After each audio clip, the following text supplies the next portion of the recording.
Part 1. Midnight Men. Chapter 1. It was supposed to rain for real, and that would have put a damper on the annual rain of lead. But the forecast was wrong. The sky was blue-black and clear, and Renee Ballard braced for the onslaught, positioning herself on the north side of the division under the shelter of the Cahuenga overpass. She would have preferred being alone, but was riding with a partner, and a reluctant partner at that. Detective Lisa Moore of the Hollywood Division Sexual Assault Unit was a day shift veteran who just wanted to be home with her boyfriend. But it was always all hands on deck on New Year's Eve. Tactical alert. Everyone in the department in uniform and working 12s. Ballard and Moore had been working since 6 p.m., and it had been quiet. But it was now about to strike midnight on the last day of the year, and the trouble would begin.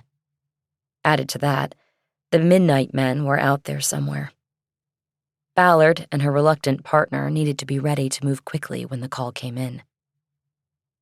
"Do we have to stay here?" Moore asked. "I mean, look at these people. How can they live like this?" Ballard surveyed the makeshift shelters made of discarded tarps and construction debris that lined both sides of the underpass.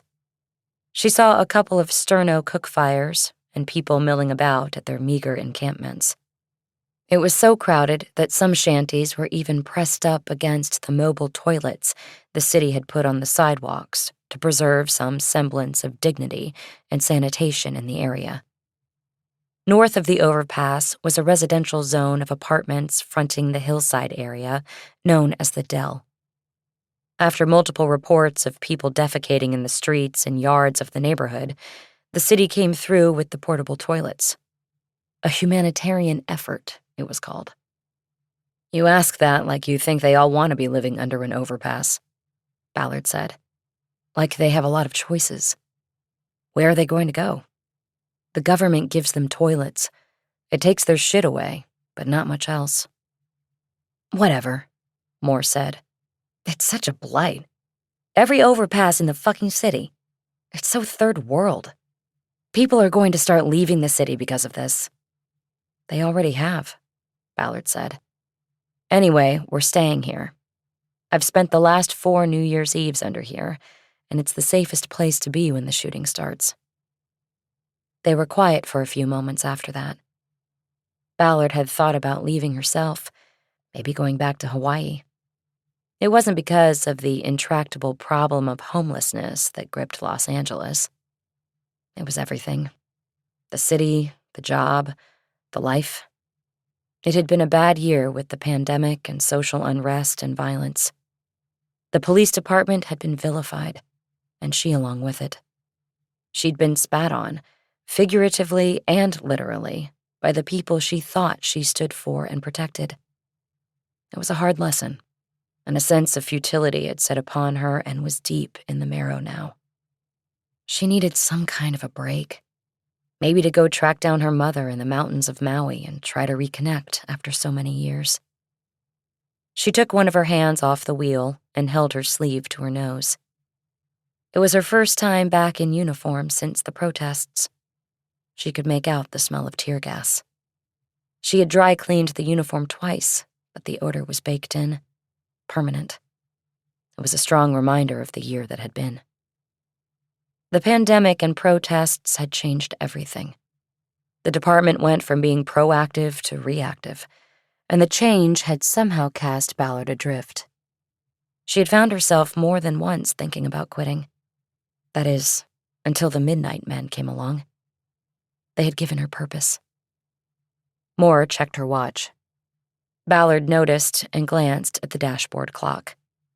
It was off by an hour, but doing the math told her it was 2 minutes till midnight. "Oh, here we go," Moore said. "Look at this guy." She was looking out her window at a man approaching the car. It was below 60 degrees, but he wore no shirt, and he was holding his dirt-caked pants up with his hand. He wore no mask either. Moore had her window cracked, but now hit the button and closed and sealed the car. The homeless man knocked on her window. They could hear him through the glass. "Hey, officers, I got a problem here." They were in Ballard's unmarked car, but she had engaged the flashing grille lights when they parked in the median under the overpass. Plus, they were in full uniform. "Sir, I can't talk to you without a mask," Moore said loudly. "Go get a mask." "But I've been ripped off," the man said. "That some bitch over there took my shit when I was sleeping." "Sir, I can't help you until you get a mask," Moore said. "I don't have no fucking mask," he said. "Then I'm sorry, sir," she said. "No mask, no ask." The man punched the window, his fist hitting the glass in front of Moore's face. She jerked back, even though it had not been a punch intended to break the glass. "Sir, step back from the car," Moore commanded. "Fuck you," he said. "Sir, if I have to get out, you're going to county," Moore said. "If you don't have corona now, you'll get it there. You want that?" The man started to walk away. "Fuck you," he said again. "Fuck the police." "Like I never heard that before," Moore said.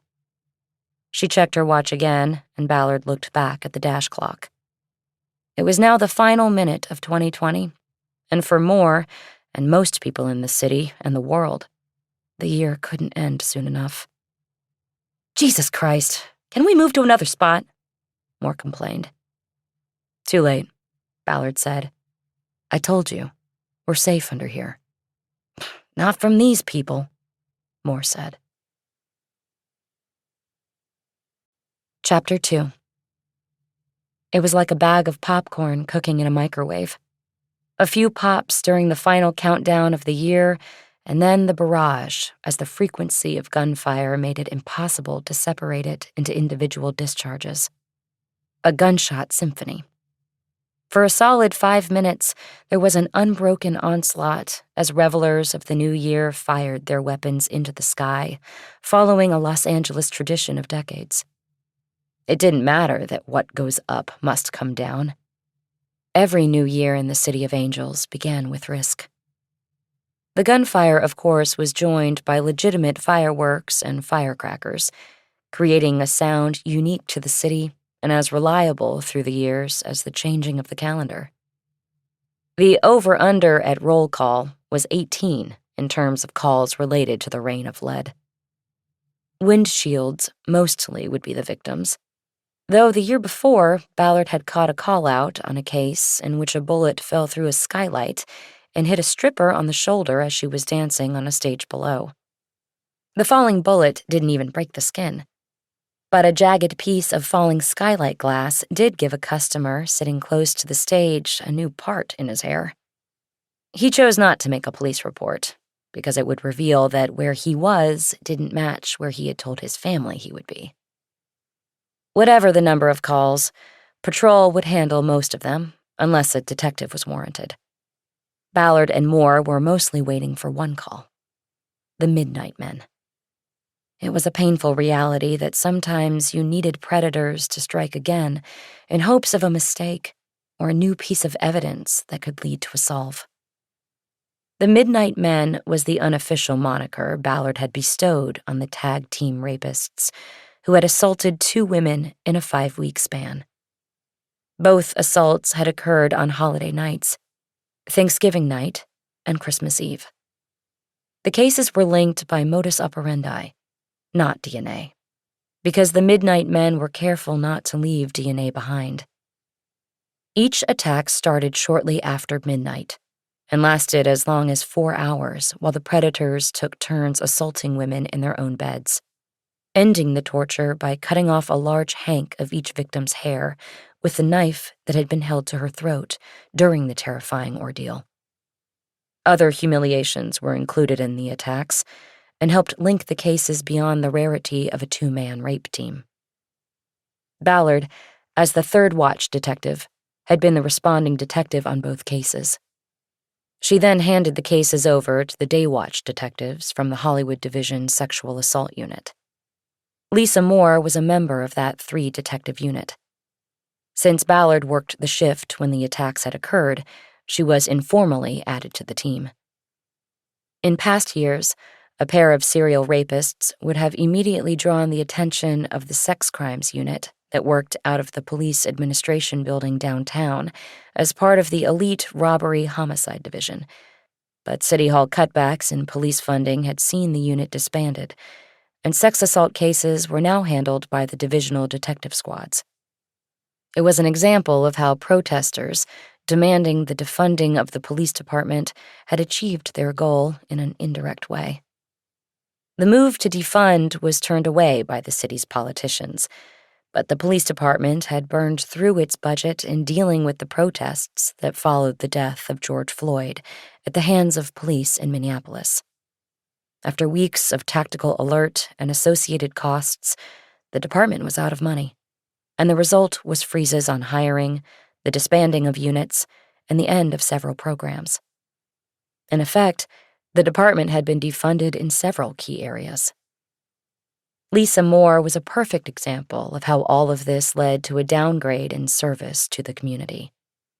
Rather than the Midnight Men investigation going to a specialized unit with many resources as well as detectives who had extra training and experience in serial investigations, it had gone to the overworked and understaffed Hollywood Division Sexual Assault Team, which was responsible for investigating every rape, attempted rape, assault, groping, indecent exposure, and claim of pedophilia in a vast geographic and population-dense area. And Moore was like many in the department since the protests, looking to do as little as possible between now and retirement, no matter how far away it was. She was looking at the Midnight Men case as a time suck, taking her away from her normal 8 to 4 existence, where she dutifully filed paperwork the first half of the day and conducted minimal investigative work after that, leaving the station only if there was no way the work could be done by phone and computer. She had greeted her assignment to work the midnight shift with Ballard over the New Year's holiday as a major insult and inconvenience. Ballard, on the other side of that coin, had seen it as a chance to get closer to taking down 2 predators who were out there hurting women. "What do you hear about the vax?" Moore asked. Ballard shook her head. "Probably the same as you hear," she said. "Next month, maybe." Now Moore shook her head. "Assholes," she said. "We're first fucking responders and should get it with the fire department. Instead, we're with the grocery workers." "The fire guys are considered healthcare providers," Ballard said. "We're not." "I know, but it's the principle of it. Our union is shit." "It's not the union.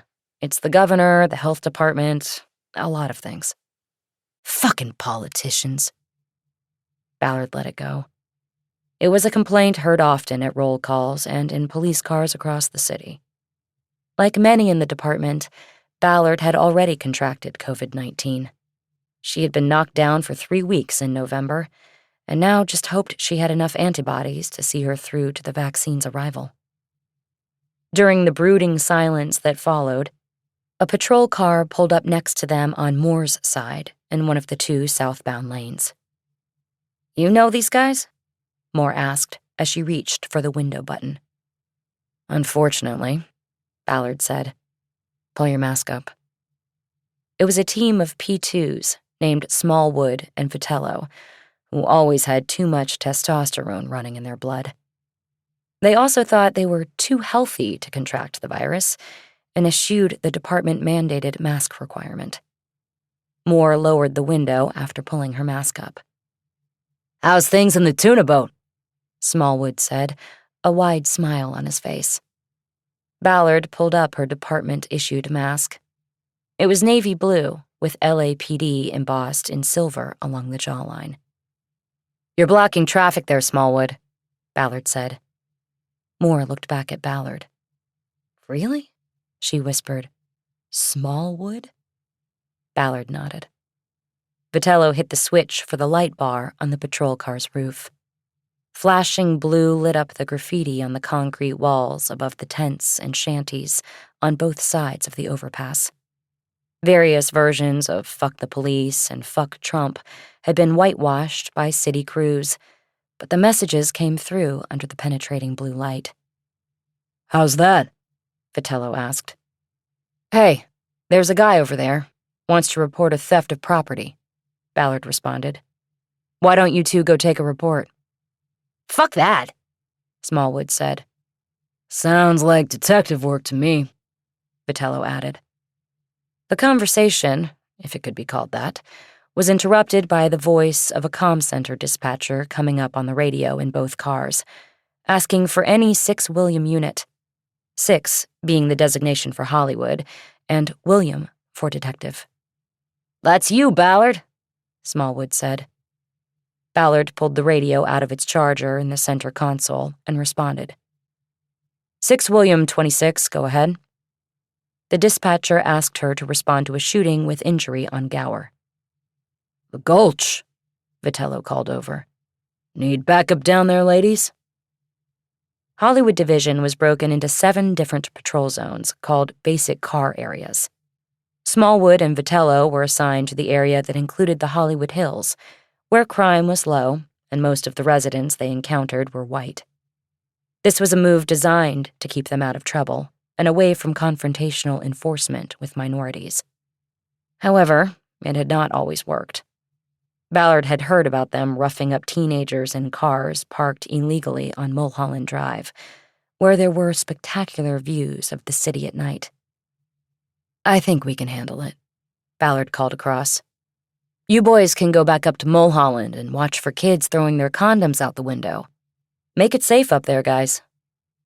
She dropped the car into drive and hit the gas before either Smallwood or Vitello could manage a comeback. "Poor guy," Moore said without sympathy in her voice. "Officer Smallwood." "Yeah," Ballard said. "And he tries to make up for it every night on patrol." Moore laughed as they sped south on Cahuenga. Chapter 3. The Gower Gulch was the name affixed by Hollywood lore to the intersection of Sunset Boulevard and Gower Street, where almost 100 years ago it was a pickup spot for day laborers. These laborers waited at the corner for work as extras in the westerns the movie studios were turning out by the week. Many of the Hollywood cowboys waited at the intersection in full costume: dusty boots, chaps, vests, 10-gallon hats, so it became known as the Gower Gulch. It was said that a young actor named Marion Morrison picked up work here. He was better known as John Wayne. The Gulch was now a shopping plaza with the fading facade of an Old West town and portraits of the Hollywood cowboys, from Wayne to Gene Autry, hanging on the outside wall of the Rite Aid drugstore. Going south from the Gulch, a stretch of studio stages as big as gymnasiums lined the east side all the way down to the crown jewel of Hollywood, Paramount Studios. The storied studio was surrounded by 12-foot-high walls and iron gates, like a prison, but these barriers were constructed to keep people out, not in. The west side of Gower was a contradiction. It was lined with a stretch of car repair shops, sharing space with aging apartment buildings, where burglar bars guarded all windows and doors. The west side was marked heavily by the graffiti of a local gang called Las Palmas 13. But the east side walls of the studios were left unmarred, as if those with the spray paint knew by some intuition not to mess with the industry that built the city. The shooting call took Ballard and Moore to a street party in the tow yard of an auto body shop. Several people were milling about in the street, most without masks. Most were watching officers from 2 patrol cars who were taping off a crime scene inside the gated and asphalt-paved yard, which was lined with vehicles in different stages of repair and restoration. "So, we have to do this, huh?" Moore said. "I do," Ballard said.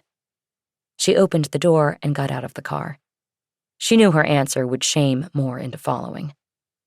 Ballard was pretty sure she was going to need Moore to help with this. Ballard ducked under yellow tape stretched across the entrance to the business and quickly ascertained that the victim of the shooting was not on scene and had been transported. She saw Sergeant Dave Byron and another officer trying to corral a group of potential witnesses in one of the business's open garages. 2 other uniforms were stringing an inner boundary around the actual crime scene, which was marked by a pool of blood and debris left behind by the paramedics. Ballard walked directly over to Byron. "Dave, what do you have for me?" she asked. Byron looked over his shoulder at her.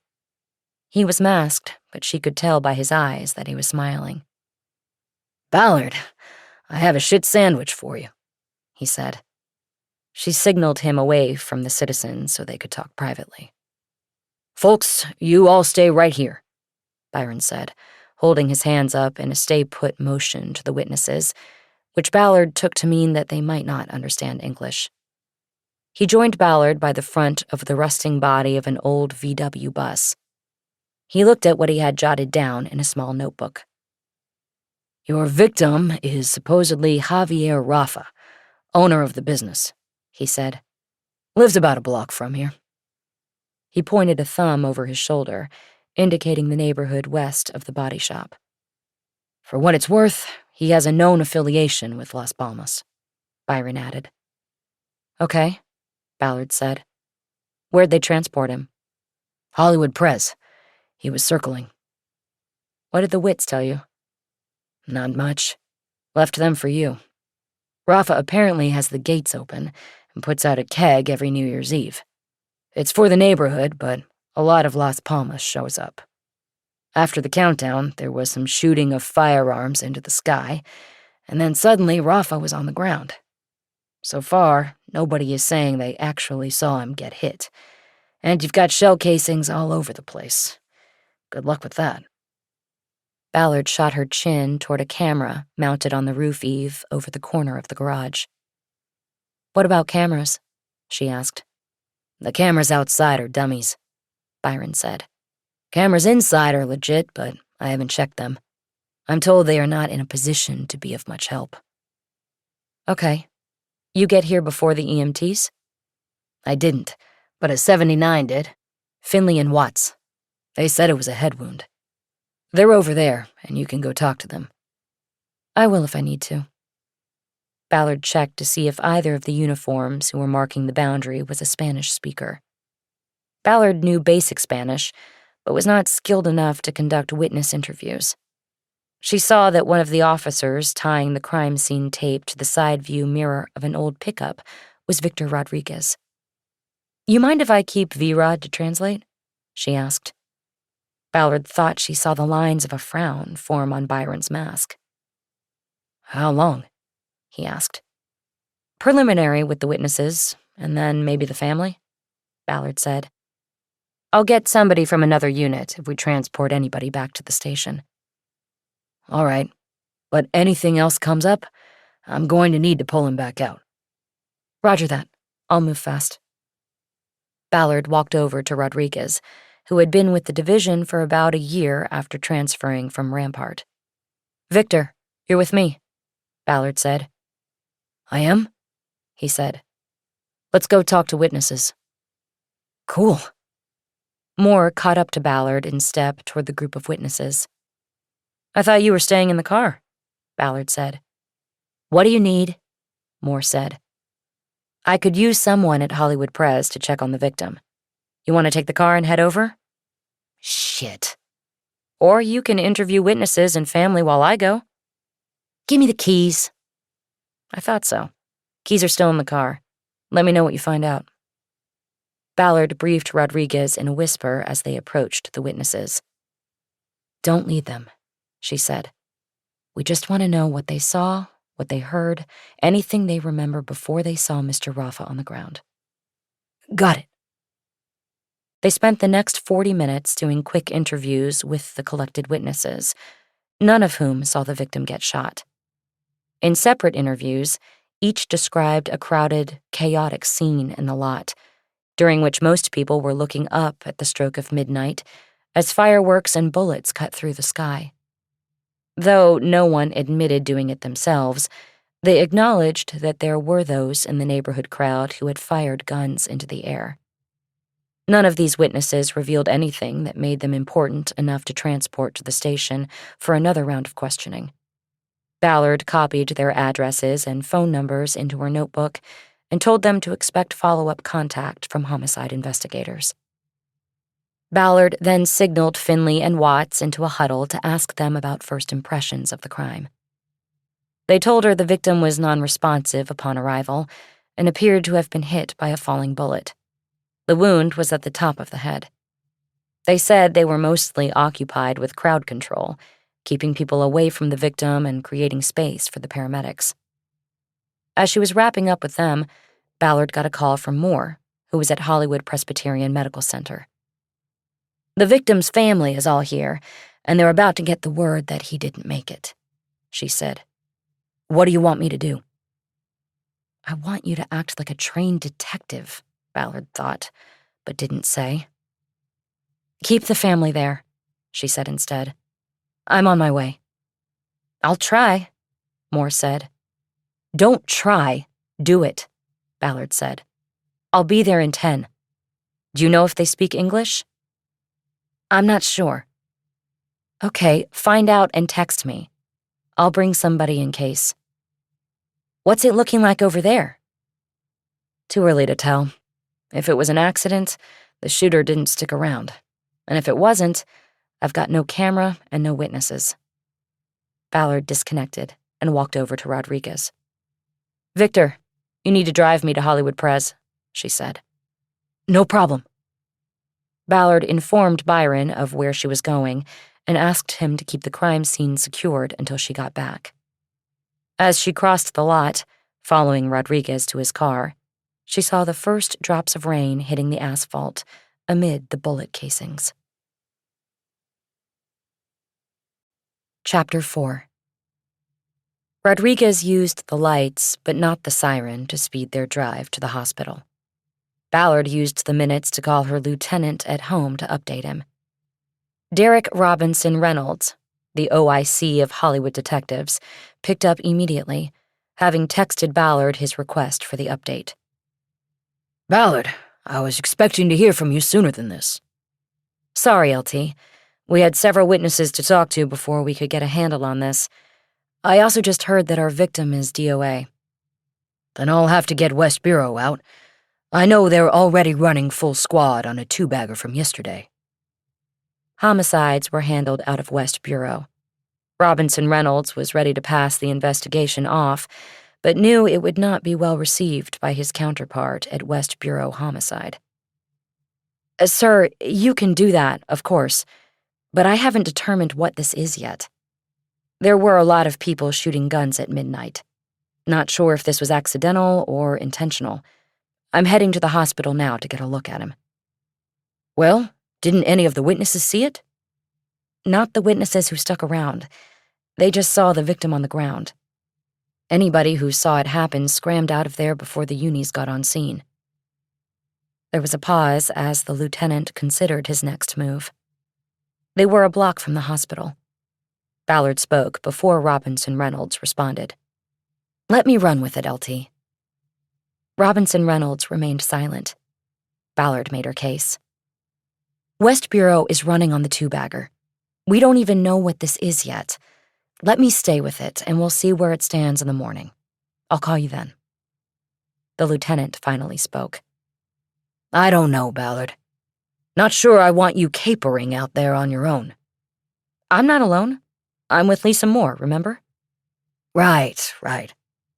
Nothing on that tonight?" He was asking about the Midnight Men. "Not so far. We're pulling into Hollywood Press now. The family of the victim is here." It pushed Robinson Reynolds to make a decision. "Okay. I'll hold off on West Bureau. For now. Keep me informed, no matter the hour, Ballard." "Roger that." "Okay then." Robinson Reynolds disconnected. Ballard's phone buzzed with a text as Rodriguez was pulling to a stop behind Ballard's car, which had been left by Moore in an ambulance bay. "Was that Dash?" Rodriguez asked. "What did he say?" He was using the short name ascribed to Robinson Reynolds by most in the division when not addressing the lieutenant personally. Ballard checked the text. It had come in from Moore. No English spoken here. He gave us the green light, Ballard said. Us? Rodriguez said. I'm probably going to need you in here too. Sergeant Byron told me to double time back. Sergeant Byron's not in charge of the investigation. I am, and you're with me until I say otherwise. Roger that, as long as you tell him. I will. Ballard found Moore in the ER waiting room, surrounded by a group of crying women and one teenage boy. Rafa's family had just gotten the bad news about their husband and father. A wife, 3 adult daughters, and the son were all exhibiting various degrees of shock, grief, and anger. Oh boy, Rodriguez said as they approached. Nobody liked intruding on the kind of trauma unexpected death brings. I heard you want to be a detective someday, V-Rod, Ballard asked. Fuck yeah, Rodriguez responded. Okay, I want you to help Detective Moore interview the family. Do more than translate. Ask the questions. Any known enemies? His association with Las Palmas? Who else was at the shop tonight? Get names. Okay. What about you? Where? I need to check the body. Then I'll be joining you. Got it. Good. Let Detective Moore know. Ballard split off from him and went to the check-in counter. Soon she was led back to the nursing station that was in the middle of the ER. It was surrounded by multiple examination and treatment spaces, separated by curtain walls. She asked a nurse if the body of the gunshot victim had been moved yet from a treatment space, and was told that the hospital was waiting for a coroner's team to pick it up. The nurse pointed her to a closed curtain. Ballard pulled back the pastel green curtain, entered the single-bed examination space, and then closed the curtain behind her. Javier Rafa's body was face up on the bed. There had been no attempt to cover him. His shirt, a blue work shirt with his name on an oval patch, was pulled open, and his chest still showed conduit ointment, likely from paddles that had been used in an attempt to revive him. There were also whitish discolorations on the brown skin of his chest and neck. His eyes were open, and there was a rubber device extending from the mouth. Ballard knew it had been placed in his mouth before the paddles were used. Ballard pulled a pair of black latex gloves out of a compartment on her equipment belt and stretched them on. Using both hands, she gently turned the dead man's head to look for the entry wound. His hair was long and curly, but she found the entry at the upper rear of his head under hair matted by blood. Judging from its location, she doubted there was an exit wound. The bullet was still inside, which, in terms of forensics, was a break. She leaned farther over the bed to look closely at the wound. She guessed that it had been made by a small caliber bullet, and noticed that some of the hair around it was singed. It meant that the weapon had been held less than a foot away when discharged. She saw specks of burnt gunpowder in Javier Rafa's hair. In that moment, Ballard knew this had been no accident. Rafa had been murdered. A killer had used the moment when all eyes were cast upward to the midnight sky and there was gunfire all around to hold a gun close to Rafa's head and pull the trigger. And in that moment, Ballard knew she wanted the case, that she would find a way to keep this conclusion to herself until she was too deeply embedded to be removed. She knew this could be the solve she needed to save herself. Chapter 5. Ballard pulled the curtain closed after stepping out of the treatment bay and walked over to the nursing station so she would not block traffic in the busy ER. She took out her phone and called the number for the Hollywood Division Gang Enforcement Detail. No one picked up. She then called the inside line in the watch office. Sergeant Kyle Dallas answered, and Ballard asked him who was working second 12s from GED. That would be Jansen and Cordero, Dallas said, and I think Sergeant Davenport is around too. Out or in? Ballard asked. I just saw Cordero in the break room, so I guess they might have all come in now that the witching hour has passed. Okay. If you see them, tell them to stay put. I need to talk to them. I'll be in soon. You got it. Ballard went through the automatic doors to the waiting room and saw Moore and Rodriguez sitting in the corner with the Rafa family in a group interview. Renee was annoyed that Moore had not conducted individual interviews, but then she reminded herself that Moore was used to investigating sexual assaults, which usually involved solo interviews of victims. Moore was out of her league here, and Rodriguez just didn't know any better. Ballard saw that the son was sitting outside the huddle and looking over the shoulders of two of his sisters at Moore. He was young enough to still be in school, which meant he might speak English. Moore should have known this. She walked up and tapped him on the shoulder. "Do you speak English?" she whispered. The boy nodded. "Come with me, please," Ballard said. She led him over to another corner. The waiting room was surprisingly uncrowded. Surprising for any night of the week, but particularly for post-midnight on New Year's Eve.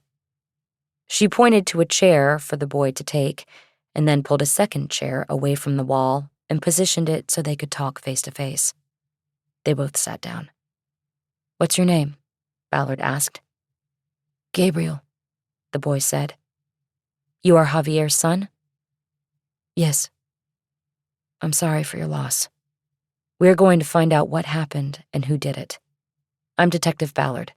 You can call me Renee." Gabriel eyed her uniform. "Detective?"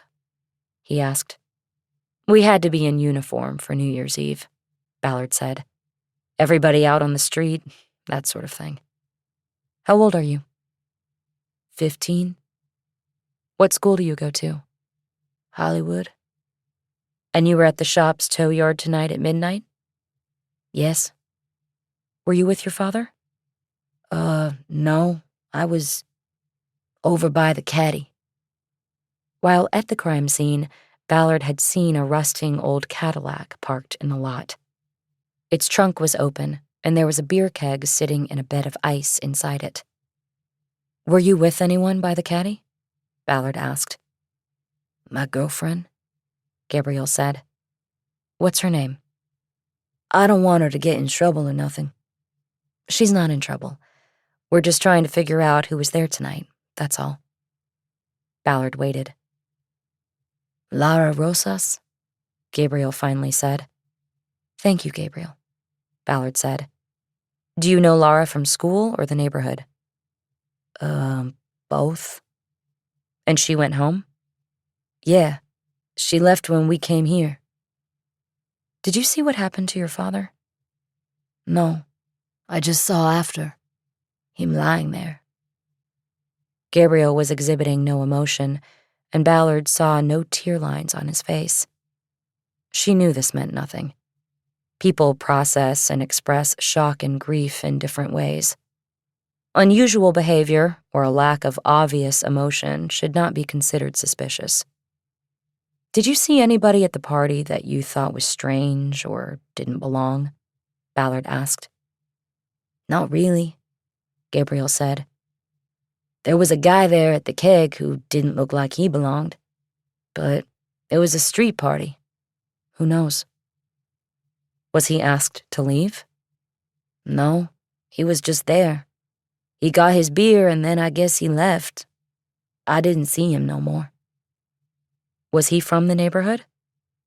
"I doubt it. I never saw him before." "What makes you say that he didn't look like he belonged?"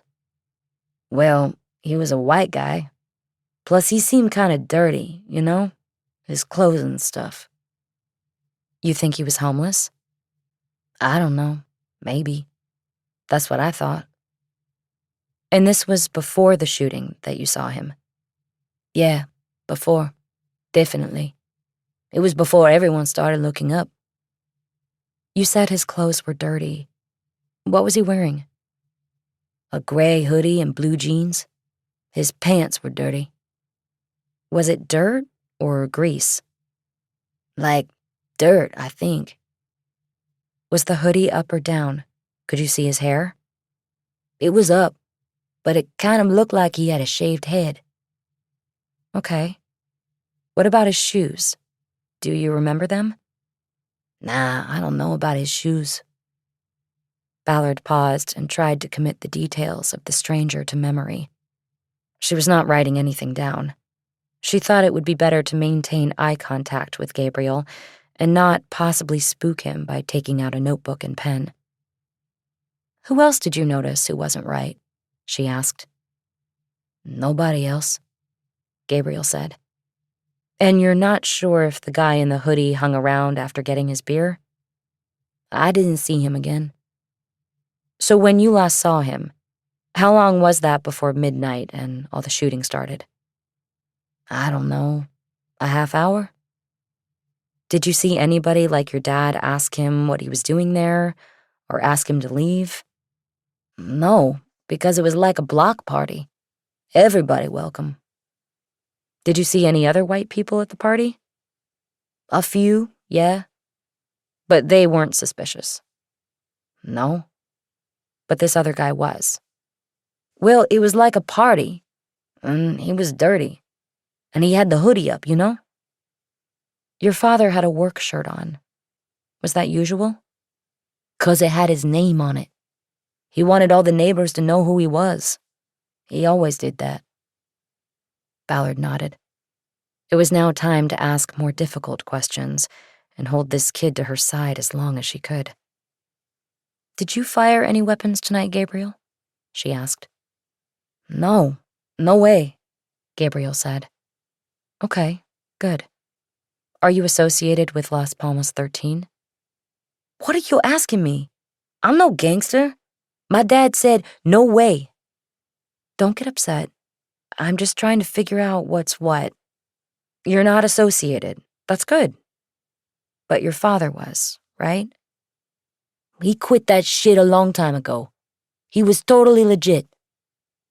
Okay, that's good to know. But I heard there were guys from Las Palmas in the shop yard for the party. Is that true? I don't know. Maybe. My father grew up with these people. He didn't just throw them in the trash. But he was legit. His business was legit. He even had a white man as his partner. So don't go starting no shit about gang-related. That's bullshit. Ballard nodded. Good to know, Gabriel. Can you tell me, was his partner there? I didn't see him. Are we done here? Not yet, Gabriel. What is the partner's name? I don't know. He's a doctor up in Malibu or some shit. I only seen him once when he came in with a bent frame. A bent frame? His Mercedes. He backed into something and bent the frame. Got it. Okay. I need 2 more things from you, Gabriel. What?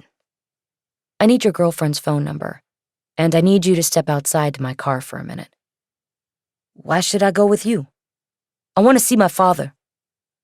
They're not going to let you see your father, Gabriel. Not till later. I want to help you. I want this to be the last time you have to talk to the police about this. But to do that, I need to wipe your hands to make sure you're telling the truth. What? You said you didn't fire a gun tonight. I wipe your hands with something I have in my car, and we'll know for sure. After that, you'll only hear from me when I come by to tell you we caught the person who did this to your father. Ballard waited while Gabriel considered the options. If you won't do it, I'll have to assume you lied to me. You don't want that, do you? All right, whatever. Let's do it. Ballard walked over to the group first to ask Moore for the car keys. Moore said they were in the car. She then led Gabriel out to the ambulance bays. Here, she pulled a notebook out of her back pocket. After writing down the cell number for Gabriel's girl, she jotted down his description of the man in the hoodie.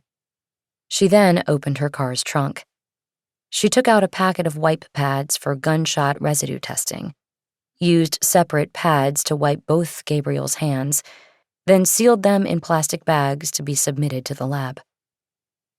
See? No gunpowder, right? Gabriel said. The lab will confirm that. Ballard said. But I already believe you, Gabriel.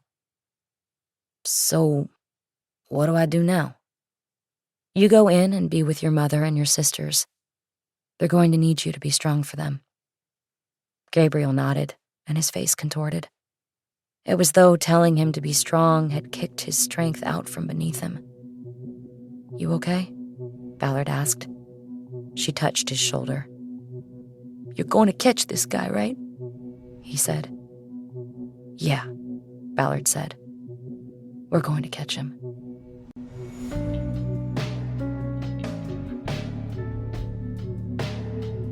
Chapter 6. Ballard didn't get back to the station until almost 3 a.m. She went up the stairs of the back hallway and into the room shared by the gang and vice units. It was long and rectangular, and usually empty because both units worked the streets. But now the room was crowded. Officers from both squads, in uniform like Ballard, sat behind desks and at work tables going down the length of the room. Most of them were not wearing masks. The large crowd could be explained in a number of ways.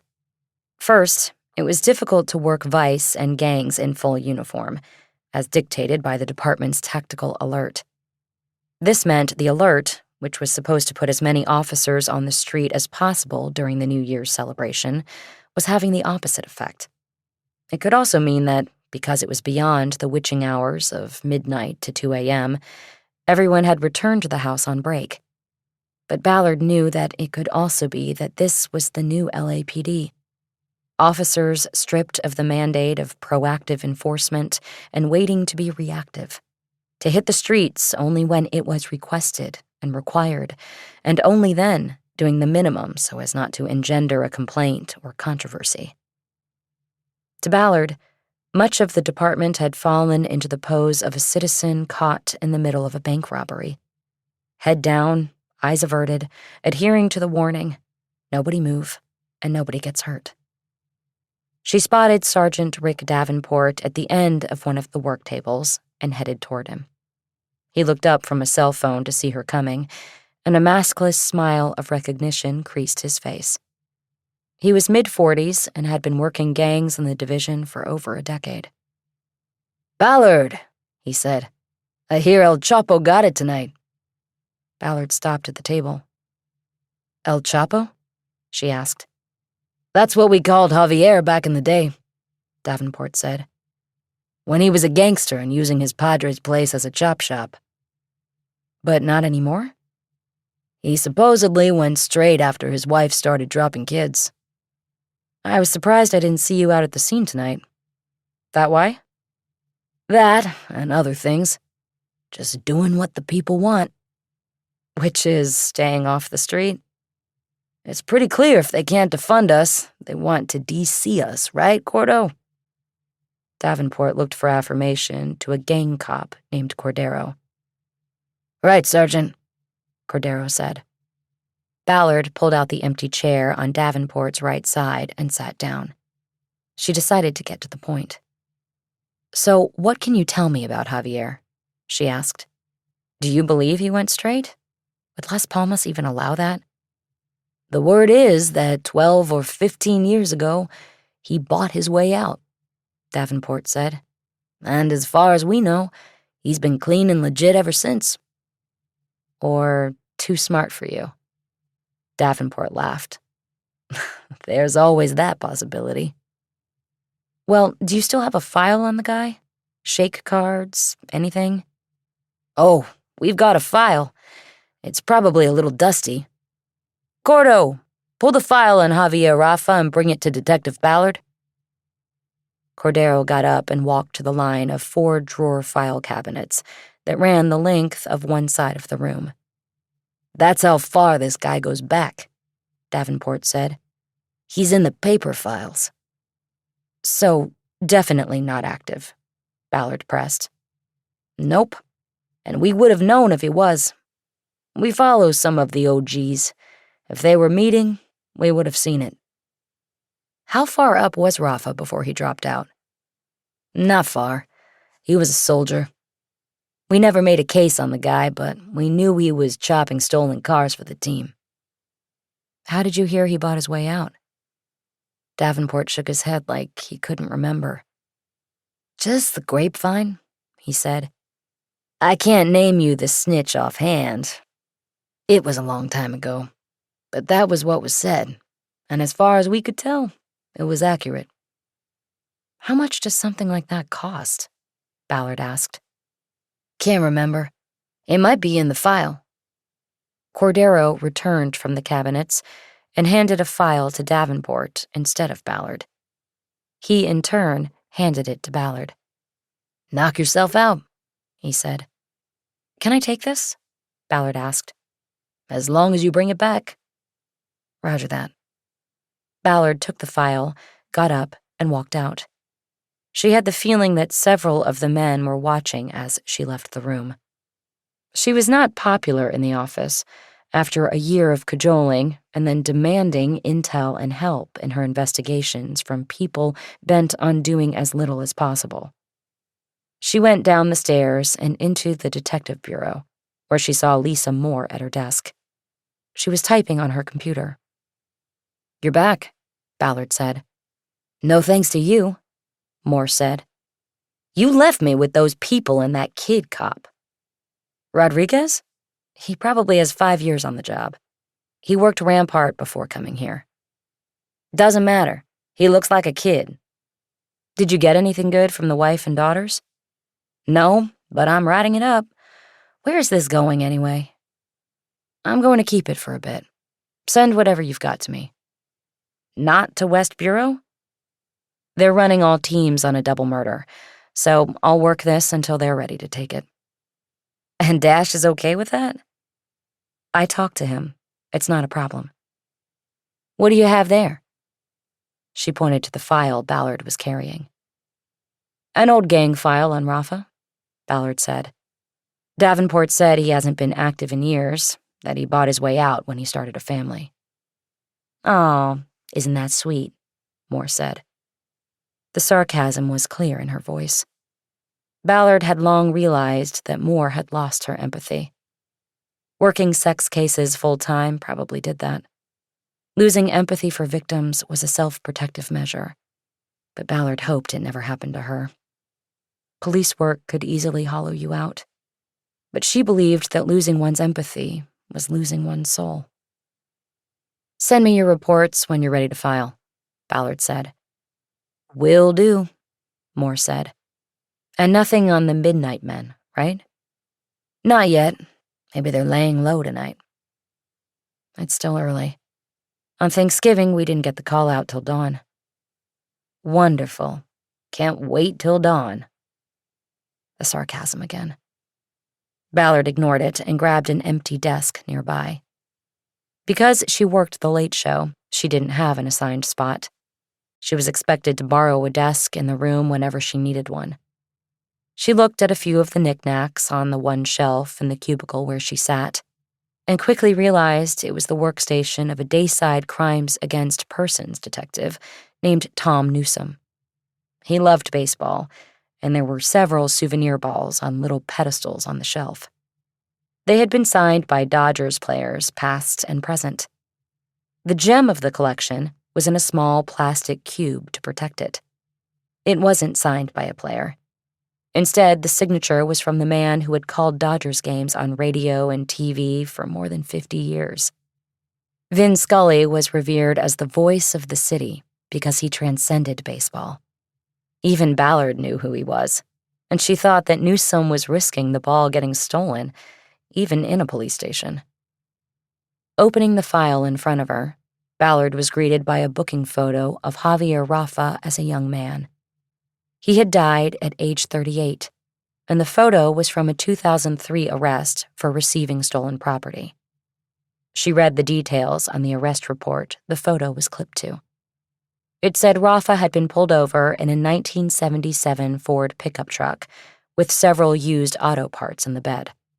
One of these parts, a transaxle, still had the manufacturing serial number embossed on it, and it was traced to a Mercedes G-Wagon reported stolen in the San Fernando Valley the month before. According to the records in the file, Rafa's lawyer, listed as Roger Mills, negotiated a disposition that got the 21-year-old Javier probation and community service in exchange for a guilty plea. The case was then expunged from Rafa's record when he completed probation and 120 hours of community service without issue. The file noted that his community service included painting over gang graffiti on freeway overpasses throughout the city.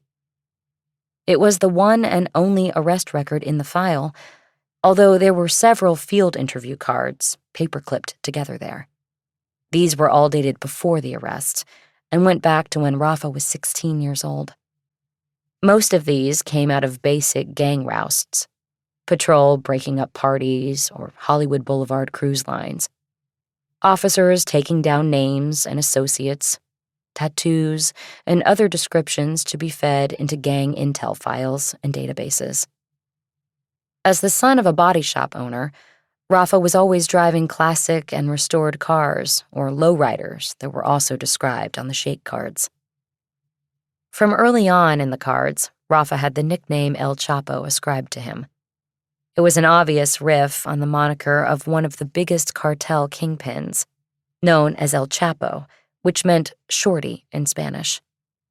One note that caught Ballard's eye and was repeated on the 4 cards written and filed between 2000 and 2003 was the description of a tattoo on the right side of Rafa's neck.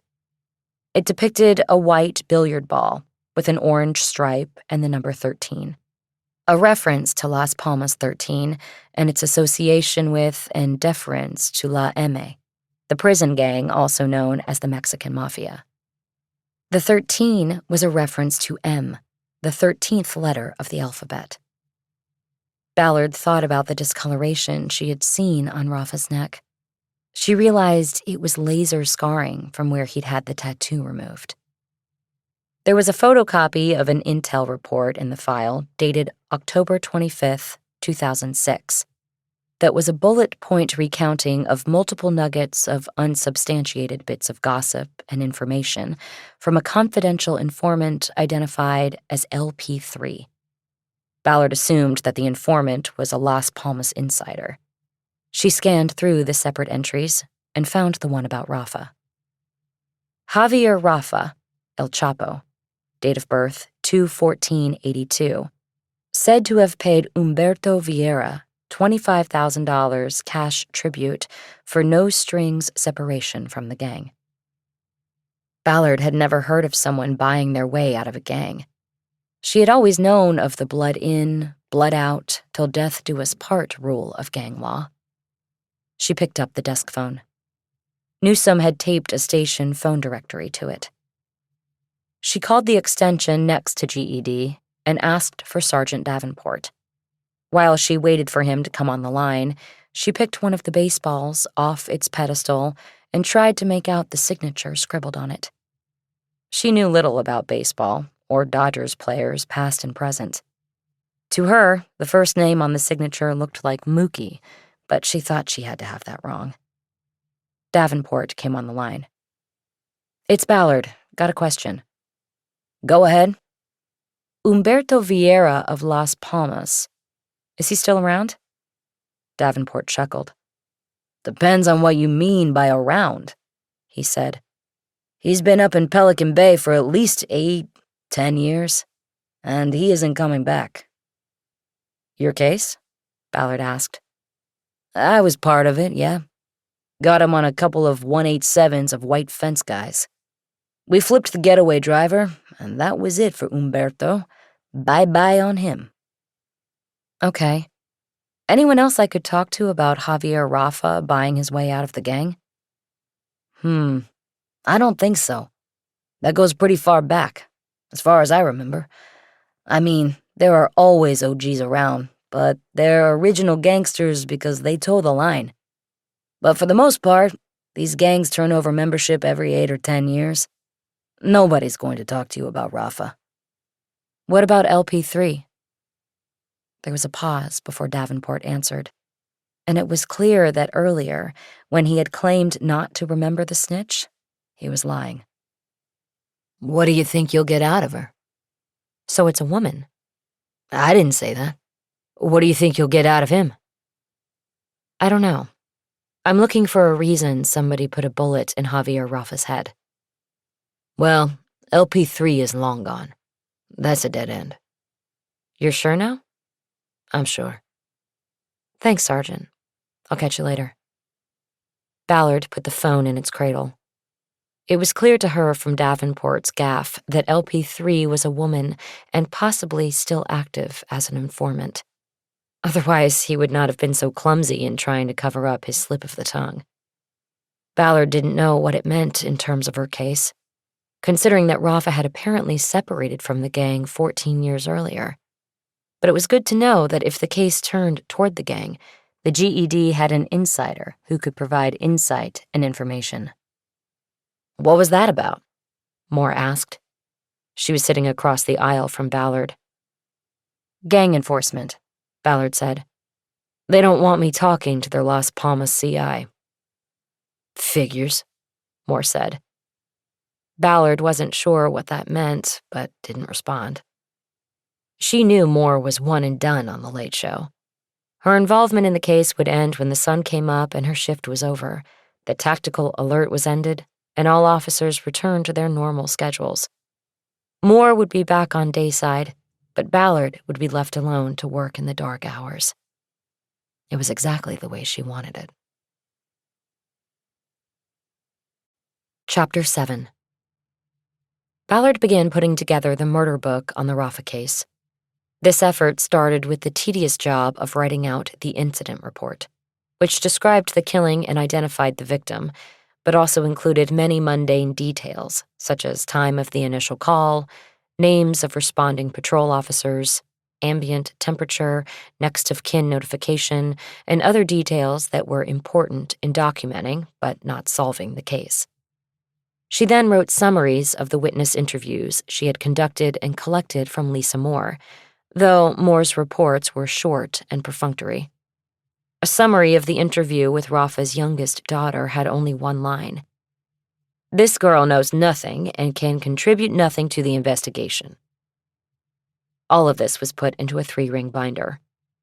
Lastly, Ballard started a case chrono that recorded her movements by time and included mention of her discussion with Davenport.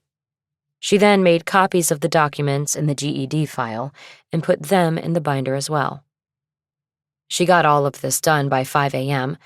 and then got up and approached Moore, who was looking at email on her phone. Their shift ended in an hour, but that didn't matter to Ballard. I'm going to go downtown to see what forensics collected, Ballard said. You want to stay or go? I think I'll stay, Moore said. There's no way you'll be back by 6. Right. Then do you mind taking the GED file back up to Davenport? Sure, I'll take it. But why are you doing this? Doing what? Running with the case. It's a homicide. You're just going to turn it over to West Bureau as soon as everybody wakes up over there. Maybe. But maybe they'll let me work it. You're giving the rest of us a bad name, Renee. What are you talking about? Just stay in your lane. Nobody moves, nobody gets hurt, right? Ballard shrugged. You didn't say that about me jumping on the Midnight Men case, she said. That's rape, Moore said. You're talking about a homicide case. I don't see the difference. There's a victim and there's a case. Well, put it this way. West Bureau will see a difference. They're not going to be nice about you trying to take away one of theirs. We'll see. I'm going. Let me know if our 2 assholes hit again. Oh, I will. And you do the same. Ballard went back to her borrowed desk, closed her laptop, and collected her things. She pulled up her mask for the walk down the back hallway to the exit. There was a prisoner lockdown bench there, and she wanted the extra protection. There was no telling what the arrested bring into the station. After leaving the station, she took the 101 toward downtown, driving through the pre-dawn grays toward the towers that always seemed lit at any hour of darkness. Traffic had generally been cut in half during the pandemic, but the city at this hour was dead, and Ballard made it to the 10 East interchange in less than 15 minutes. From there, it was only another 5 minutes before the exit to the Cal State LA campus. The Forensic Science Center, the 5-story lab shared by the LAPD and the LA County Sheriff's Department, was at the south end of the vast campus. The building seemed just as quiet as the streets. Ballard took the elevator up to the 3rd floor, where the crime scene techs worked. She buzzed her way in and was met by a criminalist named Anthony Manzano, who had been out at the Javier Rafa crime scene. "Ballard," he said. "I was wondering who I was going to hear from." "It's me for now," Ballard said. "West Bureau is running with a double, and it's all hands on deck there." "Well, you don't have to tell me. Everybody but me is working it. Come on back." "Must be a hairy case." "Or like a TV case, and they don't want to look bad." Ballard had been curious about why no media had turned up at the Gower Gulch case. She had thought that the initial theory, that someone was killed by a falling bullet, would be catnip to the media, but so far, there had been no inquiries that she was aware of. Manzano led her through the lab to his workstation. She saw 3 other criminalists at work in other pods and assumed they were on the West Bureau case. "What's the case out there?" she asked casually.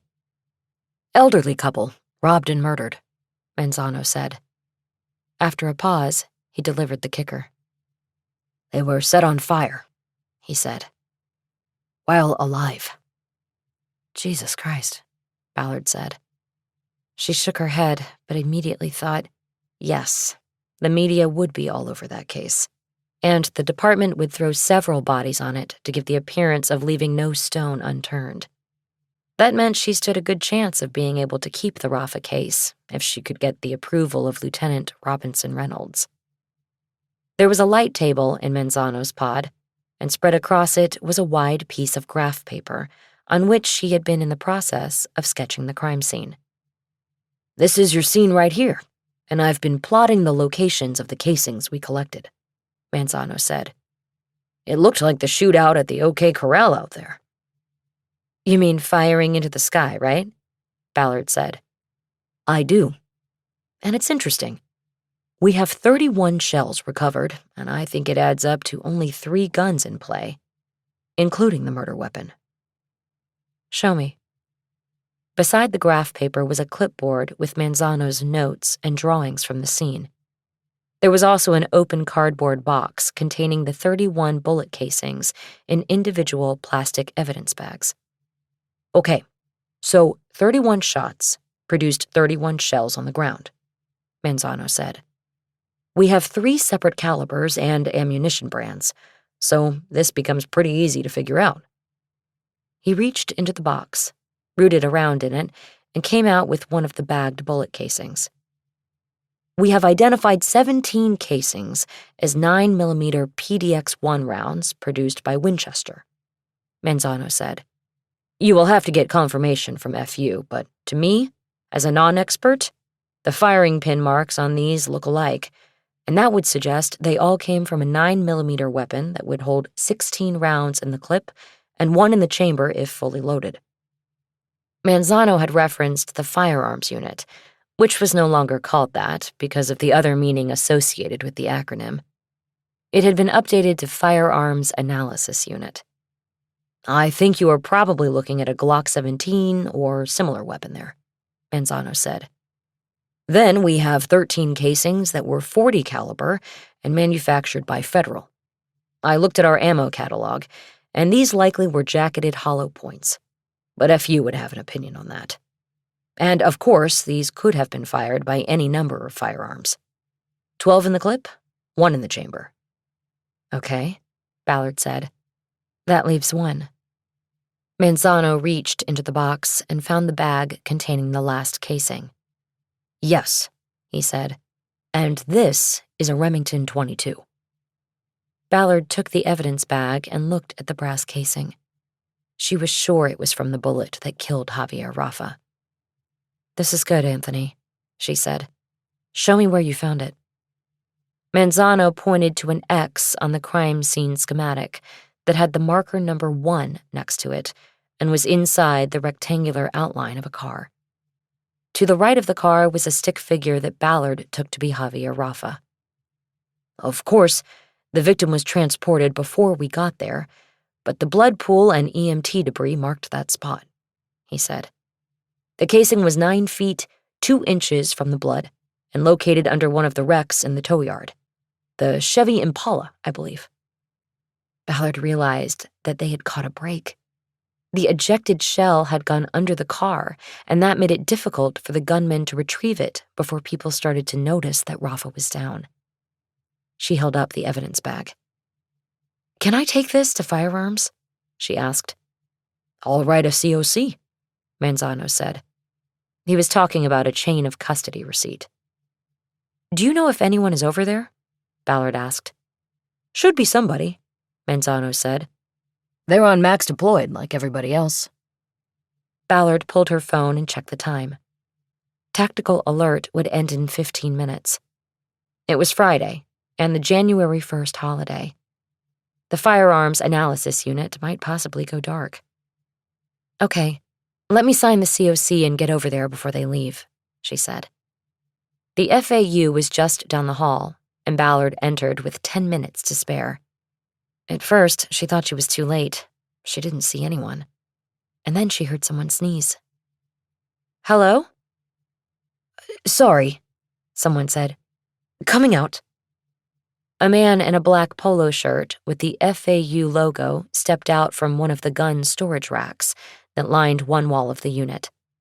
The unit had collected so many varieties of firearms over the years that they were displayed in rows of racks that could be closed together like an accordion. The man was carrying a feather duster. "Just doing a little housekeeping," he said. "We wouldn't want Sirhan's gun to get dusty. It's part of history." Ballard just stared for a moment. "Mitch Elder," the man said. "What can I do for you?" Ballard identified herself. "Are you about to leave at the end of the TAC alert?" she asked. "Supposed to," Elder said. "But what do you got?" It had been Ballard's experience that gun nuts always liked a challenge. "We had a homicide this morning. Gunshot. I have a casing and was looking for a make on the weapon used, maybe a nib and run." The National Integrated Ballistic Information Network was a database that stored characteristics of bullets and casings used in crimes. Each carried markings that could be matched to specific weapons and compared crime to crime. Casings were a better bet than bullets, because bullets often fragmented or mushroomed on impact, making comparisons more difficult. Ballard held up the clear evidence bag with the casing in it as bait. Elder's eyes fixed on it. He didn't take long. "Well, let's see what you got," he said. Ballard handed him the bag and then followed him to a workstation. He put on gloves, removed the casing, and studied it under a lighted magnifying glass. He turned it in his fingers, studying the rim for marks left by the weapon that had fired it. "Good extractor marking," he finally said. "I think you're looking for a Walther, but we'll see. This will take a little time for me to encode. If you want to go get breakfast, I'll be here when you get back." "No, I'm good," Ballard said. "I have to make a call." "Then maybe we can get breakfast after we're done." I think I'll probably need to keep moving with the case. But thanks." "Suit yourself." "I'm going to find an empty desk." She walked away, almost shaking her head. She was annoyed with herself for adding the thanks at the end of the rejection. She found a workspace that was completely bare except for a phone on the desk. She pulled her own phone and called Robinson Reynolds, clearly waking him up. "Ballard, what is it?" He seemed annoyed. "You told me to update you, no matter the time?" "I did. What do you got?" "I think our shooting was a homicide. A murder. And I want to stick with it." "Ballard, you know it needs to go—" "I know the protocol, but West Bureau is running with a big media case, and I think they would welcome me taking it off their hands, at least until they come up for air on the double they've got." "You're not a homicide detective." I know, but I was. I can handle this, LT. We've already conducted witness interviews, and I've been to forensics, and now I'm at firearms running Nibbin on the shell we found. You shouldn't have done any of that. You should have turned it over as soon as you knew it wasn't an accidental. West Bureau was busy. I ran with it. We can turn it over now, but they won't jump on it, and hours and maybe days will go by before they do. It's not my call, Ballard. It's their call. Lieutenant Fuentes over there. Can you call him and grease this for me, LT? He'll probably be happy we want to take it off his hands. There is no we on this, Ballard. Besides, you are supposed to be off duty starting 10 minutes ago. I got no overtime for you. I'm not doing this for OT. No greenies on this. Greenies was a reference to the color of the 3x5 cards that had to be filled out and signed by a supervisor authorizing overtime work. No greenies? Robinson Reynolds asked. Nope, Ballard promised. What about the Midnight Men? And where is Moore in all of this? You're supposed to be working together. She stayed at the station to start putting together the murder book and writing up witness statements. Nothing came up on the Midnight Men, but I'll still be working that. I'm not dropping it. Then that's a lot on your plate. I wouldn't ask for this if I couldn't handle my plate. There was a pause before Robinson Reynolds made a decision. Okay, I'll make the call to Fuentes. I'll let you know. Thanks, LT. The lieutenant disconnected first, and Ballard walked back over to Elder's workstation. He was gone. She looked around and saw him sitting at a computer terminal by the window that looked out on the 10 freeway. It meant he was on the Nibbin database. She walked over. Ballard, you've got something here, Elder said. Really? Ballard said. What? Another case. The bullet is linked to another murder. Almost 10 years ago up in the valley. A guy got shot in a robbery. The shells match. Same gun was used. A Walther P-22. Wow. Ballard felt a cold finger go down her spine. What's the case number? She asked. Elder dictated a number off the computer screen. Ballard grabbed a pen out of a cup next to the computer terminal and wrote the number in her notebook. What's the Vic's name? She asked. Lee. Albert. DOD 2211. She wrote it all down. It's an open case? She asked. Open unsolved, Elder said. An RHD case. Robbery Homicide Division. Ballard's old unit before she was unceremoniously shipped out to work the late show in Hollywood. But 2011 was before her time there. Does it say who the I.O. is? She asked. It does, but it's out of date, Elder says. Says here the investigating officer is Harry Bosch. But I knew him, and he's been retired a while. Ballard froze for just a moment before managing to speak. I know, she then said.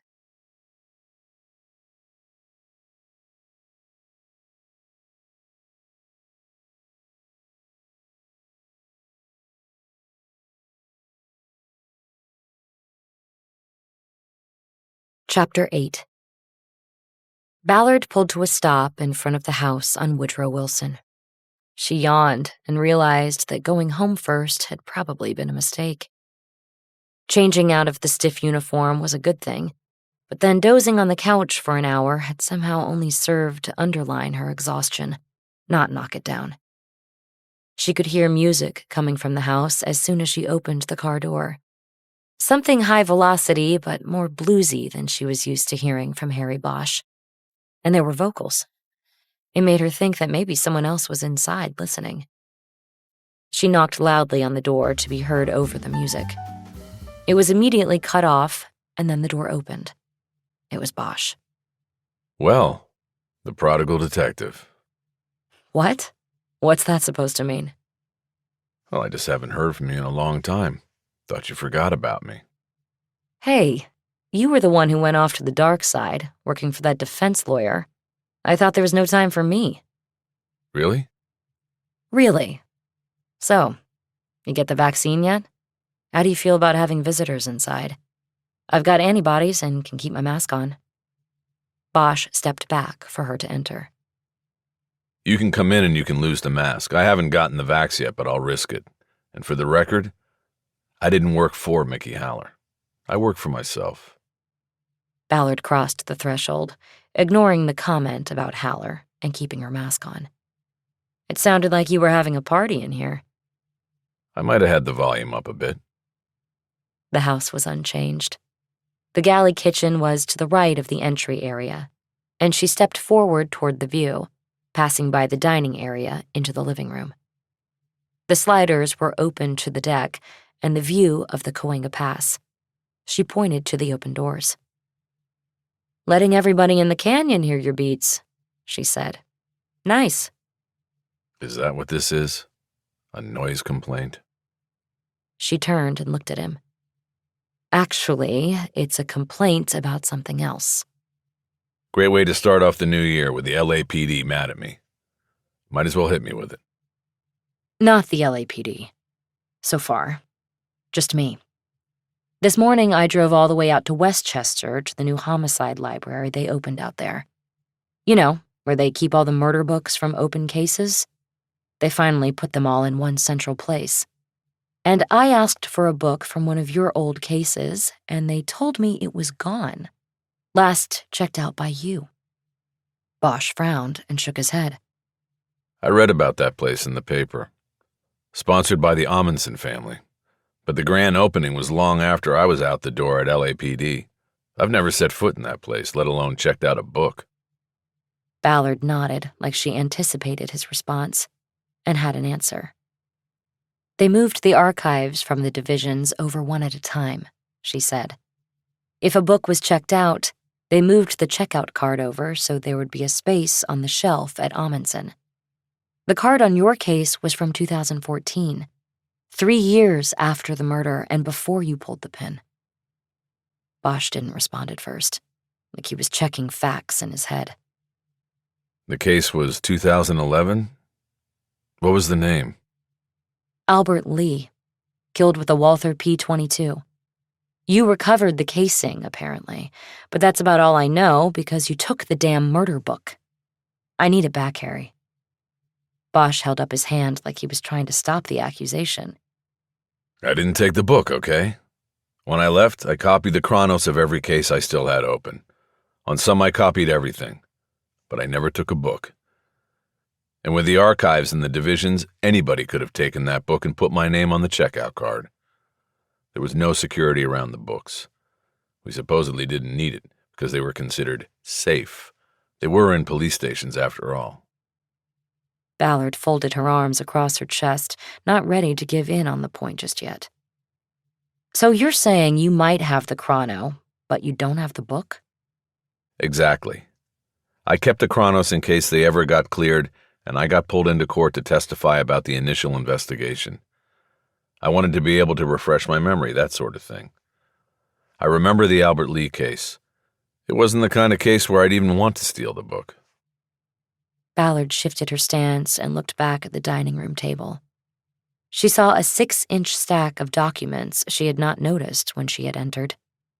The top page was clearly the front page of an autopsy report. She pointed to it. And what's that? She asked. That looks like a whole book at least. It's parts of about 6 books, but it isn't Lee. Look for yourself if you don't believe me. Why would I lie to you about this, Renee? I don't know. But stealing books is not cool. I agree. That's why I never did it. She walked over to the table and used a hand to spread the stack out over the table so she could see some of the documents. One of the documents had what looked like a surveillance photo attached to it. It showed a man getting into a car in what was clearly the parking lot of an In-N-Out restaurant. There was no time and date stamp, so it wasn't an official stakeout shot. Who's this? She asked. It's not the Lee case. It's something else entirely, okay?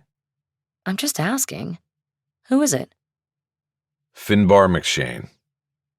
Ballard nodded. It explained the stack. Some cases spawn many murder books, especially the unsolved cases. I thought so, she said. Can't let it go, can you? And what, you think I should? He killed a whole family and got away with it. I should let it go? I'm not saying that. I know it's your white whale, Harry. We've talked about it. Okay, then you know. Ballard wanted to switch the conversation back to her case. You said Lee wasn't the kind of case you'd copy a whole book for, she said. What do you mean by that? It didn't get its hooks into me. Why not? Well, as you know, or as I guess you will come to know, some people are sort of the architects of their own demise. And others, they get hit by the bus. They're just in the wrong place at the wrong time, and they did nothing to bring on their fate. They're innocent. Bosch gestured to the pile of documents spread out on his table. And they're the ones who get the hooks in you. Ballard nodded and was silent for a moment, as if giving all those who were innocent her respect. Hooks or no hooks, can you tell me what you remember about Lee? She asked. I've made a ballistic connection to the killing of a man in Hollywood last night. Bosch raised his eyebrows. He was finally intrigued. Last murder of the year, huh? Actually, the first, Ballard said. When the shooting started at midnight, somebody put one in my victim's head. Audio camouflage. Clever. Who's the Vic? Harry, you're not the one asking questions here. Tell me about Lee first, then we can talk about my case. Maybe. Got it. You want to sit? He gestured toward the table instead of the more comfortable living room. He moved behind it, where his back would be to a wall of unkempt stacks of books, files, CDs, and LPs, and sat down. Ballard sat across from him. As Bosch spoke, he pushed the files Ballard had spread out back into a squared-off pile. Albert Lee, black male. I think he was 34 when he died. Maybe 33. He had a good idea. Rappers were becoming stars overnight, making their own tapes, coming right out of the ghetto and all of that. He borrowed money and opened a recording studio up in North Hollywood. It was nice. It was out of the gang territories of South Central, and people could come in, rent time in the studio, and lay down their raps. It was a great idea. Until it wasn't. Right. Until it wasn't. I mentioned he borrowed the money. He had a monthly nut he had to pay, plus rent and other expenses. Plus some of these people who came up to his place to record. We're gangsters. No, I mean, yeah, they were, but what I was going to say was they had no money for studio time, and Albert, he had a soft side. He let them record if they signed over a piece of whatever they made off the beats, you know? Got it. Just try to collect on that down the line. Exactly. And a few of these people hit it sort of big, but even then collecting was slow. He sued a couple of those guys and it got all tied up in the courts. He was going out of business? That would have been the case, but he took on an investor. Do you know what factoring is? Nope. It's a high-interest business loan that is sort of a bridge loan. It's secured by your accounts receivable. Make sense? Not really, no. Say your company is owed $100, but it's not going to come in for a couple of months. A factor loan would give you the 100 so you can keep the business rolling, but it's not secured by property or equipment because none of that stuff is owned by the company. It's all rented. The only value the company has for securing a loan is what it's owed, accounts receivable. Okay, I got it. So that's what Albert Lee did. Only these are high-interest loans. It gets right up to the edge of loan sharking, but doesn't cross the line. It's legal, and that's the road Albert went down. He took out 3 different loans totaling $100,000, got upside down, and couldn't pay them because his lawsuits were delayed and delayed. So soon as loan guy takes over the business, he leaves Albert in charge and running the place. He pays him a salary, and this is the thing, he makes him take out a key person insurance policy in case something happens to him. Oh, shit. How much? $1 million. So Albert gets whacked, and the loan guy gets paid. Exactly. But you couldn't make a case.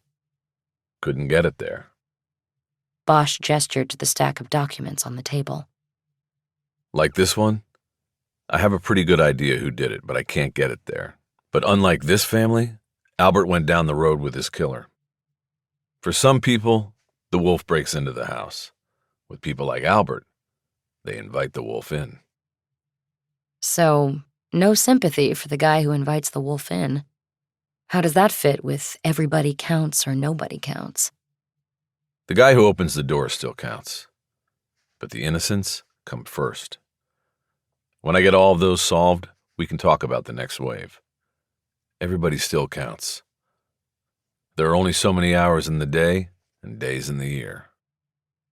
And this is why a guy who kills an entire family is on top of your pile. You got it. Ballard nodded as she digested Bosch's view of what it took to either get hooked by a case or be able to put it at the end of the line.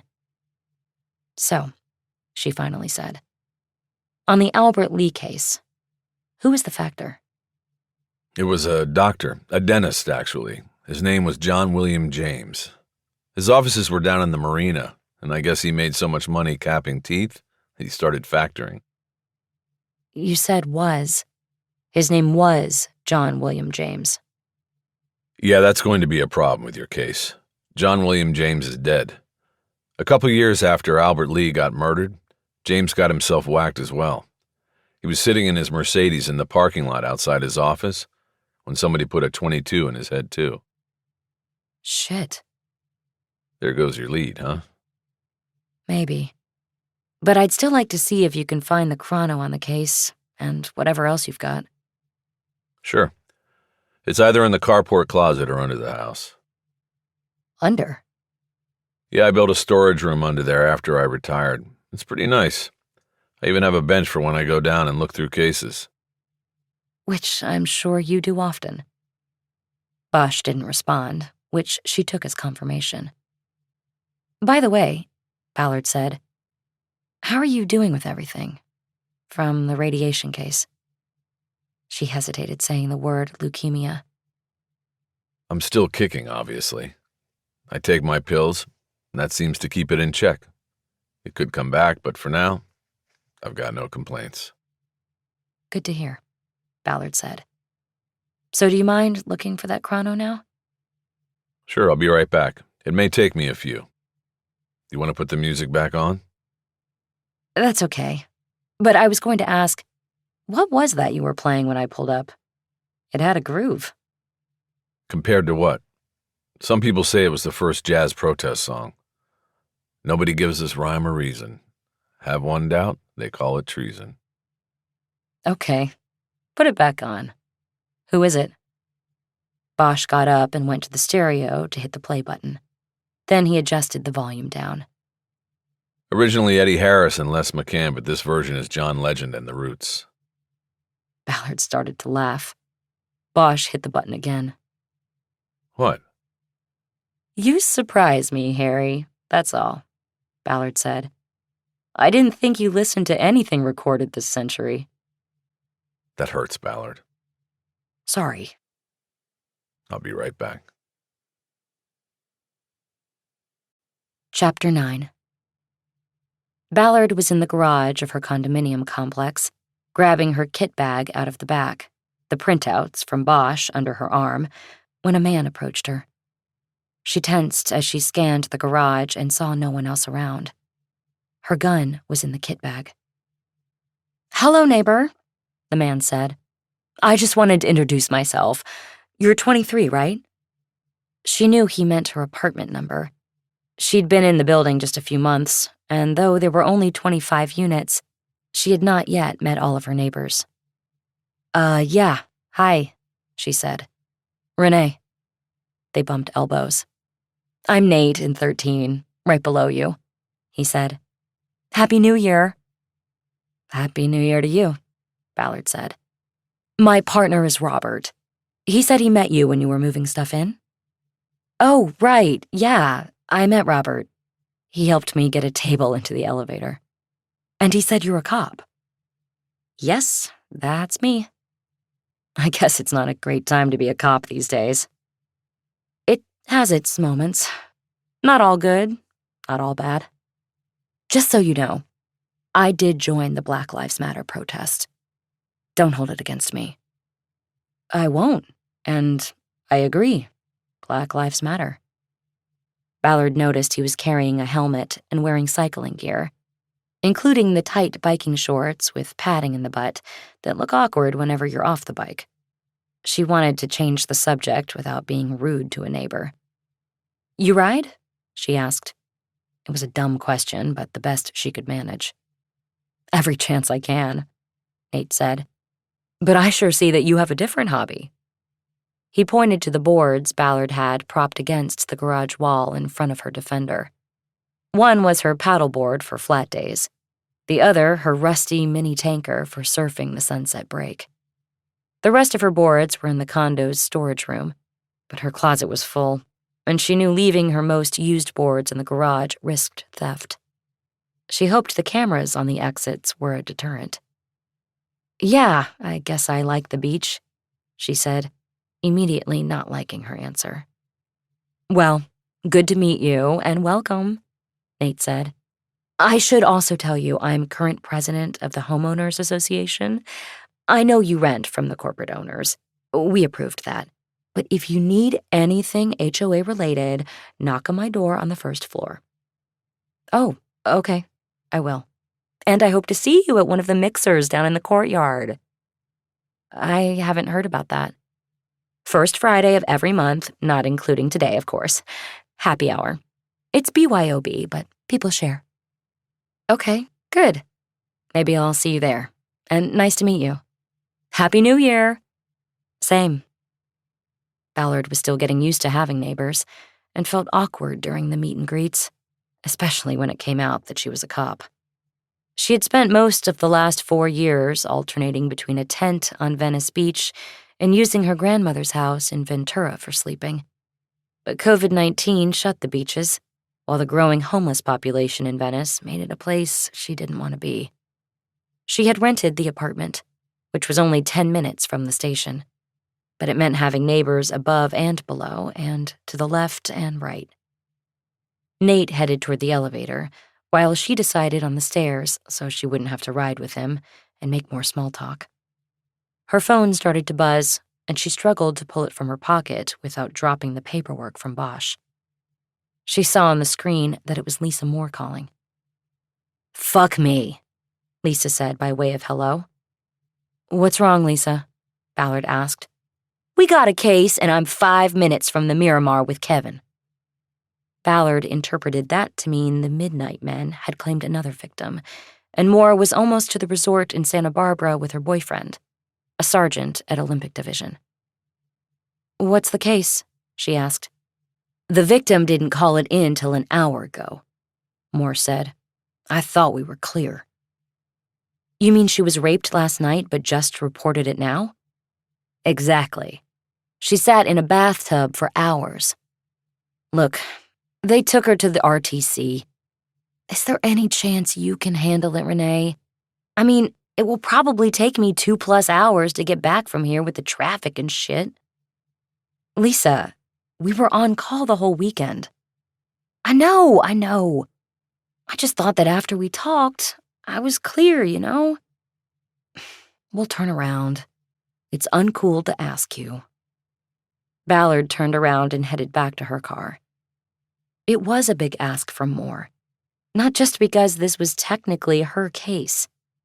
Ballard knew that any trip to the rape treatment center would leave a mark on her. There weren't any uplifting stories to come out of the RTC. She opened the door of her Defender and put the kit bag back in. I'll handle it, she said. But at some point, Dash is going to check in, and he might call you. You're the one from sex, not me. I know, Moore said. I was thinking I would call him now and say we got the call, and one of us will update him after we talk to the victim. If you call him later, that should cover me. And if you need me tomorrow, I'll come back. Whatever. I just don't want my ass in a sling for covering for you. It won't be, You're the best. I'll call you later to check in. Right. They disconnected. Ballard was annoyed. It wasn't because of Moore's lack of work ethic. After a year of pandemic and anti-police sentiment, commitment to the job was sometimes hard to find. The "why should we care" disease had infected the whole department. What annoyed her was the disruption of her plan to spend the evening at home, ordering in from Little Dom's, digging into the chronological record on the Albert Lee killing, and looking for connections to the Javier Rafa killing. Now that she had pulled a fresh Midnight Men case, Lieutenant Robinson Reynolds would be sure to turn the Rafa investigation over to West Bureau Homicide first thing in the morning. "Shit," she said as she started the Defender. The RTC was an adjunct to the UCLA Medical Center in Santa Monica. Ballard had been there many times on cases, including the time she herself was examined for evidence of rape. She knew most of the women. It was all women who worked there, on a first-name basis. She entered the unmarked door and found 2 dayside uniforms she recognized as McGee and Black, both males, standing in the waiting room. "Hey guys, I can take it from here," she said. "How'd the call come in?" She called it in, Black said. The victim. "She thought about it all day and then decided she'd been raped," McGee said. "Whatever evidence there was went down the bathtub drain." Ballard stared at him for a moment, trying to read the sentiment behind such an asshole statement. "Well, we'll see about that," she finally said. "Just so you know, I'm guessing she had no doubt about whether she was raped. Okay, McGee?" Her hesitation was most likely about making a report to a department and officers who don't give a shit and don't view rape as much of a crime. McGee's cheeks started to blotch red with either anger or embarrassment, or both. "Don't get upset, McGee," Ballard said. "I didn't say I was talking about you, did I?" "Yeah, bullshit," McGee said. "Whatever," Ballard said. "She told you it was 2 suspects?" "She did," Black said. "One got in, then let the other one in." "What time was this?" Ballard asked. "Right about midnight," Black said. "She said she didn't stay up to see in the new year. Got home from work around 9:30, made some dinner, then took a shower and went to bed." "What was the address?" Ballard asked. "She lives up in the Dell," Black said. He pulled a field interview card out of a back pocket and handed it to Ballard.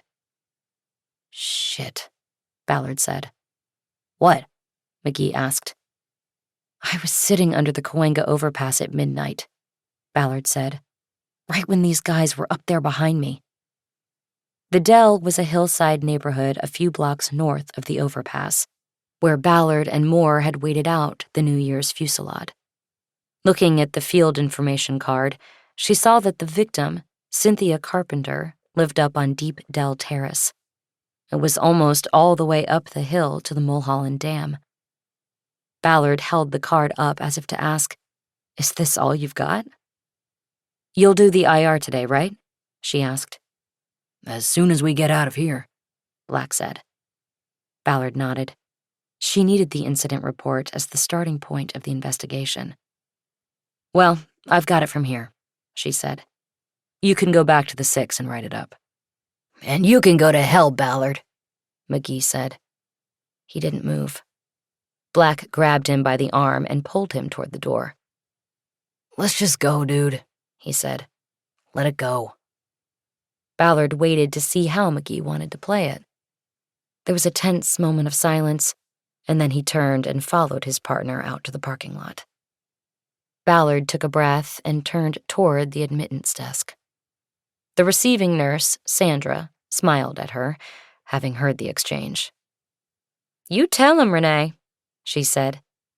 "Your victim's in room 3 with Martha. I'll let her know you'll be in the hallway." "Thanks," Ballard said. Ballard went behind the desk and down the short hallway, which had doors to 4 examination rooms. Ballard had been there at times when all 4 contained victims of sexual assault. The hallway was pastel blue, and a mural of flowers had been added, growing from the baseboard, in an attempt to make things seem more pleasant in a place where horrors were documented. On the wall between rooms 1 and 3 was a billboard with various posted offerings of post-traumatic stress therapy and self-defense classes. Ballard was studying a business card tacked to the board that offered firearms instruction from a retired LAPD officer named Henrik Baston. She found herself hoping that he got a lot of business out of this place. The door to room 3 opened, and Dr. Martha Fallon stepped out, pulling the door closed behind her. She smiled despite the circumstances. "Hey, Renee," she said. "Martha," Ballard said. "No holiday for you, huh? I guess when rape takes a holiday, we'll get one too. Sorry, that sounded trite, and I didn't mean it that way." "How is Cynthia?" "She prefers Cindy. She's, well, she's on the dark side of the moon." Ballard had heard Fallon use the phrase before.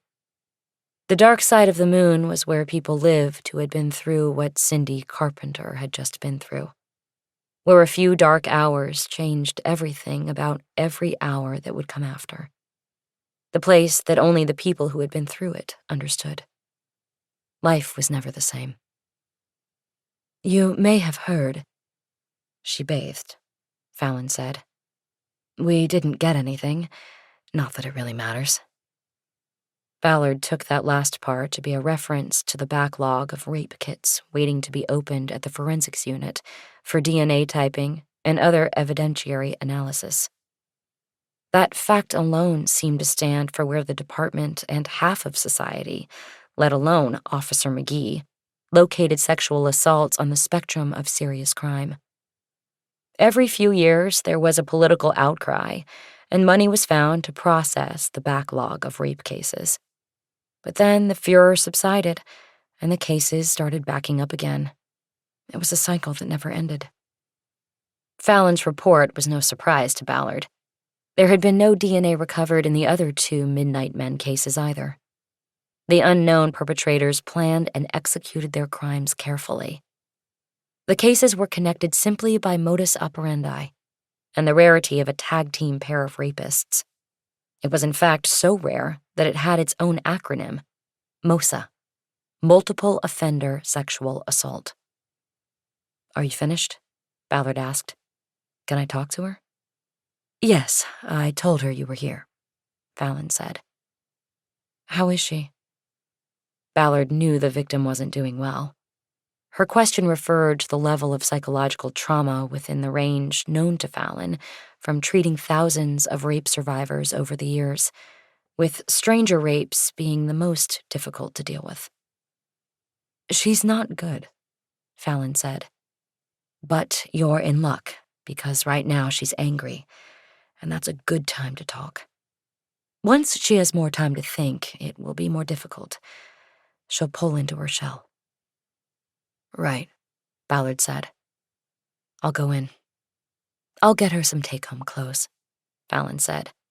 "I assumed you would take her walking clothes and bagged them." The women went in opposite directions. Ballard moved to the door to room 3, but stood outside for a moment and read what Officer Black had put down on the FI card he had filled out while transporting Cindy Carpenter to the RTC. Carpenter was 29 years old, divorced, and the manager of the Native Bean coffee shop on Hillhurst Avenue. Ballard suddenly realized she might recognize this victim because the coffee shop was in her neighborhood in Los Feliz. And while Ballard had only moved in a few months prior, Native Bean had become her go-to spot to pick up coffee and an occasional blueberry muffin in the mornings after work, especially if she wanted to stave off sleep and head to the ocean. Ballard knocked lightly on the door and entered. Cindy Carpenter was sitting up on an examination table and still in a gown. Her clothes, even though she had dressed after bathing, had been collected as evidence and were in a brown paper bag on the examination room counter. It was protocol, and the bag had been sealed by Dr. Fallon. There was a second evidence bag in which Black and McGee had had the presence of mind to place the nightgown Carpenter had on when attacked, as well as the sheets, blanket, and pillowcases from her bed. That was standard procedure, but it was often overlooked by patrol officers. Ballard had to grudgingly give McGee and Black high marks for that. Also on the counter was a prescription written by Fallon for the morning after pill, as well as a card with instructions for how to access the results of HIV and STD testing that would follow the RTC examination. Ballard did indeed recognize Carpenter. She was tall and thin and had shoulder-length blonde hair. Ballard had seen her through the takeout window many times at Native Bean.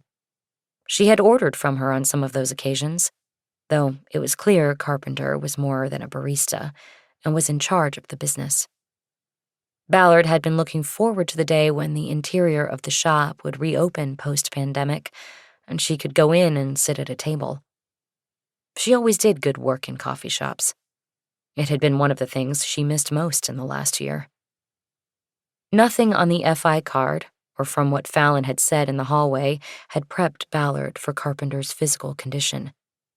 She had hemorrhagic bruising around both eyes from being choked, and lacerations on her lower lip and left ear from being bitten. There was also an abrasion on one eyebrow that Ballard knew from the prior cases had likely occurred when a mask that had been taped over her eyes had been roughly pulled off. And lastly, her layered blonde hair was imbalanced by a purposely haphazard cut by her attackers. An indignity that Ballard knew Carpenter would tell her came at the end, and was a creepy coup de grace of the assault. The rapists would have taken the hair with them. "Cindy, my name is Renee," Ballard said, trying to be informal. "I'm a detective with the Hollywood division of the LAPD. I'm going to be investigating this case, and I need to ask you some questions, if you don't mind." Left alone in the room, Carpenter had been crying. She was holding a tissue in one hand, her cell phone in the other. Ballard wanted to know who she had been calling or texting, but that could come later. "I almost didn't call you people," Carpenter said. "But then I thought, what if they come back? I wanted someone to know." Ballard nodded that she understood. "Well, I'm glad you did call," Ballard said, "because I'm going to need your help catching these men." "But I can't help you," Carpenter said. "I didn't even see their faces. They were wearing masks." "Well, let's start right there. Did you see their hands? Other parts of their bodies? Were they white, black, brown?" "Both were white. I could see their wrists and other parts of their bodies." "Okay, good. Tell me about the masks." "Like ski masks. One was green and one was blue." This was consistent with the other two attacks. The connection between the three cases was now more than a theory. It was confirmed. "Okay, that is helpful," Ballard said. "When did you see the ski masks?" "At the end," Carpenter said, "when they ripped the mask off my eyes."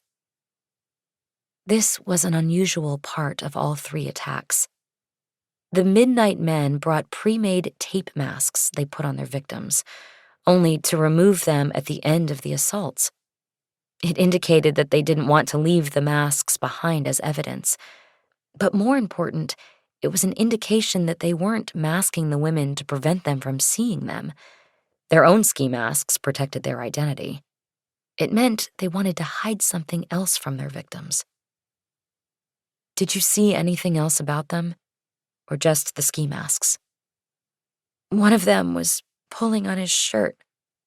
I saw a bandage on his arm." "Which guy? Green or blue?" "Green." "What kind of bandage? What did it look like?" "It was like one of the biggest ones you can get. It was square, right here." She pointed to the inside of her upper arm. Do you think it was to cover up a tattoo? I don't know. I only saw it for like half a second. Okay, Cindy. I know this is difficult, but I want to go through what they did to you. And I also need to take my own photos of your injuries. But first, I want to ask, did they say anything to you?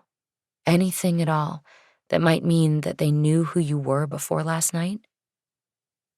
You mean like that it wasn't random? No, I didn't know these guys. At all. No, what I mean is, do you think they saw you somewhere? Like the coffee shop, or where you shop, or anywhere else, and decided to target you? Or was it the opposite? They targeted your neighborhood and picked you that way? Carpenter shook her head. I have no idea, she said. They didn't say stuff like that. They just threatened me and said shit, like, you think you're so cool and so high and mighty. She stopped to bring the tissue up as a wave of tears came. Ballard reached out and touched her arm. I'm sorry to put you through this, Ballard said. It's like I'm having to relive it, Carpenter said. I know, but it will help us catch these two men and stop them from possibly hurting other women. Ballard waited a few moments for Carpenter to compose herself, then started again. Let's talk about last night before anything happened, she said. Did you go out or stay in for New Year's?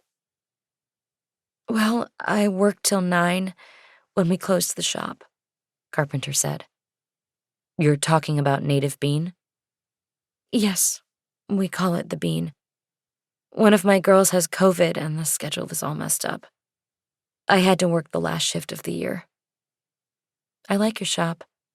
I moved over to Findlay a couple months ago and I've been getting my coffee there. Your blueberry muffins are fantastic. Anyway, so you closed up at 9 and then you went home? Or did you stop somewhere? Ballard guessed she would say she stopped at the Gelson's supermarket on Franklin. It would be on her way home, and one of the other victims had shopped there the night of her attack. I went right home, Carpenter said. I made dinner, leftover takeout. And you live alone? Ballard asked. Yes, since I got divorced. What did you do after dinner? I just took a shower and went to bed. I was supposed to open this morning. You open most mornings, right? That's when I've seen you. That's me. We open at 7. Do you usually take your shower in the morning before going to work? Actually, no. I'd rather sleep later, so Why is this important? Because at this point, we really don't know what's important. Ballard's disappointment in not getting the Gelson's connection had disappeared when Carpenter mentioned taking a shower. The 2 previous victims had said they showered before going to bed on the nights they were assaulted. With only 2 victims saying this, it could be coincidence, but 3 out of 3 became pattern. Ballard felt her instincts stirring. She believed she might have something to work with.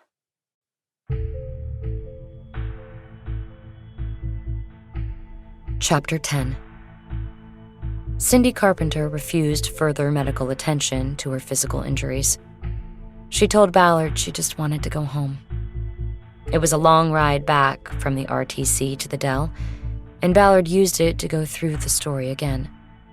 By now, Carpenter was wrung out and tired, but she cooperated, telling the story again in all its humiliating detail, telling what the rapists made her do, what she had heard, and what she had managed to see when the mask taped over her eyes began to come loose. From the first telling at the RTC to the second in the car, Carpenter told the same story, adding or subtracting a few details here and there, but not contradicting herself at any point in the narrative. This was good, Ballard knew. It meant she would be a good witness in terms of the investigation and at trial, should a case ever be made. Ballard complimented her and told her why. It was important to keep Carpenter cooperating. Often, victims grew reluctant when they started to weigh their psychic recovery against trusting the system. Ballard had purposely not recorded either session. A recording taken in the hours after the assault could be gold in a defense lawyer's hands. Yes, smart rapists often employed female attorneys for jury optics, could take any inconsistency between court testimony and a first recounting to tear a hole in the case wide enough for a bus called reasonable doubt to carry the jury through. Ballard always had to think about the moves ahead while trying to solve the present case. Carpenter had supplied numerous details that incontrovertibly connected her assault to the two previous cases. Chief among these were the time of the attacks, the specific acts of sexual assault the women endured, and the measures taken by the rapists to avoid leaving evidence behind. These efforts included wearing gloves and condoms and, notably, bringing with them a dustbuster, which was swept over the victim and locations in the house before the suspects exited. A couple new details did come up in Cindy's telling of her story in the car. One was that Mr. Green, as they had taken to calling the suspect with the green ski mask, had red pubic hair, while Mr. Blue had dark, near black pubic hair. Assuming their body hair matched their scalp hair, Ballard now had partial descriptions of both perpetrators. The previous two victims had never seen anything because the tape placed across their eyes had never come loose. While all three of the victims had said that they could tell by the touch of the rapists that they wore gloves, Carpenter revealed during the drive that she had seen their hands when the tape had come loose, and the gloves they wore were disposable black latex. Ballard knew such gloves were widely available. It wouldn't be strong evidence of guilt, but it was one of the many details that could be important if suspects were ever identified. There was another piece of evidence connecting the three cases as part of the MO. During the car ride questioning, Ballard had focused on how the men spoke and the instructions they gave Carpenter. Ballard did not prompt Carpenter with specific examples, because that might lead to a false confirmation of connection. She had to ask Carpenter more generally to try to remember what had been said to her. But the young woman came through with a key connection. At the end, before they left, one of them, I think it was Mr. Blue, said, "You're going to be all right, doll. You'll look back on this one day and smile." Then he laughed and they were gone. Ballard had been waiting for this. The half apology at the end. The other two victims had reported the same thing, right down to the throwback vernacular of calling the victim doll.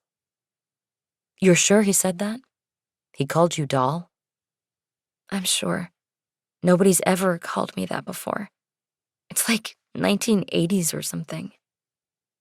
Ballard felt the same way, but that played against Carpenter's estimate, based on what she had seen of her attackers' bodies through the loose tape, that they were in their late 20s or early 30s. There was still an hour or so of light by the time they pulled to a stop in front of the small bungalow where Carpenter lived on Deep Dell Terrace. Ballard wanted to check the house to see if she could find a point of entry and determine if it would be worth calling for a full forensic examination of the premises. She also wanted to walk the neighborhood in daylight and then return after midnight so she could judge the lighting conditions and vigilance of other residents of the hillside neighborhood.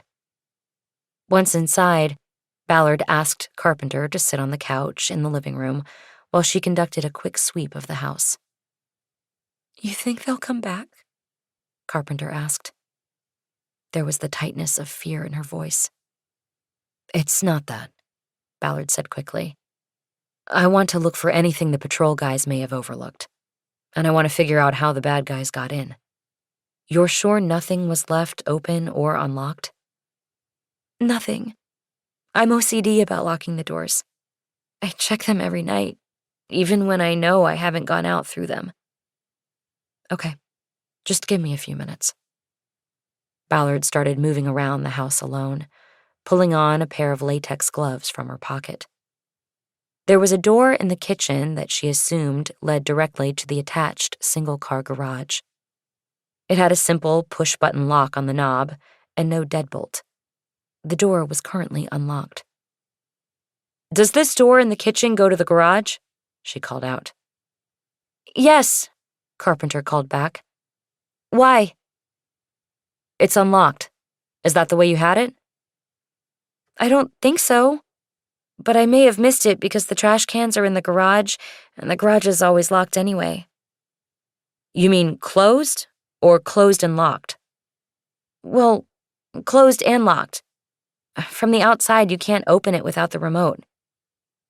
"Is there also an outside door into the garage, besides the overhead door?"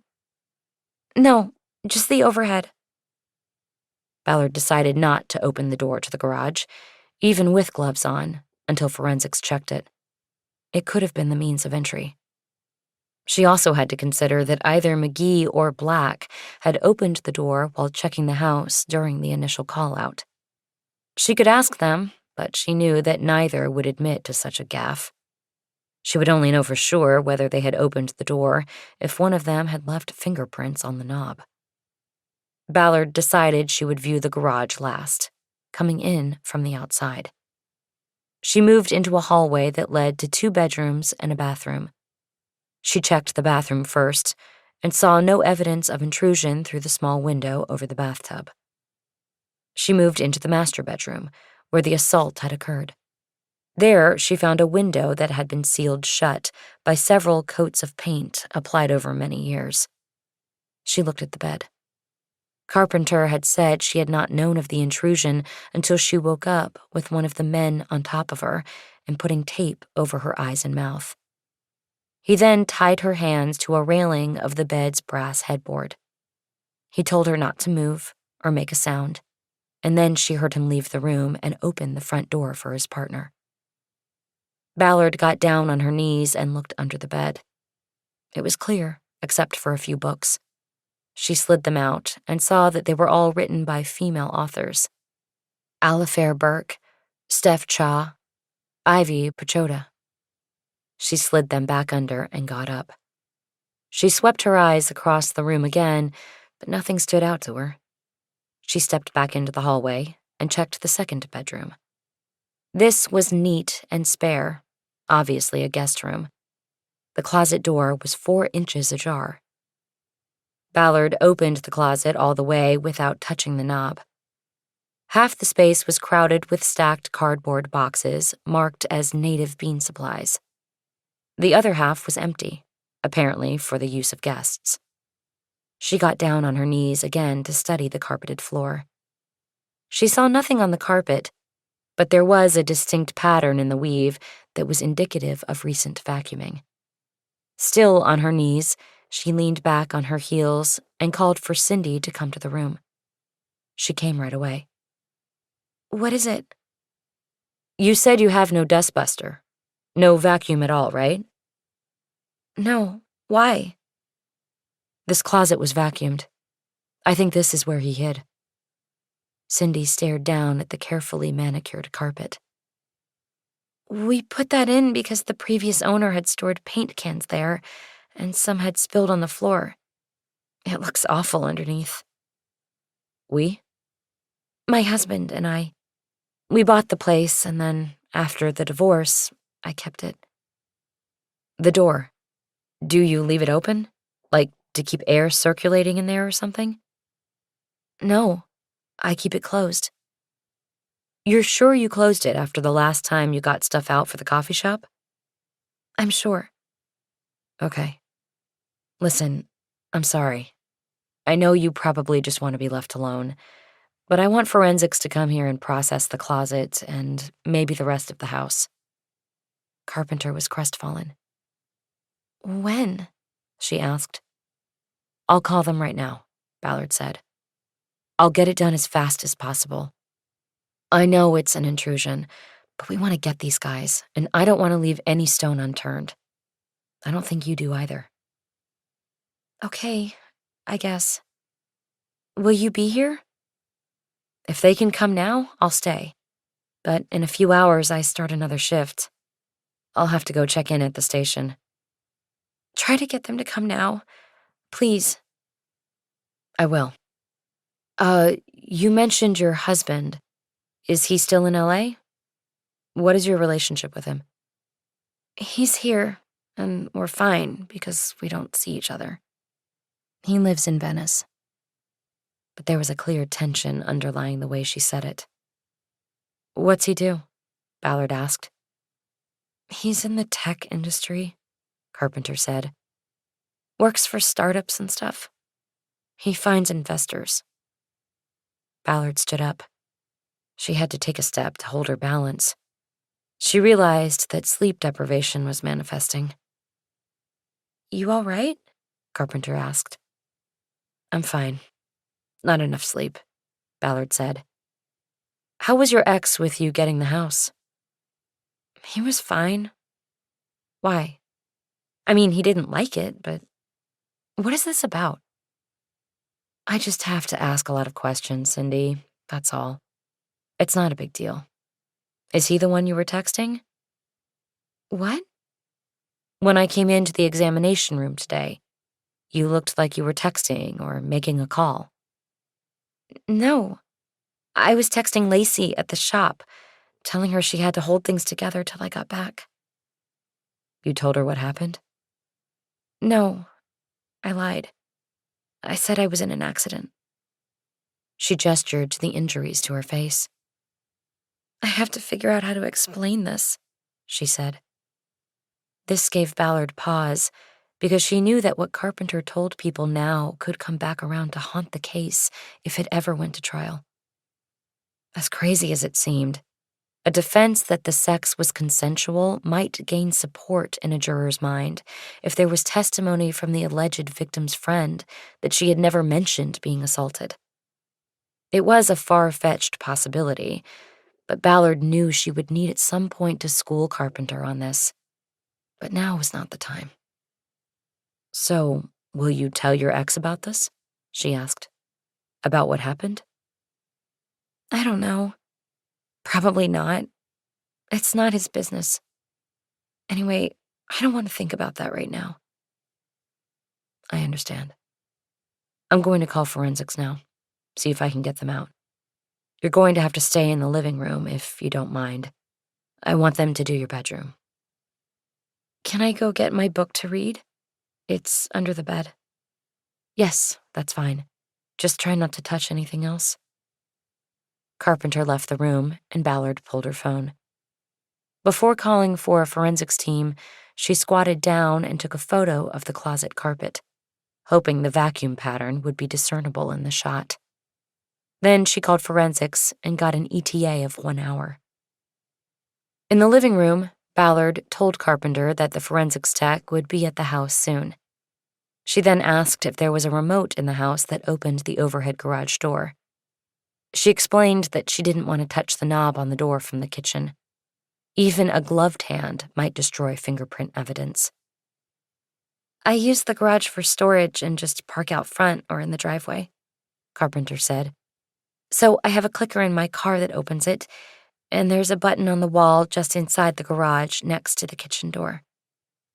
Okay, Ballard said. Can we go out to the car and use the clicker? They stepped out, and Carpenter used a remote key to unlock her car. The parking lights blinked, but Ballard did not hear a distinctive snap of the locks. Was your car locked? She asked. I didn't. Yes, I locked it last night, Carpenter said. I didn't hear the locks click. Well, I always lock it. Ballard was annoyed with herself for not first checking to see whether the car had been locked. Now she would never know for sure. I'm going to enter from the passenger side, she said. I don't want to touch the driver's door handle. Where is the garage clicker? On the visor, Carpenter said. On the driver's side. Ballard opened the door and leaned into the car. She had pulled her own set of keys from her pocket and used the end of her apartment key to depress the button on the garage remote. She then exited the car and watched the garage door open with a loud screeching of its springs. Does it always make that sound? She asked. Yeah, I have to get it oiled or something, Carpenter said. My husband used to take care of things like that. Can you hear it from inside when it opens? I could when my ex still lived here. Do you think it would wake you up in the bedroom? Yes. It shook the whole house like an earthquake. You think that's how they... I don't know yet, Cindy. They stood on the threshold of the open garage. Carpenter had been right. There was no room for a car. The single bay was crowded with boxes, bikes, and other property, including 3 containers for trash, recycling, and yard waste. It looked like Carpenter stored more supplies from Native Bean in the garage as well.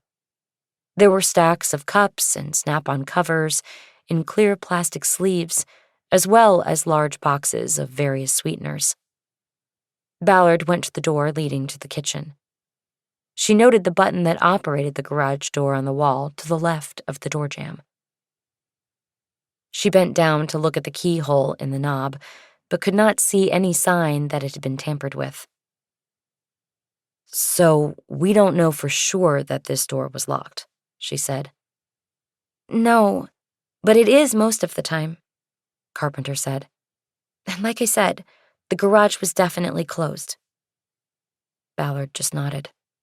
She did not tell Carpenter her current theory, that one of the rapists got into the house before she even came home from work and hid in the guest room closet until she had showered and gone to sleep. He then made his move, incapacitated her, taped her mouth and eyes, and let the other rapist in. A workbench to the right of the kitchen door was crowded with equipment that Ballard guessed had come from the coffee shop. There was an open toolbox with tools haphazardly piled on a top tray. She saw a screwdriver sitting on the bench by itself, as if it had been taken out of the toolbox and left there. She wondered if the rapists brought their own tools to break in, or relied on finding something in the garage of a home lived in by a single woman. Is this screwdriver yours? She asked. Carpenter stepped over to look at it. She reached a hand out to pick it up. No, don't touch it, Ballard said. Sorry, Carpenter said. It might be. I can't really tell. All of this stuff, the tools, were left by Reggie. Your ex? Yes. Do you think they used it to get in? Then how did they get in the garage? There was a shrill note in her voice. I don't know the answer to either question, Ballard said. Let's see what forensics finds. Ballard checked her phone and said forensics was now due in 45 minutes.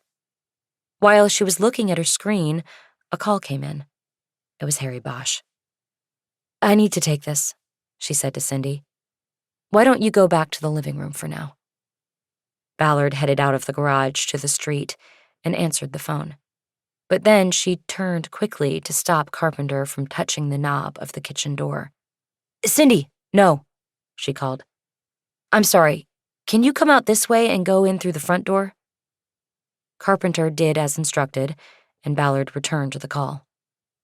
Harry, hi. Renee, sounds like you're in the middle of something. I was just checking in. You got anything out of the chrono that helps? It took Ballard a moment to remember what case and what chrono he was talking about. No, she said. I got sidetracked, called out on a case. Another murder? No, serial rapists we've been looking for. Plural?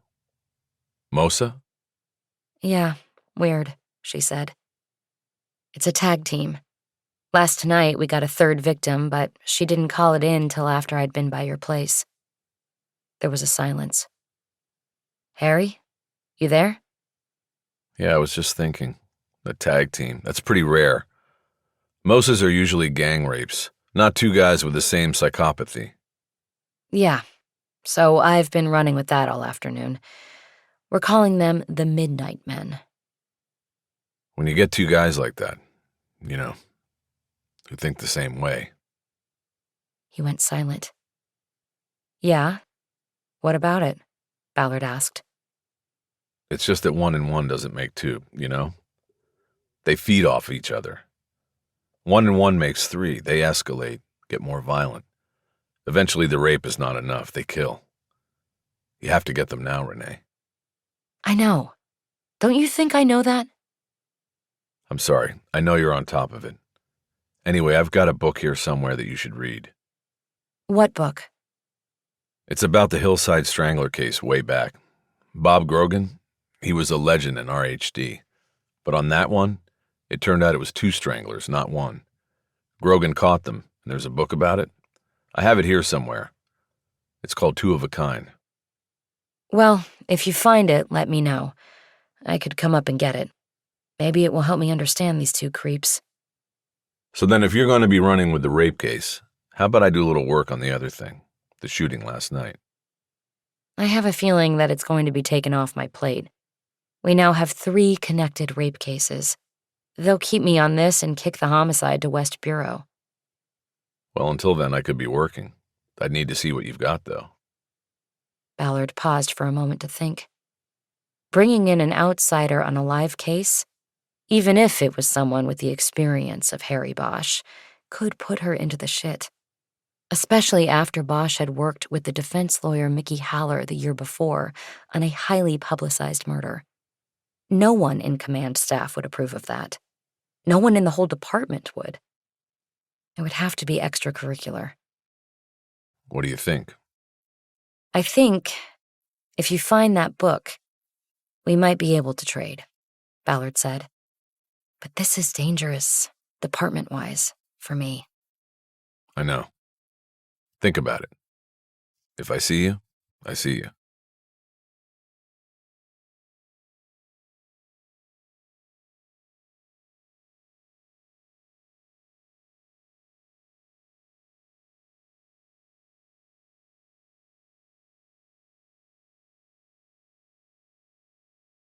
Chapter 11. While waiting for forensics to show up, Ballard took a walk around the neighborhood and started thinking in terms of what made this assault different from the first 2. She had no doubt that it was the same perpetrators. There were too many similarities, but there were also things about this latest occurrence that were unique. Ballard started listing these in her head as she walked. The primary difference was geographic location. The first 2 cases occurred down in the flats in the gridded neighborhoods that afforded the rapists multiple escape routes should something go wrong. Not so with Deep Dell Terrace.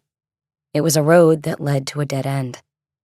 It was also a winding, narrow mountain road in a neighborhood that ultimately had only 2 or 3 ways up and back down. There was no route in this neighborhood that led over the mountains. This was an important distinction. It was riskier to pick a victim in this neighborhood. If things had gone wrong for the rapists and a help call had gone out, the escape routes could easily have been covered by a police response.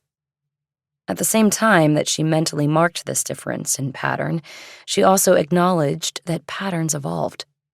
The success of the first 2 rapes could have emboldened the rapists, leading them to new, riskier hunting grounds.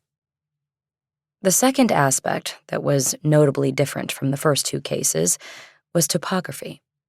Ballard, as well as Lisa Moore, had been operating according to the theory that the assaults were carefully planned. Once a victim was targeted, the rapists watched her routines and prepped for the break-in and assault. This most likely meant walking into the neighborhood from outside. Each of the prior victims lived a few blocks from the main east-west thoroughfares, Melrose Avenue in the first case, and Sunset Boulevard in the second. It was theorized that the rapists walked in and then stealthily moved about, casing the victim, her home, and the routines of the area. Therefore, a gridded, flat neighborhood allowed better access to the prey and escape after the crime. But as Ballard walked down Deep Dell Terrace, it was immediately clear that this sort of prep and exit strategy would be difficult here, if not impossible. Access to the back of Cindy Carpenter's house was severely restricted by the steep mountainside. The houses backing it on the next street up the hill were cantilevered out over an almost sheer rock facing. There was no moving between and behind houses here. These homes didn't even need fences and gates. The natural topography provided security. All of this told Ballard that they had been looking in the wrong direction. They had been looking for a pair of wanderers, voyeurs, who came into the neighborhood off a busy commercial street, moved between and behind houses, and discovered their prey while looking through windows, possibly to strike then or to come back later. This was backed up when interviews of the victims and the limited cross-matching of their habits and movements in the prior days found no nexus that linked the two women. They moved in different circles with no overlap. By all indications, the third case changed all of that. The third case indicated that the victim had been targeted as prey somewhere else and followed to her home. This changed things about the investigation, and Ballard silently scolded herself for time wasted looking the other way. Ballard got an email alert on her phone and opened the app to see that Officer Black had sent her a copy of the incident report. She opened it and scanned through the 2 pages on her small screen.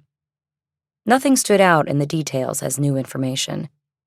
She was closing down the app when she was startled by a silent vehicle whooshing by her. She turned and recognized it as one of the BMW electrics that were used by the forensics teams. The department had bought a fleet of them for use by detectives, but the 60-mile range per battery charge limited their usefulness when detectives needed to go farther while riding the momentum of a case.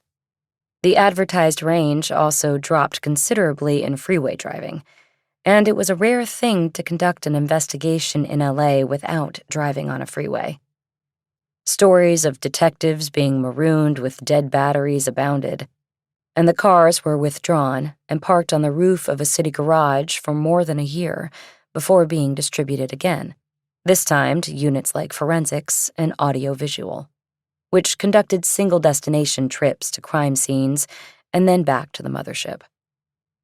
Ballard started walking back towards Cindy Carpenter's house and met the forensics tech as he was getting out of the BMW. He popped the rear hatch. "Ballard, Hollywood Division," she said. "I called." "I'm Reno," the man said. "Sorry if I scared you back there. These things are so quiet. I've had people literally walk in front of me without looking." "Well, maybe if you slowed down some, that wouldn't happen." "Do you know the speed on these things? You barely touch the pedal and you're at 40. Anyway, what do you need here?" He closed the rear hatch and stood ready, holding the handle of a large equipment case in one hand, its weight tilting his shoulders. He was a slightly built man in dark blue coveralls. Sid was stitched in white letters over a breast pocket. "We had a hot prowl rape with 2 suspects last night," Ballard said. "I cannot find point of entry, but I think it was the garage. I want you to start in there. There's a screwdriver on a workbench. Maybe we can get lucky with that.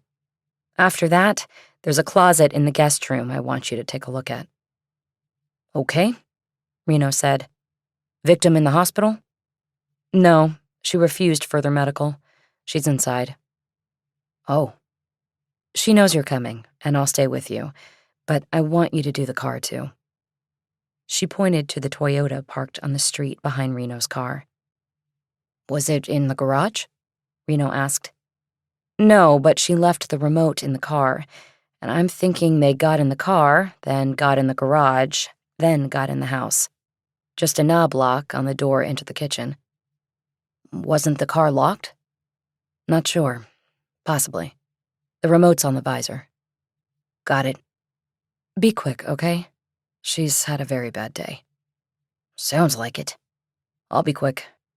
And I'll go get the keys to open the car." While Reno was organizing his equipment, Ballard stepped back into the house and asked Cindy for her car key. She explained why, and Cindy seemed to take it as another level of violation. Her house, her body, and now even her car had been invaded by these evil men. She started crying. Ballard recognized that Cindy was moving into a very fragile state. She asked if there was a friend or family member she could call to see if they could stay with her. Carpenter said no. I saw on the incident report that you listed your ex-husband as closest relative, Ballard said. Would he come? Oh my God, no, Carpenter exclaimed. And please don't call him. I only put him down because I couldn't think straight. And he's the only one in LA. My entire family is down in La Jolla. Okay, I'm sorry I asked. It's just that you seem kind of fragile. Wouldn't you be? Ballard realized she had walked right into that one. I'm sorry, she said. That was stupid. What about Lacey from the shop? You don't seem to understand. I don't want people to know about this. Why do you think I thought about it all day before calling you people? I'm fine, okay? Just do what you have to do and then leave me alone. There was no comeback to that. Ballard excused herself and took the key out to Reno. He was already using silver powder on the driver's side door handle, looking for fingerprints. Anything? She asked. Just smears, Reno said. Like it was wiped? Maybe, maybe not. That was useless. Ballard put the car key on the roof of the car. I'm going to knock on a few doors. I should be back before you're finished. If not, have comms call me. I don't have a rover. And she knows I'm coming in? Yes, but knock first. Got it. Her name is Cindy. Got that too. Ballard stuck with the houses on the east side of Carpenter's house, her thinking being that there was a better chance of the residents on that side seeing something unusual, because the west side led to the dead end. Anyone leaving Carpenter's house by foot or car would have to go east. Canvassing a neighborhood after a rape was a delicate thing. The last thing a victim needed was for everyone on the street to know what had happened. Some victims steadfastly refused to be stigmatized, but others ended up feeling ashamed and losing confidence after such an attack. On the other hand, if there was a danger in the neighborhood, residents needed to know about it. In addition, Ballard was handcuffed by the law. Under California statutes, victims of sexual assault are granted full confidentiality unless they choose to waive that right. Ballard had not even broached the subject with Cindy Carpenter and was, for the moment, bound by law not to reveal her as a rape victim to anyone outside of law enforcement. Ballard pulled her mask all the way up and was holding her badge up when the door of the house next door to Carpenter's was opened by a woman in her 60s, showing one of the signs of being locked down for 9 months. She had a thick band of gray at the base of her brunette hair, marking the last time she had been to a salon for a dye job. LAPD, ma'am. I'm Detective Ballard, and I'm sorry to bother you, but I'm talking to all the neighbors in the area. We had a crime on this street last night after midnight, and I am just asking if you saw or heard anything at all unusual during the night. What kind of crime? It was a break-in. Oh my gosh. Which house? Her asking which house instead of whose house indicated to Ballard that this woman might not know her neighbors personally. That wouldn't matter if she had heard or seen something, but it did mean she might not start a gossip line with neighbors after Ballard left. This was good. Ballard didn't want neighbors already knowing she was coming when she knocked on their doors. Next door, Ballard said. Did you hear or notice anything unusual last night? No, the woman said. Not that I remember. Was anyone hurt? Ma'am, I can't really discuss the details with you. I'm sure you understand. Do you live alone here? No, it's my husband and I. Our kids are grown. Was it the girl next door? The one who lives alone? She pointed in the direction of Cindy Carpenter's house. But calling her the girl instead of using her name was another indication that this woman did not know her neighbors well, if at all. Is your husband home? Ballard asked, ignoring the questions. Could I speak to him? No, he went golfing, the woman said. At Wilshire Country Club. He'll be home soon. Ballard pulled a business card and gave it to the woman, instructing her to have her husband call if he remembered hearing or seeing anything unusual the previous night. She then took the woman's name for her records. Are we safe? The woman asked. I don't think they'll be back, Ballard said. They? It was more than one? We think it was 2 men. Oh my gosh. Did you happen to see 2 men on the street last night? No, I didn't see anything, but now I'm scared. I think you're safe, ma'am. Like I said, we don't expect them to come back. Was she raped? Ma'am, I can't talk about the case. Oh my God, she was raped. Ma'am, listen to me. I said it was a break-in. If you start spreading rumors, you are going to cause a lot of pain for your next-door neighbor. Do you want that? Of course not. Good. Then please don't. Tell your husband to call me if he heard or saw anything unusual last night. I'll call him right now. He should be driving home. Thank you for your time. Ballard walked back to the street and went to the next house. And so it went. In the next hour, she knocked on 7 more doors and had conversations with residents at 5 of them. Nobody had any useful information. 2 of the homes had a Ring camera on their door, but a review of video from the night before provided nothing useful. Ballard got back to Cindy Carpenter's house just as Reno was packing the back of his electric ride. So, what'd you get? Ballard asked. Big fat nothing, Reno said. These guys were good. Shit. Sorry.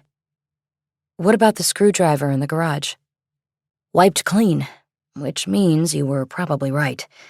They used it to pop the door, then wiped it. Thing is, that garage door is loud. The springs creak, the motor grinds. If they got in that way, how come it didn't wake her up? Ballard was about to explain to Reno that she thought at least one of the intruders was already in the house when Carpenter got home from work. But she suddenly realized the fallacy of that theory. If they opened the garage with the remote from the car, then the car had to have been back at the house, meaning Carpenter was home from work. This changed her thinking on what connected the 3 victims. Good question, Ballard said. She wanted to get rid of him so she could work these new thoughts. Thanks for coming out, Reno, she said. I'm going to go back in. Anytime, Reno said. Ballard went back up to the front door, knocked, and then entered. Carpenter was sitting on the couch. He's leaving, and I'll get out of your hair as well, Ballard said. Are you sure there's no one I can call for you? I'm sure, Carpenter said. I'll be fine. I'm getting a second wind now. Ballard wasn't sure what a second wind could be, considering the trauma that had occurred. Carpenter seemed to read her. I'm thinking about my father, she said. I don't remember who said it, but he always quoted some philosopher when I would skin my knee or have something bad happen. He'd say, if it doesn't kill you, it makes you stronger. Something like that. And that's what I'm feeling now. I'm alive. I survived. I'll get stronger. Ballard didn't respond for a moment. She took out another business card and put it down on a small table near the door. Good, she said. There are my numbers if you need me or think of anything else. Okay, Carpenter said. We're going to get these guys. I'm sure of it. I hope so. Can you do something for me, and then maybe we talk tomorrow? I guess. I'm going to send you a questionnaire. It's called a Lambkin survey. It's basically questions about your recent history of movements and interactions, both in person and on social media. There is a calendar to track your whereabouts that you will be asked to fill out as best you can. I think it goes back 60 days, but what you really want to focus on are the last 2 to 3 weeks. Every place that you can remember. These guys saw you at some point and some place. Maybe it was the coffee shop, but maybe it was somewhere else. God, I hope it wasn't the shop. That's awful. I'm not saying it was, but we have to consider everything. Do you have a printer here? Yes, it's in a closet. Well, if you could print out the survey and fill it in by hand, that would be best. Why is it called a lamb, whatever you said? It's the name of the guy who put it together. He was the LAPD's sex crime expert until he retired. It's been updated with the social media aspects. Okay? Send it to me. As soon as I can. And I can come by tomorrow and go over it with you if you want. Or just pick it up once you're finished. I have to open tomorrow, and probably will be there all day, but I'll take it with me and fill it out when I can. Are you sure you want to go in tomorrow? Yes. It will help take my mind off of things. Okay. And I'm going to be in the neighborhood a little while longer. Just so you know, my car will be out front. Are you telling the neighbors what happened to me? No, I'm not. Actually, under California law, I can't anyway. I'm just saying there was a break-in in the neighborhood. That's it. They'll probably know. They'll figure it out. Maybe not. But we want to catch these monsters, Cindy. I have to do my job, and maybe one of your neighbors saw something that can help. I know. Did anybody tell you they saw something? So far, no. But I still have this end of the street to go. She pointed west. Good luck, Carpenter said. Ballard thanked her and left. She walked to the house next door. An old man answered, who proved to be no help, even revealing that he took out his hearing aids at night to sleep better. Ballard then crossed the street and talked to another man, who said he saw nothing, but provided a helpful piece of information when asked what he heard. You being directly across from the garage across the street, do you ever hear when that goes up or down? Ballard asked. All the effing time, the man said. I wish she'd oil those springs. They squawk like a parrot every time the door goes up. And do you remember whether you heard it last night? Yeah, I heard it. Do you remember what time by any chance? Not exactly, but it was sort of late. Were you in bed? No, not yet, but about to hit the sack. I never watch any of that New Year's stuff. It's not my thing. I just go to bed and it's one year, and then I wake up and it's the next. That's how I do it. So, before midnight, do you remember what you were doing or watching on TV? I'm trying to narrow in on a time. Hold on. I got it for you. He pulled a cell phone out of his pocket and opened up the text app. He started scrolling through messages. I got an ex-wife in Phoenix, he said. We couldn't live together, but now we're friends because we don't. Funny how that works. Anyway, she watches the ball drop in New York so she can go to bed early. So I texted her Happy New Year on New York time. That was when I heard the garage. He held the phone screen out to Ballard. There you go. Ballard leaned in to look. She saw a Happy New Year text sent to someone named Gladys that went out at 8:55 the night before. And this is the same time you heard the garage? Yep. Did you hear it open and close, or just open? Open and close. Not as loud going down as it is going up, but I hear it. Ballard asked the neighbor his name for her records and thanked him. She didn't tell him that he had just helped her drop a piece of the puzzle into place. She was sure that he had heard the midnight men entering Cindy Carpenter's house. Cindy had worked till 9 p.m. and didn't park in the garage anyway. Ballard could think of no other explanation.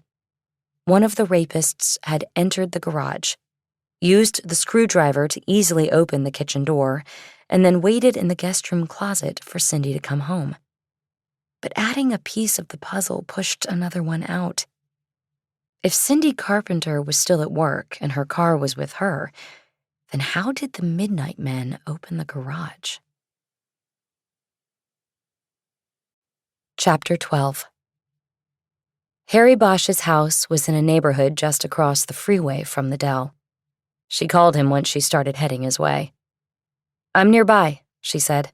"Did you find that book?" I did. You're coming now? "I'll be there in 5. I need to borrow your Wi-Fi, too." Okay. She hung up. She knew that she should be going to Hollywood Division to sit in on the roll call for the start of her watch, but she wanted to keep moving. She instead called the watch office to see which sergeant would be handling roll call, and then asked to speak to him. It was Rodney Spellman. "What do you got, Ballard?" he said by way of a greeting. "We had a 3rd hit by the Midnight Men last night," she said. "Up in the Dell." "Heard about it." "I'm out running with it and won't make roll call, but can you bring it up and ask about last night? Especially the 15 and 31 cars. I want to know if they saw anything, jammed anybody, anything at all." "I can do that, yes." "Thanks, Sarge. I'll check back later." "That's a roger." She disconnected. She crossed the 101 on the Pilgrimage Bridge and soon was on Woodrow Wilson, heading up to Bosch's place. Before she got there, she got a call from Lisa Moore. "What's happening, Sister Ballard?" she asked. Ballard guessed she was already hitting the wine, and her salutation rang false and annoying. Still, Ballard needed to talk to somebody about her findings. "I'm still working on it," Ballard said, "but I think we need to rethink this. The 3rd case is different from the first 2, and we might be looking the wrong way." "Whoa," Moore said. "I was hoping to hear I'm okay to stay up here till Sunday." Ballard's patience with Moore ran out. "Jesus, Lisa, do you even care about this?" she said. "I mean, these 2 guys are out there and—" "Of course I care," Moore shot back. "It's my job, but right now it's fucking up my life." "Fine, I'm coming back. I'll be in tomorrow at 9. I'll meet you at the station." Ballard immediately felt bad about her outburst. She was now sitting in the car outside Bosch's house. "No, don't bother," she said. "I'll cover it tomorrow." "You sure?" Moore said. She said it a little too quickly and hopefully for Ballard. "Yes, whatever," Ballard said. "But you're taking my shift, no questions asked, next time I need it." "Deal." "Let me ask you something. How did you do the cross-referencing of the first 2 victims? Interview, or did you have them fill out a lambkin survey?" "That thing's 8 pages long now with the updates. I wasn't going to ask them to do that. I interviewed them, and so did Ronan." Ronan Clark was a detective with the sexual assault unit. He and Moore weren't partners in a traditional sense. They each carried their own caseload, but backed each other up when needed. "I think we should give them the survey," Ballard said. "Things are different now. I think we had the victim acquisition wrong." There was silence from Moore. Ballard took this as disagreement, but Moore probably felt she could not voice an objection after having split town, leaving Ballard working the new case solo. "Anyway, I'll handle it," Ballard said. "And I should go now. Got a lot to do and I have my shift tonight." "I'll check in tomorrow," Moore said helpfully. "And thank you so much, Renee. I will pay you back. You name the day, I'll take your shift." Ballard disconnected and put on her mask. She got out with her briefcase. Bosch's front door opened before she got to it. Saw you sitting out there. He stood back against the door so she could enter. "I was just being a fool." About what? "My partner on the rapes. Allowing her to run off for the weekend with her boyfriend while I'm working 2 cases. I'm being stupid." Where'd she go? Santa Barbara. Our place is open up there? I don't think they plan on leaving the room much. Oh well, like I said, I'm here and I can help. Wherever you need me. I know. I appreciate it, Harry. It's just the principle of it. She's totally burned out. No empathy left. She should ask for a transfer from sex crimes. Bosch gestured toward the table in the dining room, where he already had his laptop open. They sat down facing each other. There was no music playing. Also on the table was a hardcover book with yellowed pages. It was Two of a Kind by Darcy O'Brien. It does hollow you out. Sex crimes. What's happening since we talked? It's going upside down, Ballard said. Like I told you, 3 cases definitely linked, but this third one, it's different from the first 2. It changes things. Ballard put her briefcase on the floor next to her chair and slid out her laptop. You want to run it by me since your partner is gone? What? Are you like my favorite uncle that I never had? Ballard asked. Are you going to give me a dollar bill for candy when I leave? I'm sorry, Harry. I don't mean... I'm just out of sorts with Lisa. I'm mad at myself for letting her skate like that. That's okay. I get it. Can I still use your Wi-Fi? She opened her laptop and Bosch walked her through connecting to the internet. His password to the Wi-Fi account was his old badge number, 2997. Ballard pulled up a blank copy of the Lambkin survey and sent it to Cindy Carpenter, getting her email off the report Black had sent her. She hoped Carpenter wouldn't ignore it. You know what will teach your partner a lesson? Bagging these assholes before she gets back. That's highly unlikely. These guys, they're good, and they just changed the game. Tell me how. Ballard spent the next 20 minutes updating Bosch on the case, all the while thinking she should be updating Lisa more in such detail. When she was finished, Bosch had the same conclusion and opinion as Ballard. The investigation needed to shift. They had been wrong about the Midnight Men and how they acquired their victims. It was not the neighborhood that was chosen first. It was the victims. They were picked and then followed to their neighborhoods and homes. All 3 women had crossed the perpetrator's radar somewhere else. Ballard now had to find that crossing point. I just sent the latest victim a Lambkin questionnaire, Ballard said. I hope to get it back tomorrow or Sunday. I have to talk the first 2 victims into doing it, because Lisa thought it was too much to ask of them at the time. The first rape was back at Thanksgiving, and I doubt the victim will have as good a memory now as she would have if she'd been asked to do it in the first place. Now I'm getting annoyed with this, Lisa. That was lazy. Are you going to send it to the other 2 now? No, I want to call and talk to them first. I'll do that after I leave here. Did you know Lambkin when he was in the department? Yeah, we worked some cases. He knew what he was doing when it came to assaults like this. Is he still in town? No, I heard he retired out of state and has never come back. Somewhere up north. Well, we still use the cross-referencing survey with his name on it. I guess that's some kind of legacy. You want what I've got on Javier Rafa? If you're willing to share. You have a printer? Down here. Bosch reached down to one of the bottom shelves of the bookcase behind his chair. He brought up a box-like printer that looked like it might have been put into service in the previous century. You've got to be kidding. What, this? I don't do a lot of printing, but it works. Yeah, probably 5 pages a minute. Luckily, I don't have much to share. Give me the connector thing and plug it in. You have paper? Yes, I have paper. He handed her the connector to her laptop. While he plugged the printer in and loaded paper, she pulled up the case file on her screen and started sending the documents she had put together on her last shift into the print queue. She wasn't wrong. The printer was slow. See, I told you it works.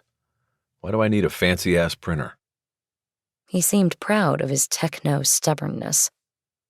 "Maybe because I'd like to get to work sometime tonight," Ballard said.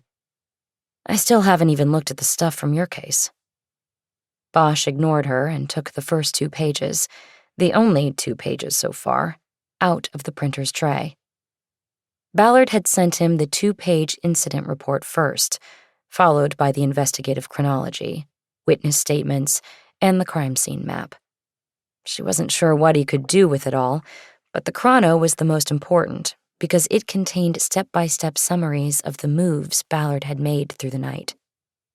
Though she didn't hold out any hope of being able to keep the case much longer, she knew that if Bosch could come up with a line of investigation that led from the Rafa case back to his old case, the killing of Albert Lee, then she might have something to bargain with when the powers that be came to take Rafa from her.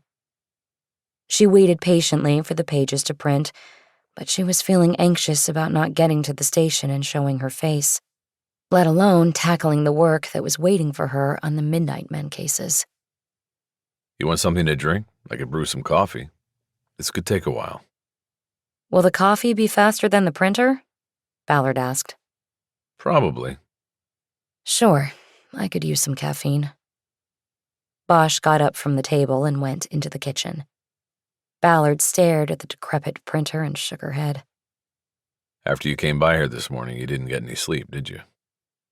The printer was not only old, it was loud. "Nope," Ballard called back. Then I'll use the heavy-duty stuff. Ballard got up and went to the slider leading to the deck. "Can I go on the deck?" Sure. She opened the door and stepped out. She removed her mask so she could breathe freely. At the railing, she saw sparse traffic down on the 101, and it was clear that the multi-level parking garage at Universal City was empty. The amusement park was closed due to the pandemic. She heard the printer stop. Putting her mask back on, she went inside again. After making sure everything had printed, she disconnected her laptop and shut it down. She stood up and was about to tell Bosch never mind the coffee when he came out of the kitchen with a steaming cup for her. Black, right? "Thanks," Ballard said, accepting the cup. She pulled her mask down and turned away from Bosch to sip the hot liquid. It was scorching and strong. She imagined she could already feel the caffeine coursing through her body while it was still going down. "That's good," she said. "Thanks." It'll keep you going. Ballard's phone started to buzz. She unclipped it and checked the screen. It was a 323 number, but no name came up. "I think I should take this," she said. Sure. She connected. "This is Detective Ballard." "Detective, it's Cindy Carpenter. I got the survey thing you sent, and I'll work on it. But I just remembered something." Ballard knew that often a crime victim had details of the event emerge hours and sometimes days after the experience. This was a natural part of processing the trauma, even though in court, defense lawyers often had a field day accusing victims of conveniently manufacturing memories to fit the evidence against the defendant. "What did you remember?" Ballard asked. "I must have blocked this out at first," Carpenter said. "But I think they took my picture." "Which picture are we talking about?" No, I mean a photo. They took my photo, you know, when they were raping me." "Why do you think this, Cindy?" "Because when, you know, they were making me do oral, one of them grabbed my hair and tilted my head back for a few seconds and sort of held it. It was like he was posing me, like some kind of sick selfie." Ballard shook her head, though Carpenter could not see this. She felt it was likely that Carpenter had accurately guessed what the rapists were doing.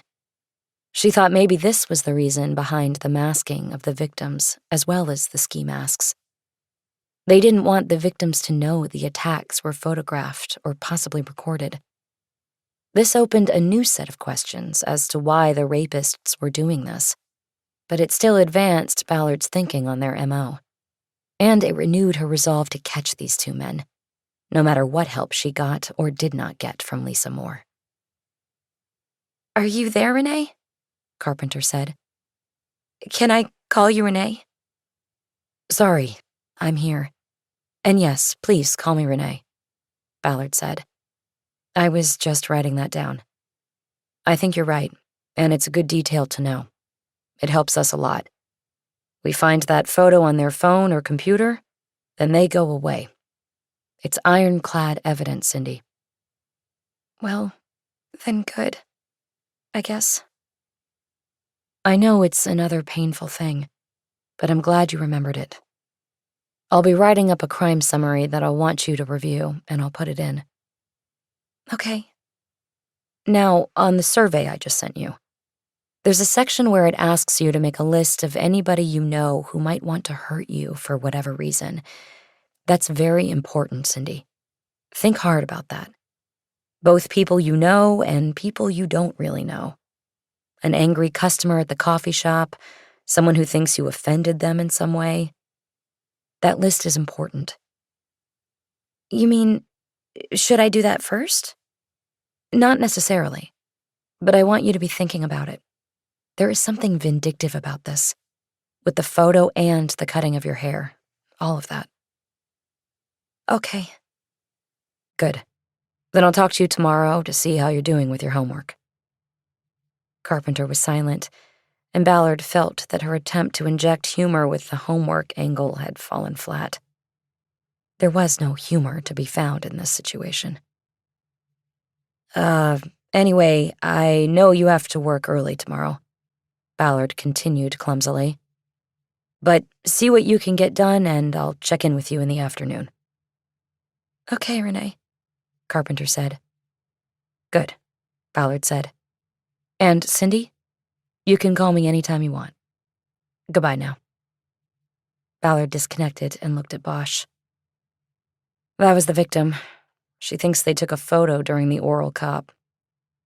Bosch's eyes went off her as he registered this and filed it in his knowledge of the evil things men do.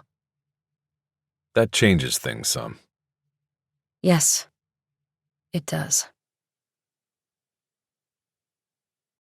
Chapter 13. After dropping her briefcase off at a desk in the detective squad room, Ballard headed to the watch office to make an appearance and see if there was anything working in the division that might call for a detective. The watch lieutenant was a lifer named Dante Rivera, who was closing in on his golden ticket. 33 years in meant a maximum pension of 90% of his final salary. Rivera was just 5 months out, and there was a countdown calendar on the wall of the watch office.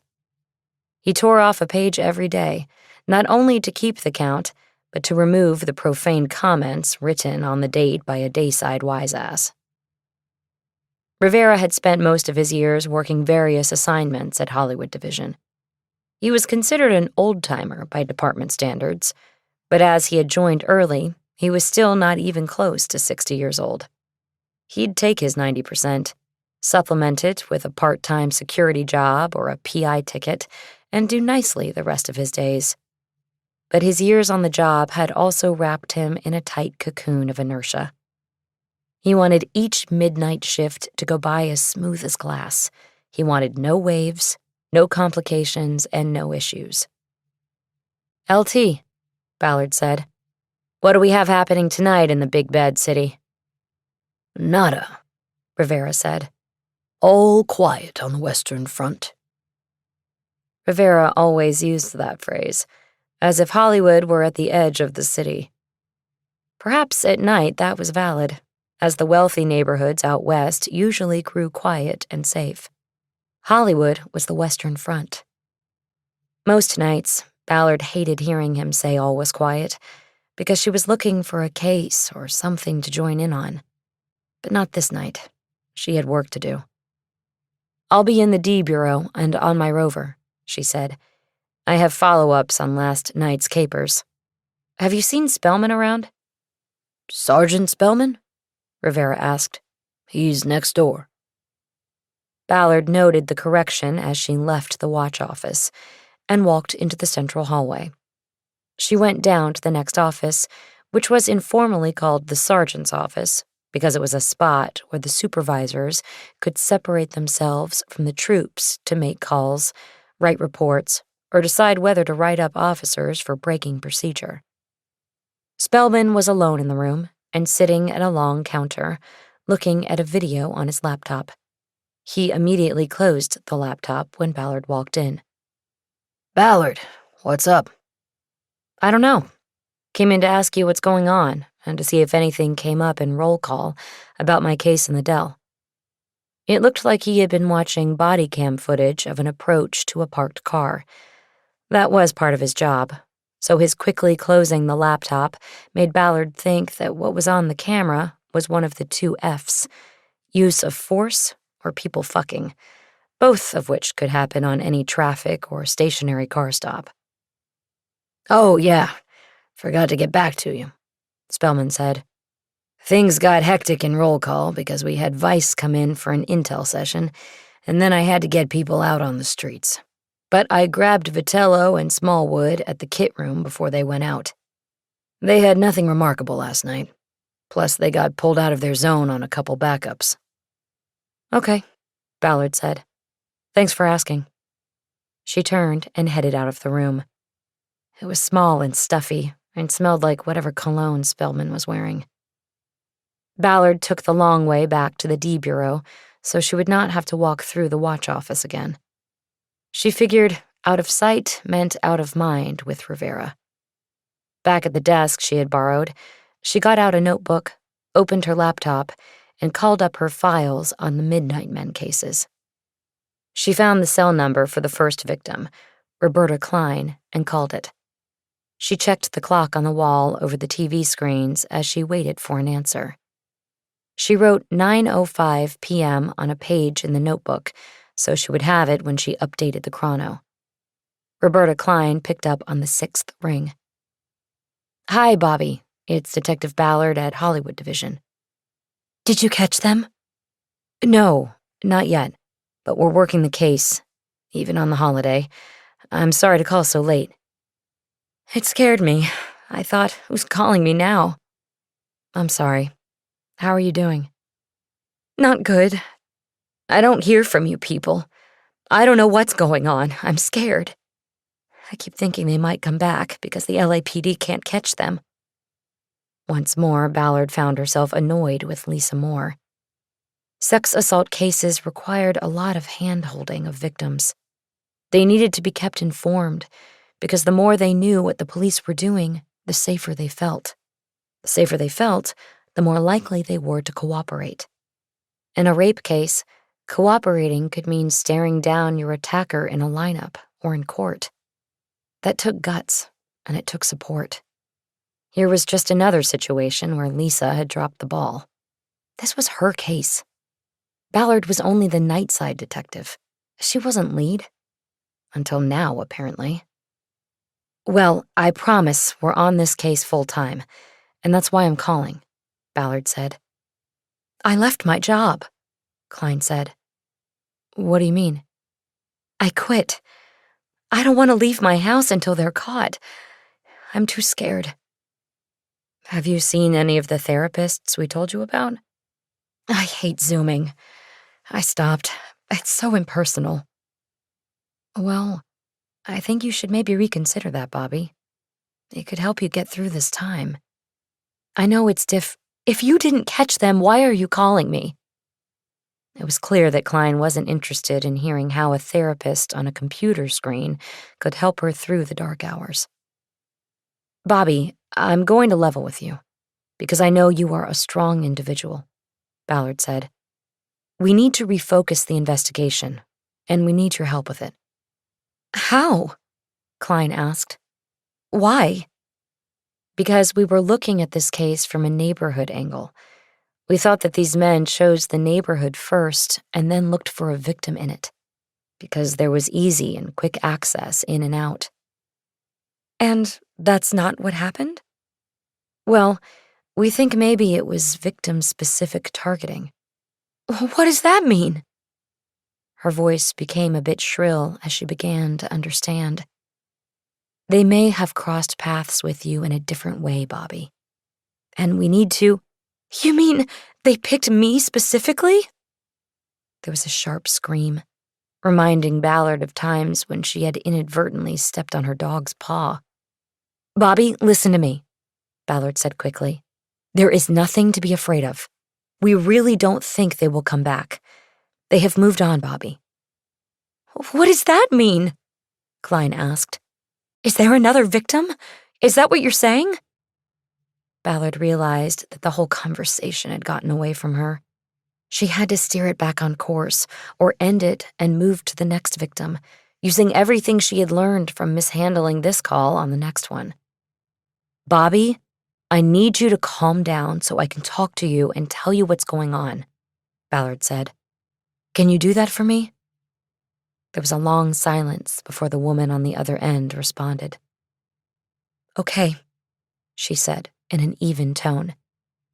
I'm calm. Tell me what the fuck is going on. There was another victim, Bobby, Ballard said. It happened early this morning. I can't tell you the details, but it has changed our thinking on this, and that's why I need your help. What do you want me to do? First of all, I need you to tell me if you ever go to the Native Bean coffee shop in Los Feliz. There was a pause while Klein considered the question. No, Klein said. I've never been there. It's on Hillhurst, Ballard said. Are you sure? I'm sure. Do you know anyone who works there? No, I never even go over that way. Thank you, Bobby. Now, was someone there attacked? I can't really discuss that with you, Bobby. Just as you have protections against being identified, so do other victims. Now, I have your email. I'm going to send you a document. It's a questionnaire about your life and your movements, and it will help us figure out where you might have initially crossed paths with these men. Oh my God. Oh my God. There was nothing to panic about, Bobby. Nothing to panic about? Are you kidding me? Those men could easily come back here and hurt me again, any fucking time. Bobby, that's not going to happen. It's very unlikely. But I'll go to the watch office as soon as we're finished here and ask the lieutenant to increase patrols on your street. I'll make sure they do it, okay? Whatever. That's not going to stop them. Which brings us to the survey I want you to fill out. This will help us stop them. Can you take some time tonight and tomorrow and do it for me? You can email it back to me, or if you want to print it out and work on it, I'll come by and get it as soon as you're finished. Just call me. What about Detective Moore? Where is she? Good question, Ballard thought. We're working this together, she said. I'm handling the survey. Ballard proceeded to give the same instructions she'd given earlier to Cindy Carpenter. Being given a task that would distract her from her fears, at least temporarily, seemed to calm Klein, and she finally agreed to fill out the questionnaire. Ballard, in turn, promised to come by to pick it up and to do a security survey of the house. By the time the call ended, Bobby Klein was talking calmly and seemed ready to go to work. Ballard was wrung out after the call. She was feeling exhaustion creeping into her muscles. She decided to put off phoning the second victim. She got up and went to the station break room, where she brewed a cup of coffee on the Keurig machine. It was not as good as Bosch's blend, nor as strong. She then went to the watch office and asked Rivera to have the car assigned to the RA encompassing Bobby Klein's neighborhood to do a few extra drive-bys on her street. Rivera said that he would. When Ballard got back to the desk, she decided to follow through on an idea that had been gestating since she had received Cindy Carpenter's call about her rapists possibly taking a photo of her. She went on the desk computer, signed in, and pulled up the original crime report and victim addendum. She found the listing for Reggie Carpenter, Cindy's ex-husband, and ran his name through the DMV database. There were several hits, but only one of them carried an address in Venice, where Cindy had said her ex lived. She then ran the name and birth date through the crime database and learned that Reginald Carpenter had both a DUI arrest and an assault on his record from 7 years earlier. He got probation for both and had apparently kept a clean record ever since. Ballard called the number on the victim information sheet that Cindy had provided for her ex-husband. When it was answered, Ballard heard multiple voices, men and women, in the background before one said hello. "Mr. Carpenter? This is Detective Ballard with the LAPD. Am I catching you at a bad time?" "Wait, shut the fuck up! Hello? Who is this?" "I said this is Detective Ballard with the LAPD. Do you have a few minutes?" Well, what's this about?" Ballard decided to use a play to see if it would elicit information. "I'm investigating a crime in your neighborhood. A break-in." "Really? When?" "Last night, shortly after midnight, which I guess would technically make it today. I'm calling to see if you were home at that time and whether you happened to see any suspicious activity on your street." No, I wasn't here. Didn't get home till pretty late." "Were you nearby? Maybe you saw something from wherever—" "No, I wasn't nearby. I was in Palm Springs for New Year's and just got back a couple hours ago." "Which place got hit?" 115 Deep Dell Terrace. We do think that the perpetrators watched the place before choosing when to— Let me stop you right there. I don't live on Deep Dell anymore. Your information is bad." "Really? My mistake. So you have not been in that neighborhood?" "No. My ex-wife lives there, so I make it a practice to stay away." There was laughter in the background. It emboldened Carpenter. "What did you say your name was?" "Ballard. Detective Ballard."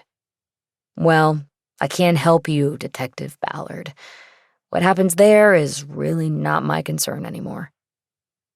He said it in an officious way that drew more laughter from the people he was with. Ballard maintained a flat tone, thanked him for his time, and disconnected. She was unsure why she had even made the call. She was riffing off something she had picked up in Cindy Carpenter's voice when she spoke of her ex-husband. It had been a note of apprehension, maybe even fear. Back on the computer, Ballard opened the county courts systems database and went through the portal to the family courts division. She looked up the Carpenter's divorce, but as she expected, the records were sealed, other than the front page of the original petition to dissolve the marriage. This was not unusual.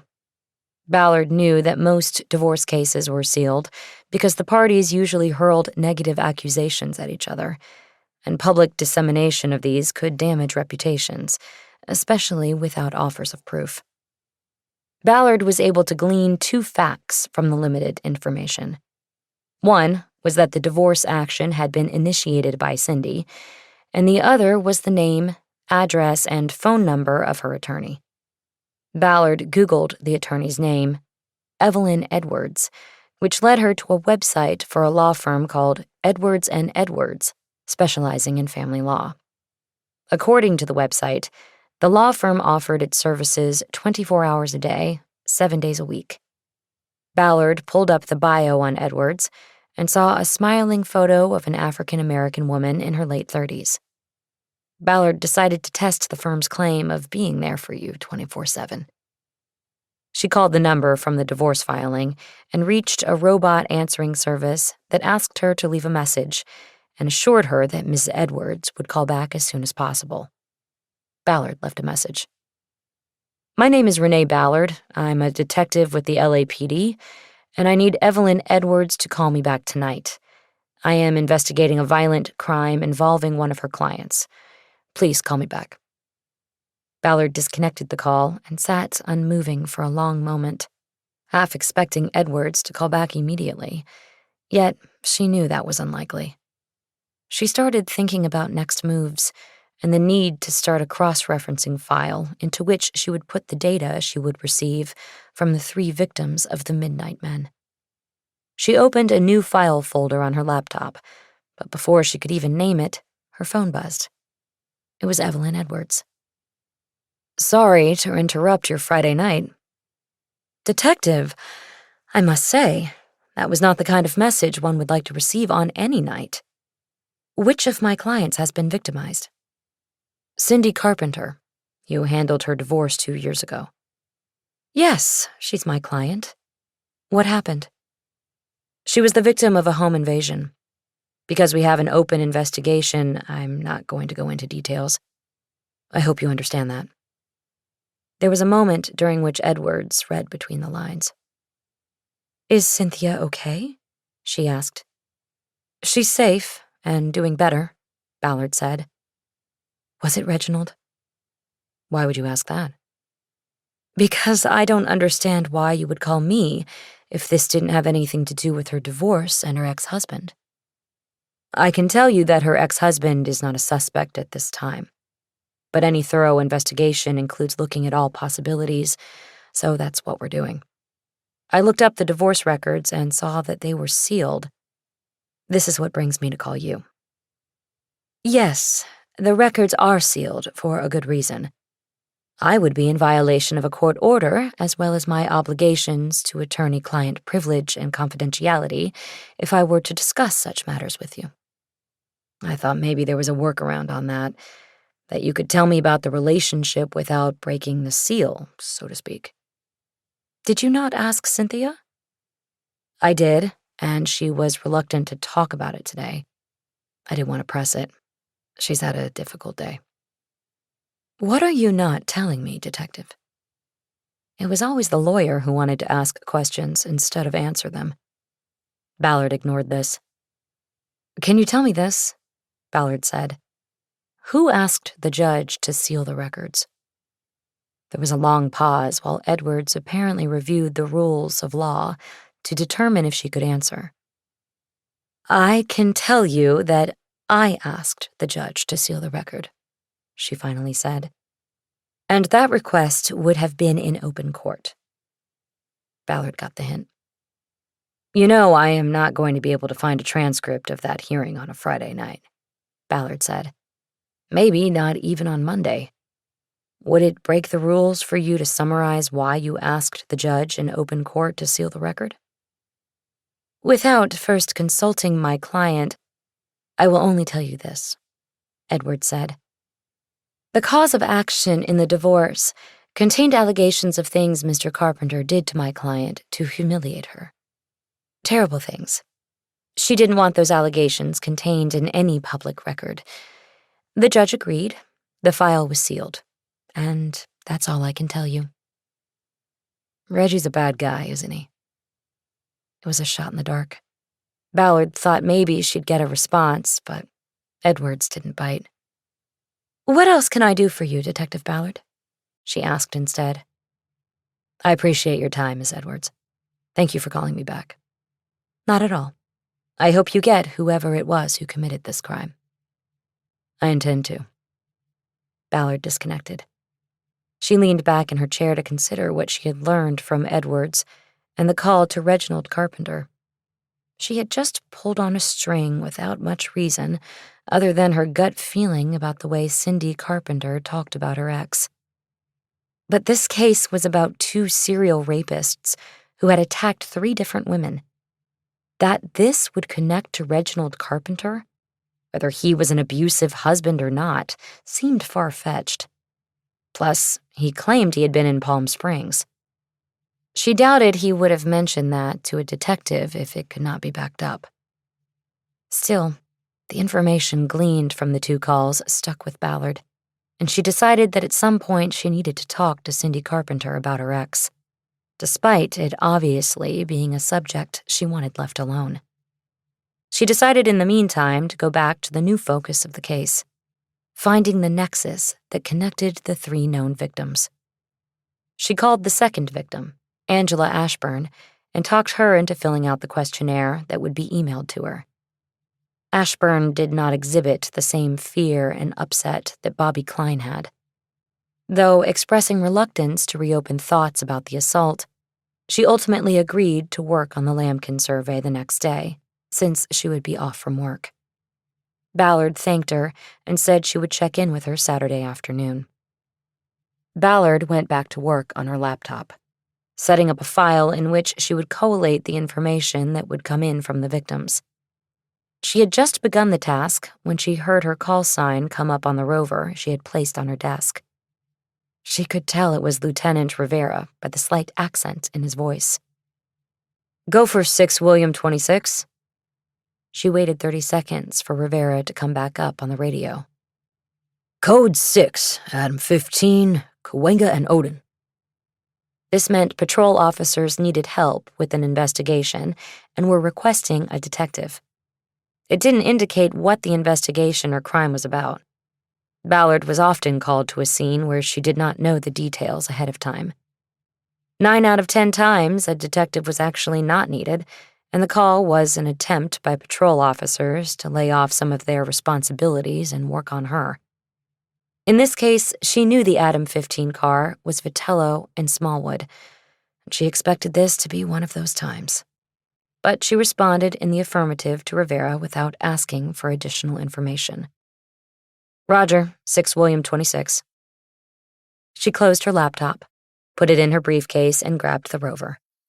Then she went down the back hallway to the station house door.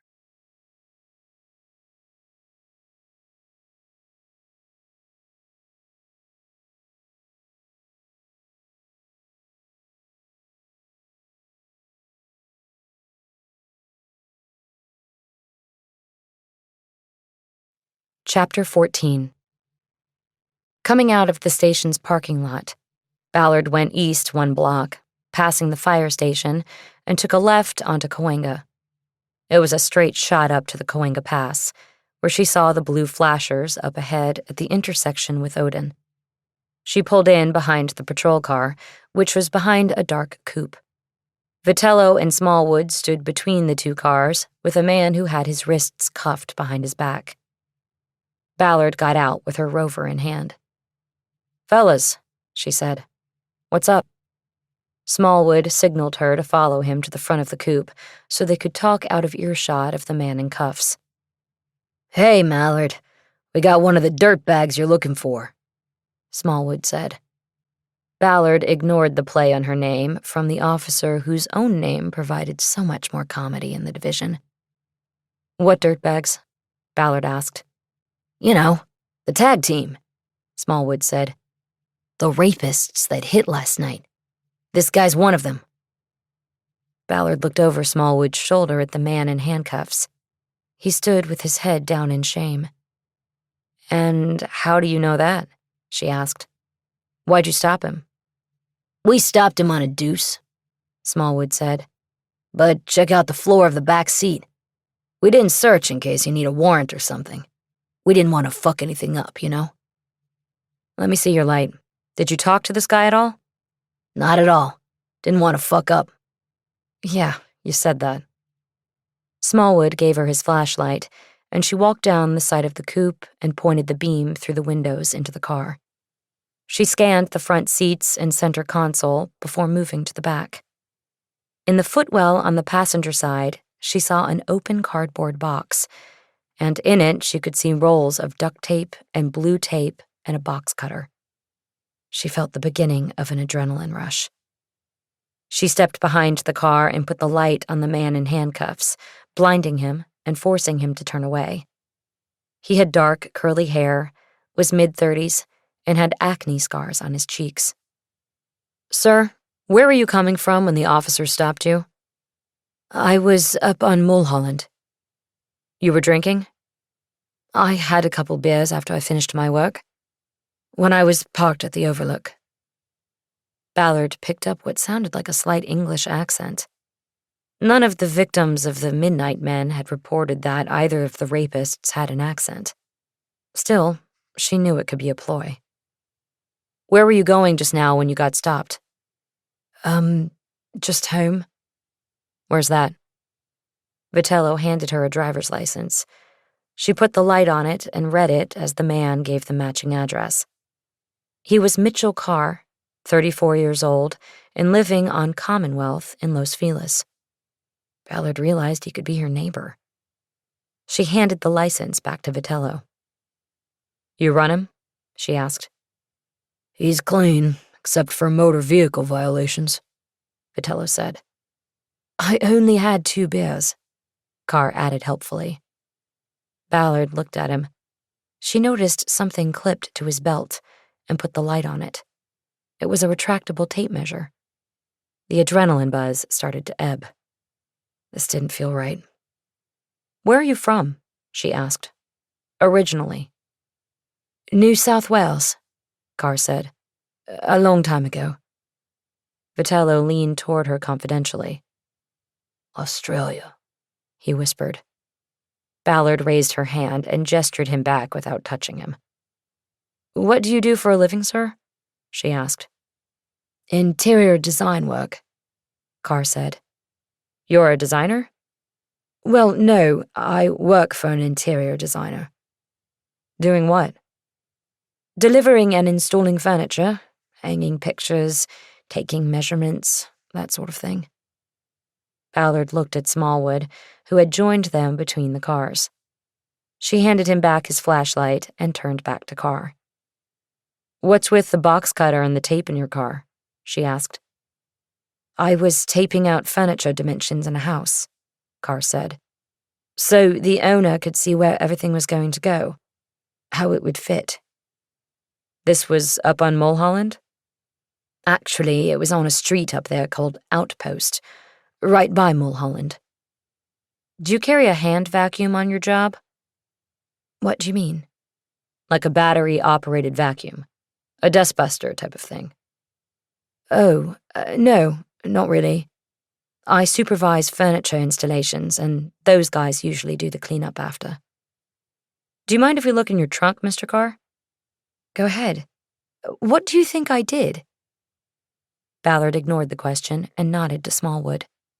He went to open the driver's door, took a few seconds to locate the trunk release, and finally popped it open. Ballard stepped over to look, Vitello following. "Stay with him," Ballard instructed. "Right," Vitello said. Ballard checked the trunk. There were more open boxes containing equipment for Carr's stated profession. Rolls of tape, more box cutters, small cans of paint, and industrial cleaners. No hand vacuum, coveralls, ski mask, or pre-made eye masks. "Thank you, Mr. Carr," she said. Ballard turned to Smallwood and Vitello. "And thank you two for wasting my time." She pushed past them and started back toward her car, bringing the rover up to her mouth and radioing the comm center that she was clearing the scene. Smallwood followed her. "Mallard," he said, "are you sure?" Returning to her car, Ballard said nothing. As she opened the door, she stared back at Smallwood, who was still waiting for a response. "Did you check the height on his DL?" she asked. No," Smallwood said. 5'11". We're looking for guys about 5'6", 5'8" max." She got in the car, checked her side mirror, and then pulled out, leaving Smallwood standing there. Since she was already out and about, she decided to follow through with her plan and drive up into the Dell to check things out in the dark hours. She slowly cruised down the street, passing Cindy Carpenter's house. The living room lights were on behind drawn curtains. Ballard also saw down the side of the house a light in what would be the guest bedroom. She thought Cindy had probably moved to that room to sleep, leaving behind the room where she had been attacked. She wondered if Cindy would sleep with the lights on from now on. Deciding to walk up and down the street, she drove down to the cul-de-sac and pulled to the curb. The chill of the night might reinvigorate her, and she would see all the shadows and dark places. The first thing she noted as she walked was that, while the street seemed quiet, the background sound from the nearby 101 freeway was noticeable. Earlier, she had been on Harry Bosch's back deck that overlooked the same freeway from the other side. but the traffic noise had not been as intrusive as it was up here. She also imagined that the neighborhood would hear the faint sounds of the Hollywood Bowl, which was positioned directly across the freeway. That was probably a good sound to hear, and would have been missed for almost a year now with the pandemic closure. The streetlights were positioned too far apart to provide continuous lighting on the street. There were pockets of darkness, and the Carpenter house was in one of these, shaded deeper because the nearest streetlight, at the east end of the property, was out. Ballard pulled out the small light she always carried in the pocket of her Van Heusen jacket and put it up to the opaque glass globe at the top of the post. It was an antique street lamp, the kind favored by the residents of the wealthy hillside neighborhoods, where they were more concerned with design and aesthetics than the need for light as a deterrent to crime. Many of the neighborhoods in the hills and wealthy communities were still lit by the dim glow of these lamps. In LA, decisions about style, intensity, and number of streetlights were left to neighborhood homeowner groups to decide. Consequently, there were dozens of different designs all through the city, and most homeowner associations fought any effort to modernize the street lamps. The fogged glass top of the light appeared to be intact. Ballard could not determine whether it had been damaged or tampered with. She tracked her flashlight beam down the precast stone post to the base, where there was a steel plate through which the light's internal wiring could be accessed. She was about to stoop down to look for signs of tampering on the plate when she was startled by a man's voice from behind her. "That's an acorn." Ballard whipped around and put her light into the eyes of an old man carrying a small dog in both arms. The dog looked like a chihuahua and appeared just as old and decrepit as its owner. The man tried to raise a hand to block the light, but could not reach high enough without possibly dropping his dog. Ballard lowered the light and pulled her mask up over her mouth and nose. "I'm sorry," she said. "You startled me." "Oh, I didn't mean to," the man said. "I see you're admiring our acorn." "You mean the light?" "Yes. We call them acorns because of the shape of the globe, you see. We are very protective of them." "Well, this one isn't doing too well." "It's been reported to the BSL. I called personally." "You live on this street?" "Oh, yes. More than 50 years. I even knew Peter the Hermit back in the day." Ballard had no idea whom or what he was referencing. "I'm a police officer," she said. "A detective. Do you walk this street often at night?" "Every night. Frederick here has gotten too old to walk, so I carry him. I know he likes it." "When did you report that this acorn was out?" "Yesterday morning. I wanted it fixed before the holiday, but they didn't get it done. But I told them, 'You people screwed it up. Get back out here and fix it.' I didn't want it put to the back of the line. I know how the BSL works." "And what is the BSL? And who screwed that up?" "The Bureau of Street Lighting. But I say it means bullshit lies. They're supposed to preserve, but they don't care about history or beauty. They want the whole city to look the same. The ugly orange glow from their big steel poles. Sodium vapor. That's why they're out here sabotaging us, if you ask me."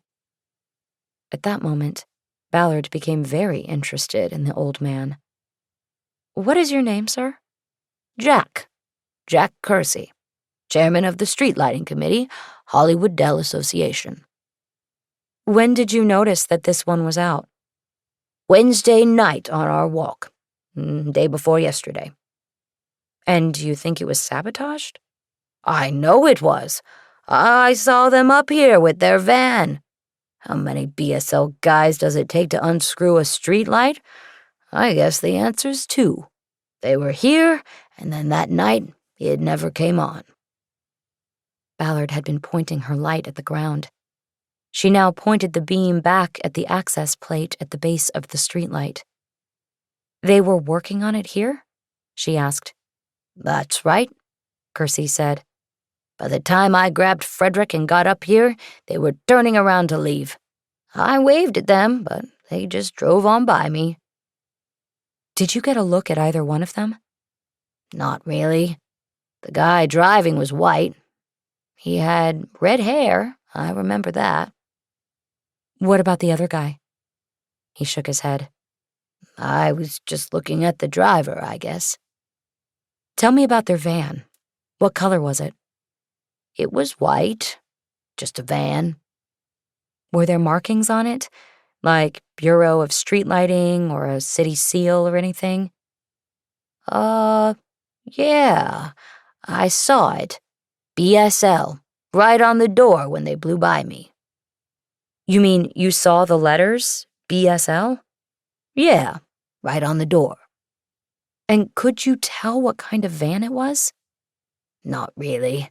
One of their work vans." "For example, did it have a flat front, like the old-style vans with the engines between the front seats, or more like a sloping front, like the newer vans have?" "Yes, sloping front. It looked new." "What about windows? Did it have windows running down the sides, or was it what they call a panel van?" "Panel. You really know your vans, Detective." "It's come up before." She didn't bother mentioning that she had owned several vans in her life when she was carrying multiple surfboards around. Ballard put her light on the plate at the bottom of the post again. She could see that 2 screws held it in place. She had a basic set of tools in her kit bag in the car. "Mr. Kersey, where do you live?" she asked. "Just down at the end," he said. "At the intersection." He gave a specific address and pointed 4 houses down to the residence at the next streetlight. Ballard realized it was one of the houses where no one had answered her knock earlier in the day. "Were you out earlier today?" she asked. "I knocked on your door." "I was at the store, yes," he said. "Otherwise, I was home. Why'd you knock? What's this about?" "There was a break-in on the street last night. I'm investigating. The light may have been put out by the perpetrators." "Oh, my. Who's home?" Ballard pointed to the Carpenter house. "That one." And things had just started to settle down there, too. "What do you mean by that?" "Well, there was a guy living there. He was loud, always yelling, throwing stuff around. A hothead is what I'd call him. Then I think she kicked him out, and things got quiet again. Peaceful." Ballard nodded. She was realizing how lucky she was that Kersey had taken his dog out while she was on the street. His information was important. "You didn't happen to notice anything unusual in the neighborhood last night, did you?" she asked. "Last night? I don't think so," Kersey said. "Nothing at all after 8 or so?" "Nothing comes to mind.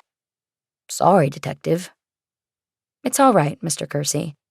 I'm going to go get some tools out of my car, which I parked at the cul-de-sac.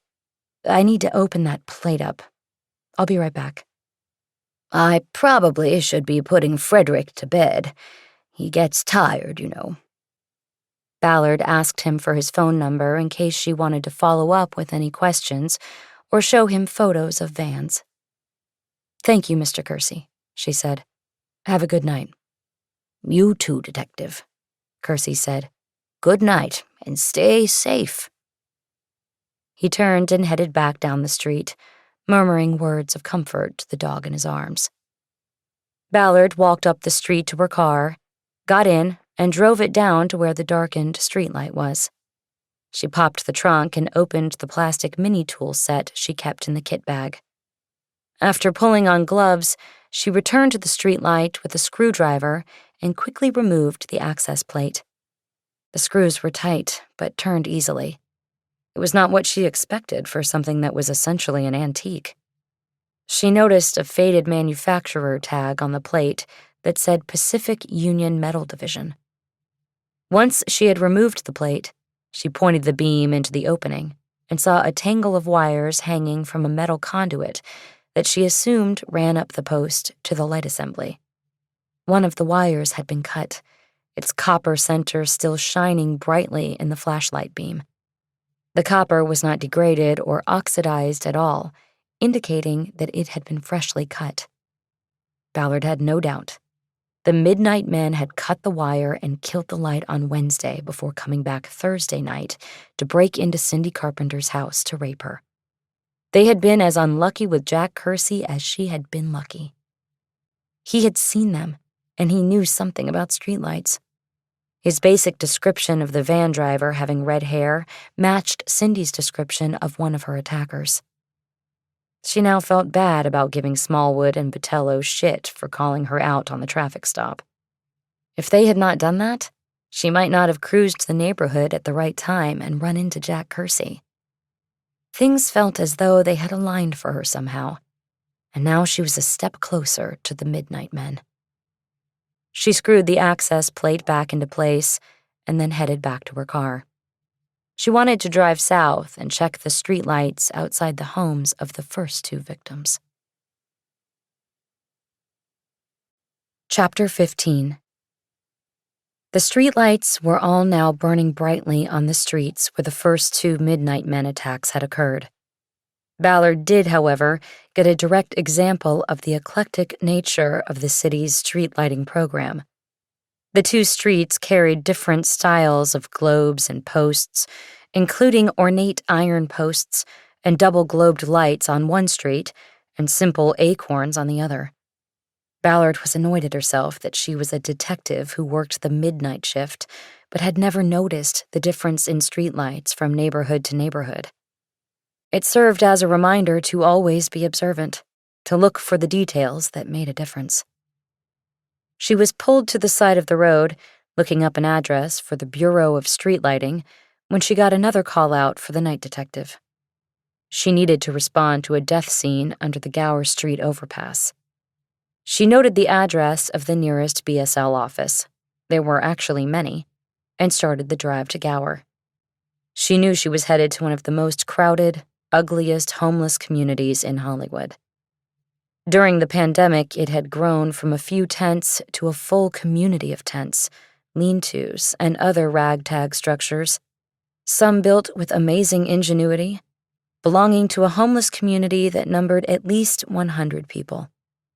In the past 10 months, Ballard had twice been called out to death scenes in Gower Grim, as the homeless zone had been termed by officers in the division. One of these deaths had been attributed to COVID-19, the other to an opioid overdose. She came up from Hollywood Boulevard, the terrain gently rising toward Beechwood Canyon, the hillside community east of the Dell. She could see the flashers from 2 patrol cars, which told her a patrol sergeant was on the scene. She parked behind one of the patrol cars and saw the huddle of 2 P2s and Sergeant Spellman outside a small cubicle with sides made from shipping pallets. On the concrete wall that supported the freeway overpass, someone had spray-painted the slogan, "No mask, no vax, no problem." Ballard pulled up her mask, got out, and joined the group of fellow officers. "Ballard," Spellman said, "need you to sign off on this one. It's another OD. Looks like fentanyl." Ballard was there to determine whether to call out the homicide team or write this one off as an accidental death or death by misadventure, the phrase the medical examiner's office liked to use. Her decision would determine whether the whole machinery of homicide investigation would be cranked up, with detectives and forensic units being called out in the middle of the night. The P2s were LaCastro and Vernon, both young men fresh off their probation year, and newly assigned to Hollywood from the quiet Devonshire division in the Valley. They had not yet experienced the open and hostile environment that would return to Hollywood once the pandemic was over. Ballard snapped on gloves and pulled out her mini light. "Let's take a look," she said. A piece of blue plastic tarp used as a door had been flipped up over the top of the makeshift shack. There was not enough room for anyone other than Ballard to enter. The space was smaller than a cell at the old county jail. There was a dirty mattress on the ground, and on it the body of a fully dressed man with unkempt hair and a straggly beard. Ballard estimated that he was in his 20s, even though he looked like he was in his 30s, his body aged by drug use and living on the streets. He was on his back, his eyes pulled open in rictus and cast upward. There was no roof. 25 feet above them was the steel underside of the freeway. It rumbled every time a car crossed it, and even at midnight, the traffic up there was constant. Ballard squatted and moved the light in closer to the body. The lips were bluish-purple, the mouth slightly open. She could see dried, yellowish vomit on the lips, in the beard, and on the mattress next to the dead man's right ear. She moved the light down the body and noted that the fingers of both hands were curled tightly toward the palms. A truck rumbled heavily by overhead, causing the pallets to shudder. Ballard moved the light about and saw that the dead man had insulated his home with collapsed cardboard boxes nailed onto the pallets. She saw that one box had contained a flat-screen television, the depiction of which was positioned so the man could look at it from his dirty mattress. There was debris on and around the mattress. Overturned boxes, a dirty backpack pulled inside out, an empty mayonnaise jar that might have contained coins collected at street corners. Whatever else had been there was gone now. The fellow residents of Gower Grim had been sure to pick through the dead man's belongings before alerting the police. It was difficult with the homeless to determine death by overdose on site. There were no empty or half-filled pill bottles left behind to help the investigator. The addicted in the homeless camps couldn't afford the luxury of surplus supply, or if they did, it was long gone by the time police were on scene. But more often than not, the threadbare existence determined that the pill that killed them was the last pill they could afford. This man's cause of death would certainly be determined by autopsy and toxicity testing, but she had to make the call now as to whether to crank up the machine. It wasn't a decision taken lightly. The safe thing to do would be always to call out homicide, but that would often mean crying wolf. That would start a rumble in the ranks that would result in distrust of Ballard. In more than 4 years on the late shift, she had called out homicide several times, but she had never been wrong. She stood up and moved back out to the street. She saw the white coroner's van with the blue stripes down the side pulling in. "Well?" Spellman asked. "Purple haze," Ballard said. "What's that supposed to mean?" Jimi Hendrix asphyxiated on his own vomit after taking too many pills. So did this guy. Did anybody get an ID? Spellman started laughing. "That's good, Ballard," he said. "I gotta remember that." Ballard immediately regretted using the phrase. It was callous, and now this callous patrol sergeant would use it again. It would get passed on and add another layer of callousness to the department. "ID?" she prompted, to get things back on course. No ID found," said LeCastro. "We asked around. People here just knew him as Jimmy." "Holy shit," Spellman said. "Purple haze is right." He turned away to jerk his mask down so he could laugh, unbound. Ballard saw several of the homeless people watching from the openings in their tents and lean-tos. Ballard felt all their hollow eyes on her as the originator of the joke that had made the sergeant laugh. Ballard remained at the scene for the next half hour, while the coroner's investigator conducted the same overview as she had and came to the same conclusion. The death would not be ruled a homicide. While she waited, she used her rover to call for the unit that carried a mobile thumb reader. If the dead man had ever given a thumbprint while obtaining a California driver's license, or being booked into a jail or prison, his identity would come up. The readers were expensive and not distributed to every patrol car or detective. When the reader arrived, Ballard took it back into the dead man's shack and placed his right thumb on the screen. It came back negative. No hits. The man was not in the system. This was unusual, almost unheard of for a homeless drug user. Ballard took another read off his thumb, and again the result was negative. This meant the coroner's office would have to do a deeper dive to identify the man and notify next of kin. If that failed, his body would be kept in refrigeration for a year and then burned. His ashes buried under a number in Evergreen Cemetery in East LA. After the body was loaded into the blue-striped van, Ballard drove back to the station to get her paperwork done before end of watch. She first updated the chrono on the Midnight Men investigation, then wrote up the reports on the death of the unidentified man. She learned from the coroner's investigator at the scene that he would be identified in records as John Doe 21-3 until his true identity was determined. Ballard realized that meant that only 24 hours or so into the new year, there were already 3 unidentified bodies in the big crypt at the coroner's office. That so many were anonymous and uncounted in this city carried through, even in death.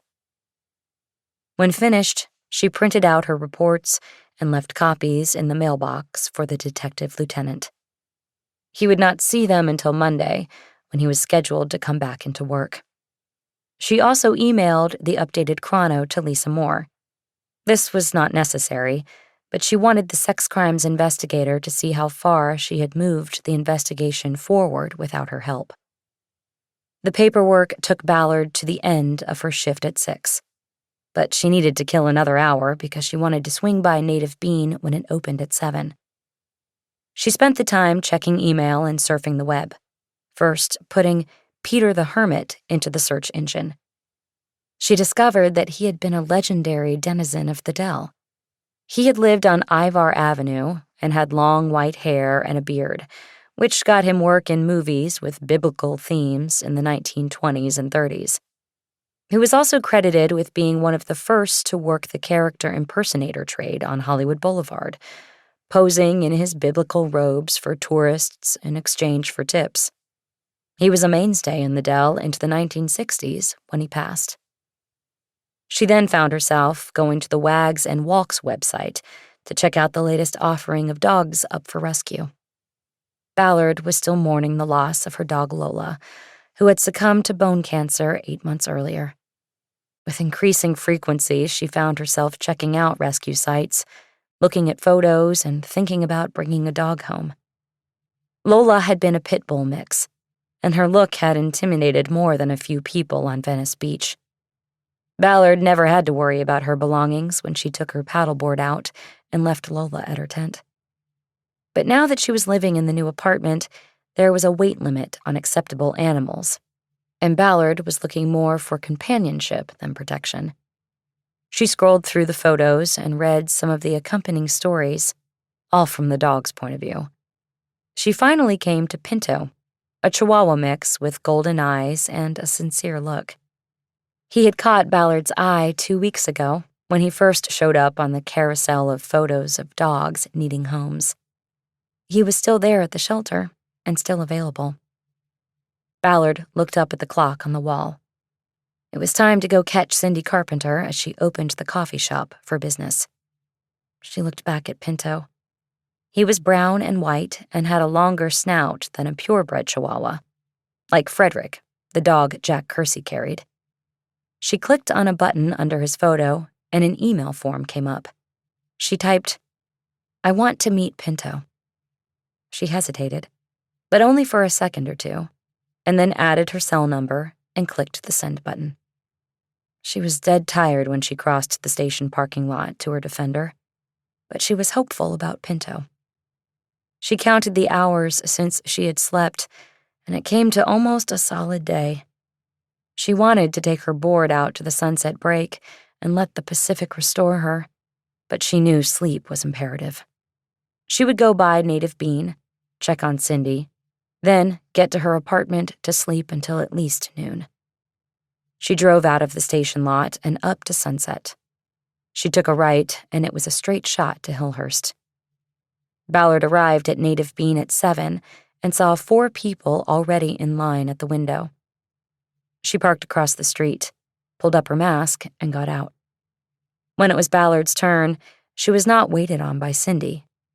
Ballard ordered a decaf black and could see Cindy in the background, making the drinks. She called out to her and waved. "You got a minute?" Not right. Let me get these orders out. There's a table on the side." Because Ballard had not ordered a fancy coffee concoction, she received her cup right away. She took it around the side of the building, where there were 4 tables spaced properly along the sidewalk of the cross street. She sat at the table next to the side door of the shop and waited. She didn't want the coffee she had just bought, even though it was decaf. She wanted to be able to sleep. Carpenter came out with her own cup of coffee after about 5 minutes. "Sorry, we got busy." She sat across the table from Ballard. The bruises on her face were spreading and had turned a deep purple. The lacerations were just starting to scab over. "No problem," Ballard said. "I didn't tell you I was coming. I just wanted to check on you and see how you're doing." "I'm all right," Carpenter said. "I guess, considering." "Yeah, you've been through something nobody should have to experience." "Is there any news? Did you—" "No, not really. I mean, no arrests. When we get them, I will let you know right away, day or night." "Thanks, I guess." "Did you have time to work on the questionnaire?" "Yes, but it's not finished. It's a lot. I brought it with me, and I'll work on it after the morning rush." As if on cue, the screen door of the shop opened, and the woman who had taken Ballard's order at the window leaned out. "We have orders," she said. "Okay," Carpenter said. "I'll be in." The employee let the door bang shut. "I'm sorry," Carpenter said. "I really need to be in there." "That's okay," Ballard said. "We can talk later when you finish the questionnaire. I just wanted to ask if anything else came to mind. You know, you remembered about the photo, so I wanted to see if more details had come to you." Carpenter got up from the table. "No, and not really," she said. "Sorry." "It's okay. Nothing to be sorry about," Ballard said. "But one other thing, real quick. One of your neighbors saw a white van on the street the day before the attack on you. 2 men, supposedly working on a streetlight, but the light is definitely out. I was up there.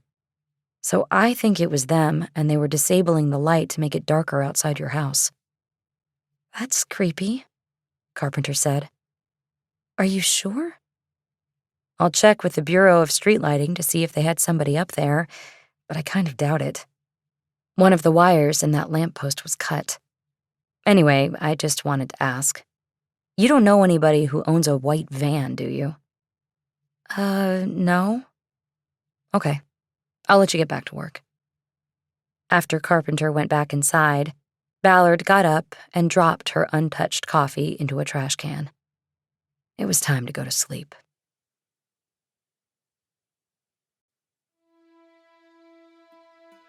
Chapter 16.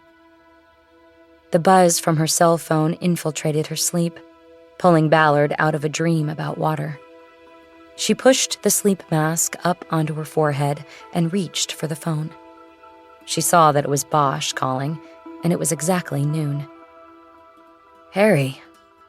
Shit, you were sleeping. Call me back when you're awake. I'm awake. What's going on?" I think I found the nexus. His use of the word nexus sent Ballard's thoughts toward the victims of the Midnight Men. That was the case she had been running with until exhaustion drove her down into the deep sleep Bosch had just roused her from. She flipped the comforter over, swung her legs to the edge of the bed, and pulled herself up into a sitting position. "Wait a minute," she said. "What are you saying? You connected the 3 women? How did—" No, not the women. The murders. Javier Rafa and Albert Lee. Oh, yeah, got it. Sorry, I have to wake up. When did you go down? About 8? That's not enough time. Go back to sleep. Call me later. No, I won't be able to sleep now. I'll be thinking about the case. Tell you what, you hungry? I never ate anything yesterday. I could bring something up to the house. Yeah, if you're sure. I am. What do you want? I don't know. Anything. I'm going to take a shower, and then I'll leave. Text me what you want from Birds. It's on the way. The menu's online. I already know what I want. Quarter chicken with baked beans and coleslaw. And I'll take the regular barbecue sauce. Text me anyway so I don't forget. She disconnected, then sat on the bed for a long moment, wondering if she should have taken Bosch's advice and tried to go back to sleep. She turned and looked back at her pillow. After 4 years on the night shift, working 8 to 6, 4 nights a week, she had learned that cheating sleep could have bad consequences. She pushed herself off the bed and headed to the bathroom. An hour later, she pulled to a stop in front of Bosch's house. She carried her laptop and the bag from Birds. The restaurant was only a few minutes from her condo and had become her go-to place during the pandemic for takeout. They also gave anybody with a badge a discount. Not that LAPD officers were supposed to take such perks. Bosch took the bag from her and put it on the dining room table, where he had cleared space amid his laptop, printer, and paperwork. He started to take out the cartons containing their food. "I got the same as you," Ballard said. "Should be easy. You okay with me taking the mask off to eat? I have the antibodies, supposedly." Yeah, I'm okay. When did you get it? November. How bad? I was down a few weeks, but obviously I was luckier than others. You think the new president's going to hurry the vaccine along? I don't know anybody in the department who's gotten it so far. Hope so. What about you? You're eligible. I never leave this place.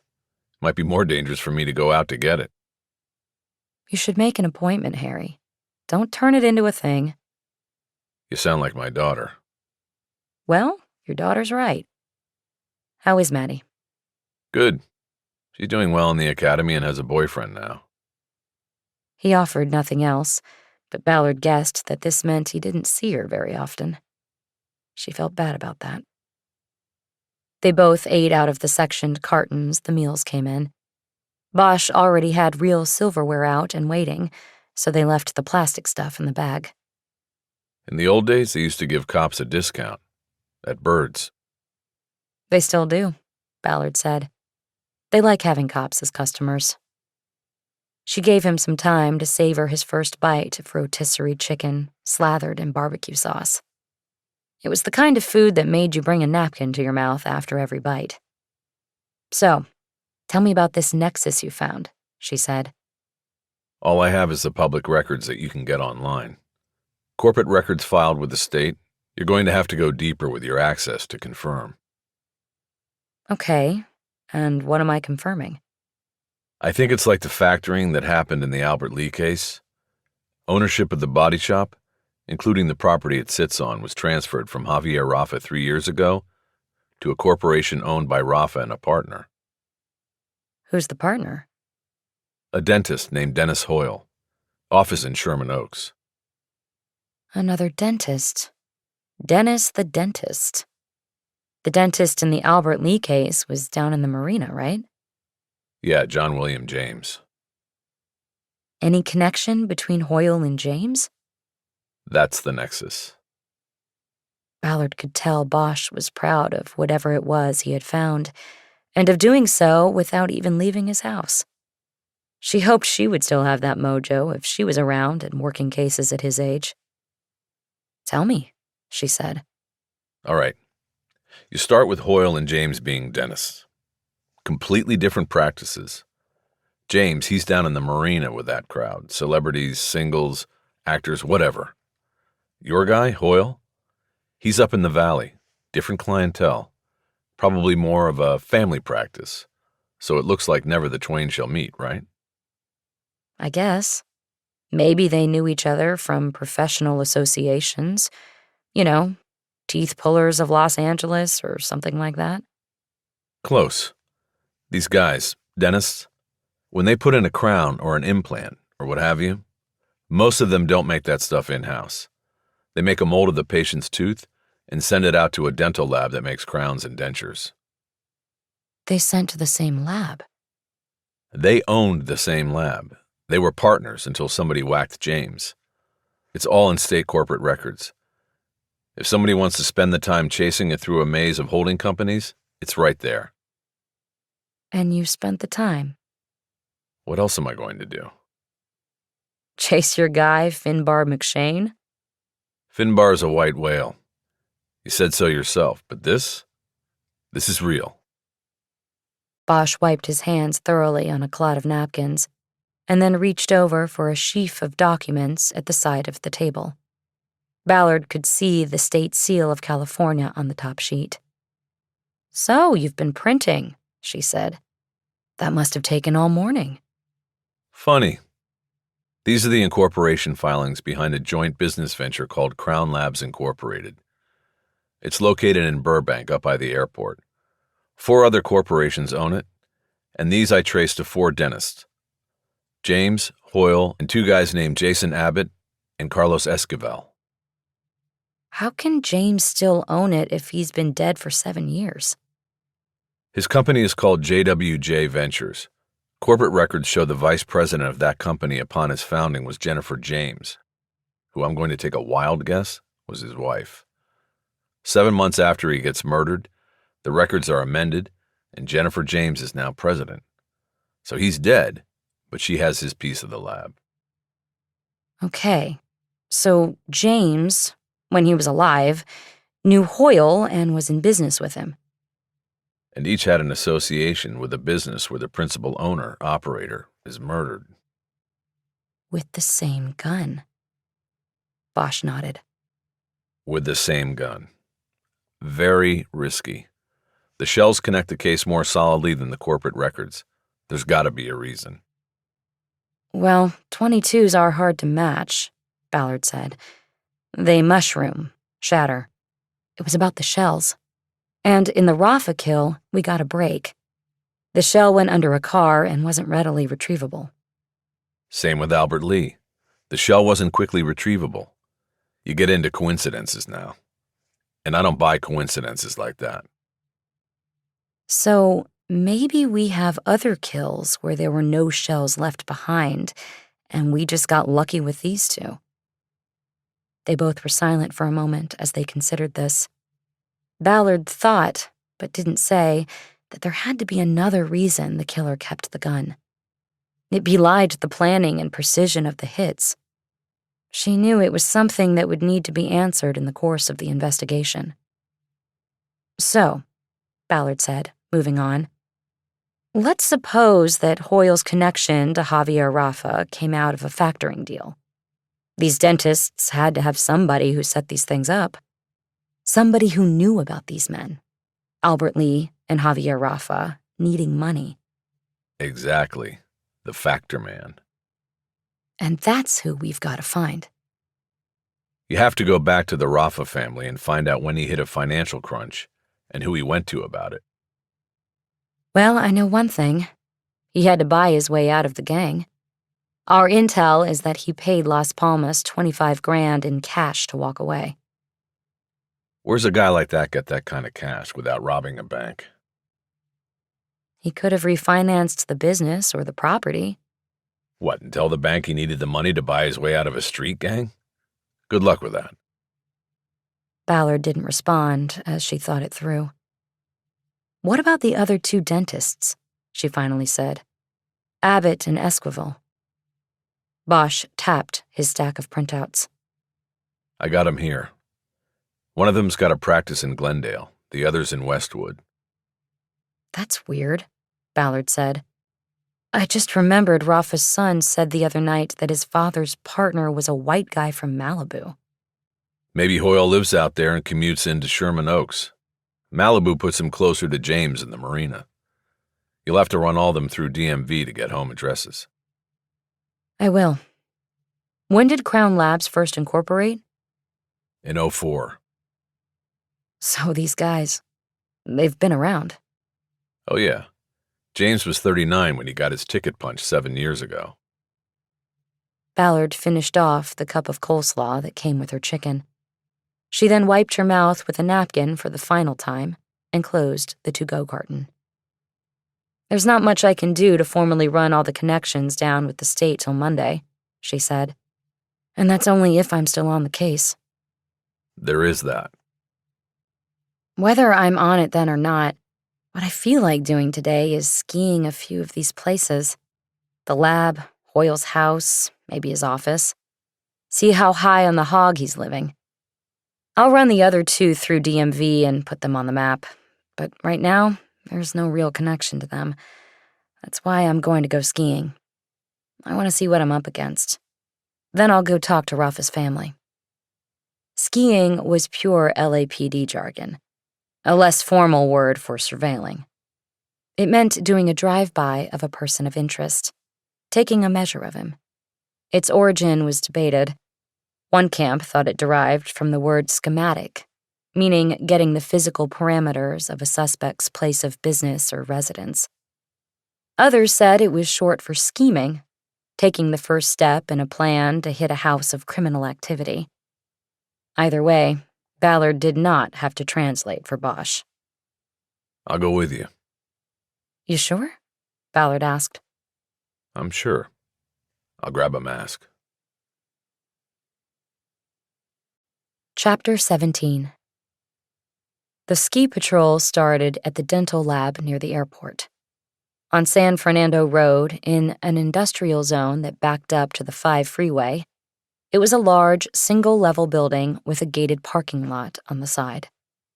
A small sign identifying the business was on the door, along with a logo, a cartoon tooth with eyes and a bright smile.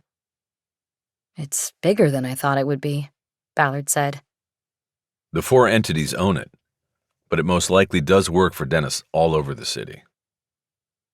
You'd think a place like this would make them enough money that they didn't need to be involved in factoring and murder schemes. Some people can never have enough money. And then again, maybe we're completely wrong, and they are completely legit. It's not looking that way. Do you want to try to go in? They're closed. No cars in the lot. Besides, we don't want to give them early warning that we're sniffing around. Good point. But drive down to the end. See what we can see. Ballard drove along the fence line until they could see a third side of the building. There was an emergency exit here by a trash dumpster. Okay, Ballard said. What's next?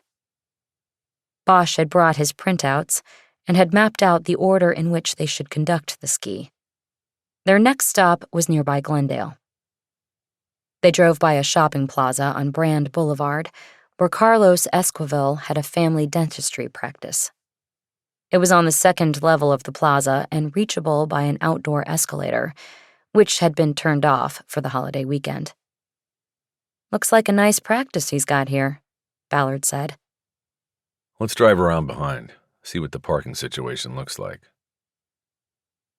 Ballard followed his instruction and found an alley that ran behind the plaza, and where there was reserved parking for building employees. They saw Esquivel's name on a placard reserving 1 spot. Right next to it was a spot reserved for a Dr. Mark Pellegrino. Looks like he has a partner. Next stop was Esquivel's home in the hills above Glendale. A multi-million-dollar contemporary with white walls, hard lines, black window frames, and a gated driveway. Not bad. He's doing all right, Ballard said. I guess drilling teeth is drilling for gold. But can you imagine that life? No one's ever happy to see you. You're the guy who's going to stick your fingers in metal instruments in my mouth. Sucks. Not that different from being a cop. These days, people don't want to see us either. And so it went.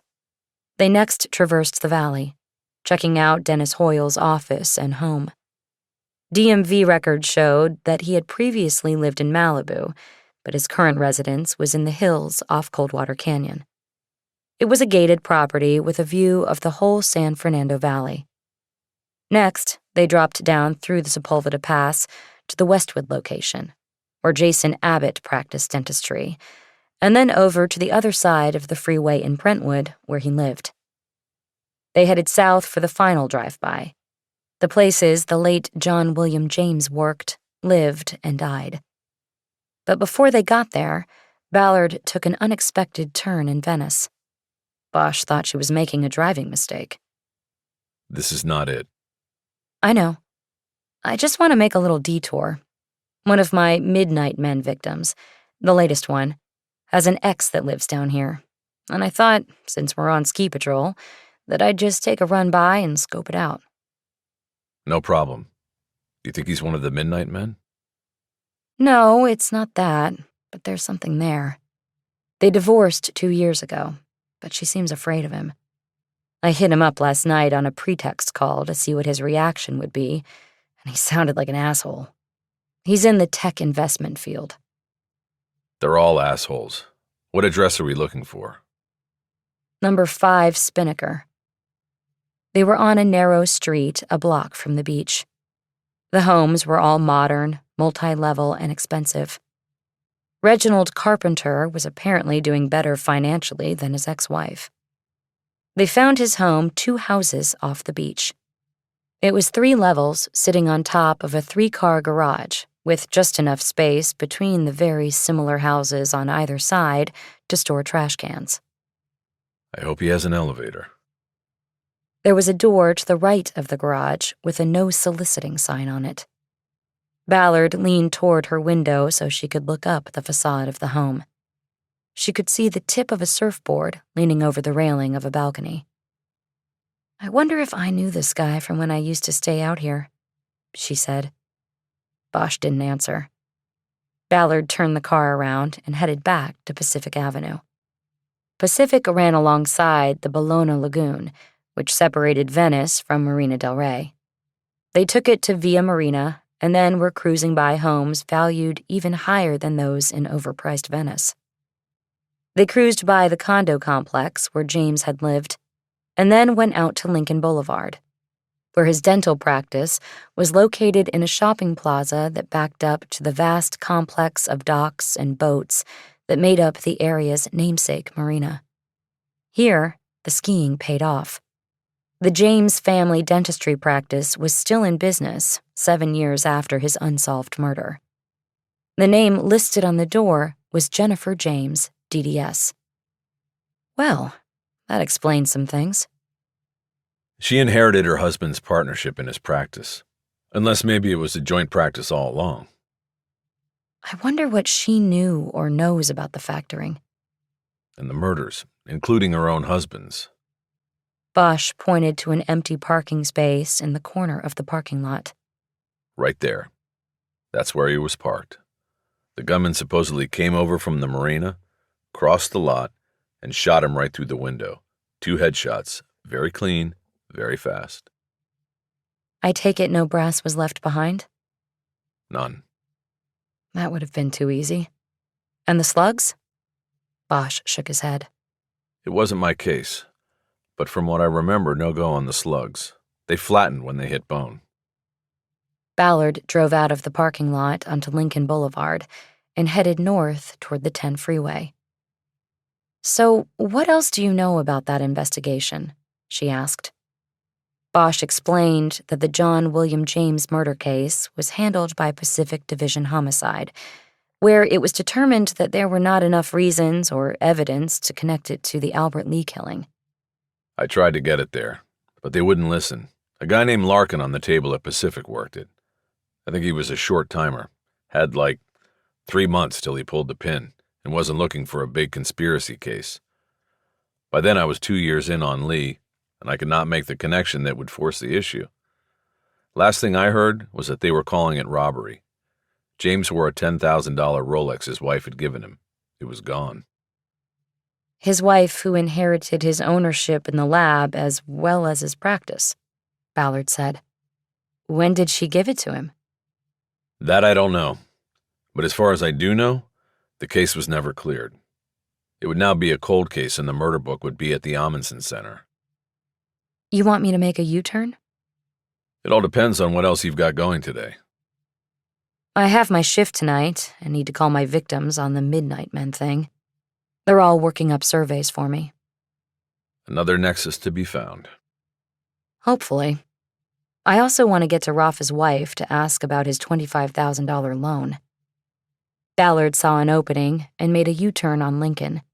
She headed south toward Westchester, the area of the city near LAX. What a treat! We get to hit airport traffic from 2 airports in the same day. This traffic is a breeze. Wait till the pandemic is over and people get out and want to travel. Good luck then. The Amundsen Training Center was on Manchester Boulevard and was part of the LAPD network of training facilities for new recruits. The department had long outgrown the academy in the hills surrounding Dodger Stadium and had ancillary facilities here and up in the valley. The citywide homicide archive was also housed here. It had opened only a few years before, when the glut of unsolved cases, 6,000 since 1960, had overburdened filing space in the department's divisions. The murder books were on shelves in a room as big as a regular neighborhood library, and there was an ongoing project to digitize cases so there would always be space for more. You have your retiree badge or ID card with you? Ballard asked, in case they ask. I have my card in my wallet. Didn't think I'd be badging anybody. You probably won't need it. On weekends and holidays, they just have a couple recruits on shit duty keeping the place open. They'll probably be too intimidated by the likes of you to ask for ID. Then I guess it's good to know I can still bring it. Why don't you bring your printouts so we can get the date for the book we want to pull? After parking, they went up the front steps and into a grand hallway with large LAPD do-gooder photographs lining the walls. In a previous incarnation, the center had been the corporate headquarters for an oil company. Ballard imagined the walls had then been lined with do-gooder oil production photos. The homicide library was on the first floor at the end of the grand hall. Its double doors were unmarked, the thinking likely being that it was not the best thing to advertise that the city had a whole library of murder books from unsolved cases. There was a lone cadet behind the counter, sitting in a swivel chair and playing a game on his phone. He went on full alert when Ballard and Bosch entered, probably his only visitors of the day. He was the same kid who had been on duty the previous day when Ballard came in for the Albert Lee book. Still, she flipped her badge while Bosch put his printouts down on the counter and started spreading them out. The recruit was in a training uniform with his name on a patch over the right breast pocket. It was attached by Velcro, so it could be easily ripped off should the recruit wash out of the academy. His name was Farley. Ballard, Hollywood Division. I was here yesterday. We need to pull another book. This one from a 2013 case. She looked down at the printout Bosch was focused on. It was his copy of the chrono from the Albert Lee case, and he was running his finger down the page of 2013 entries. He found the one detailing his inquiries to Pacific Division Homicide about the John William James murder. He called out the case number, and Farley dutifully wrote it down. "Okay, let me go look," he said. He left the counter and disappeared into the warren of shelves lined with plastic binders, each one cataloging a life taken too soon, and still with no justice in response. Farley seemed to be taking a long time to locate the murder book. They were filed chronologically, so it seemed like it would be an easy errand to locate the 2013 shelves and find the John William James binder. Ballard impatiently drummed her fingers on the counter. What the hell happened to him? Ballard stopped drumming as some kind of realization came to her. It's not there. What do you mean? I just realized. The Albert Lee book is gone. So why would they leave this one? They. Who's they? Before Ballard could come up with an answer, Farley returned from his errand without a murder book in his hands. Instead, he had a lined manila checkout card, like the one Ballard had seen when she came for the Albert Lee book. "It's checked out," Farley said. "That makes me 0 for 2, Ballard said. "Who checked it out?" Farley read a name off the checkout card. "Ted Larkin, Homicide Unit, Pacific Division. But it says he checked it out 5 years ago. That was before this place was even here, like the other one you asked for." Ballard slapped a hand down on the counter. She could guess that it was probably checked out after Larkin had retired. Somebody had impersonated the lead detectives on the 2 cases to enter 2 different police stations and steal the murder books, leaving behind what would be viewed as plausible checkout cards. "Let's go," Ballard said. She turned from the counter and headed to the door. Bosch followed. "Thanks, Farley," she called over her shoulder. Ballard marched down the wide hallway toward the main entrance, leaving Bosch struggling to keep up. Wait a minute. Where are you running? There's nothing you— "I want to get out of here," Ballard said, "so we can talk outside." Then we can only go as fast as I can go. So slow down. "Okay, I'm just fucking pissed off." Ballard slowed her pace, and Bosch caught up. "I mean, this is bullshit," she said. "Somebody's stealing murder books in our own damned apartment." The urgency of her voice caught the attention of 2 cadets walking by in the hall. Just wait. You said let's talk outside. "Fine," Ballard said. She held her tongue until they were out the doors, down the steps, and heading across the parking lot to her car. "They have somebody inside," she said. Yeah, we know that. But who is they? The dentist? Or is there a go-between? "That's the question," Ballard replied. They got in the Defender, and Ballard tore out of the parking lot like she was on a Code 3 call. They drove in silence for a long time, until Ballard drove onto the entrance ramp of the 10 freeway. So now what? "We're going to make one last stop," Ballard said. "Then I need to go back to work on my other case. I told the victims I'd be calling." That's good. What stop are we making? "Dodger Stadium." The academy. Why? "Not the academy. The stadium. I'm going to get you vaccinated, Harry. You're eligible, and I get the feeling that if I don't help you get it done, it will never happen." Look, just take me home. I can get that done on my own time and not waste yours. "Nah, we're going. Get it done now. Trust the science, Harry." I do, but there are a hell of a lot of people who deserve it ahead of me. Besides, you need an appointment. Ballard pulled the badge off her belt and held it up. "Here's your appointment," she said.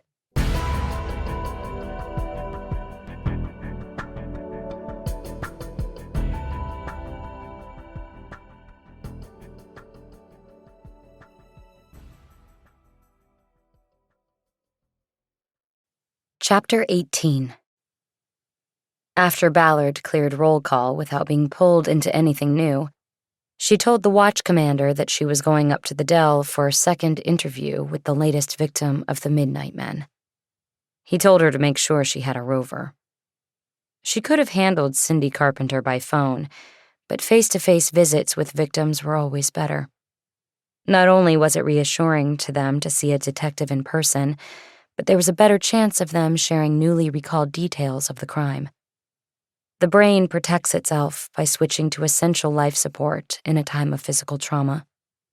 Only after safety returns do the full details of the trauma start to come back.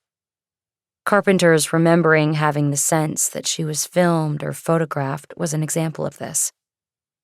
Ballard was hoping that a continuation of the bond between detective and victim would emerge in this visit.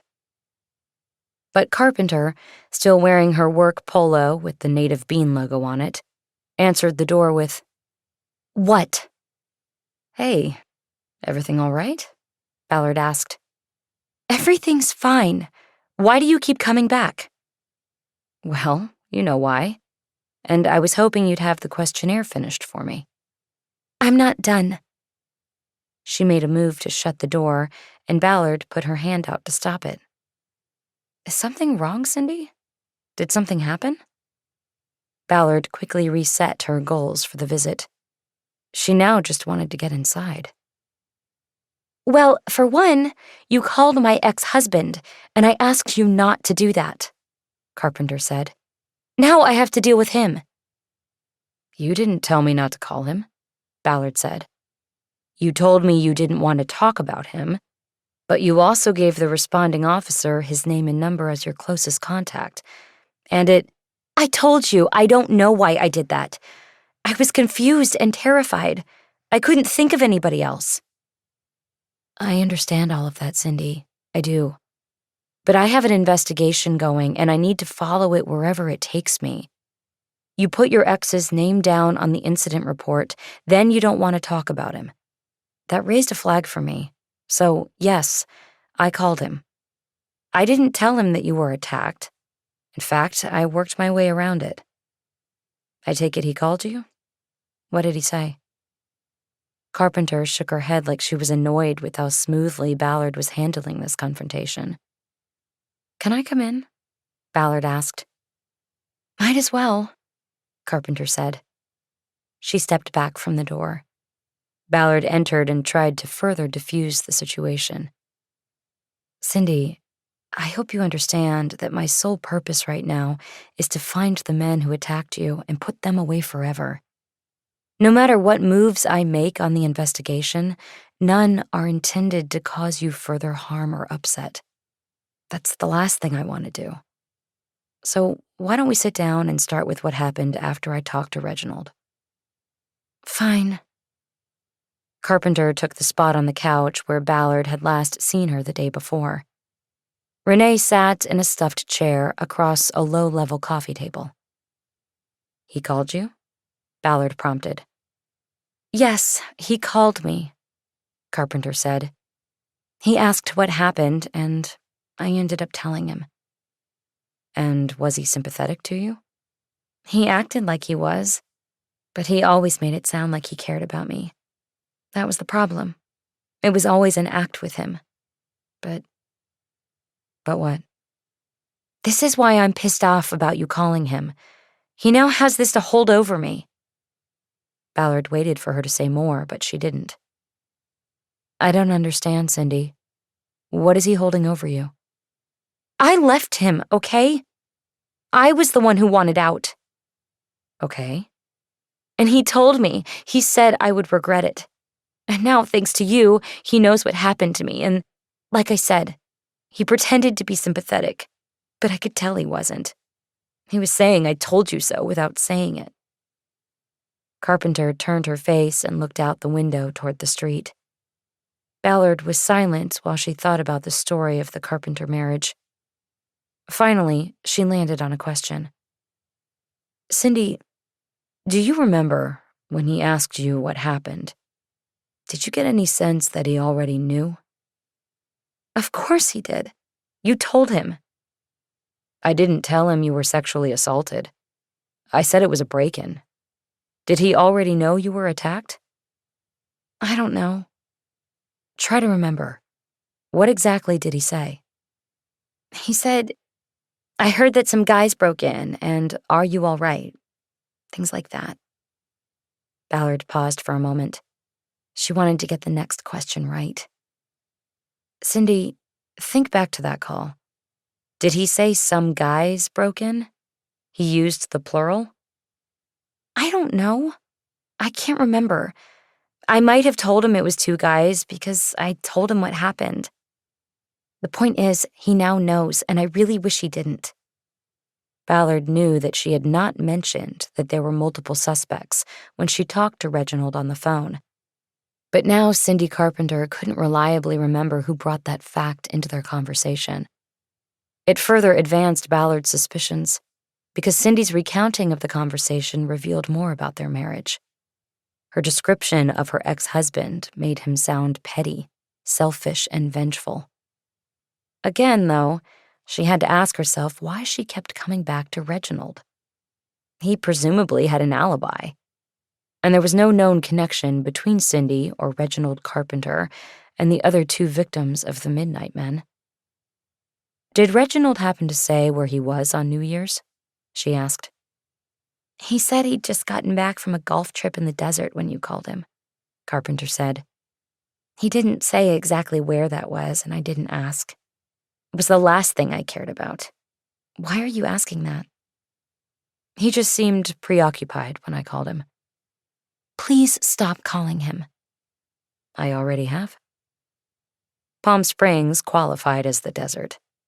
As much as Ballard disliked Reginald Carpenter, it seemed unlikely that he was involved in the Midnight Men attacks. She decided to put the ex-husband aside and continue her hunt for a nexus between the 3 victims. "How much of the questionnaire did you get through?" she asked. "I'm almost finished," Carpenter said. "It's right here."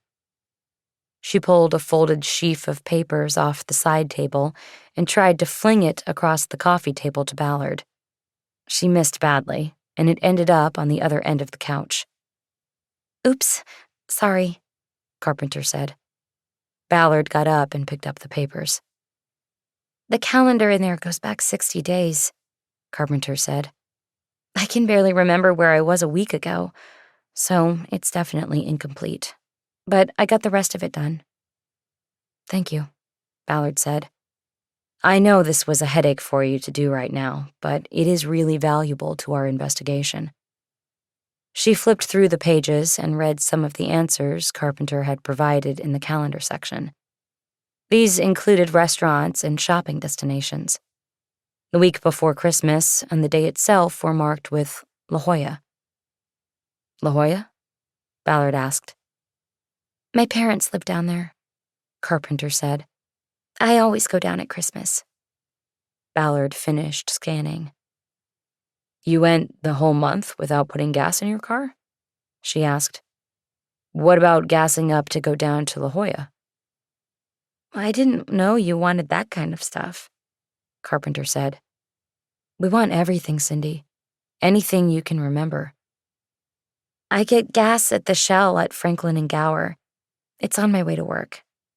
"See, that's exactly what we want. The locations of your routines. When did you last get gas?" "On my way back from my parents the day after Christmas. Somewhere in Orange County off the 5. "Okay, we don't care about that, I don't think, since it's a one-off. What about disputes? Anybody at work or elsewhere?" "Not really. I mean, customers complain all the time. We just give them another coffee and that's it." "So nothing's ever gotten out of hand? Especially recently?" "Not that I can think of." "You have down here Massage Envy. Is that the one on Hillhurst?" "Yes, my employees gave me a gift certificate for Christmas, and I used it one day when I got off work early. Nothing happened." "Male or female masseuse?" "Female." "All right. I will probably have more questions after I look through this." What she did not say was that she might have questions after she cross-referenced Carpenter's answers with those from the other 2 victims. "So did you find out anything about the street lighting guys?" Cindy asked.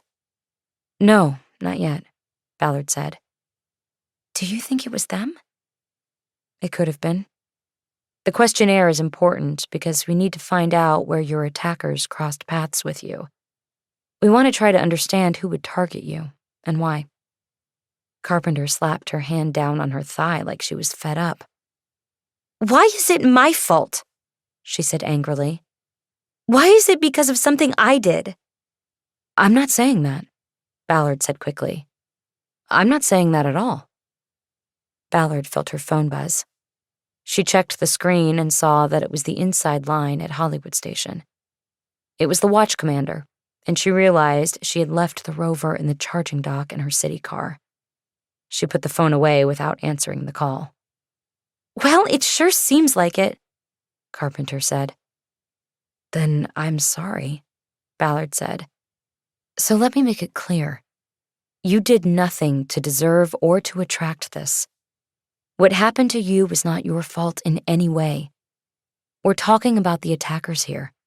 I'm trying to learn where and under what circumstances these sick, twisted individuals decided to choose you. That's all. And I don't want you thinking that I'm looking at it any other way. Carpenter had her face turned away again. She murmured a response. Okay, she said. I know that sometimes the investigation is just an ongoing reminder of what you were put through, said Ballard. But it's a necessary evil, because we want to catch these assholes and put them away. I know. And I'm sorry I'm being a bitch. You're not, Cindy. And you have nothing to be sorry about. At all. Ballard stood up and folded the lambkin questionnaire in half. You're going? Carpenter asked. After turning her face from her and repeatedly pushing back at her questions, Carpenter now seemed upset that Ballard was leaving. It looks like I have another call, Ballard said. I need to go, but I can check in later if you want me to. Okay. Are you working tomorrow? No, I'm off. Okay. I'll check in with you if I have anything to report. Ballard left the house and headed to her car, looking at her phone for a message from the watch office. There was none. When she got to her car, she looked back at the streetlight at the front corner of Cindy Carpenter's property. It was still out. Chapter 19. Before she got to her city ride, Ballard's phone buzzed again. This time it was her detective commander calling. This meant that the watch commander had roused Robinson Reynolds at home to complain that she was not responding to radio or cell calls. LT, she said, I'm about to check in with the watch commander. What the hell, Ballard? Robinson Reynolds said. I was with my rape victim. She was very emotional and it wasn't a good time to take the call. Plus, I pulled a dead rover when I left the station. It's charging in my car. Well, they fucking need you at a scene. I'm on my way. What is it? Where is it? I don't know. Some kind of an assault in Thai Town. Get the details from the watch commander. I'll call him next. I don't like getting calls about my people, Ballard. You know that. I do, LT. It won't happen. Robinson Reynolds disconnected. Again. She had hoped to keep him on the line so she could update him on the cases she was working. Now she would have to wait till Monday. A lot could happen between now and then. It was a good thing Ballard liked working alone, because the department had a freeze on promotions and hiring until the world cleared the pandemic. But what made solo work difficult was not having a partner to divvy up responsibilities with. Ballard had to cover everything and still fight to keep the cases she wanted to keep. Once in the car, she called the watch lieutenant on the rover. She chose this because the conversation would go out live on the radio. A cell call would have given him carte blanche to harangue her for not answering the initial calls. Because it was a holiday weekend and people with seniority were taking days, there was yet another watch commander on duty, making it 3 in 3 nights. Lieutenant Sandro Puig kept a modulated tone when he told Ballard to respond to an address on Hobart Avenue to investigate a home invasion and assault. She asked if there were any Thai officers on duty, and he responded that 6A79, the designation for the patrol unit assigned to the Thai town area, included an officer who could translate. It took Ballard 5 minutes to wind her way down and out of the Dell, and then another 5 to get to the address, which was a 1950s 2-level apartment building with parking underneath. It looked like the last time anyone had taken a run at painting the place was the previous century. She parked behind a patrol car. She saw no EMT wagon yet, even though the call was billed as an assault. The entrances to the apartments were along an outside walkway. As she headed up the steps toward apartment 22, A shirtless man with a bloody eye suddenly appeared on the upper landing, saw Ballard coming up, and charged down the stairs toward her. At the same moment, she heard a woman's shrill voice yell, "Hey! Stop!" Muscle memory took over. Ballard took a sideways step into the middle of the concrete staircase and brought her arms and hands up to take on the body charging at her from an upper angle. The man hit her with all of his weight. He was small, but the impact was solid, and she was propelled backward and down. She landed butt first on the lower landing, with the man's weight coming down on top of her. After impact, he immediately started to roll off her. She tried to grab him, but without a shirt, there was no purchase on his sweat-slick body. As fast as the collision had occurred, he was up and gone. Ballard could see a female officer coming down the steps toward her. The officer hit the landing, jumped over Ballard's sprawled body, and continued the chase, yelling something that sounded like, "You'd!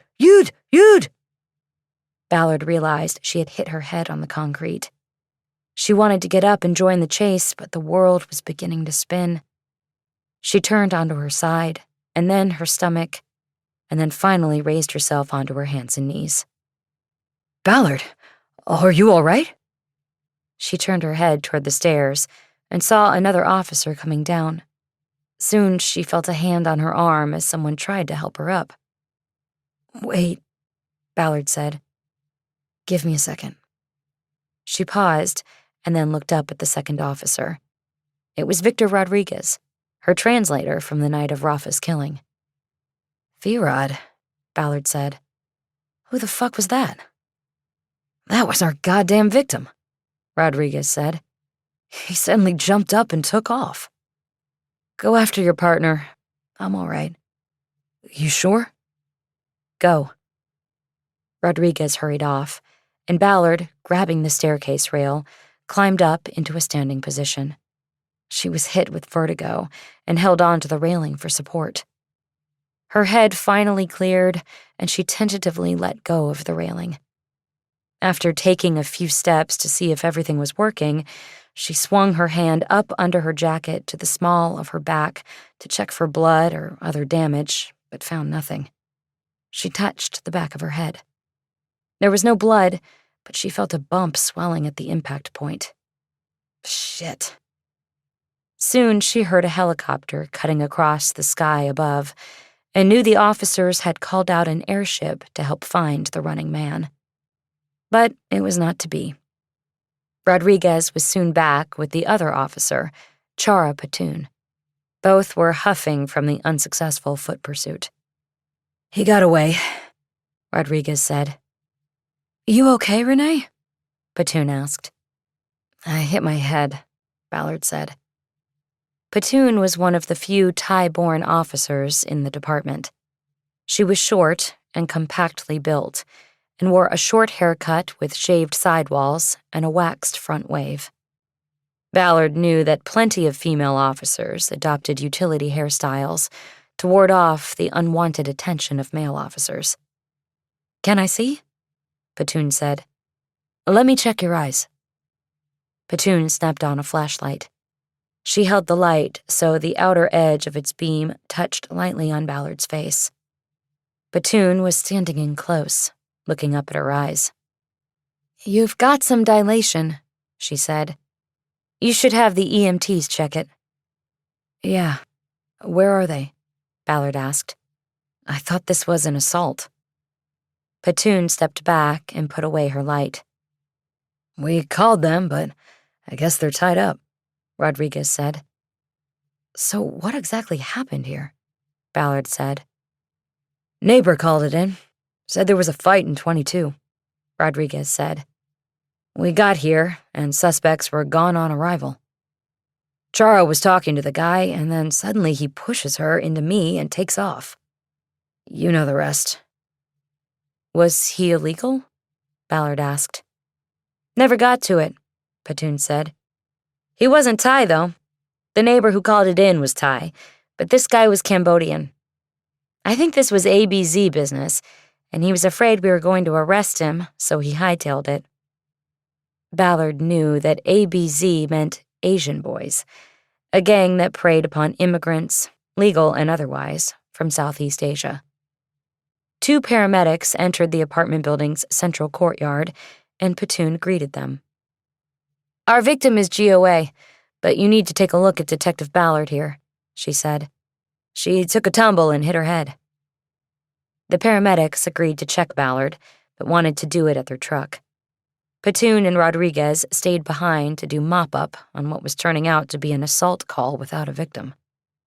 Ballard sat under a light on the fold-down tail of the EMT wagon, while a med-tech checked her vitals as well as her eyes for dilation and her scalp for bruising and swelling. The name patch on his uniform said, "Single." "Is that your name or relationship status?" Ballard asked. "It's my name, but I get asked that a lot," Single said. "Of course you do. So I think you have a slight concussion. We've got a little bit of dilation of the pupils, some elevated blood pressure." He used his gloved fingers to press the skin around Ballard's eyes. She could see the concentration in his expression as he worked. He wore a mask, but he had sharp brown eyes and full brown hair, and was maybe a few years younger than her. One of his pupils had a notch in it, slightly off-center at 5 o'clock. "Coloboma," Single said. "What?" Ballard asked. "You're looking at my eye. The notch in my pupil is caused by a birth defect in the iris called coloboma. Some call it a keyhole pupil." "Oh, does it affect my eyesight?" "No, but I have to wear sunglasses when the sun is out. So, most of the time." "Well, that's good. About your eyesight." "Thanks. And so you're on the other side of the wall, right?" "What?" "Hollywood Division?" "Oh, yeah, Hollywood. You're at the firehouse then?" "Yup. Maybe I'll see you in the parking lot someday." "Sure. But what I think you need to do now is punch out and go home and rest." "I can't do that. I'm the only detective on duty tonight." "Yeah, well, you're not going to be much of a detective if your brain swells and you go into seizure." "Seriously?" "You took a good knock on the head. Coup and contre-coup injuries, bruising of the brain, swelling, can develop over time. I'm not saying you have that, because there is only mild dilation exhibited, but you definitely want to take it easy. You can sleep, but you want somebody to wake you and check on you every couple hours or so. Just keep a watch on this. You have somebody at home who can check on you through the night?" "I live alone." "Then give me a number, and I'll call you every few hours." "You're serious?" "Totally. You don't want to mess around with an injury like this. Call your supervisor and tell him you're going home. If he wants to talk to me, I'll tell him what I just told you." Okay, I'll do it. Give me a number to call." Ballard gave him a business card that had her name and cell phone number on it. She remained skeptical that he would call to check on her, but she hoped he would. She liked his look and his manner. She liked the keyhole in his eye. "So, am I okay to drive?" she asked. "I have a city ride I should turn in and then get my car." "I can drive your ride back, since we're going back to station. Where do you live?" "Los Feliz." "Well, maybe you can get an Uber, or one of the patrol guys can drive you home." "Sure, I can work on that." "Good. And I'll call to check on you in a couple hours." Chapter 20. It seemed that every time Ballard dropped deeply into a dream, she was pulled out by the buzz of her cell phone, and it was EMT Single making good on his promise to check in on her. This cycle continued through the night into Sunday morning, when he finally said that it was safe for her to sleep, uninterrupted. "You mean now that the sun is up, I can get a good night's sleep?" she asked. "I thought this would be your normal schedule," Single said. "You do work the night shift, right?" "I'm just giving you a hard time. Thank you for checking on me. It means a lot. Anytime. Your next concussion?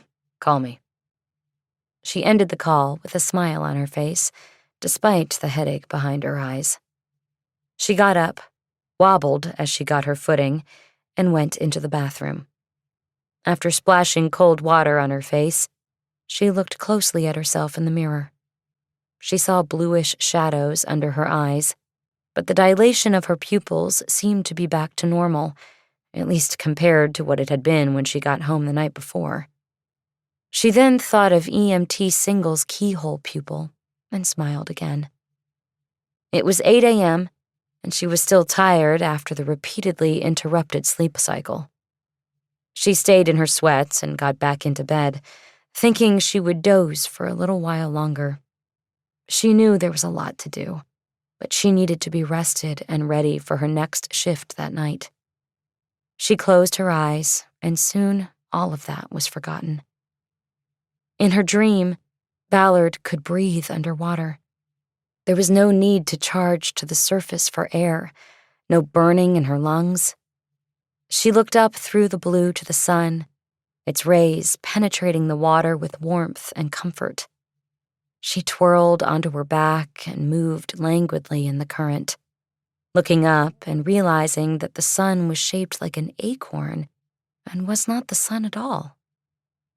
The phone's buzz seemed to wake her as soon as she had shut her eyes, but as she reached for it, she saw the time was 3:50 and that she had been asleep for nearly 8 hours. The call was from Bosch. Have you gotten my messages? No. What? What happened? You called? No, I texted. There's a memorial service for Javier Rafa today. Shit. When? Where? It starts in 10 minutes at St. Anne's on Occidental. Ballard knew that wasn't far from her. She put Bosch on speaker so she could scroll through her missed texts and emails. There were 3 from Bosch and 1 from her lieutenant. One of the emails that had come in was from Bobby Klein, the first victim of the Midnight Men. The others were not important. I don't know how I slept through all of... I got a concussion last night. What happened? I'll tell you later. Are you at the memorial? I'm here, but I didn't go in. I think I'd stick out. I've got a good spot, and I'm watching people arrive. I think Hoyle is here. At least there's one white guy that I think is him. Okay, I'm on my way. Thanks for the wake-up. You sure you're all right? I'm fine. Ballard quickly dressed and headed down to the garage. Her car was there because she had disregarded EMT Single's orders and driven herself home after checking out with the watch lieutenant the night before. She took Hillhurst all the way to Beverly and then over to Occidental. She found a spot at the curb a half block away and called Bosch. I'm here. Are you still in place? I'm here. Okay. I'm going to go in. I'll see if we can talk to the widow after. Sounds good. Anybody else of note arrive? There's a lot of obvious bangers tattooed to the ears. You want me to go in with you? No, I'll be fine. Do you think it's worth following Hoyle? If it was Hoyle you saw? I don't know. Where's he going to go on a Sunday night? He's probably just here for appearances. There might be suspicions if he didn't show. You know what I mean? Yeah, but wait till the widow Rafa finds out what's going on. You're going to tell her in there? No, I'll wait. Okay, I'm going now. Ballard disconnected and exited her car. She walked up the street and followed a few stragglers arriving late. She hurried to follow them in and use them as cover. The memorial was in a chapel to the side of the main church.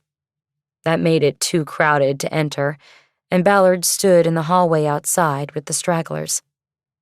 There were speakers in the ceiling, so she heard the testimonials and tearful memories from friends and co-workers, as well as a hymn sung by the crowd. The hymn and most of the testimonials were in Spanish. Ballard understood enough to know that many people were lamenting that Javier Rafa had left the violent life to raise a family and run a business. Yet, in the end, violence still found him and took it all away. After 45 minutes, the ceremony ended, and the immediate family left the chapel first to form a receiving line outside the door. Ballard hung back and watched from one of the archways that lined the walkway that ran down the side of the church. She soon saw Javier Rafa's silent partner, Dr. Dennis Hoyle, emerge in the line from the chapel. Ballard recognized him from the studio photos on his family dentistry website. He was all angles, thin, sharp shoulders and elbows. He had graying hair and a salt and pepper goatee. Ballard realized this might be the best time to talk to him, when he least expected to be questioned by the police. She quickly texted Bosch her plan, and then watched when it was Hoyle's turn to go down the family line. It was clear he was meeting them for the first time, even the widow. He hugged none of them, and gave the widow a two-handed sympathy grasp. He leaned forward to say something to her, or possibly identify himself, but Ballard's read on the widow's facial expression and body language was that she had no idea who he was. Javier Rafa's son, Gabriel, was at the end of the receiving line. Hoyle simply nodded once and gave the young man a hang-in-there clap on the shoulder, then headed away with a look of pure relief on his face. Ballard used her arm to hold her jacket closed over the badge on her belt. She let Hoyle pass by and then turned to follow him. As Hoyle headed toward the street, Ballard could see Bosch standing out on the sidewalk. He was wearing a suit, just in case he needed to go into the memorial service. But the suit also worked for what they were about to do. Ballard followed Hoyle out and picked up speed to catch up. Bosch positioned himself in the middle of the sidewalk, slowing Hoyle down as he decided which way to go. "Dr. Hoyle?" Ballard said. Hoyle spun around as if shocked that anyone in this part of town would know him by name. Yes," he said. Ballard pulled her jacket open to show the badge as well as her gun holstered on her hip. "I'm Detective Ballard with the LAPD. This is my colleague, Harry Bosch." She gestured to Bosch, who was now behind Hoyle. The dentist whipped back to look at Bosch, and then forward again at Ballard. "Yes?" he said. "I'm investigating the murder of Javier Rafa," Ballard said. "I would like to ask you a few questions, if you have the time." "Me?" Hoyle said. "Why would you want to ask me questions?" "Well, for starters, you were his partner, were you not?" "Well, yes, but I don't know anything about what happened. I mean, I wasn't even there." "That's okay. We need to be thorough and talk to anybody who knew him. If you were his partner, you must have known him pretty well." "It was a business investment, that's all." "Okay, that's good to know. Where are you parked? Maybe we should get away from the church and talk." I'm over here, but I..." "Lead the way." Hoyle drove a four-door Mercedes, and by coincidence had parked right behind Bosch's old Jeep. Neither Bosch nor Ballard mentioned this, because it would possibly put cracks in the charade that Bosch was an LAPD detective. When they got to Hoyle's car, he pulled the remote key from his pocket and unlocked the doors. He then turned to Ballard and Bosch.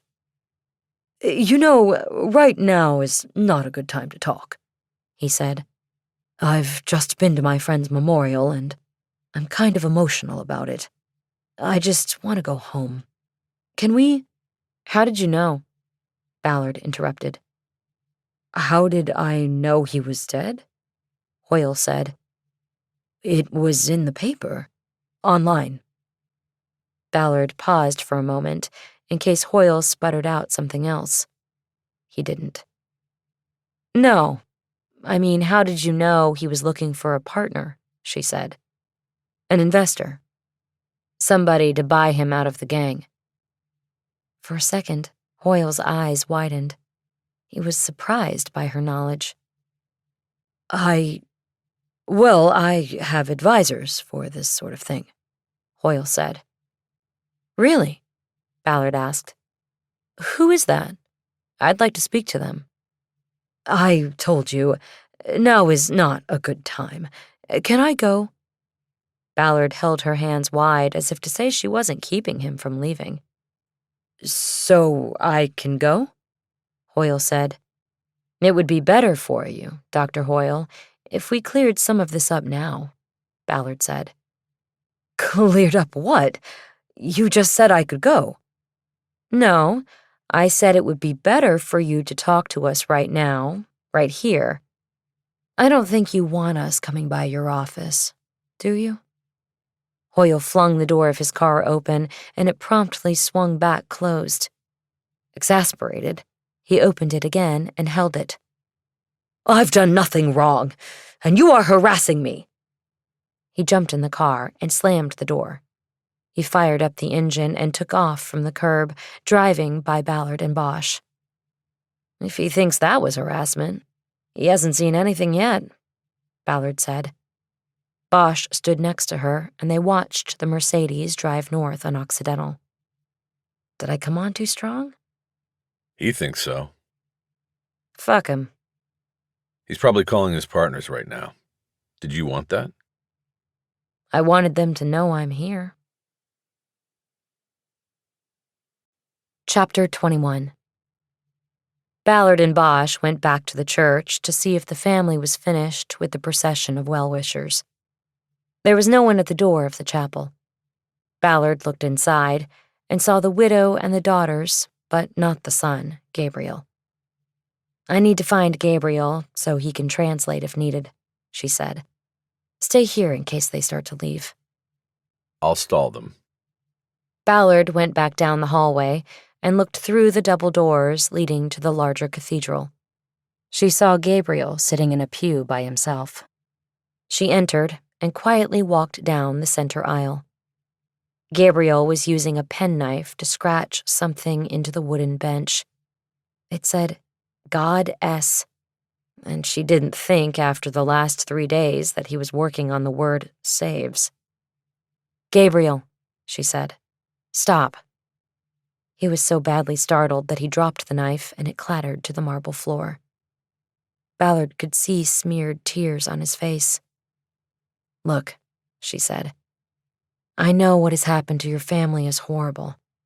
If you want to help do something about it, help me talk to your mother. Come.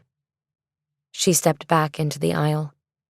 He hesitated, then started to reach down for his knife. Give me that, Ballard said. You don't need it, and it will only get you into trouble. Let's go talk to your mother. Gabriel came out of the pew and handed her the knife.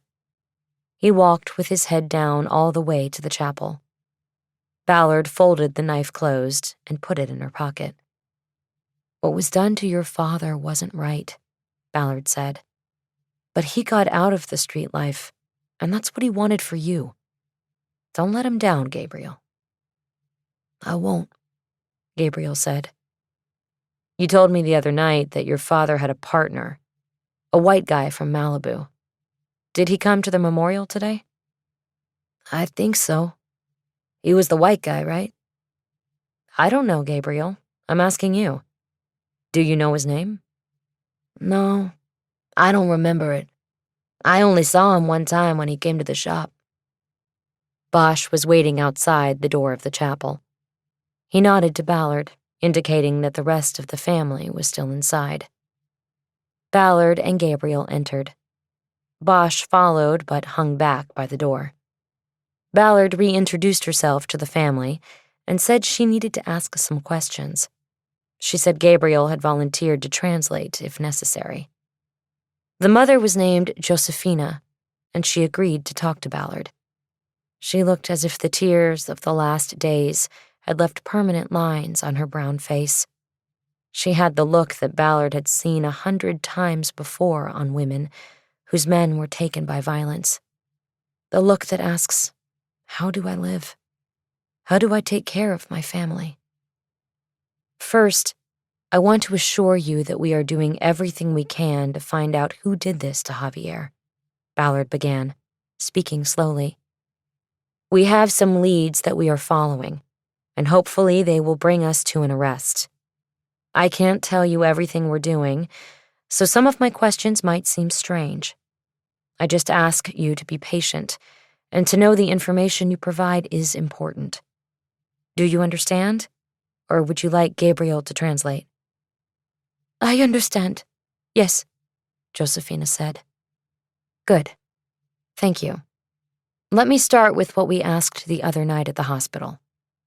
Do you know of anyone who wanted to harm Javier? No. Who would do this? Javier was good man. Did he say anything recently about angry customers or employees? No. Everybody happy. It was a happy place. Did Javier have a will? Josefina's face showed confusion. Ballard looked at Gabriel, trying to think of how to explain. Bosch called from the back of the chapel. Ultimo testamento. Ballard looked back at him and nodded, realizing he'd had many such conversations in his years as a homicide detective. She looked back at Josefina, who spoke to her son in Spanish. She doesn't know, Gabriel said. Did he have a lawyer? Ballard asked. Abogado? Sí, Josefina said. Dario Calvente es su abogado. Ballard nodded. Thank you, she said. We're going to call on him, and he may ask you for permission to talk to us. Gabriel translated, and Josefina nodded. Did Mr. Calvente come today? Josefina nodded. Did you know your husband's business partner? Ballard asked. No, Josefina said. Was he here today, Dr. Hoyle? I don't know. It was clear to Ballard that Josefina knew little about Javier's business dealings, and that she needed to talk to the lawyer for clarity on things like the will, insurance, and records pertaining to the partnership. Josefina, did you know that Javier had to pay his way out of the Las Palmas gang? Ballard asked. Josefina nodded and seemed to take a moment to compose her answer. She spoke in Spanish, and Gabriel translated. We could not have a family if he was doing these things with the gang, he said. How much did he have to pay? Ballard asked. 25, Josefina said. 25,000? Sí, yes. Okay. Where did he get that money? El dentista. His partner. Sí. How did he know the dentist? Who brought the dentist? Gabriel translated the question, but there was no answer to translate back. Josefina shook her head. She didn't know. Ballard said that she would be in touch when she had something more to report on the investigation, and asked Gabriel to translate for Josefina to make sure she understood. She and Bosch left then and walked to his car. Should we see if we can run down Dario Calvente, the abogado? Ballard asked. It's Sunday. I doubt he'll be in his office. We can find him. Let's take my car. I'll bring you back afterward. Perfect. Ballard Googled the lawyer's name on her phone and found his website. Before she got to the car, she was leaving a message on his office line. Like Cindy Carpenter's attorney, Calvente's website promised 24/7 service. I'll run his DMV and get his home address if he doesn't call back pretty quick, she told Bosch. They got into the Defender, and almost immediately, Ballard got a call with a blocked ID that she assumed was Calvente. Detective Ballard. Ballard, are you ducking my calls? She recognized the voice of Lieutenant Robinson Reynolds. LT, no. I was in a church, so I had my phone off. I know it's Sunday, Ballard, but I didn't think you were the church type. It was a memorial for my homicide victim. I needed to speak to the family and, see who showed up. Ballard, You should not be working. You should be in the hospital." "I'm fine, Lieutenant. It was just a knock on the head." "Look, the overnight report said an EMT told you to go home. I don't want this on an EMT, okay? I want you to go to an ER and get checked out before you do any more work." "I'm following a lead, and I'm telling you, This is not a suggestion, Detective. This is an order. We are not going to risk anything with a head injury. Go to the ER and get checked out. Then call me back so I know." "Fine. I'll finish up here and go." "Tonight, Detective. I want to hear from you tonight." "You got it, LT." She disconnected and told Bosch about the order. Sounds like a smart move. "You too now?" she said. "I'm fine, and this will be a big waste of time." You're a cop. They'll get you in quick. "Well, I'm not going to do it until I'm on duty. I'm not wasting my own time. And speaking of time, I'm not going to wait for this abogado to call back. 24/7 my ass." She called the comm center, identified herself, and gave her serial number, then asked for a DMV check on Dario Calvente. She got lucky. There was only one that had a Los Angeles address. She thanked the operator and disconnected. "Silver Lake," she said. "You still want to go?" Let's do it. It took them 15 minutes to drive over. Calvente lived in a 1930s Spanish-style house across from the reservoir. They climbed a set of stone stairs to get to the front porch. There was a large picture window with a view of the lake, but it was covered with a sign that said, "Black Lives Matter." Ballard knocked on the door and had her badge off her belt and in her hand. The door was answered by a man of about 40, whom Ballard recognized from the receiving line at the memorial. He still had his suit on, but the tie was gone. He had a thick mustache and brown eyes as dark as Bosch's. "Mr. Calvente, LAPD," Ballard said. "Sorry to bother you at home, but we left a message at your office and you didn't return it." Calvente pointed at her. "I saw you today," he said. "At the memorial for Javier." "That's right," Ballard said. "My name is Renee Ballard, and this is my colleague, Harry Bosch. Josefina Rafa told us you were her husband's attorney, and we would like to ask you a few questions." "I don't know what I can tell you," Calvente said. "I did some work for Javier, yes, but it was in trade for work on my car. I wouldn't call myself his lawyer per se." "Do you know if he had another lawyer?" "No, I don't think so. This is why he asked me if I could help." "And when was this?" "Oh, a few months ago. My wife, she had an accident, and I had the car towed to Javier's. When he found I was a lawyer, he asked me to do some work." "What was the work? Can you tell us?" "There was privilege involved, but it was a contract he had signed. He wanted to know how to dissolve a partnership." "Was this for his business?" Calvente looked past them and out at the reservoir. He canted his head back and forth as if weighing whether to answer. Then he looked at Ballard and nodded his head once. "Were you able to help him?" Ballard asked. "Contract law is not my specialty," Calvente said. "I told him that I saw no place in the contract that I thought he could attack, and I told him he should seek a second opinion from a contract attorney. I asked if he wanted a referral, and he said no. And for this, he gave me a discount on the repairs of our car. That was it." "Do you remember, was the partner named Dennis Hoyle?" "I think that was the name, but I can't be sure. It's been a few months." "Did he tell you anything about why he wanted to break the contract?" "He just said it was not a good situation, because he had long ago paid off a debt to this man, but he had to keep paying him out of the profits. I remember the contract had no termination. It was a full partnership for the life of the business." "What was Hoyle's stake in the business?" "I think 25%. "If this review was all you did for him, why did you go to the memorial today?" Well, I wanted to express my condolences to the family and say I was available for anything they might need.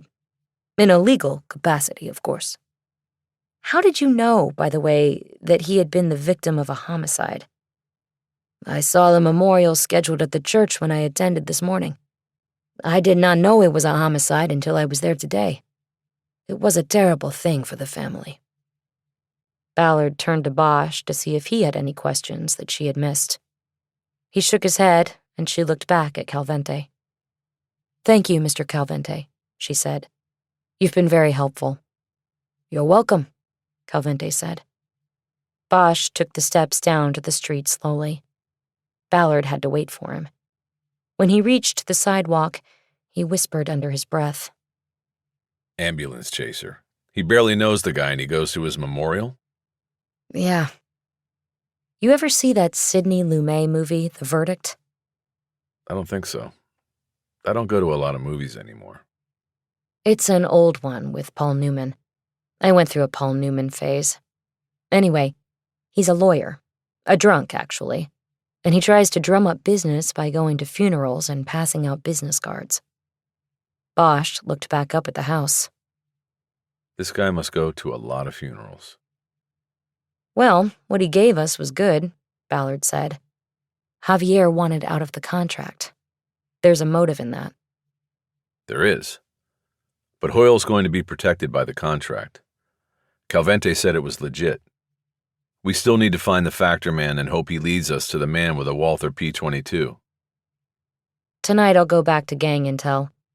They had a snitch who told them years ago that Javier bought his way out of Las Palmas. I think it was a woman. They wouldn't give me her name before, but I'll make them give it to me now. She might know who set him up with Hoyle. That sounds like a plan. 15 minutes later, Ballard had just dropped Bosch at his car and was on her way to the ER at Hollywood Presbyterian when she got a call from EMT Single. "How are you feeling?" he asked. "Actually, I'm on my way to the ER," she said. "Oh no, what's happening?" "Nothing, I'm fine. My boss won't let me go back to work tonight unless I get a clean bill from the ER. I told him a very good EMT had cleared me today, but they're making me go anyway." "Oh, that's too bad. I was about to invite you to a firehouse dinner." "Wow, I've never had an invitation like that before. What are you guys having?" "All kinds of stuff. Grilled cheese, chili. I think somebody dropped off a couple of apple pies. We've got some salad, some corn on the cob." "Well, I'd take a salad and grilled cheese." "Ooh, it sounds like we've got a veggie on our hands." "Just no red meat anymore." "Not a problem. But I thought you were going to the ER." "I'd rather come for dinner and go to the ER on company time." "Well, come on over. Dinner's in 35 minutes, unless we catch a call and go out on a run." "On my way. But are you allowed to invite a guest?" "One of us can. One guest allowed a night. I traded with a guy to get tonight because I hoped you'd like firehouse chili. But grilled cheese is just as good." "All right. Cool. See you in a bit. One last question." "Sure. What's your first name?" "Oh, it's Garrett." "Garrett. Cool. I'll see you soon, Garrett." After disconnecting, Ballard created an entry with Single's full name in her contact list. She hoped it would stay in there for a while. She parked her car behind the police station. Before going over to the firehouse, she ducked into the locker room in the station and put on some light makeup. She was only going to a firehouse for a grilled cheese dinner, but she wanted to make an impression.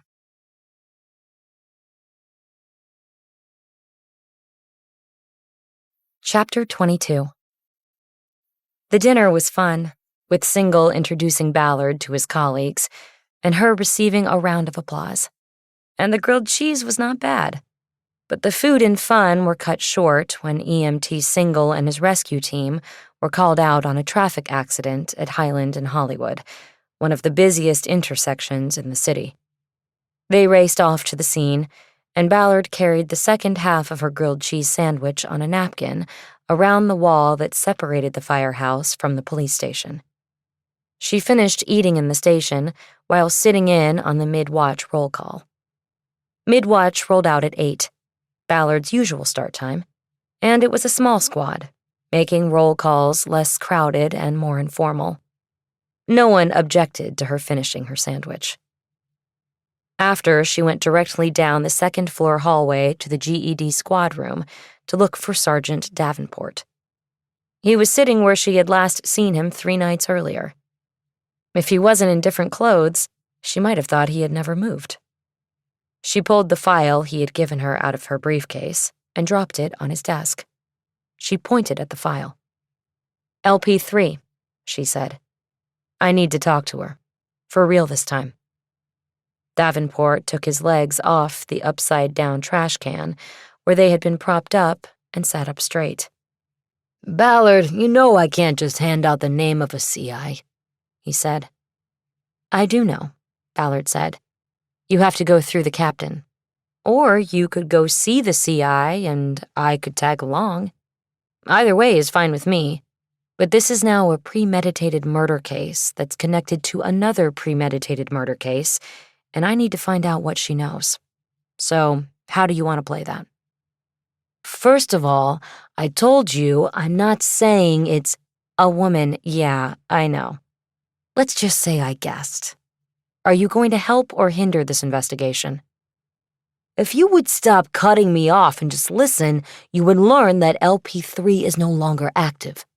Hasn't been active in years, and is not going to be interested in talking to reminders of her dirty history.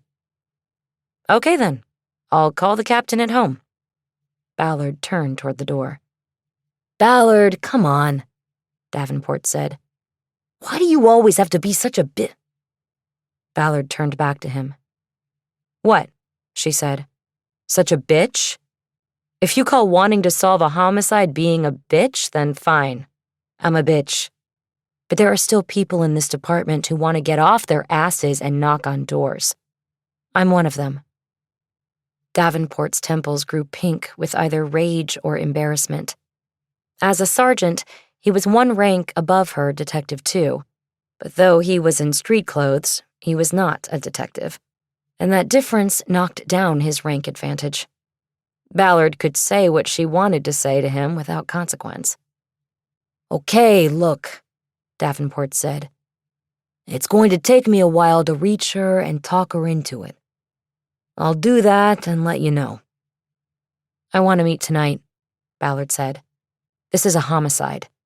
And by the way, you just revealed again that she's a woman. It was pretty much out of the bag, wouldn't you say, Ballard?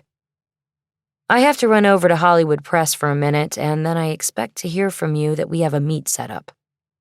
Fine, you do that. I'll call you when I'm clear. Ballard checked out a Rover and drove her city car over to the hospital, where she badged her way to the front of the line at the ER. She was checked out and cleared by a doctor, and then, back in the car, called Lieutenant Robinson Reynolds at home and gave him the news. That's good, Ballard, he said. I'm glad you're okay. I told you I was, Ballard said. Yeah, well, we had to make it official, he said. Those paramedics are a bunch of yahoos. If my mother was the one thrown down the stairs, I'd want a doctor looking at her. You know what I mean? Ballard didn't know which part of that to object to, or whether it was even worth it. But the part about her being thrown down the stairs could have later consequences in terms of how Robinson Reynolds viewed her and her capabilities. I don't know what you were told, LT, but I wasn't thrown down the stairs, she said. I was going up the stairs when the so-called victim came running at me. I grabbed him and we both went down. Semantics, Ballard, Robinson Reynolds said. So, you're ready to go back to work? I've been working. I never stopped. Okay, my bad. So why don't you just tell me what you've been doing since you never stopped working? Where are we on the cases? Ballard took a moment to think. On the Rafa case, the homicide, I'm setting up a meeting with a gang snitch that I hope gives us a line on a money man with a motive to kill Rafa. What's the motive? He owed him money? That's never a good motive. Why kill the guy who owes you money? Then he can't pay you. That's not the motive. Rafa took money, $25,000, from this money man back in the day to buy his way out of Las Palmas. That got him a silent partner. With Rafa now dead, the silent partner gets the business, the insurance policy, if there is one, and, most important, the land the repair shop sits on. That's where the money is and the motive is. Got it, Ballard. That's good. Real good. But you know this is probably all going to West Bureau when they come up for air. I know, Lieutenant. But do you want me to just babysit it or hand them a case to be made? I mean, this reflects on you, doesn't it? Robinson Reynolds was silent, but it didn't take him long to connect those dots. No, you're right, he said. I don't want you sitting on it. I want it worked until we have to hand it off. Did they do an autopsy? Not yet, Ballard said. Right now, I'm lead investigator, so they'll call when they're ready to go. Probably tomorrow sometime. Okay. And on this snitch, you going to take backup? Rick Davenport in Gangs is setting it up. He'll be there. Okay. What about the Midnight Man and the new case? We have all 3 victims filling out Lambkin surveys, and tomorrow I expect the whole sex crimes team will start cross-referencing and seeing where that gets us. We're now looking at victim acquisition differently, based on the new case. Ballard was annoyed with herself for continuing to cover for Lisa Moore. Okay, Robinson Reynolds said. I'll get into it with Newmeyer tomorrow morning. Matthew Newmeyer was the detective in charge of the division's 3-person sex crimes unit, and Lisa Moore's immediate supervisor. Then I guess I'll get back to it, Ballard said. Sure, Robinson Reynolds said. I'll be in early tomorrow. Maybe catch you before you clock out. Ballard disconnected and immediately called Davenport. Ballard. So, are we going to do this tonight or not? Don't get so pissy. We're going to do it. I will get her and bring her to meet you. What time? She doesn't want you anywhere near where she lives. Ballard felt a charge go through her. She was going to get to LP3. How about in an hour? An hour's good. Where? The beach lot, at the end of Sunset. Ballard knew it well from her many mornings surfing there after work, but it was a trek to get all the way out there. I'm on duty and that pulls me 40 minutes out of the division. If I get a call, I'm fucked. Do you want to talk to her or not? Her life's over there now and she's not coming back to Hollywood. Ballard felt she had no choice. Okay, 1 hour. I'll be there. And Ballard, no names. Don't even ask her. Fine. She knew she could get the name later if she needed to for court reasons. Then the powers that be would come down on Davenport and make him give her up. Right now, Ballard was only interested in whether LP3 could get her closer to the man with the Walther P22. After ending the call with Davenport, she drove back to the station and informed the watch lieutenant that she would be off radar and out of the division for the next 2 hours. It was Rivera on duty for the last night of the holiday, and he didn't seem to care much as long as Ballard had a rover with her, in case, as he said, all hell broke loose. Afterward, she went to the squad room to print out a photo of Javier Rafa, put fresh batteries in her mini recorder, and grab a fully charged rover out of the dock before heading back out to the car. Traffic on Sunset dropped off quickly once she made it through the Strip and into Beverly Hills. Even with all the clubs and restaurants closed down for nearly a year, the crawl of people cruising slowed things down. Ballard felt the temperature drop as she drove west. It was a clear and crisp night. She knew she'd have to put on the down jacket she kept in the trunk for long nights at crime scenes. The wind off the Pacific would chill the parking lot where she was going to meet the informant, and she didn't know if they would talk in the open or be in a car. It was said that anyone who wanted to know Los Angeles needed to drive Sunset Boulevard from beginning to beach. It was the route by which a traveler would come to know everything that is LA, its culture and glories, as well as its many fissures and failings. Starting in downtown, where several blocks were renamed Cesar E. Chavez Avenue 30 years ago to honor the Union and Civil Rights leader, the route took its travelers through Chinatown, Echo Park, Silver Lake, and Los Feliz, before turning west and traversing Hollywood, Beverly Hills, Brentwood, and the Palisades, then finally hitting the Pacific Ocean. Along the way, its 4 lanes moved through poor neighborhoods and rich neighborhoods, by homeless camps and mansions, passing iconic institutions of entertainment and education, cult food, and cult religion. It was the street of 100 cities, and yet it was all one city. Thinking about it made Ballard think of Bosch. She pulled her phone and called him, putting it on speaker. "I'm going to meet LP3. Now? By yourself? No, my GED contact Davenport will be there.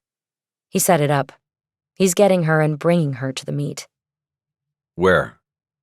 Sunset Beach, the parking lot. That's kind of weird. I wasn't too happy about it myself. She's out of the gang life and lives out there. I had no choice, according to Davenport. And this is going down now? In about 45 minutes. I'm on my way there. Okay, look. If something goes wrong, send up a flare or something. You won't see me, but I'll be there. What? Harry, nothing's going to go wrong. Davenport will be there. And this CI is a square Jane now. Just stay at home and I'll call you after. Besides, you just got the shot yesterday, so you should lie low till you're sure there are no side effects. I'm fine, and you're forgetting something. The only way those murder books could have disappeared out of 2 different divisions is if somebody inside the department took them. I'm not trying to frag Davenport, but he was at Hollywood when I was there, and I didn't like the guy. I'm not saying he's dirty, but he was lazy and he liked to talk. And we don't know who he's been talking to about this. Ballard didn't respond at first, as she thought about Bosch's concerns. Well, I can confirm he's lazy, but I thought that was more of a recent thing, she said. His personal answer to defunding. But I don't think there's going to be a problem. I told my lieutenant what I'm doing and the watch LT, because I'm going so far out of the division. I'm not going to stop you from coming, Harry. We can even meet and talk after, but I think it's going to be fine. I hope you're right, but I'll be there, and I should leave now. They disconnected, and Ballard thought about Bosch's words the rest of the way as she followed the curving lanes of Sunset Boulevard.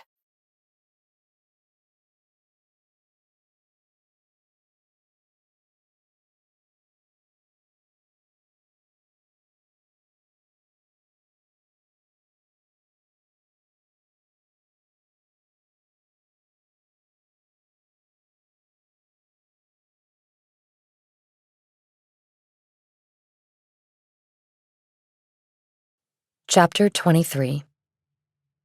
After the last curve, Sunset dropped down to the beach, and Ballard saw a vast parking lot next to a closed tourist restaurant.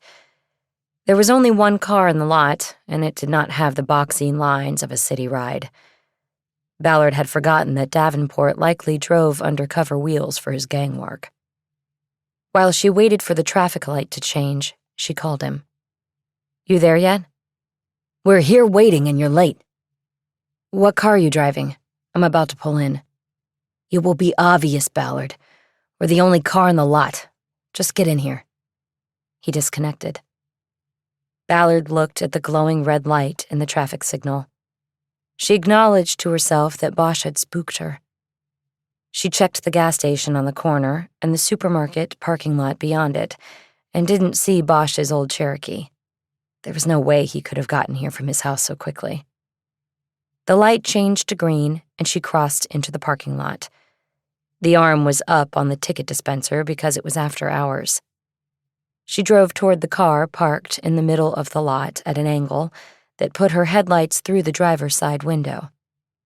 As she got close, she recognized Davenport behind the wheel. She then made a looping turn and saw his passenger was in the front seat. She pulled her car up alongside so they could speak window to window and dropped the transmission into park. Before she killed the engine, she pulled out her mini recorder, turned it on, and started recording. She slid it into the side air conditioning vent, where it would not be seen by the informant, but would catch every word. She then held the rover up and called in her location to the comm center so there would be a record of her last location should anything go wrong. She lowered her window and killed the engine. The woman sitting 3 feet away in Davenport's undercover ride was Latina and maybe 40 years old. She had heavy eye makeup, long brown hair, and a high collar on her blouse that Ballard thought probably hid tattoos or the scars left by their removal. Davenport leaned forward so he could see around his passenger to Ballard. "What's with the cloak and dagger, Ballard? And you called this in? Are you fucking kidding me?" "Robinson Reynolds told me to." "You shouldn't have even told him about this." "I had to. You pulled me 40 minutes out of the division and I had to tell someone. He told me to tell comms when I— Yeah, well, he's a fuckhead. You've got 20 minutes, Ballard. Ask your questions." Ballard looked at the woman. She seemed put out by the shouting coming from Davenport beside her. "Okay, what's your name?"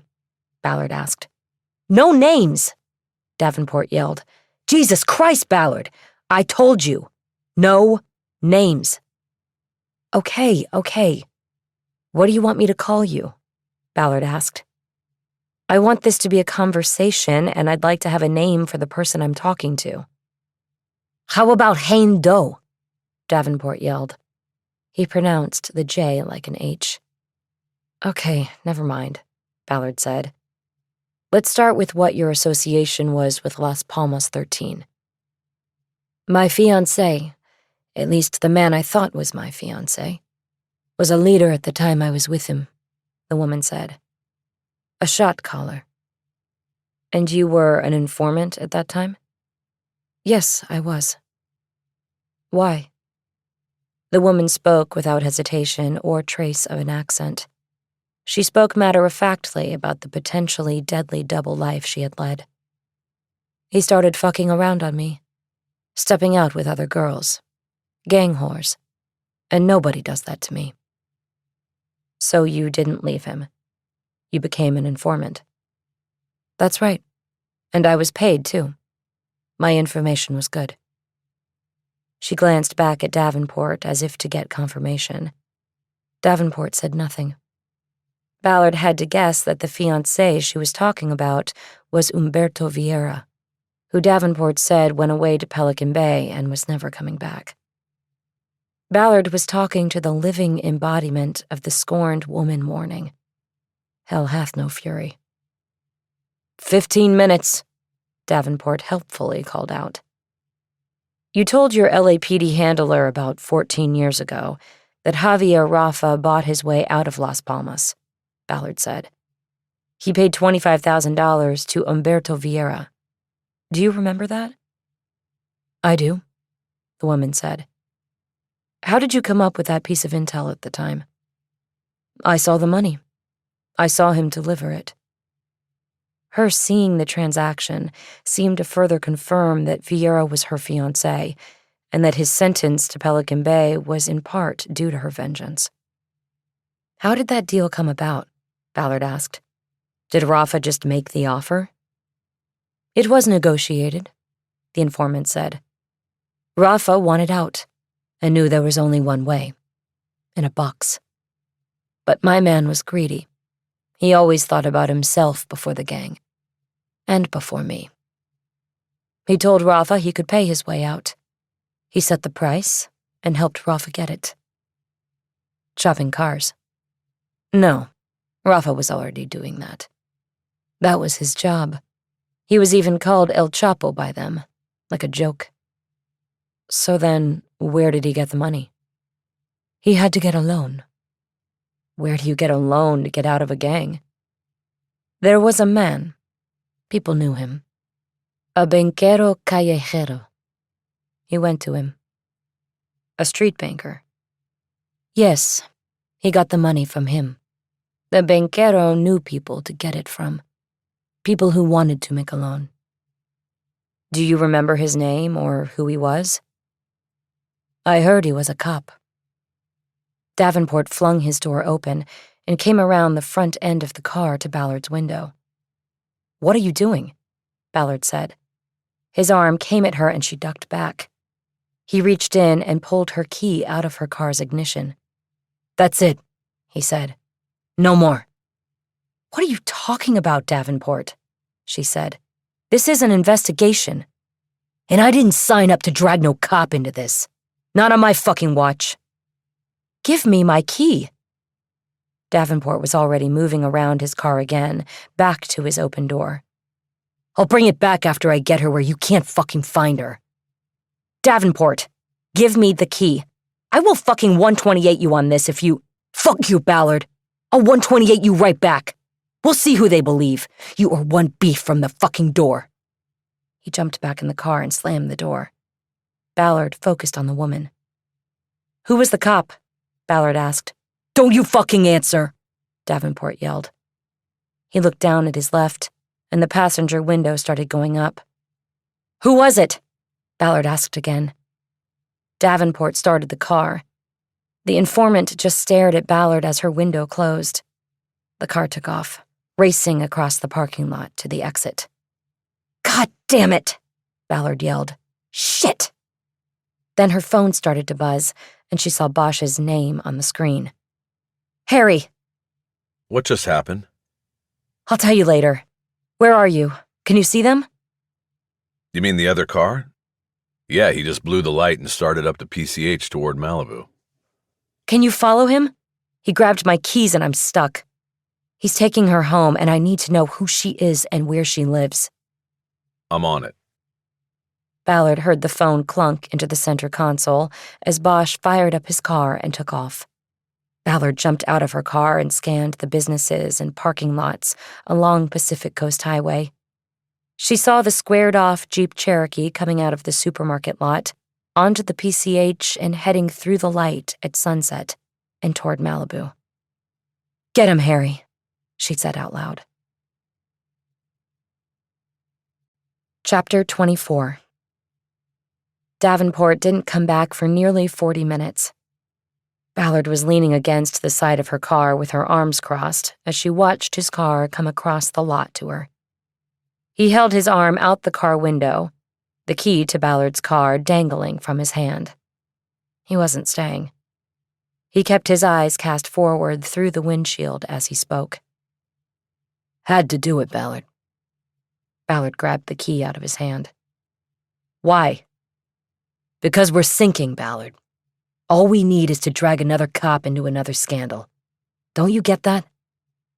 No, Davenport, I don't get it. Who's the cop you're protecting? Now he turned his face to her. I don't know, and I didn't ask her, because I don't want to know. It's the department I'm protecting, Ballard, not the cop. That's why if you beef me and I beef you, you're going to lose. The department always comes first. The department always wins. Think about that. He hit the gas and his car took off. Ballard didn't flinch or move. She tracked the wide turn he made to go back to the gate, then pulled her phone and called Bosch. Harry, you got her? She's in a house up here on PCH, on the water just past the light at Topanga Canyon. What happened? Did he bring back your key? I have it. Give me the address and I'll come to you. 15 minutes later, Ballard pulled to the side of Pacific Coast Highway behind Bosch's Jeep. She got out, walked up, and got into the passenger seat next to him. It's the one with the portholes. He pointed across the street. The road was lined with houses cantilevered over the rocks, sand, and water. They were jammed next to each other like teeth in a mouth, so close that it was impossible to tell they were on the ocean, save for the sound of the waves echoing from behind them. The house Bosch pointed at was a 2-story with a single-slot carport. It was gray wood with white trim and 2 round windows on the second level. Ballard knew the view would be on the other side. There would be big glass looking out over the ocean. They pulled up. He walked her in, stayed 2 or 3 minutes, and then left. What's going on, Renee? She was about to name the money man, Ballard said. She called him the street banker and said he was a cop. Then Davenport jumped in and shut it down. He acted all noble, like he was trying to protect the department. But I don't buy it. I think she was about to reveal something he knew about. He's dirty? Where's the line on dirty? I think he at least knows something about the department that could damage it. His decision is to cover it up rather than clean it up. If that's dirty, then yeah, he's dirty. But whatever it is, he didn't know she was going to spill it. Otherwise, he wouldn't have set up the meeting. Makes sense. So what do you want to do? I want the street banker's name. Then let's go get it. It was a Sunday night, and Malibu had emptied out at the end of the holiday weekend. There was little traffic and no threat to Ballard and Bosch as they crossed 4 lanes of PCH in the dark. The front door to the house, where the informant apparently lived, was off the carport near the driver's side of the Porsche Panamera parked there. Ballard banged hard with the side of her fist so it would be heard over the sound of the waves crashing behind the house. The door was opened before she had to hit it again. A man stood there. He was in his 60s, white, with the cliché attempts to look younger on full display. Earring, bracelets, dyed hair and chin beard, fraying blue jeans and a gray hoodie. It all went with the Porsche. "Yes?" he asked. Ballard badged him. "We're here to see the woman dropped off a half hour ago," Ballard said. "I believe she may be your wife." "I don't know what you're talking about," he said. "It's midnight, and this is out—" He was interrupted by the informant walking up behind him to see who was at the door. "You," she said. "What do you want?" "You know what I want," Ballard said. "I want the name." Ballard stepped forward, and her intimidating bearing made the man step back, even as he protested. "Wait a minute here," he said. "You can't just—" "Is this your wife, sir?" Ballard asked. "That's right," he said. "Well, step back, unless you want this conversation to take place in a police station," Ballard said. She then looked directly at the informant. "You wouldn't want that, would you?" she said. "Going back to the old neighborhood? You never know who from Las Palmas might be on the lockdown bench when we go in the back door at the station." "Jean," the informant said. "Let them in. The sooner I deal with them, the sooner they leave. Go out on the deck." "Smart girl," Ballard said. "It's cold out there," Jean said. "Just go," the informant commanded. "This won't take long." "Jesus," Jean protested. "You said this sort of shit was over." He sauntered toward a set of sliding doors leading to the deck. Beyond the deck, the blue-black waves were beautifully lit by spotlights anchored under the house. The informant waited to speak until Jean was out on the deck and had closed the slider to muffle the sound of the ocean. "I don't like this," she said. "Davenport told me not to speak to you anymore. And who the fuck are you?" This last part was directed at Bosch. "He's with me," Ballard said. "That's all you need to know. And I don't care what Davenport told you or whether you like this. You're going to tell me about the banker, or you're going to be in the kind of trouble that Jean's money can't help you with." "I haven't broken any laws," the informant said. "There are state laws, and there are gang laws," Ballard said. "You think Humberto Vieira up in Pelican Bay thinks you're innocent? You think he doesn't want to know where you've been these last 10 years? Ballard could see the threat pierce the informant's armor. Ballard had to put things together correctly. Vieira was the philandering fiancé, and he now had the rest of his life in maximum security to consider who had wronged him. Sit down over there. Now. He had read the situation as well. The informant had just gone from tough ex-gang girl to kept woman, scared that her carefully ordered life with a wealthy older man could suddenly change. She did as she was told and went to the couch. Ballard took a swivel chair across a bamboo coffee table from her, turning it from a view through the sliders to a view of the informant. Bosch walked over to the sliders and stayed standing with his back to Jean, who was trying to watch through the glass. "What's your name?" Ballard asked. "I'm not giving my name," the informant said. Resentment was written all over her face. "I need something to call you by," Ballard insisted. "Then call me Darla," the woman said. "I always liked that name." "Okay, Darla. Tell me about the street banker. Who was he?" "All I know is that he was a cop, and his name was Bonner. That's it. I never saw him. I don't know what he looks like. Please leave now." "What kind of cop?" "I don't know." "LAPD? Sheriffs?" "I said I don't know." "What was his first name?" "I don't know that either, or I would have told you." "How do you know he was a cop? How did you know his last name?" "From Berto. He talked about the guy." "He said he was a street banker?" "He said he was the guy who could get money for Rafa. He told him. I was there." "Where?" "We drove to Rafa's father's place, where they fixed cars up front and chopped him up in the back. Rafa came to the car and Berto told him. He gave him a number to call.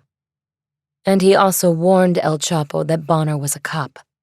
He said he had to be careful about dealing with him because he was a cop and he was serious people." "What does that mean, serious people?" "You know, like don't cross him. There are consequences for shit like that." "Did that mean he was a killer?" "I don't know. It meant he was serious."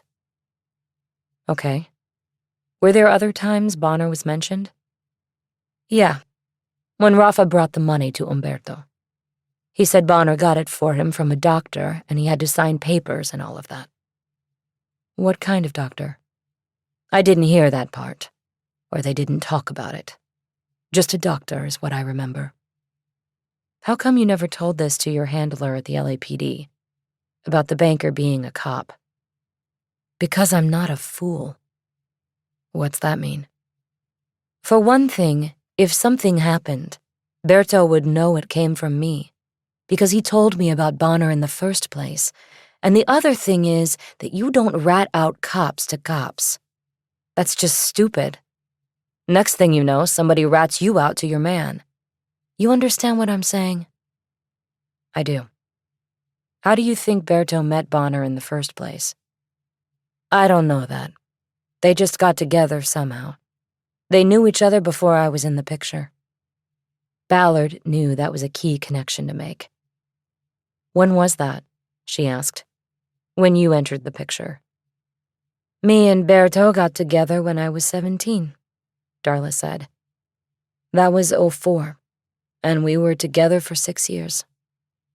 Ballard had some respect for Darla and her path. To come out of East Hollywood and end up on the beach was an unlikely journey.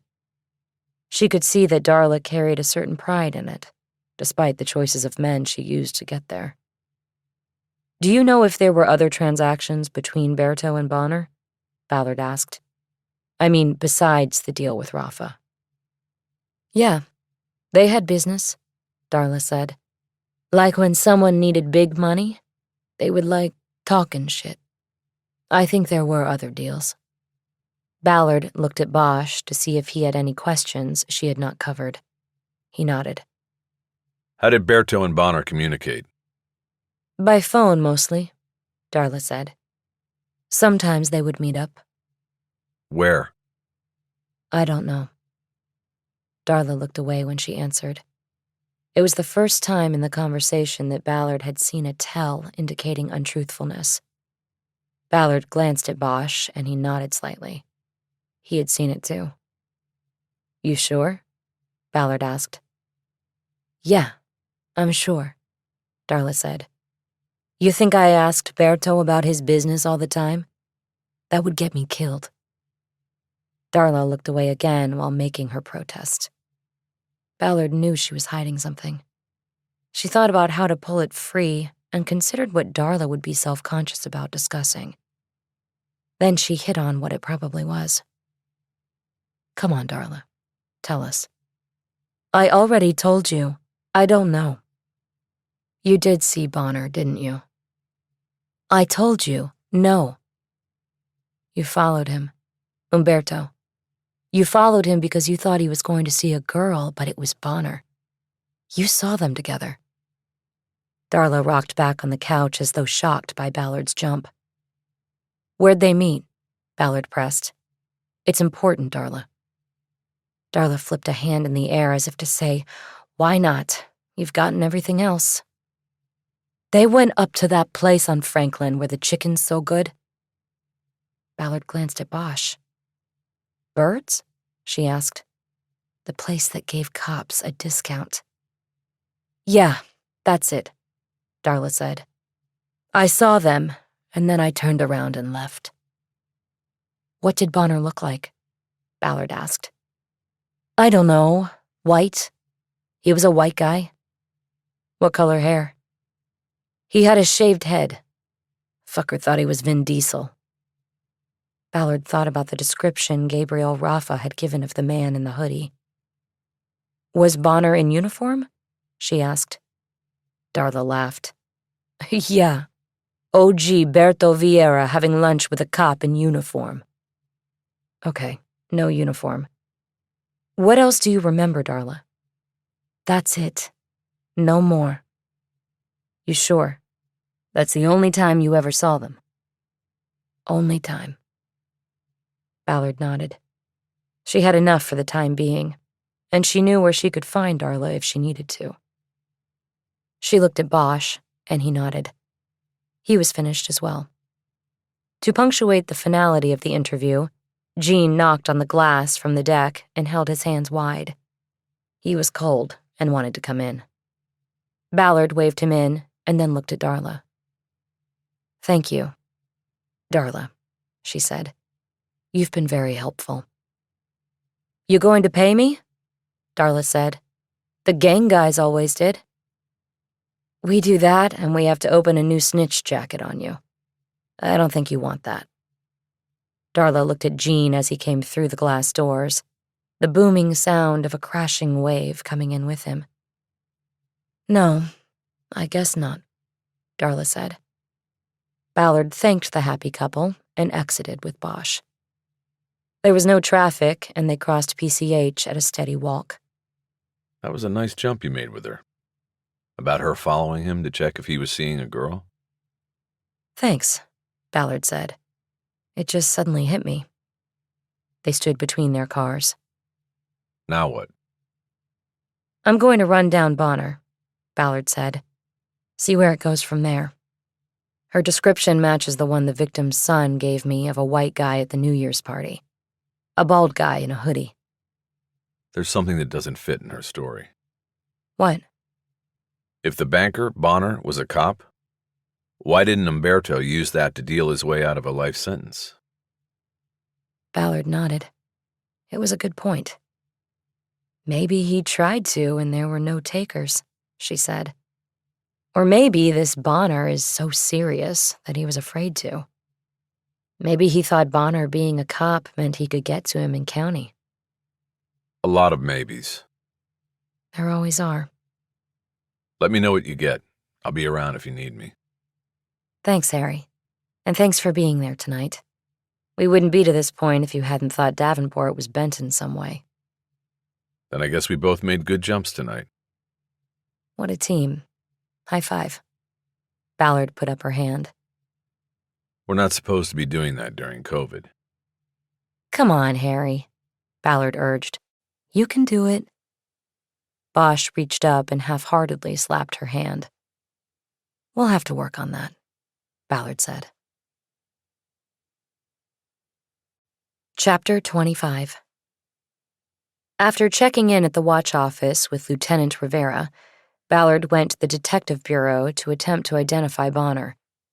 The department's active roster was easily accessible through their internal website. There were 2 Bonners currently on the job, but one was a female, Anne Marie, and the male, Horatio Jr., had not been in the department at the time Javier Rafa bought his way out of the Las Palmas 13. At best, these 2 could be legacies of the Bonner she was looking for, but asking them was not an option. Their loyalties would be with their father or uncle or whoever it was. They'd alert the Bonner that Ballard was looking for him before she could get to him. Every division had what was called a pension book. It was a binder updated annually with the roster of retired officers receiving pensions, meaning they were still alive. Dead officers were the hardest of all to trace. The listings in the pension book included the ex-officer's contact details as well as badge number, serial number, beginning and end of watch dates, and final division assignment before retirement. The book was used to reach out to former officers in the course of investigations that touched on their activities while on the job. It was particularly handy in cold cases. Hollywood Division's copy of the pension book was kept in the detective lieutenant's office, which was locked at the moment because Robinson Reynolds was off on a Sunday night. Undaunted, Ballard used a set of lockpicks she kept in her file cabinet to work the simple knob lock open. The white binder she was looking for was on a shelf with an assortment of department manuals behind the lieutenant's desk. Knowing she was trespassing, she made it an in-and-out operation. She opened the book on the lieutenant's desk and quickly looked through the alphabetical listings for a Bonner. She found 2. Horatio Bonner, who retired in 2002, so could not be the one Ballard was looking for, but presumably was the father of at least one of the Bonners currently employed by the department, and a Christopher Bonner, who had retired 7 years earlier after 20 years on the job. His rank and last assignment were listed as Detective First Grade in Hollywood Detectives. This was curious to Ballard. She had never heard of Christopher Bonner. She had arrived in the division 2 years after he had left, but still, she could not recall ever seeing or hearing about a case that had his name attached to it.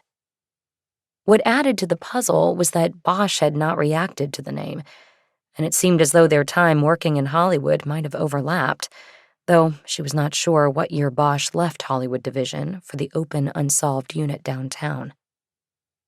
After laying the binder open on the desk, she pulled out her phone and took a photo of the entry for Christopher Bonner.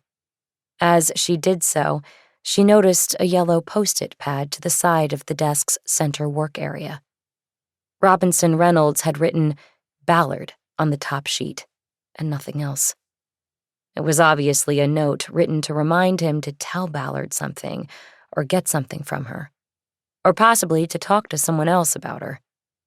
Ballard could not think of what that might be, since the last time Robinson Reynolds was in his office to write the note was during the day shift on New Year's Eve. Nothing she was involved in now had even occurred by then, except for the ongoing investigation of the first 2 Midnight Men assaults. She pushed the question aside for the moment, put her phone in her pocket, and then returned the pension book to its spot on the shelf. She left the office as she had found it, and locked the door behind her. At her borrowed desk, Ballard transferred the info on Bonner from her photo to her computer screen. Bonner lived in Simi Valley. At least, that was where his pension checks were sent, which was a cop haven outside L.A. in Ventura County. It was close enough that he could have lived there while he was with the LAPD. Many cops did. It also put him close to the San Fernando Valley, where the nexus of the 4 dentists was centered at Crown Labs Incorporated. Ballard got up and walked back to the watch office, where Lieutenant Rivera was at his desk holding a cupcake. There was a tray of cupcakes on a counter nearby. As Ballard approached, he pointed at the tray with the cupcake in his hand. "Citizen appreciation," he said. "Help yourself." "These days you should have those checked by the lab first," Ballard said. "Senna-glycoside, you know?" "What the hell is that?" "A laxative, the active ingredient in X-Lax." Rivera stared down at the chocolate-frosted cake in his hand. Visions of cupcake eaters lining up at the restroom, likely playing in his head. He had already peeled off the paper baking cup. Hesitantly, he put it down on a napkin on his desk. "Thanks a lot, Ballard," he said. "Just watching out for you, LT," she said. "Want me to call the lab?" "Why are you here, Ballard? It's all quiet on the Western Front." "I know. I wanted to ask you about Christopher Bonner." "Bonner? What about him?" "You know him?" "Of course. He worked here." "He supposedly worked here as a detective." "Yeah, he had your job." "What?" "Worked the late show right up until the day he pulled the pin." Ballard was shocked by the coincidence, but it helped explain why his name was unfamiliar to her. Midnight shift detectives usually turned their cases over to dayside detectives. As a result, they weren't formally listed as leads on many cases. This could also help explain why Bosch didn't recognize the name. "So you must have known him pretty well then," she said. "Yeah, I guess," Rivera said. "Just like you, he worked for me." Ballard didn't bother correcting him about who she actually reported to. "You said the day he pulled the pin," she said. "Did something happen with him that made him quit?" "I don't know, Ballard," Rivera said. "He just quit. Maybe he got fed up with all the shit out there.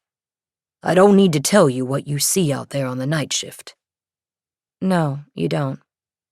"Why are you asking about Chris?" "Oh, his name came up in the homicide from Thursday night.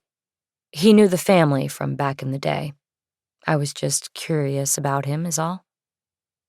Ballard hoped her answer would satisfy Rivera without suspicion. As a distraction, she bent down over the tray of cupcakes, holding her hair back so it didn't flop into the icing. "You know," she said, "I think these look all right. Mind if I take one?" "Knock yourself out," Rivera said. She picked one with vanilla cake and icing. "Thanks," she said. Hard to hide something in vanilla. She headed to the door. "I'm around if you need me," she said. "I'll call you," Rivera said. When she got back to the detective bureau, she dumped the cupcake in the trash can under the desk she was borrowing. She then pulled her phone and called Bosch, hoping he had not already gone to bed. You find him? "I think so," she said. "And get this, he had my job here at Hollywood." What do you mean? Late show detective? "That's right. He retired 2 years before I got here, and I think he might have been here when you were." I must be losing it. I don't remember that name. "You probably never came across him. Out of sight, out of mind." Is he still local? "Simi Valley." Well, that puts him in our frame of reference. Looks like he's the money man. Is he also the man with the P-22? "We're not there yet. How are you going to work it? Not much I can do with it till tomorrow, but I can go through records, see if there's anything that connects the dots." Good idea. "Yeah, so let me do that.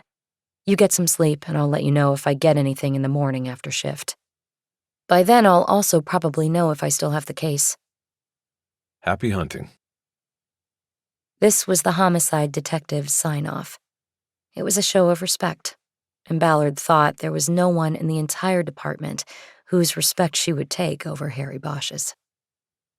Before going to work on the department database, she pulled her phone, checked her email, and learned that a woman named Daisy from Wags and Walks had responded to her request to meet the Chihuahua mix named Pinto.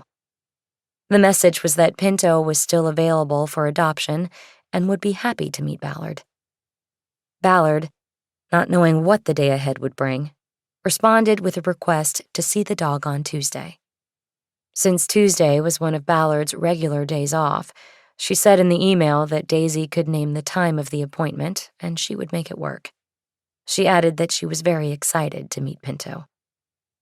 Ballard put the phone aside and used the desk terminal to enter the department database. She started with the biggest net that she could throw, all cases with Bonner's name and serial number in the reports.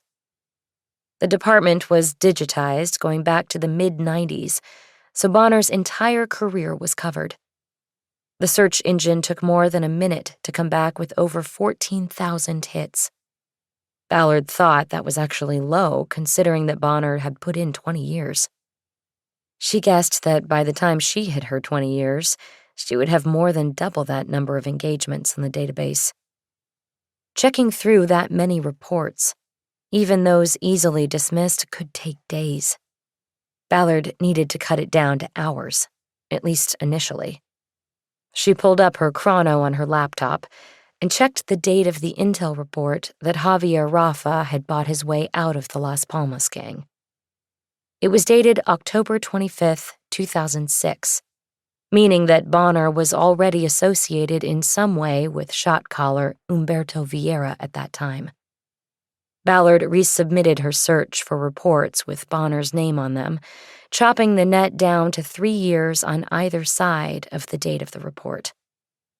This time, the search engine took less time, and the computer coughed up 5,403 hits.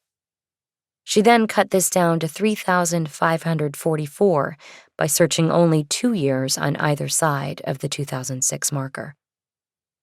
Ballard looked up at the clock and saw that it was nearly 3. Her shift ended at 6, but she was going to wait until Robinson Reynolds came into work, and that would be between 7 and 8, and more likely later than earlier. After that, she planned to meet with Matt Newmeyer, head of the sex assault team, whether or not Lisa Moore was back from her sojourn in Santa Barbara.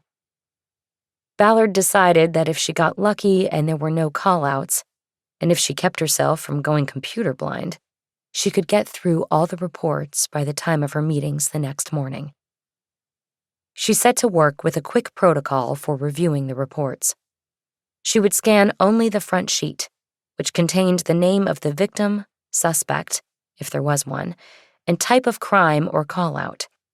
This would allow her to quickly move past trivial reports of minor crimes and citizen interactions. If something intrigued her, she would open the full report to read further, looking for connections to Humberto Vieira or anyone else whose name had come up so far in the Rafa investigation. It was Sunday night and calm out on the streets. No calls came in to interrupt Ballard. She got up once an hour for a few minutes to take her eyes off the computer screen and to get coffee or walk up and down the aisles of the detective bureau. At one point, a patrol officer came in to find a desk to type up a report, and Ballard sent him to use a terminal on the other side of the room because he wasn't wearing a mask. 2 hours into the search, she had reached the date of October 25th, 2006 in the reports, and had nothing to show for it. There had been no report with reference to Bonner that involved an arrest, investigation, or interaction with a member of the Las Palmas 13 gang.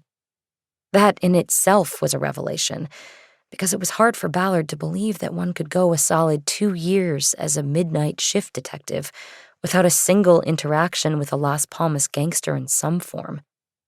It told her that Bonner had avoided gang cases, if not overtly looked the other way when it came to gang crimes.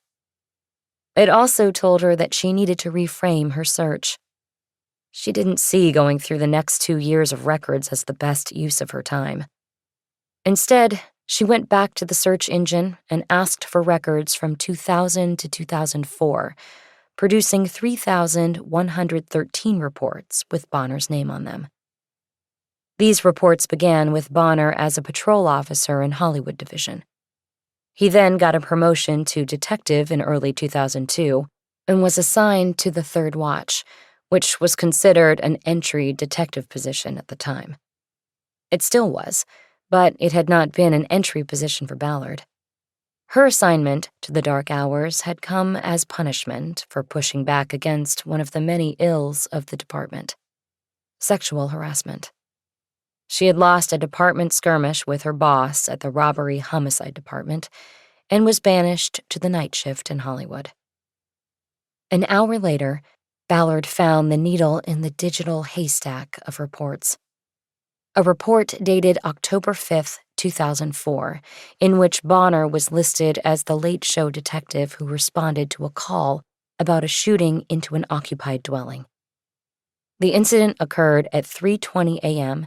at a home on Lemon Grove Avenue near Western Avenue.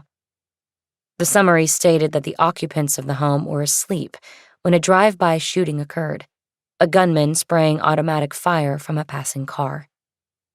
No one was hurt, and the occupants might not have even called the police, but several neighbors did. The report listed the occupants of the house as Humberto Vieira and his girlfriend, Sofia Navarro. Ballard believed she now knew Darla's real name. A follow-up report written by Bonner, who at this point had been a detective for less than a year, described Vieira and Navarro as uncooperative. The summary described Vieira as a high-ranking member of the Las Palmas 13 street gang.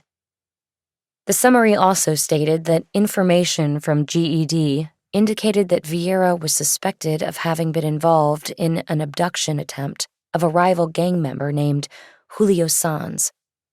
According to the intel, Sanz was a member of the White Fence street gang, which operated out of Boyle Heights but was encroaching on LP3 turf. The abduction was an attempt to gain leverage in brokering an agreement between the gangs on the turf border. Ballard tried one more shot at backgrounding Bonner. The Hollywood Division had always enjoyed the support of a local citizens group called Blue Hollywood. The group supplied equipment, paid for the Christmas party, and staged neighborhood meetings. It also welcomed new transfers and thanked those retiring, often with a story and photo on their website. Ballard went to bluehollywood.net and put Bonner's name into the search window. She was rewarded with a mention and photo in the monthly Comings and Goings column that ran 7 years before. It was the formal photo that had been on the division's organization chart outside the captain's office when Bonner had served. Ballard enlarged the photo on her screen and studied it. Bonner had deep-set eyes and a shaved head. His neck was tight against the collar of his uniform. He was not smiling in the photo. Ballard leaned back and rubbed her eyes. Dawn's light was just beginning to come in through the casement windows that ran along the top of the walls of the detective bureau. She had directly connected Bonner and Vieira, which lent credence and confirmation to what Darla/Sophia had revealed. Vieira had put Javier Rafa in touch with Bonner when Rafa needed a big sum of money. She had also found a visual on Bonner that was consistent with the description she had received from both Darla and Gabriel Rafa. The next connection that had to be made was between Bonner and the dentists and their factoring operation. The money Bonner had arranged and delivered for Rafa came from somewhere, and most likely not from Bonner's own bank account. But Ballard had no idea where the late-show detective and the daytime dentists had crossed paths.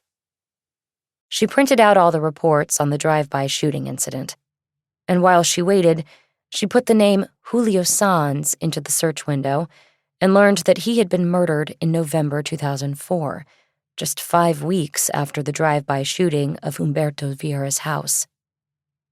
Despite her eyes being tired and unable to hold focus on the computer screen, Ballard pulled up the reports on that murder. Sanz had been gunned down in Evergreen Cemetery, where he had gone to visit his father's grave on the anniversary of his death. He was found sprawled across the grave, shot once in the head, execution style. The case was never solved. Ballard leaned back from the screen again and considered this latest piece of information. 5 weeks after Humberto Vieira's home got strafed, and 5 weeks after Vieira met Detective Christopher Bonner on that case, the man thought to be behind the drive-by was murdered in an East LA cemetery. Ballard saw no coincidence in that. She was beginning to see the relationships between elements in her investigation. It was all moving in one orbit, circling the killing of Javier Rafa. Chapter 26. Ballard didn't know how early Robinson Reynolds would be coming in after the holiday weekend. She decided to use the time waiting to switch gears from the Rafa case to the Midnight Men investigation. She knew that most city services departments began work at 7. She left the station and drove into East Hollywood, where the Bureau of Street Lighting had a service lot at Santa Monica Boulevard and Virgil Avenue. Its location was marked by a procession of the various types of streetlights found in Los Angeles, all planted on the sidewalk in front of the work and storage yard. Over at the County Museum, there was an art installation of LA streetlights that tourists and art aficionados flocked to for selfies. Here was the real thing. Ballard pulled into the yard and parked in front of the office. She knew she needed to be cautious here. It was not outside the bounds of possibility that one or both Midnight Men worked for the BSL. It might explain their familiarity with the various neighborhoods of Hollywood, and their knowing which wire to cut to disable the light outside Cindy Carpenter's house, without cutting the line that fed power to all the lights on the street. Ballard had seen a tangle of wires behind the access panel, but only one had been cut. As she got out, she looked around the work yard and into the open bays of a garage. She assumed that most of the BSL trucks were already out in the field by now, but there were 2 trucks parked in the repair bays. They were white, but they were not vans, and each carried a city seal on the driver's side door with Bureau of Street Lighting printed beneath it. Jack Kersey had not mentioned the city seal in his description of the van he had seen on Deep Del Terrace. Ballard stepped into the office, showed her badge, and asked to see a supervisor. She was ushered in to see a man named Carl Schaefer, who had a cubbyhole office where the time cards and time clock were in his sight, and a work schedule dominated the wall behind his desk. His title was yard supervisor. Ballard closed the door and took a good look at Schaefer. He was in his 50s and far outside the age range the victims had estimated for the Midnight Men. "I need to confirm some information related to streetlight repairs," Ballard said. "We cover Alvarado to Westwood and the 10 north to Mulholland," Schaefer said. "If that's where you're looking, then I'm your guy. How can I help?" "I'm looking for repair records for Deep Del Terrace for, let's go back the last 2 months." "Okay, that one I know without looking because we're sending a truck up there today." "What's going on up there?" "Sounds like we have a tampering situation. A homeowner says 2 of our guys cut power to the post, but we didn't have any guys up there. Sounds like it was vandalism." "When was this?" "Happened December 30th, according to the homeowner." "Can you cancel the service up there today?" Sure I can. How come?" "I'm going to have the post and access plate processed for fingerprints. There was a crime committed in the area, and the suspects may have cut the light ahead of time." "What kind of crime? Was it a murder?" "No." Schaefer waited for Ballard to say more, but she didn't. He got the message. "But you think somebody cut the light so no one could see them?" "Possibly. Do you have any records for other work orders for Deep Del?" "No. I can go back and look, but I would remember anything recent. They got a guy lives up there. Whenever they lose a light, we hear from him. And this one on Deep Dell Terrace was the first time I've heard from him in about a year. Jack Kersey? Sounds like he calls you folks, too. I ran into him up there. He's a character. Keeps us on our toes, I'll tell you that. I can tell. What else can I do for you, Detective? I have 2 other streets I want to check to see if you've had repair orders there recently. She did not give him the dates or exact addresses of the first 2 sexual assaults. She just asked if there had been any repairs to streetlights in the last 3 months in the 600 block of Lucerne Boulevard or the 1300 block of Vista Street. For these, Schaefer could not answer from memory. He punched the addresses into his computer and then sent 2 pages to his printer. The answer is yes, he said. I'm printing it out for you. We got calls on both streets. On Lucerne, we got the complaint December 2nd and repaired it the 4th. On Vista, it came in on the 28th, and we were short-handed because everybody wants that week off. Repairs on Vista are going out today as well. I want you to stop that repair too, Ballard said. Not a problem. Thank you. I have a couple more questions. On the Lucerne repair, did you get a report on what the problem was there? Yeah, it's on the printout. That was vandalism. Wires cut at the base. Multiple wires? Schaefer checked his computer screen. We had to replace the whole circuit there, he said. The feed line and the loop. That was the street where the first rape occurred. Ballard considered that the Midnight Men had cut 2 wires there because they didn't know which was the feed.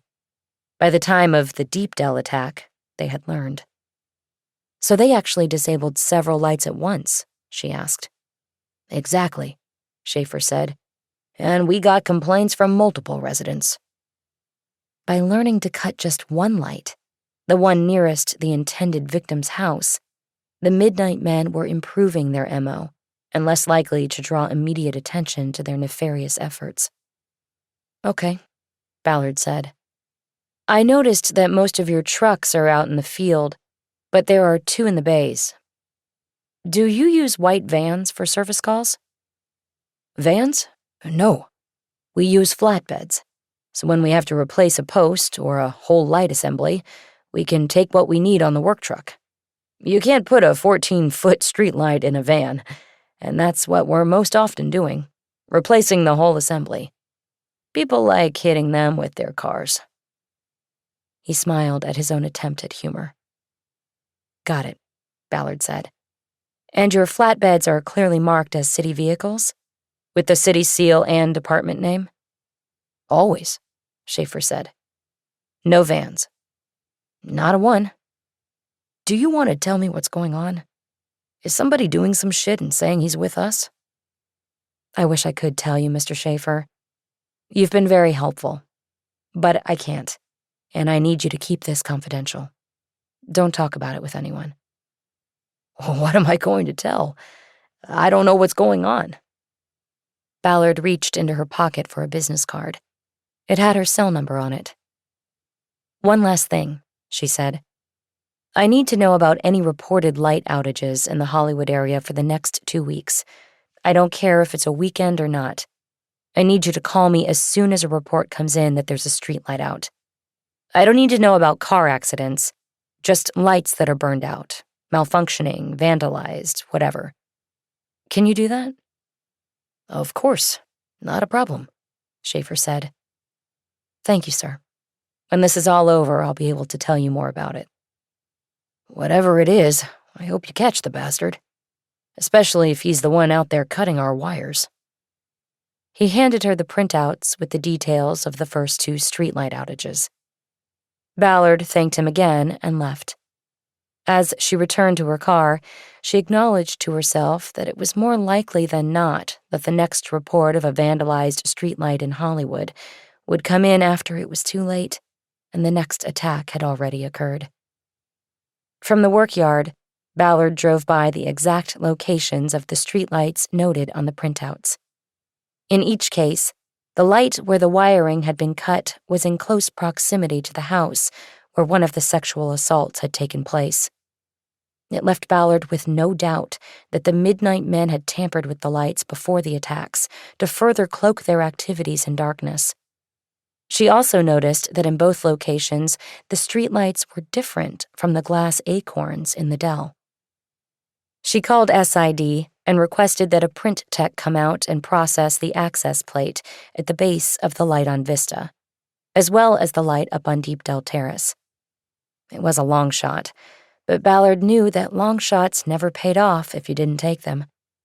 A fingerprint could change the trajectory of the investigation in an instant. She left the Lucerne address off the request because that light had already been repaired, and any fingerprint evidence left by the Midnight Men would likely be gone. She checked her phone and saw that it was almost 8, and her lieutenant should be in his office by the time she got back. Along the way, she took a call from an autopsy coordinator at the county medical examiner's office. With more than 1,000 autopsies conducted a week, the coroner needed a coordinator just to set the schedule and make notifications to investigators and families of the dead. She was informed that the autopsy of Javier Rafa was set for 11 a.m., with Deputy Medical Examiner Dr. Stephen Zvader. Ballard said she would be there. Lieutenant Robinson Reynolds was behind his desk when Ballard got back to the detective bureau. Ballard knocked on the window next to his open door, and he signaled her in. "Ballard," he said. "I thought maybe you'd already gone home. How's the head?" "I'm good," Ballard said.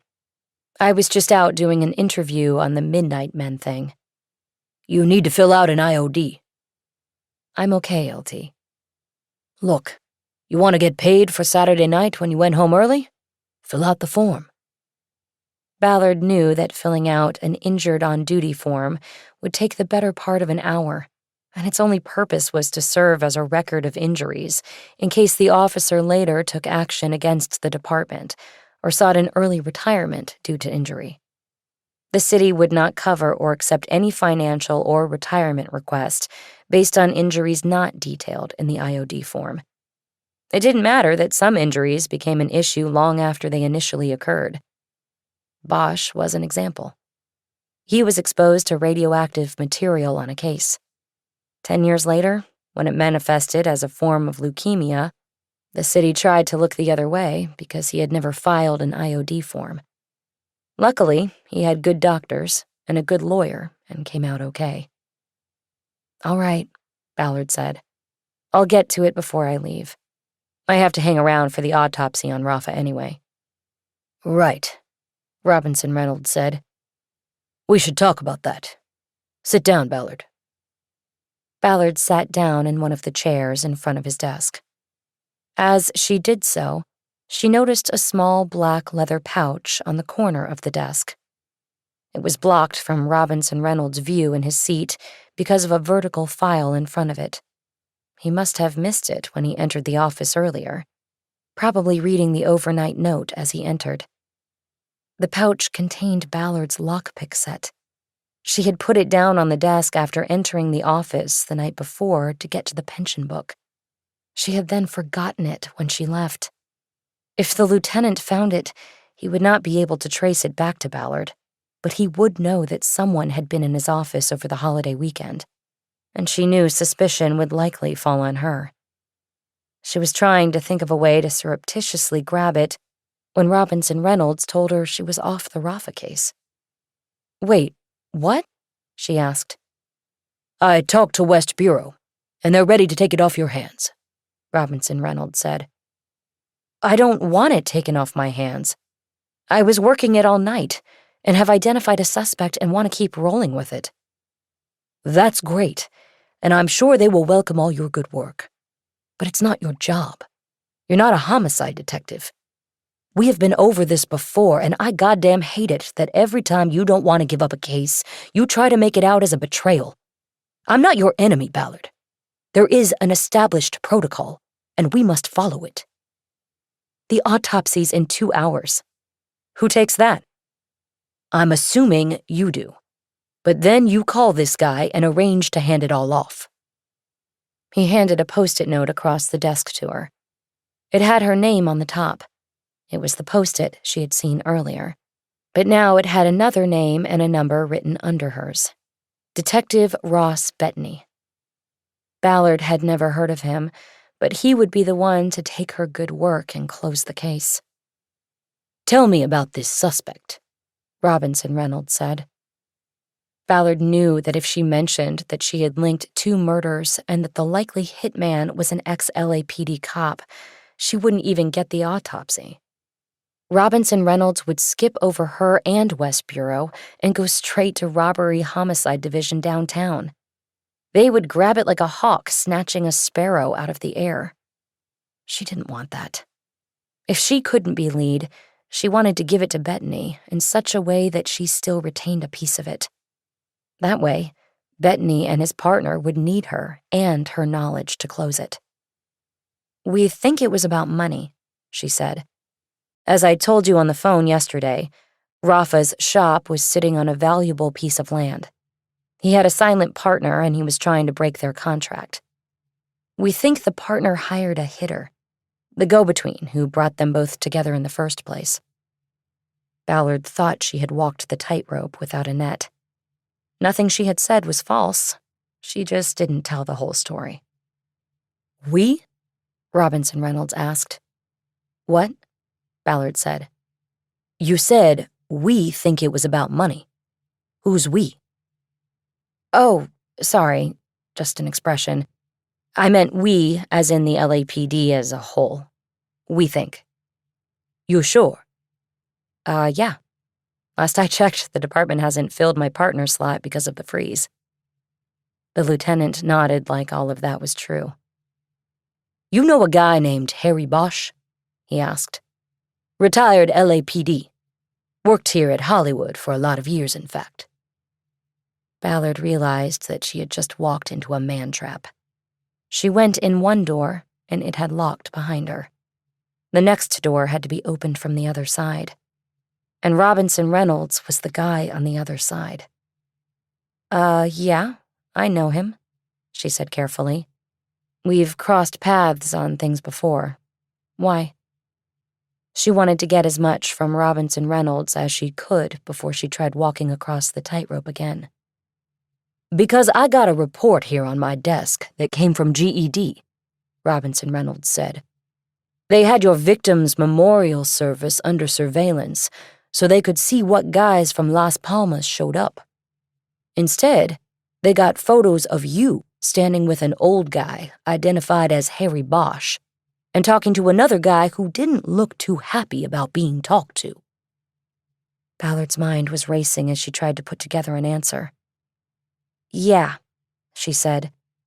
"That was Bosch, and that was the silent partner I was just talking about, Dennis Hoyle."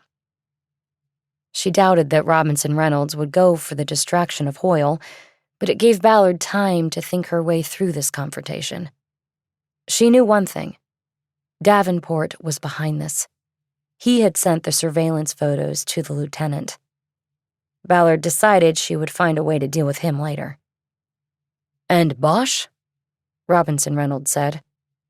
"Why was he there? Why was he with you?" He held up a surveillance photo, and there was Bosch next to Ballard as they confronted Hoyle at his car. Ballard knew that her only way out was to come clean about the first murder, Bosch's case. If she gave that to Robinson Reynolds, she might survive this. "Well, you see," she began, "Let me see if I can put it together," the lieutenant said, cutting her off.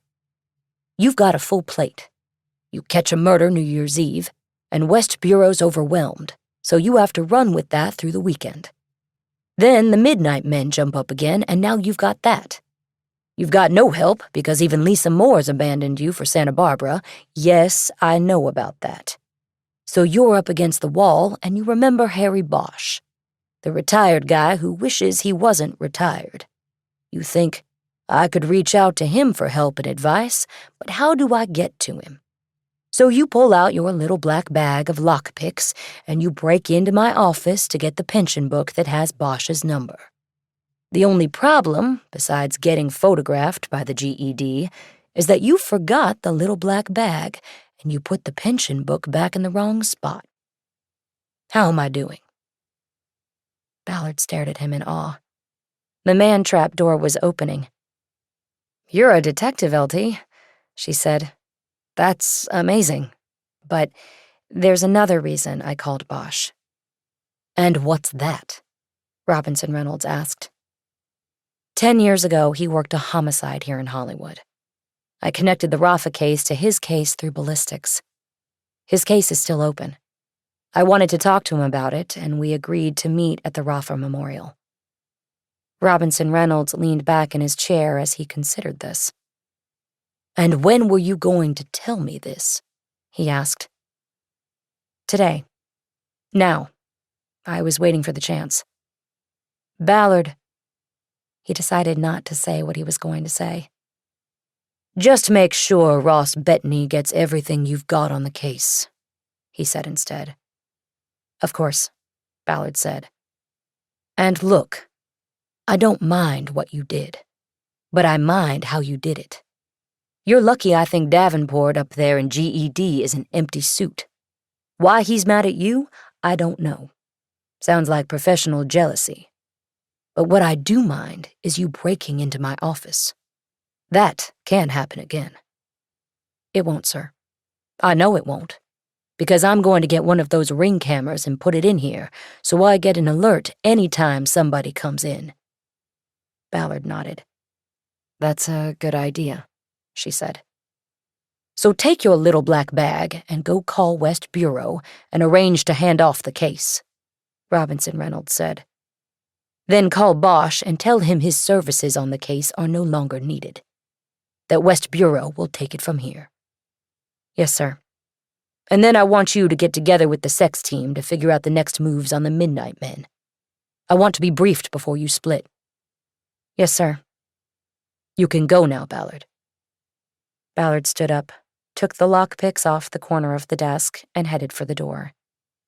Before leaving, she turned back to the lieutenant. "By the way, I'm off the next 3 nights," she said. "Did you put somebody on call yet?" "Not yet," Robinson Reynolds said. "I'll figure it out." "How did you know about Lisa and Santa Barbara?" "Because I was in Santa Barbara. I'm walking on the beach and hear this voice, and I look, and there is Moore in a cabana in front of the Miramar."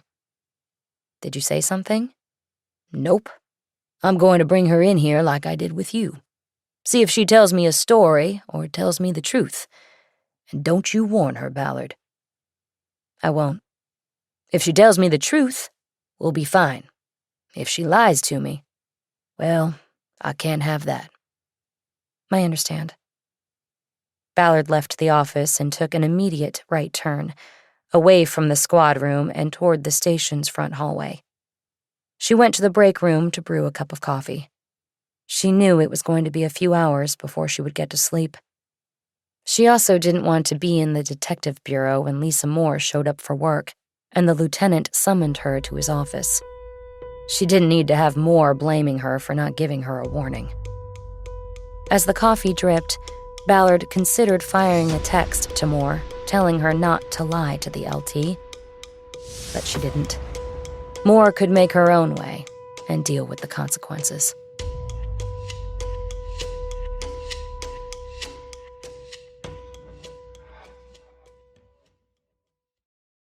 Chapter 27.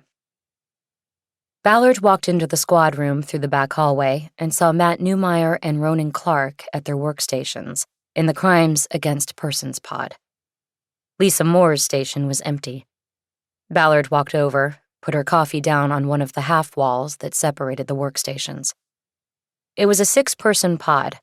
One half was the sexual assault unit, and the other was the actual CAPS unit, which handled all assaults that were not sexually motivated. "Lisa coming in?" Ballard asked. "She's here," Clark said. "LT called her in for a powwow." Ballard glanced toward the lieutenant's office, and through the glass she could see Lisa sitting in front of Robinson Reynolds' desk. "You know, Ronan, you're not supposed to use words like that anymore," Newmeyer said. Ballard looked at Newmeyer. It did not look like he was serious. Powwow? Clark said. Oh, my bad. I'll add it to my list. I guess I'm just not woke enough. Clark then turned to Ballard. So, Ballard, are you Indian? Clark said. You look like there's something going on there. He made a gesture as if circling her face. You mean Native American? Ballard asked. No, I'm not. Then what? Clark persisted. Newmeyer cut in before Clark could put both feet across the line. Renee, sit down, he said. Tell me about the weekend. She sat in Moore's station and had to adjust the seat up so she could see both Newmeyer and Clark over the dividers, though she was going to talk mostly to Newmeyer. You know about the new Midnight Men case, right? She asked. Lisa told us before she got called in, Newmeyer said. Well, I think we need to change the focus a little bit, Ballard said. Why? Clark asked. The new case is up in the hills, Ballard said. The Dell. And it's not the kind of neighborhood you walk into to peep in windows and find a victim. She was targeted and followed there. At least, that's my take. So that changes how we should look at victim acquisition. The first two, the thinking was that the suspects picked the neighborhood because of access and then found their victims. That doesn't work with victim 3. So there's something about these victims that connects them. And whatever that is, a place or an event, either real or virtual, that's what put them on the suspect's radar. Makes sense, Newmeyer said. Any idea where that point is? The nexus? Ballard said. No, not yet. But victim 3 runs a coffee shop in Los Feliz. That means she has many interactions with strangers on a daily basis. Anyway, that's what I stuck around for. To talk it out with Lisa and you guys. Well, here she comes now, Newmeyer said. Let's all go into the task force room. Nobody's using it. Moore walked up to the pod. She had either gotten a sunburn over the weekend or was colored with embarrassment or anger. Ballard started to get up from her chair. No, that's okay, Renee, Moore said. Take it. You earned it. What are you talking about? Ballard asked. You got my job, Moore said. Might as well start today.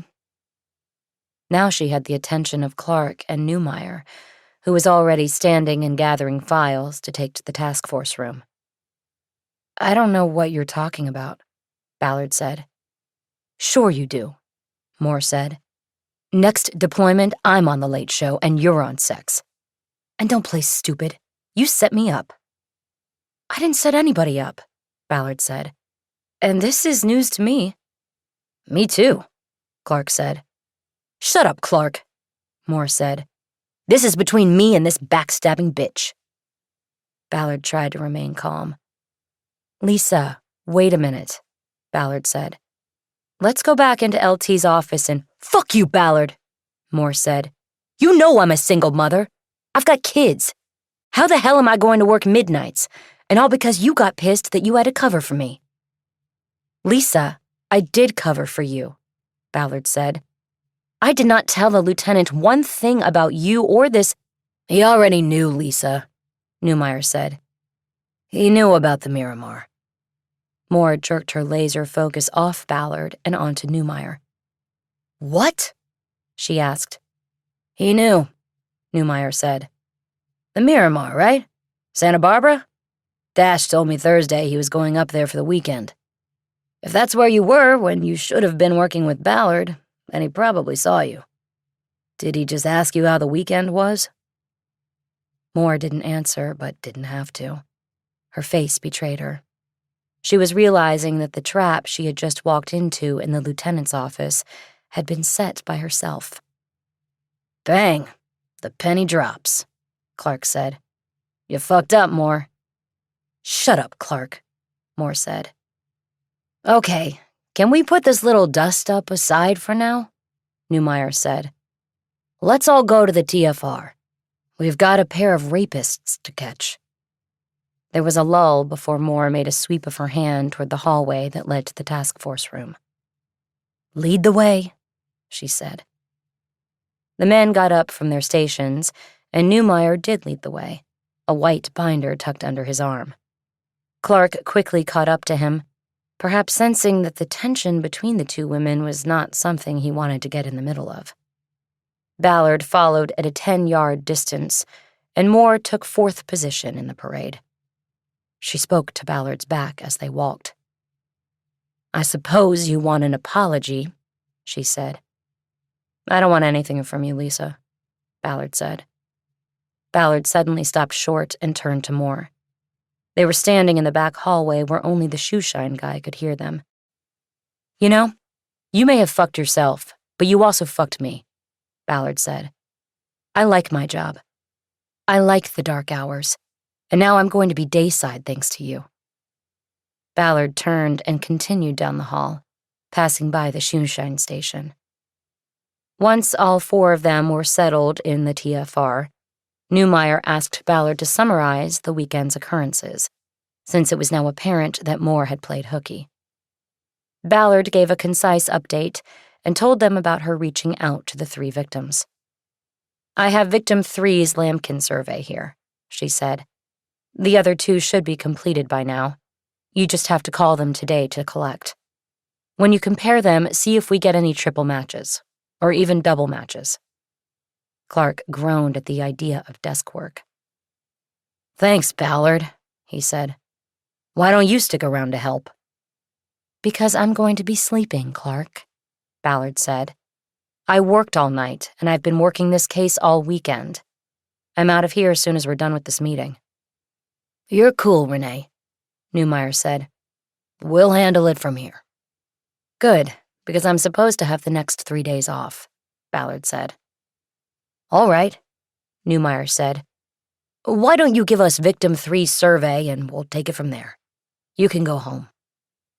"We also may have caught a break," Ballard said. "These scumbags cut the power to the streetlights near each victim's house. They wanted it dark."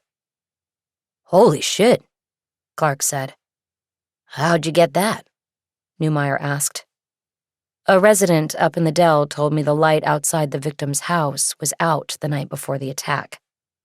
This morning I went to the BSL to check work orders and—" "BSL?" Moore asked. "Bureau of Street Lighting," Ballard said. "On Santa Monica near Virgil. I checked work orders, and lights on the other victims' streets were cut around the same time as the attacks. Exact times are not known because they work off complaints, but the complaint records are in line. I think these guys cut the lights to darken the streets for when they come back to do their evil shit. I asked forensics to print the posts and access plates on the lights, but my guess is that's a long shot." "Well, that's good, Renee," Newmeyer said. "But what's it get us?" Clark asked. "Dipshit, MLK weekend is in like 2 weeks," Moore said. "We need to wire the BSL, and maybe we get up on them for their next hit." Ballard nodded. "Exactly," she said. "And they're already wired. I'll get a call every time a light is reported out between now and then." Clark looked hurt that he had not put the obvious together. "Sounds excellent," Newmeyer said. "Maybe we're getting the upper hand on these guys. But we still have to run with the surveys. Ronan and Lisa, pick a Vic. Go get the surveys, and then let's meet back here and start cross-referencing. Renee, good work. You go home and get some sleep now." Ballard nodded. She didn't mention that she had an autopsy to go to. "Call me if you come up with something," she said. "Oh, one thing before we grab and go," Newmeyer said. "I wanted to talk about the media. We've been lucky that they haven't picked up on this. But now, a 3rd case, it's going to get out. Somehow it always does. Now that we have this streetlight lead, I'm still inclined to try to keep the investigation under wraps, but it's dangerous." It was always a no-win situation. Going public alerted your suspects and allowed them to change the MO being used to track them. Not going public left the department wide open to criticism for not warning people of the menace that was out there. In typically cynical fashion, the decision of whether to go public would be made purely along political lines for the department, and with no consideration of the victims who might have been saved from trauma. "I'll talk to the LT about it," Neumeier said. "But if this leaks, we are not going to look good. They'll scream that we should have warned the public." "Maybe we should," Ballard said. "These two are already looking at life for multiple rapes. As soon as they figure that out, they'll probably escalate. They'll stop leaving live victims." "And that's the risk we take," Neumeier said. "Let me talk to the lieutenant, and he may want to talk to media relations. I'll let you know what is decided." As they returned to the squad room, Moore said nothing to Ballard. The friendly and professional relationship they once shared seemed completely and permanently gone. Ballard crossed the room and knocked on Robinson Reynolds' open door. He signaled her in.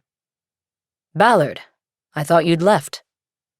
"I stayed around to brief the sex team, and now I have the autopsy to go to." "Then you probably heard about the next deployment. You're off midnights, Ballard. I was going to tell you myself." "Yeah, I heard. And LT, I gotta ask, why am I getting punished for Lisa's sins?"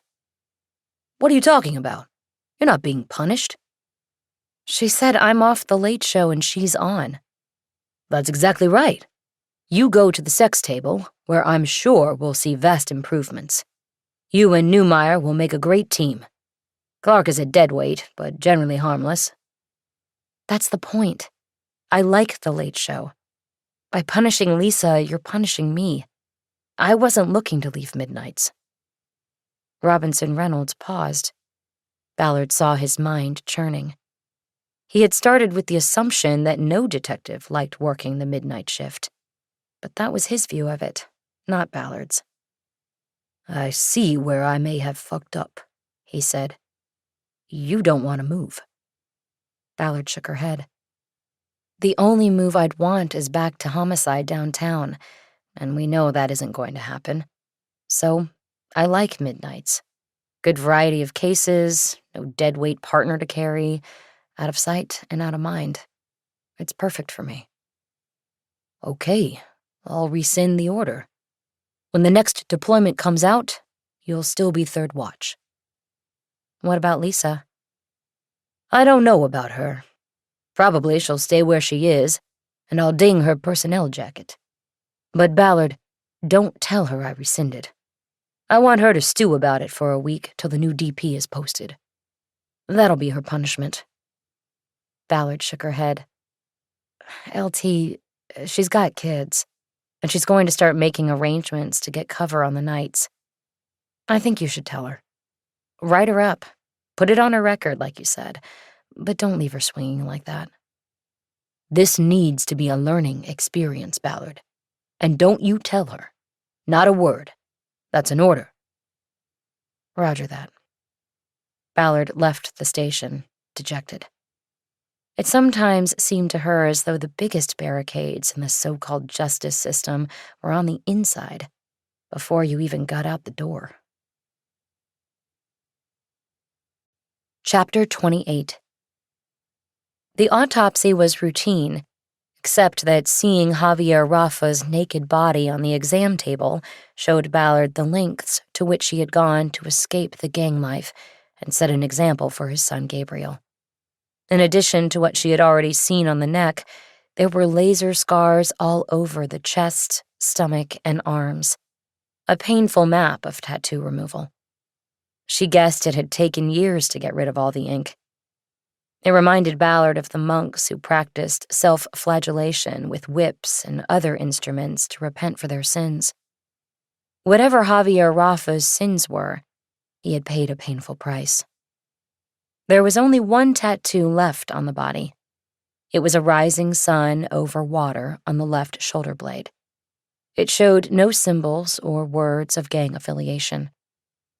"Well, you got to keep one," said Dr. Zvader, the deputy medical examiner handling the autopsy. A setting sun. Ballard realized there was no telling whether it was a rising or setting sun, even though they might have significant differences in meaning. Funny, she said. I was thinking it was a rising sun. It's California, Zvader said. Has to be going down. Ballard nodded. He was probably right, but it made her feel bad. A setting sun meant the end of day. A rising sun was a start. It was promise. She wondered if Rafa knew that his time was short. Ballard stayed in the autopsy suite until Zvader found the bullet that had killed Rafa embedded in the cartilage of the nose. It had traversed the brain after entering near the top of the skull, killing Rafa instantly and lodging behind the nose. I think he was looking up at the fireworks when he died, Zvader said. That's so sad, Ballard said. Well, it's better than knowing it's coming and being afraid, Zvader replied. Ballard nodded. Maybe. The slug was heavily damaged, first by the impact on the skull, and then by the cartilage. Zvader bagged the projectile and put his name and coroner's case number on the package before handing it to Ballard. Ballard headed to the ballistics unit to drop off the slug for comparison analysis in the Nibbin database. It was an even longer shot than the shell casing comparison because of the damage to the slug. The database was essentially for casing comparison, so much so that projectile comparison was backburnered, and Ballard knew she would not be waiting around for a tech to conduct the analysis. She would be lucky to hear anything within a week. Along the way, she took a call from Carl Schaefer, the BSL yard supervisor. We got one. A new one. A streetlight out? Yeah. Call just came in. On Outpost. First of all, Mr. Schaefer, thank you for remembering to call. Not a problem. I got your card right here on the desk. Do you have any details yet? No, she just said that the light outside her house is burned out. I was going to send a truck, but thought I'd check with you first. Thank you. Don't send a truck. Let me make a call and see if I can get the print car out there first. I or one of my colleagues will call you when it's clear to repair. You got it, Detective. And Carl, I don't want you to forget to call me when these come in, but I'm not sure I want my card on your desk. Remember, I want this low profile. And I noticed you have the time clock in your office. Everybody punches out there, right? Right. I got you. It goes in the drawer now. Thank you, Carl. Can you give me the exact address or location of the streetlight we're talking about, and the name of the person who called it in? Schaefer gave her the information. The streetlight in question was on Lower Outpost Drive, a winding hillside road that went north from Franklin Avenue all the way up to Mulholland Drive. Ballard considered dismissing the call from Schaefer because it was still 10 days from the next holiday weekend, and in the previous cases, the streetlight had been tampered with just a day or so before the Midnight Men attacked. But Outpost was just across the Cahuenga Pass from the Dell. The first two assaults had occurred in generally the same area. The same patrol zone, at least. The Dell case could be the start of a second cluster.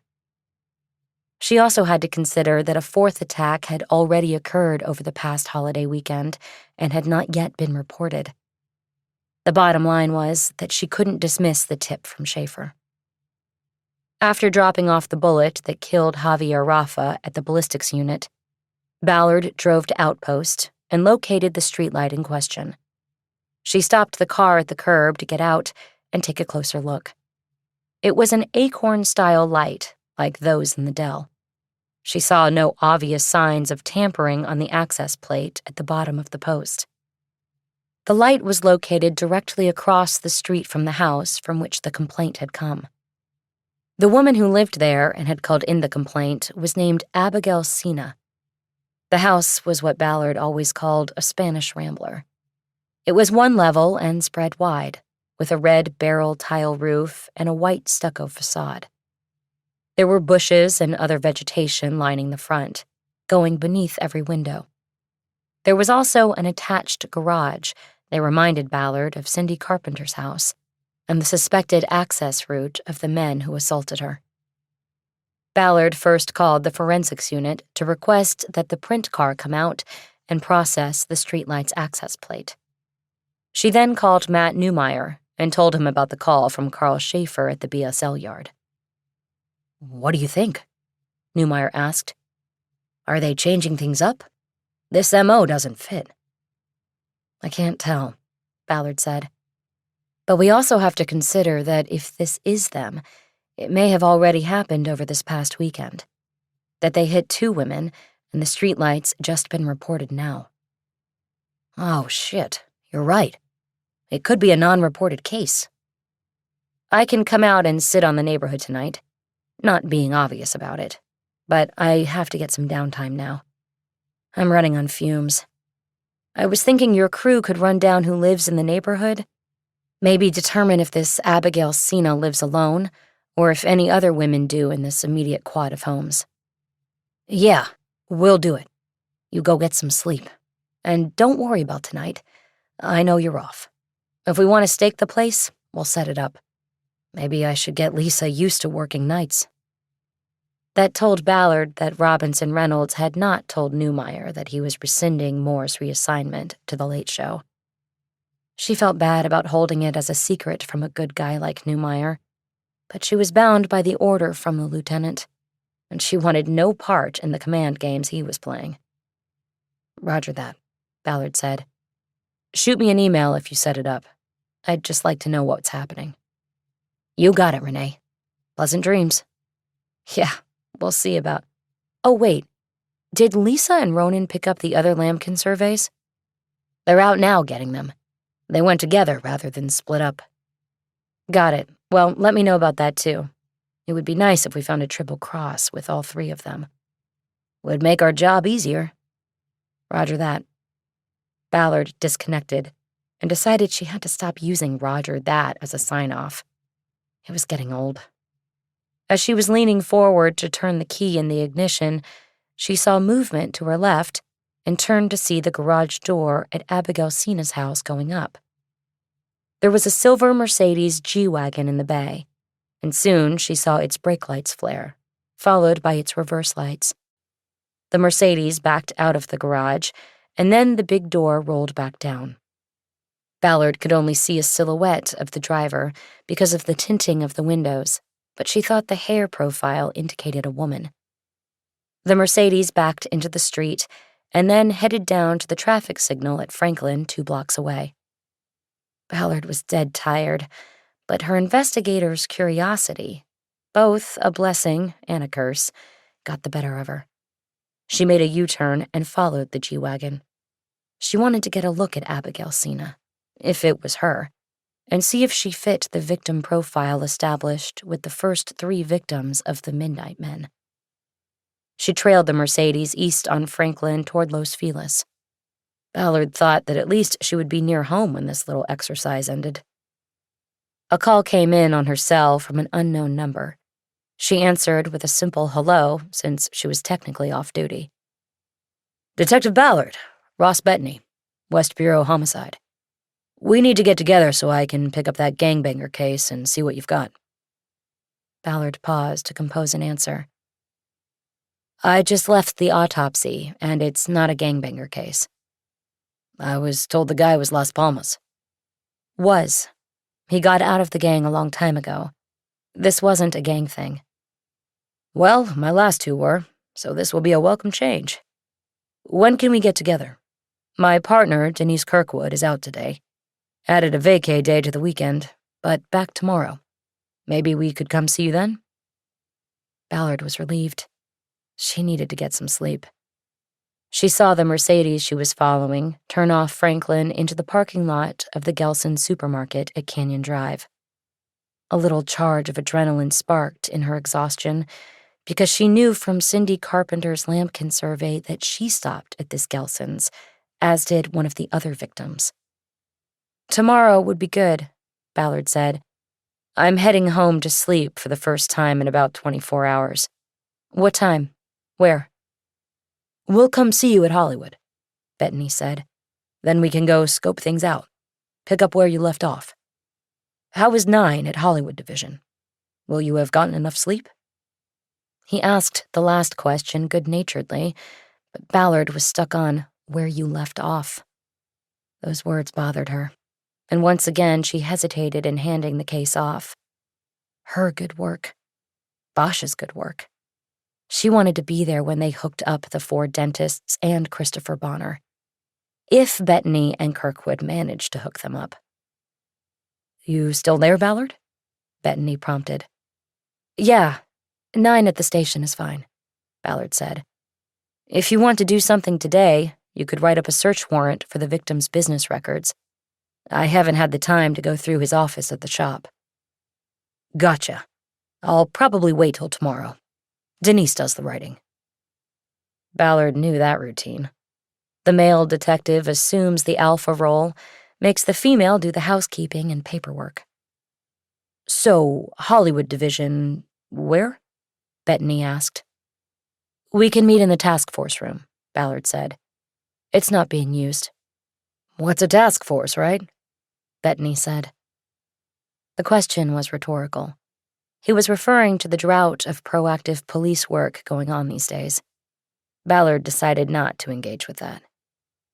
"I'll see you then," she said.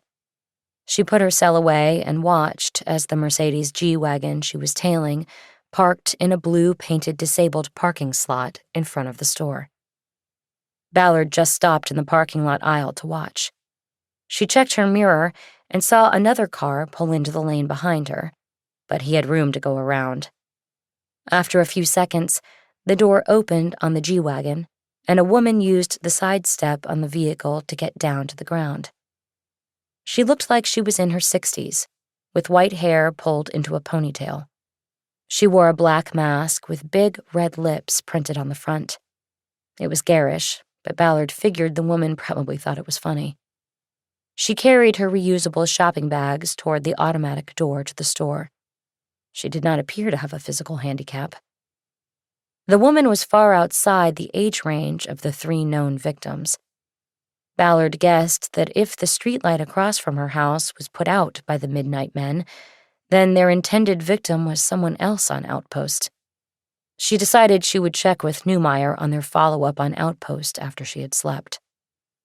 From Gelson's, it was only 10 minutes to her building. After entering her apartment, she went directly to the bedroom, put her gun, badge, and cuffs on the bed table, dropped her clothes right there on the floor, and changed into the sweats she had left on the bed from the last time she'd slept. She set a 6-hour alarm on her phone, then crawled under the covers of her unmade bed, too tired even to brush her teeth. She put in foam earplugs from the bed table to help blunt the normal daytime sounds of the city, and pulled on a sleep mask to keep out the light. And she was gone from the world in 10 minutes, plunging face first into a deep sleep, where the water that swirled around her was black, and there were garish red lips floating in the emptiness.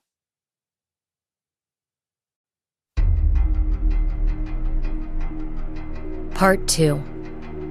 Use of Force. Chapter 29. Ballard felt the weight on her ribs and arms before anything else. She opened her eyes to darkness and realized she had been blindfolded. No, it was a sleep mask. A hand covered her mouth and gripped her jaw. Her first thought was the Midnight Men. How did they find me? Did they see me on Outpost? Her memory flashed on the car she had seen in her rearview mirror pulling into the lane behind her at Gelson's. She tried to struggle, but the weight on her was too much. She violently turned her head to the side to loosen the grip of the hand on her jaw so that she could scream. But just as quickly the grip tightened, she was pulled back, face up, and pressure was applied to her chin, pulling her mouth open. She heard the distinctive metal click of a gun cocking, and that threw thoughts of the Midnight Men askew. None of the victims had mentioned a gun. It was 2 against 1. They didn't need a gun. Ballard realized all the weight was on the top half of her body. Her attacker was straddling her ribs, his legs pinning her arms to the bed. She couldn't move her upper body, but her hips and legs were unrestrained. That was the flaw in the attack. With all of the panicked, adrenaline-charged effort she could muster, she brought her knees up, planted her feet in the mattress, and thrust her hips up, tipping her attacker forward into the headboard. The move was unexpected, and the attacker hit the hard wooden headboard with a clunk.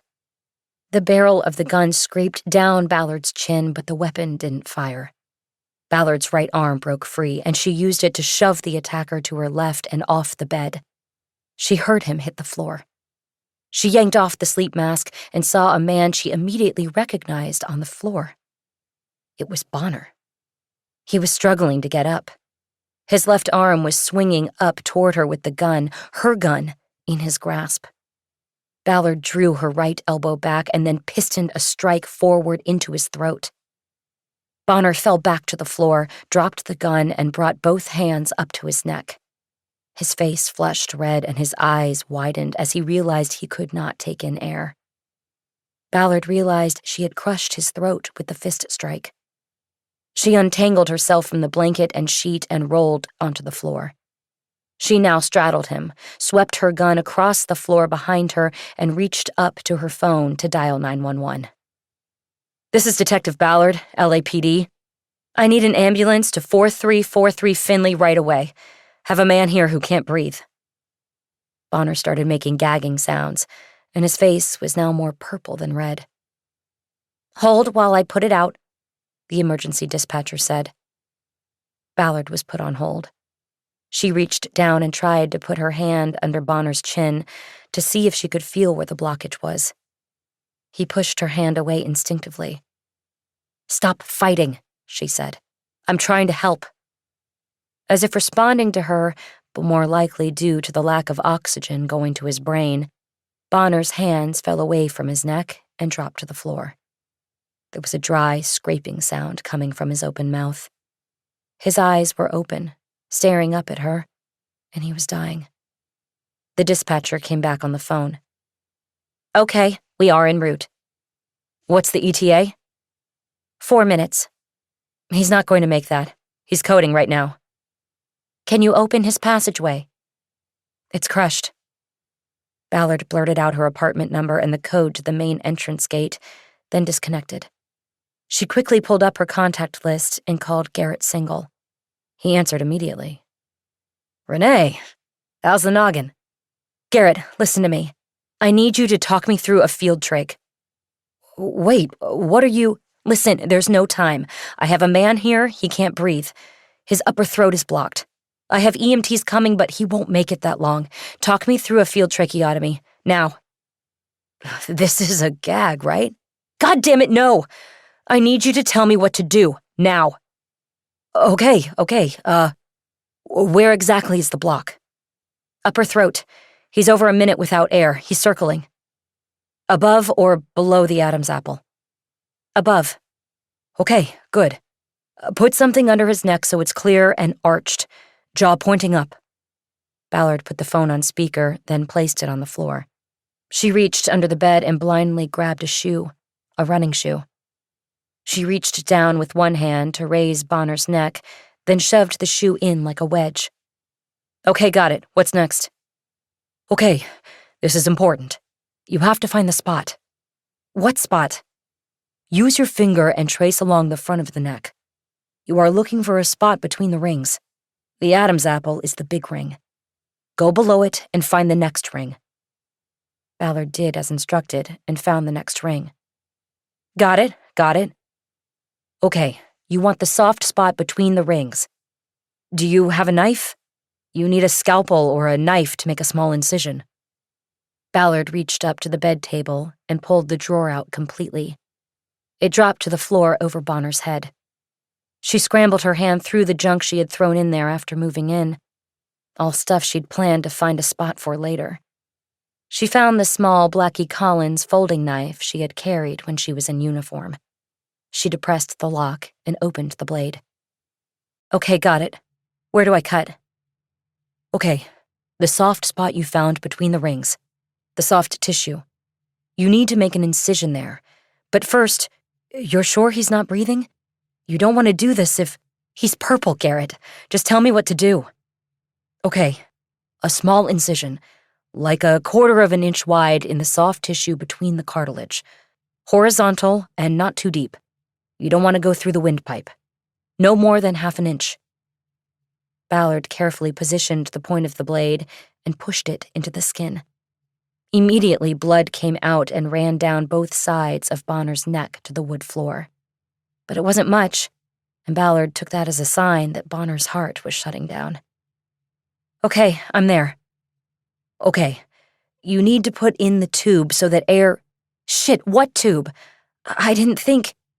Ballard reached over and swiped her free hand through the junk drawer while carefully holding the knife in place in Bonner's neck. She saw nothing that would work. Do you have a plastic straw? Or a pen or anything that you could... No! I don't have shit! God! She remembered something and yanked open the bottom drawer of the bed table. After she had separated her shoulder, surfing a few years before, she had bought a recirculating pump that pushed cold water into a rubber wrap that she could lay over her shoulder to ease the pain and swelling. A clear plastic tube connected the pump to the wrap. She yanked it out of the drawer and put it down on the floor. Okay, I found something. Can I take the knife out of his neck to cut the tube? Do it. How long do you want the tube? No more than 6 inches needed. Ballard pulled the knife back and quickly cut a 6-inch length of the tube with the razor-sharp blade. Okay, got it. What next? Put one end of the tube through the incision and into the airway. Don't go more than 1 inch in. Just push it through. Ballard did as instructed and felt the tube break through and into the windpipe. Okay, I'm in. Does he just start breathing or what? No, you have to get him started. Breathe into the tube. Check his chest. Make sure it's rising. Not too hard, be gentle. Ballard jumped off Bonner and moved to his side. She gently blew into the tube and saw his chest rise. Okay, she said. All right, watch his chest, Single said. You want to see if he breathes on his own. It went down, that's it. Try it again. Try it again. Ballard repeated the procedure, with no result. Nothing. Trying again. You may have to breathe for him until the rescue gets there. Ballard tried again, and then crouched low so she could watch the profile of Bonner's chest. She saw it go down as air escaped through the tube, but then it rose again on its own. I think he's breathing. Yes, he's breathing. Well done, Detective. How's his color? Ballard looked at Bonner's face. The purple was leaching out of it. Fresh blood was circulating. It's good. It's getting there. Okay. What I want you to do is call me back on FaceTime so I can look at him. Can you do that? Ballard disconnected the call without replying and then called back on FaceTime. While she waited for the call to go through, she reached up to the top of the bed table to grab her handcuffs. She snapped one cuff around Bonner's right wrist and clamped the other around the metal bed frame 1/2 foot away. She looked down at Bonner. His eyes were slits, and he showed no sign of being conscious, but there was no doubt that he was breathing. There was a low whistling sound coming from the tube she had inserted into his neck. Single answered the call, and Ballard saw his face. It looked like he was outside, and she could see the yellow brick of the fire station behind him. You're hurt, he said. Are you okay? For the first time, Ballard remembered the barrel of the gun being dragged down her chin. She brought her hand up to touch the wound and felt blood. I'm okay, she said. Take a look at him. She flipped the camera so Single could see Bonner on the floor. She could now hear sirens, but was unsure whether they were on her end of the call or Single's. You see him? Yes. It looks good. Actually, it looks perfect. He's breathing and his color is good. You got rescue on the way? Yeah, I think I hear them now. Yeah, that's them. They're coming. Who is this guy? You handcuffed him? I just did that in case he woke up. I was sleeping and he broke in. He was gonna kill me with my own gun. I think to make it look like suicide. Jesus, why? He's a murder suspect. Somehow he found out I was onto him and where I live. Holy shit. Yeah. Ballard tried to think of how Bonner could have known about her in the investigation.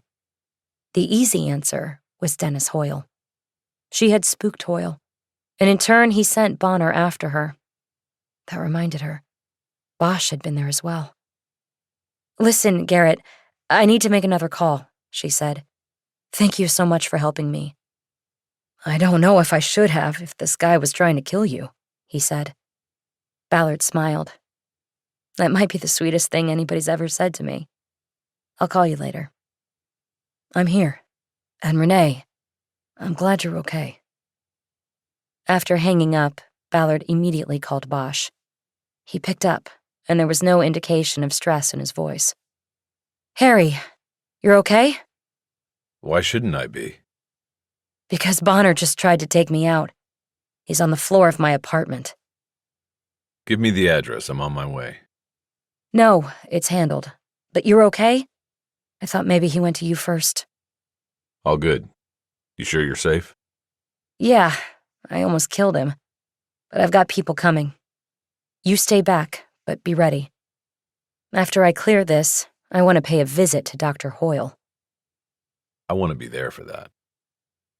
Ballard disconnected. She heard the sirens cut off in front of the building.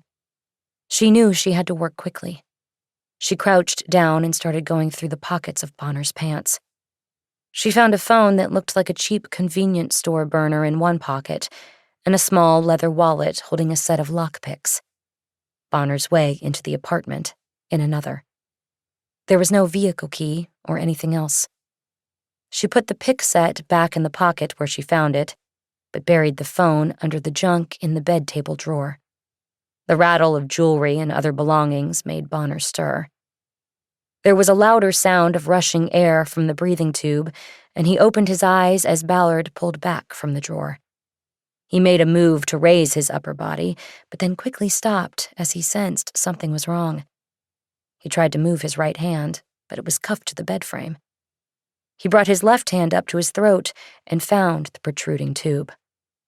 "You pull that out, you die," Ballard said. He looked at her. "I crushed your windpipe," she said. "That tube is what you're breathing through." His eyes moved about as he took in the room and the circumstances. Without moving his head, he cast his eyes down and saw the handcuff. He then looked at Ballard, and she saw something register in his eyes. It was like he understood where he was and what was going to happen to him. In one swift move, he reached up and yanked the breathing tube out. He threw it over the bed and across the room. He stared at Ballard as his face began to get red. It was then that she heard the rescue team coming through the door to her apartment. Chapter 30. Ballard was hours into her FID interview before she knew for sure that Bonner was dead. Her two interviewers had keyed in on what had happened after he had supposedly, their word, not hers, pulled the tube from his neck. "Look, why would I put the tube into his throat and try to save the guy's life and then pull the tube out again?" she asked. "That's what we're trying to figure out," Sanderson replied. Captain Gerald Sandy Sanderson was the lead interviewer. He was also the officer in charge of the Force Investigation Division, the man who for years had been tasked with sweeping out the bad cops who got involved in questionable shootings, chokeholds, and other unauthorized uses of force. Under the present pressures and politics of the department and the public, it was wholly believed across the ranks that any officer who got into a scrape of any kind was out. The details of the incident didn't matter. Sanderson was there to sand down the sharp edges of the department and make everything smooth. That meant washing out anybody whose actions might be seen as controversial from any angle.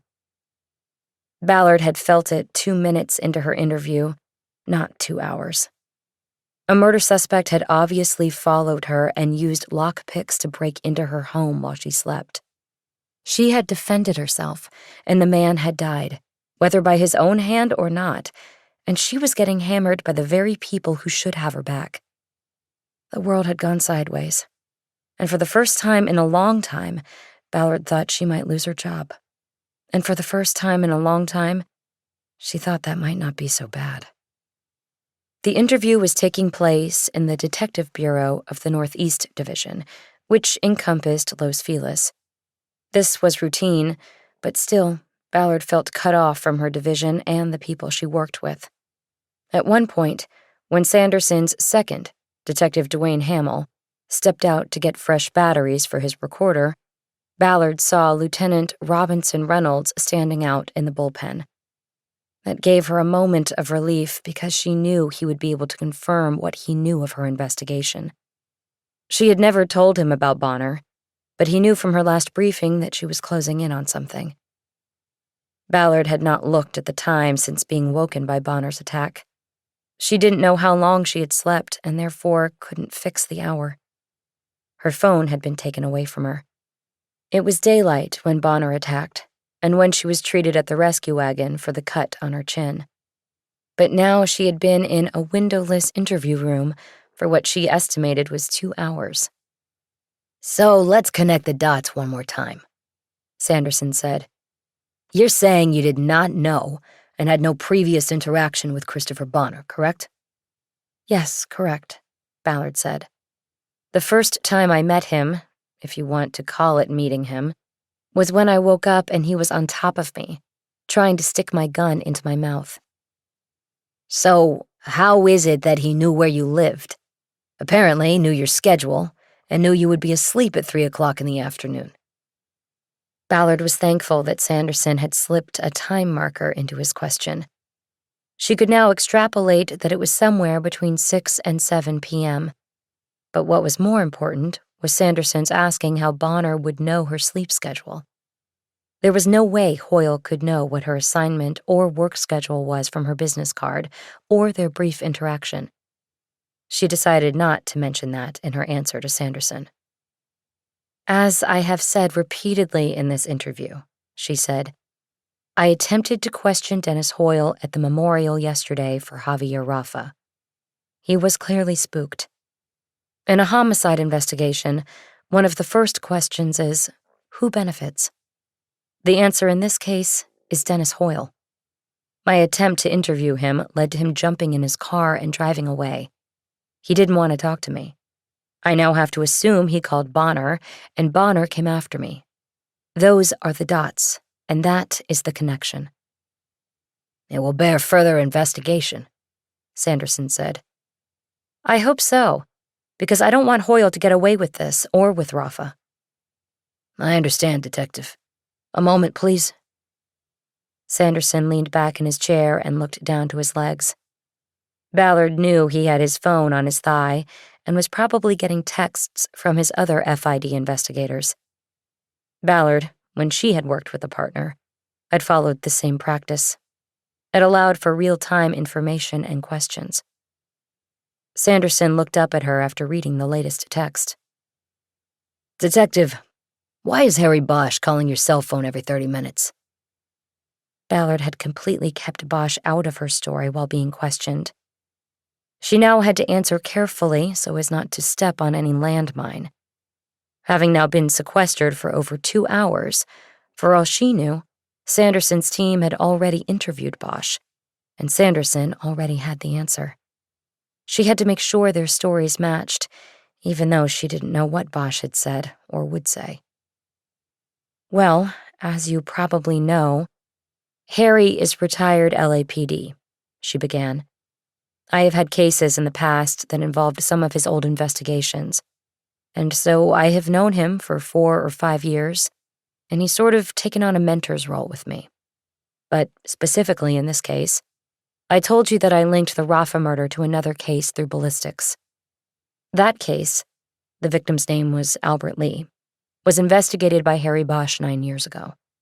When I made that connection, I reached out to Bosch to pick his brain about the case and get any sort of angle on this thing that I could. And did you? Yes. It was information from Bosch that allowed me to further find out who benefits. In the Albert Lee case, his business and insurance policy went to a dentist who had loaned him the money to keep his business afloat. That dentist was partners with Hoyle in another business. Bosch helped me make those connections. Bonner became the suspected killer in both cases, but I believe he was sent after these victims, the same way he was sent after me. By the dentists. Roger that. Ballard immediately shook her head. She had to stop that.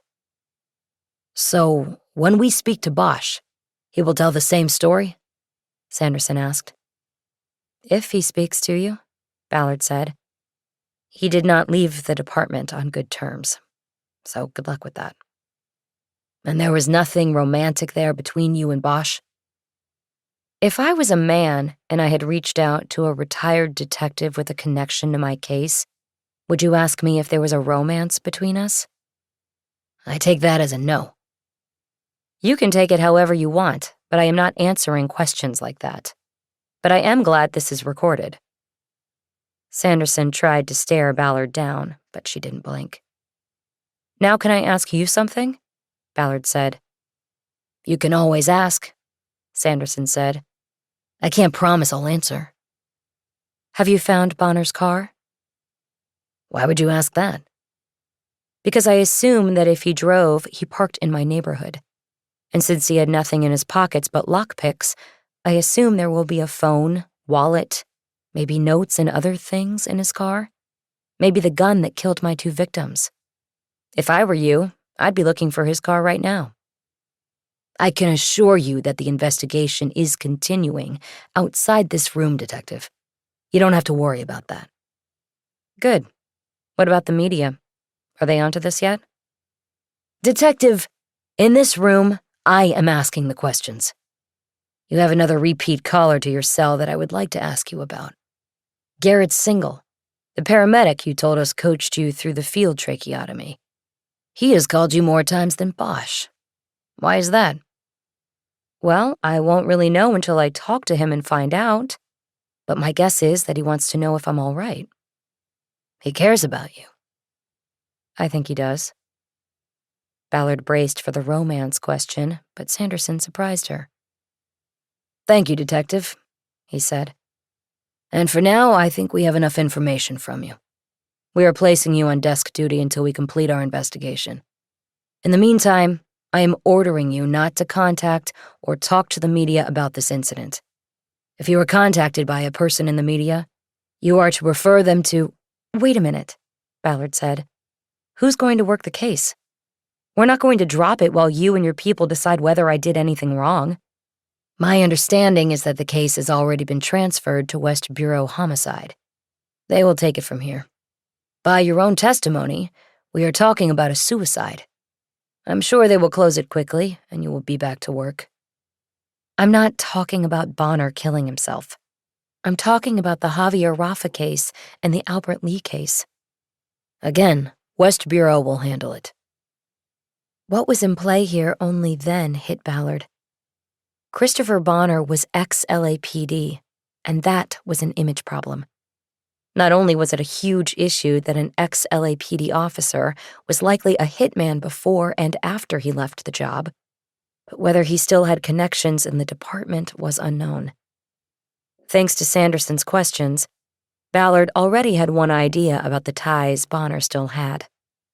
Add that to the missing murder books, and this was a high-octane scandal waiting to explode in the media. It was best to keep everything compartmentalized. And tying together the murders of Albert Lee and Javier Rafa and solving them would only work against the department. I know what you're going to do, Ballard blurted out. Really? Sanderson said. What am I going to do, Detective? You're going to sand and sweep, like you always do. This department is so fucked up.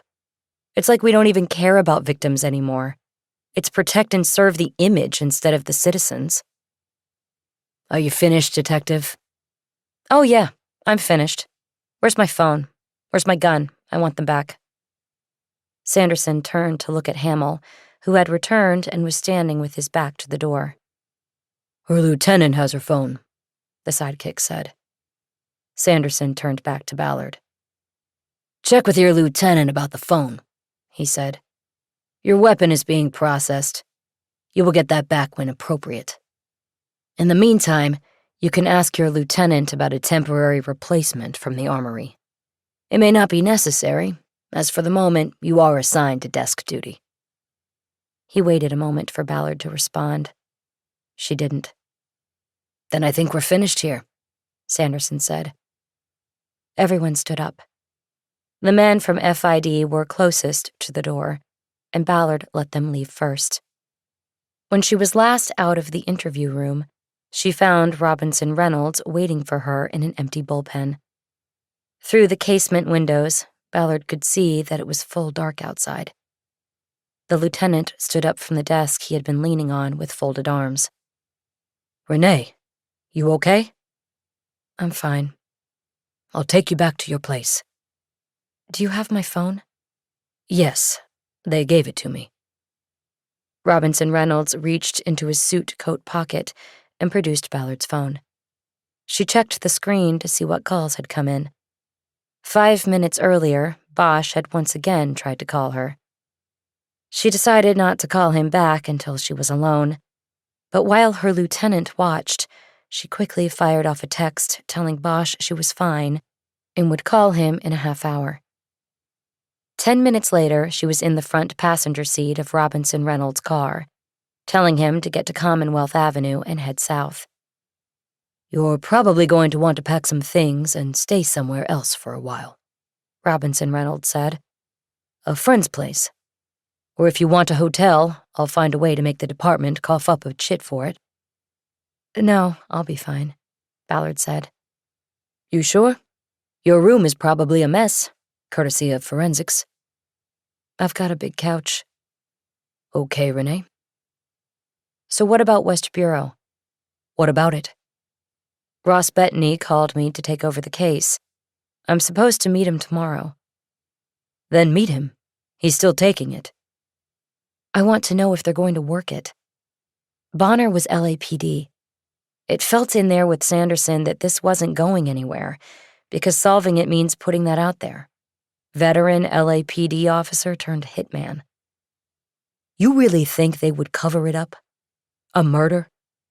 "It's 2 murders, at least. And yes, I do, because Bonner, the shooter, is dead. As far as Sanderson goes, it's case closed. Taking it the next step and going after the people who ordered the hits, that's dangerous, because all of the Bonner stuff will tumble out and the department gets its ass kicked once again." "Don't overthink it, Ballard." Ballard noticed he was back to addressing her by her last name. "It's not overthinking," she said. "It's the reality we live in." "Maybe," he said, "but it's going to be West Bureau's reality, not ours. So just follow protocol, Ballard. Turn the case over to the guy and go back to work on the Midnight Men." "Roger that." She said it in a tone of resignation that signaled that she would never say those 2 words again. Chapter 31. Ballard crossed the center courtyard to use the stairs because the building's elevator was so slow. But before she got to the first step, she heard her name called. She turned and saw a man stepping out of the door of his first-floor apartment. He came toward her. It was the bicyclist she had met over the weekend, but already she couldn't remember his name. "Hi," she said. "Some crazy stuff here today," he said. "Is everything all right?" "Everything's fine now." "I mean, I was told a guy broke in and tried to kill you."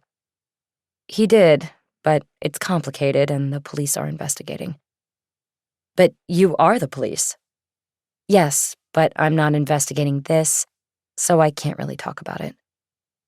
She started to move back toward the stairs. "We aren't used to this sort of thing here," the neighbor said.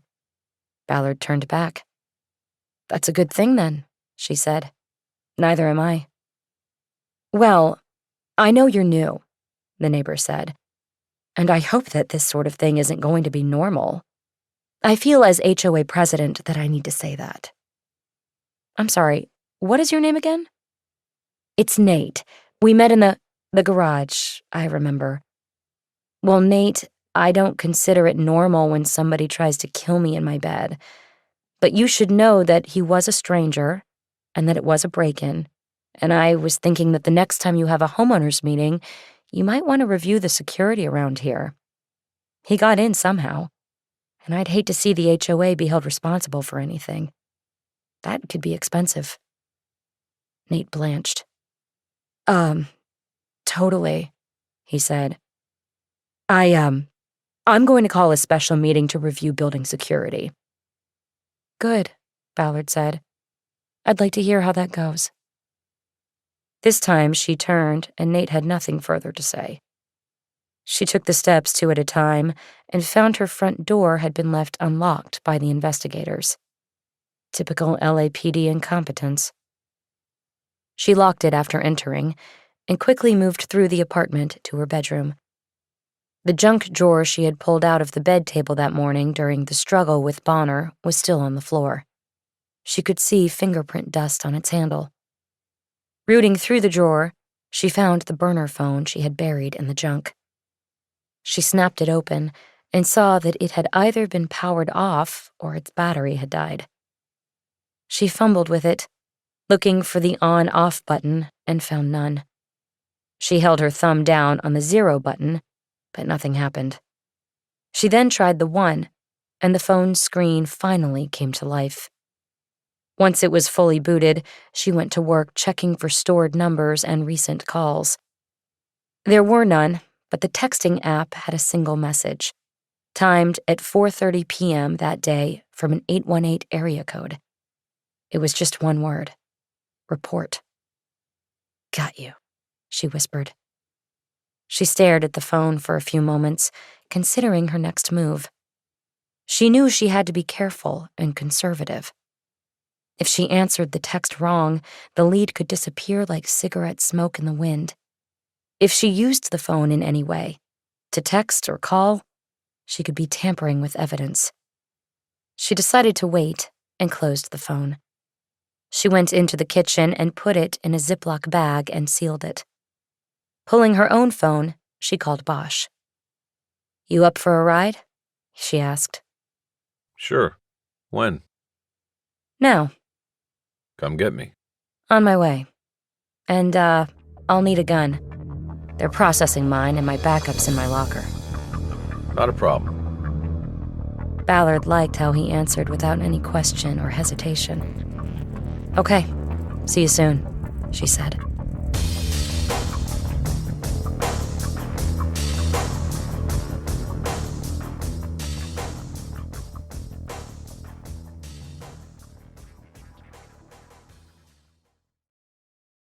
Chapter 32. After pulling out of the garage, Ballard drove around the block and found an SID team working under portable lights on Hoover, a block behind her building. There was a flatbed from the OPG moving into position in front of a black Chrysler 300. A table had been set up under one of the crime scene lights, and Ballard recognized the face of the man with a clipboard, writing on what she assumed was an evidence log. She pulled to the curb, got out, and approached the lights. Reno, she said.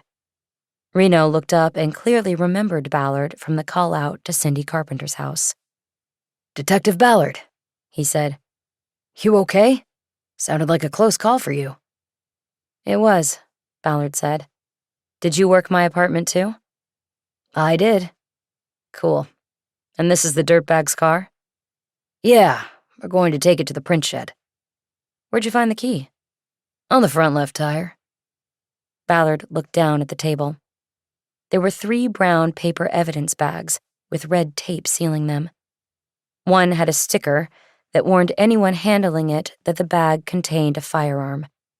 She tried to hide her excitement and act as though she was already in the know. She pointed at the bag. Is that the P-22? Yup. Also found up in the wheel well. Not a good place to hide a weapon.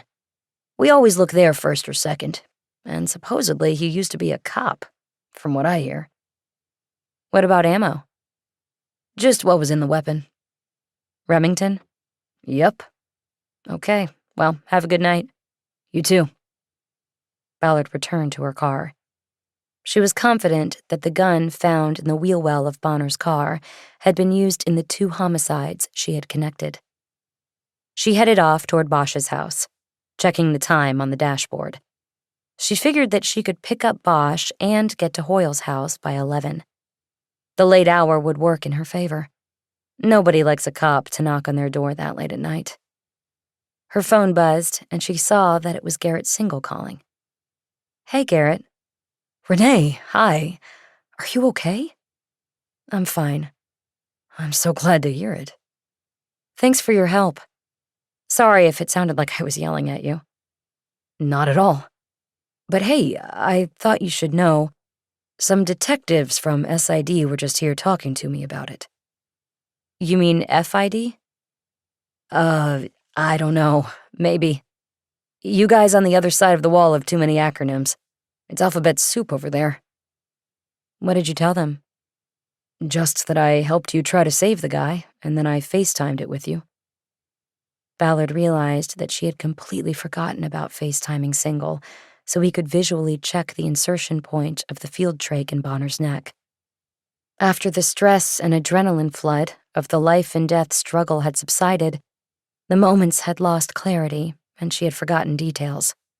She hadn't even mentioned the FaceTime call during her own FID interview. She found this lapse understandable. It was the reason she liked to interview a victim of violence multiple times over multiple days.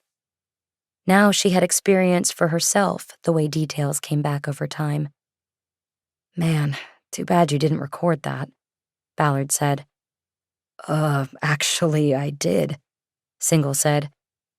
I have an app. I thought I should record it in case we needed to look at it again. Did you tell them that?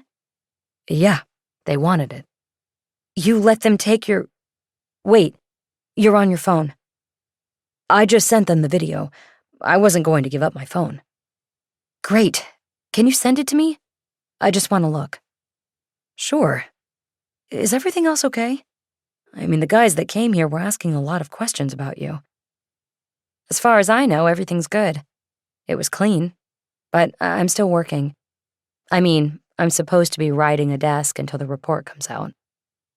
Then I should let you go. Let's talk tomorrow, okay? I think things will slow down then. Sure. Be safe. You too. Ballard disconnected. She was relieved to learn there was a video record of at least part of the event that was under investigation. She knew that whatever Single had captured would support the story she had told FID. More than that, she was happy that Single had called. A smile played on her face in the darkness of the car as she drove. Chapter 33. Ballard was delayed in getting to Bosch's house because she went by the station to check out one of the drug unit's undercover cars, grab a rover, and dummy up a couple of prop files. After grabbing the keys to a Mustang labeled as a buy car with audio-video capture, she headed into the back lot to look for the vehicle. She encountered Lieutenant Rivera standing at the open trunk of his personal car. It looked like he was just coming in to work. Guessing that Sanderson and the FID team would not be throwing a wide net in their investigation of Bonner, Ballard decided to go at Rivera herself. She walked directly to him as he was getting his gun out of lockbox. Ballard, thought you were off tonight, he said. I am, but I'm working a case for Dayside, she said. I need to ask you something, LT. Shoot. Last night I asked you about Christopher Bonner. You called him after that, didn't you? Rivera bought time by making a show of holstering his weapon and then closing the trunk. I might have, he said. Why? Ballard guessed that Rivera had probably slept through the day and didn't know what had happened. Because he broke into my apartment and tried to kill me today, she said. What? Rivera exclaimed. Somehow he knew I was on to him. So thanks, LT. I hope it wasn't you who gave him my address. Wait a minute, Ballard. I did no such thing. All I did was pass on that somebody asked about him, like anybody would with a friend. You didn't tell me you were investigating him. You said his name came up in your case. That's it, and that's all I told him. He broke in? Jesus, I had no... He's dead. Dead? Yeah, and you should expect a visit from FID. Ballard walked away and left him there. It felt good to make the link, but she knew it didn't fill in all the blanks.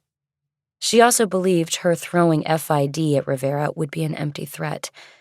She did not expect Sanderson to take his investigation much further than he had already. It took her 5 minutes to find the UC car in the vast parking lot. She then had to gas it up at the department pump across the street from the station on Wilcox. Finally, she was off and headed toward the hills and Harry Bosch's house. It was another hour before she pulled to a stop in front of Dennis Hoyle's home, with Bosch sitting next to her and fully briefed on her plan. "Here we go," Ballard said. They got out and approached the house. There was a light on over the front door, but most of the windows were dark. Ballard pushed a doorbell and knocked. She looked around for a home security camera, but did not see one. After another round of knocking and doorbell ringing, Hoyle finally answered. He was wearing gym pants and a long-sleeved t-shirt, with a silhouette of a surfer on it. He held a cell phone in his hand. "You two," he said. "What the hell is this? It's almost midnight."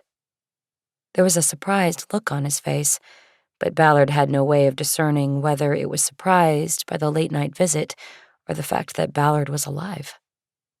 "We know it's late, Dr. Hoyle," Ballard said, "but we thought you wouldn't want this to happen in the middle of the day with the neighbors watching." "What? You're arresting me? For what? I was asleep."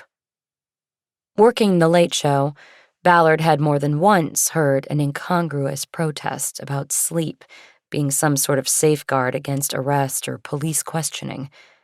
She reached behind her back and under her jacket to take the handcuffs off her belt.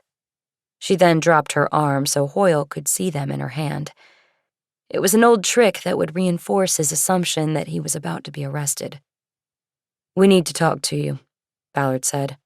"We can do it here or at Hollywood Station. Your choice." "Okay, here," Hoyle said. "I want to talk here." He turned and looked back into his house. "But my family is..." "Let's talk in the car." He hesitated again. "In the front seat," Ballard said. "As long as we're talking, we're not going anywhere." As if to reassure him, she hooked her cuffs back onto her belt. "My partner will stay outside the car, okay?" she added. "Not much room in the back, so it will just be you and me talking. Very private." "I guess," Hoyle said. "It still feels weird." "Then let's go inside and we'll try not to wake anybody up." No, your car's fine. Just as long as we're not going anywhere." "You can get out any time you want." "Okay then." Bosch led the procession down the stone walkway, across the manicured lawn to the UC car. "Is this your own car?" "Yeah, so I apologize ahead of time. It's kind of dirty inside." Bosch opened the passenger side door for Hoyle, who got in. Bosch closed the door and looked at Ballard as she circled behind the car to the driver's side. He nodded. The plan was a go. "Stay toward the front," she whispered. She opened the driver's door and got in. Through the windshield, she saw Bosch take a position leaning against the front fender on the passenger side. "He looks really old to be a detective," Hoyle said. "He's the oldest living detective in LA, Ballard said. "But don't tell him I said that. He'll get mad." "No worries. I'm not saying anything. Why don't you two have a detective car?" "The one we were assigned, The heat doesn't work, so we took mine. You cold? You must be cold. She put the key in the ignition and turned it to the accessory setting. The dashboard lights came on and she reached for the heat control. Let me know if you want more heat. I'm fine. Let's get this over with. I have an early start tomorrow. Ballard checked Bosch again through the windshield. He had his arms crossed and his head down, adopting the posture of a guy who was tired of these routine interviews. Hoyle turned and looked out the window at his front door, as though reminding himself that he had to get back through it before this was all over. Ballard used the moment to lean forward and reach under the dashboard to turn on the car's audio-video system. The car was equipped with 3 hidden cameras and microphones for recording undercover drug buys. It would now capture everything that was said or done in the car from that moment on, putting it all on a chip in a recorder located in the trunk. Okay, I have to start by giving you the standard rights warning, she said. The department requires it of every interview, even if someone is not a suspect, because of adverse court rulings that— Look, I don't know, Hoyle said. You said you just wanted to talk. Now you're giving me my rights? That's not— Okay, listen. I'm just going to give you the rights warning and ask if you understand them. At that point, you have a choice. Talk to me, don't talk to me, and we go from there. Hoyle shook his head and put his hand on the door handle. Ballard knew she was about to lose him. She hit the button that lowered her window. She called to Bosch, who came around the car. She grabbed the rover from the center console and held it out to him. We may need a car for a custody transport, she said. Can you deal with that? Got it. He reached for the radio.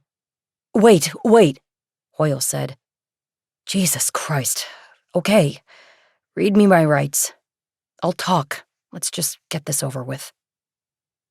Ballard withdrew the radio, and Bosch nodded.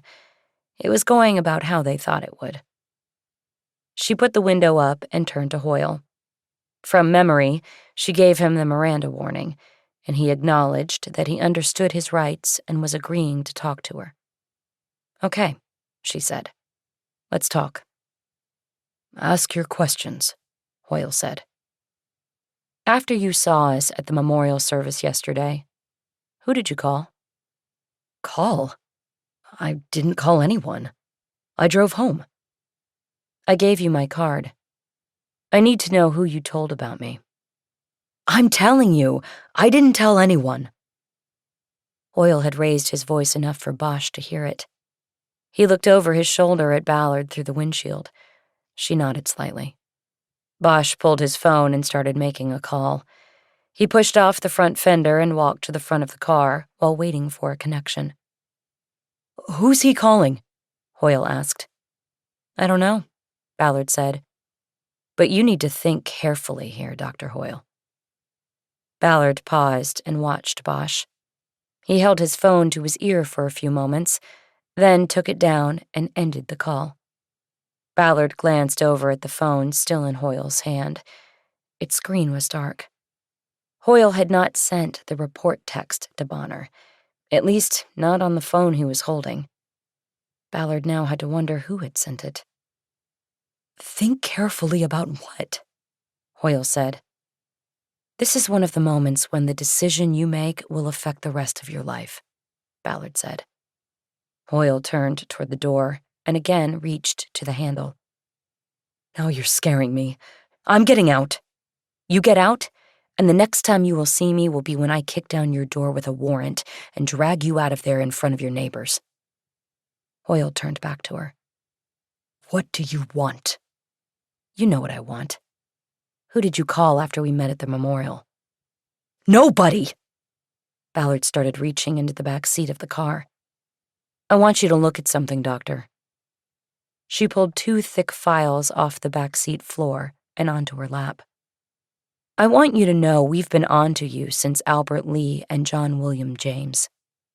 Onto what? Onto everything. The factoring, the insurance fraud, the company you and your friends made, the murders. Oh my God. This can't be happening. It is, and that's why you have to make a choice here. Help or hinder. Because if you can't help me, I'm going to the next partner. If he doesn't help, I go to the next. Somebody's going to be smart or get smart, and then it will be too late for the others. I only need to put one insider in front of the grand jury. I thought it was going to be you, but it doesn't matter. Hoyle leaned forward, and for a moment Ballard thought he was going to vomit onto the floor in front of his seat. But then he pulled back, eyes closed, misery all over his face. "This is all Jason's fault," he said.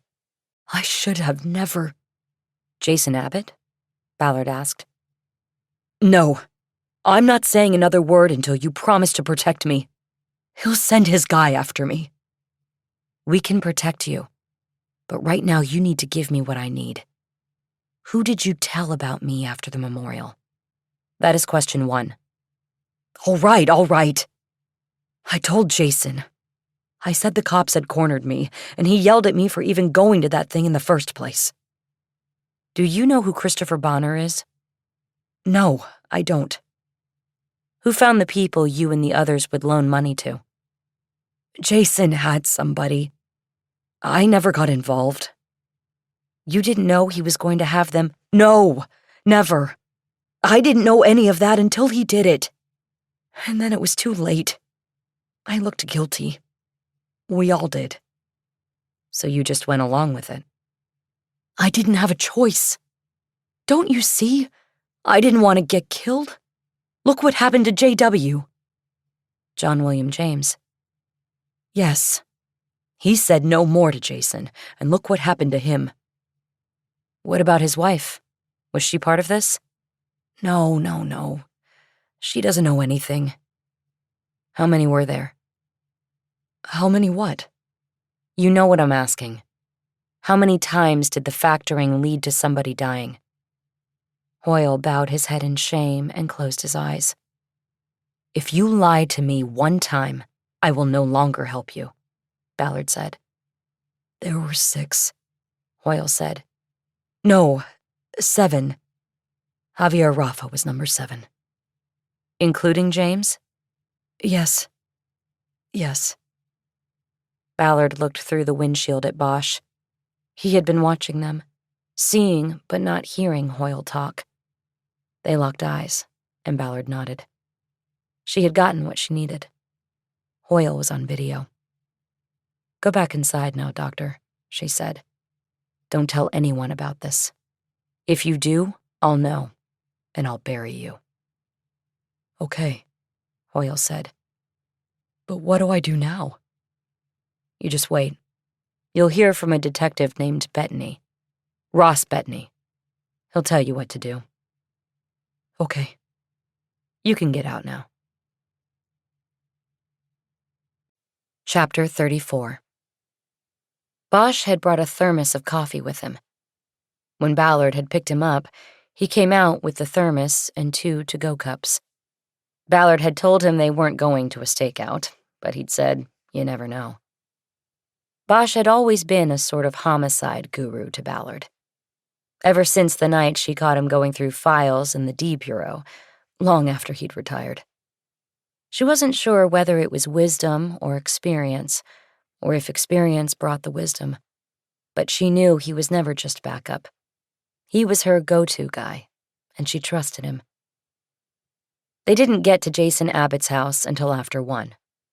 The house was dark, and there was no answer to repeated knocks on his door. They debated whether he knew what was closing in around him and had fled, but that didn't fit with the known facts. He may have learned that Bonner was dead, but even that was a stretch, as the man who had killed himself in Ballard's apartment had no ID on his person. Ballard knew it was Bonner because she recognized him. But his identity would not have been released by the coroner's office until it had been confirmed through fingerprints and other means. Ballard believed that, at best, Abbott would know only that Bonner was missing in action. The hitman had not responded to the text or reported back to him in any other way. Abbott may have cruised Ballard's neighborhood and seen the police activity, But again, it didn't seem likely that he had enough information to cause him to flee. Ballard was the only one who had the whole picture, and she had shared it with no one but Bosch. They decided to stay a while and watch for Abbott's return. And that was where the coffee and the thermos came in. "How did you know we would end up out here? Maybe all night?" Ballard asked. I didn't. I just came prepared. "You're like that guy in the Wamba books. The original. No, the Oracle. They called him the Oracle because he's already seen everything twice." I like the original. Harry Bosch, the original. Nice. He reached to the back for the thermos. "You ever see yourself stopping?" Ballard asked. I guess when I stop, it all stops, you know? He put 2 cups on the dashboard and got ready to pour. You want some? "Sure, but you can sleep if you want. These are my normal hours, so I'll be fine." The dark hours belong to you. "You got it." He handed her a cup of black coffee. It's hot. "Thanks," Ballard said, accepting it. "But really, I got good sleep until Bonner woke me up. 1 cup and I'll be good to go all night. You can sleep." We'll see. I'll keep you company for at least a while. What about the car? Aren't the narcs going to need it back in the morning? If you'd asked me that a year ago, the answer would have been, well, I wouldn't have gotten the car in the first place. But now, post George Floyd and knee-deep in COVID and defunding the department and everything else, nobody's doing shit. I didn't even ask for this car. I just took it because it's not going to be missed. I didn't know it was that bad. A lot of people are mailing it in. Crime is up, but arrests are down, and a lot of people are quitting. I gotta be honest. I'm even thinking of quitting, Harry. Think you could use a partner? She said it with a laugh, but in many ways she was serious. Anytime. As long as you don't need a regular paycheck. You're pretty short of a pension, aren't you? Yeah, but at least I'd get back the money I've put in the fund so far. I guess I could also go back to sleeping on the beach. You need to get another dog. Ballard smiled, and then thought of Pinto, the dog she was supposed to meet soon. He wouldn't make much of a guard dog, though. Still, it's always easier to change an organization from within. Street protests won't do it. You think I'm command staff material? You gotta be on the 10th floor if you're going to change anything. Not necessarily. I always thought if you fight the good fight, it gets noticed. And then maybe the next guy does the same thing. The right thing. I don't think it's that kind of department anymore. She sipped her hot coffee and thought she recognized the blend right away. She held the cup up like a toast. "Where do you get this stuff?" she asked. My daughter, she's always trying different things, then passes them on to me. This stuck. I like it. Me too. Maddie's got great taste. You said she has a boyfriend? Yeah, they moved in together. In your neighborhood, in fact. I haven't been there yet. Haven't been invited. Whereabouts? You go down Franklin and take the first left after the Shakespeare Bridge at St. George, up there by the reservoir. But you said you've never been there. Well, you know I had to check it out. I haven't been inside. Put it that way. You're such a dad. Who's the guy? Are you worried? No, he's a good kid. Works in the industry as a set builder. That's a union gig, right? Yep. IATSE, Local 33. He does pretty well. And that's all they have coming in with her in the academy. It was slow for him last year, but now stuff is picking up. I gave them a little bit to get through. You rented that place for them, didn't you? Well, I got him started, yeah. You're such a dad. You said that. Feel more like a grandfather these days. Come on. You've got a lot of cases still to work, Harry. Especially if I take on a partner. Ballard smiled, and they lapsed into an easy silence. But then she felt bad about castigating the department his daughter was in training to join. "Sorry about what I said before about the department," she said. "It's just a cycle. And when Maddie gets out of the academy, she'll be part of the new LAPD." Hope so. They dropped back into silence, and after a while she heard Bosch's measured breathing. She looked over. He had just dropped his chin and gone to sleep. He still held his empty cup. That was a real skill. She pulled out her phone and checked messages and texts. Garrett Single had emailed her the recording of their FaceTime call when he had checked to see whether Bonner was properly intubated during the field trach. Ballard cut the volume on her phone and started to watch it, but then stopped the playback when she realized she didn't want to see Bonner. Instead, she flipped over to her phone's browser and went to the Wags and Walks website. She navigated to the page for Pinto, the dog she would soon meet.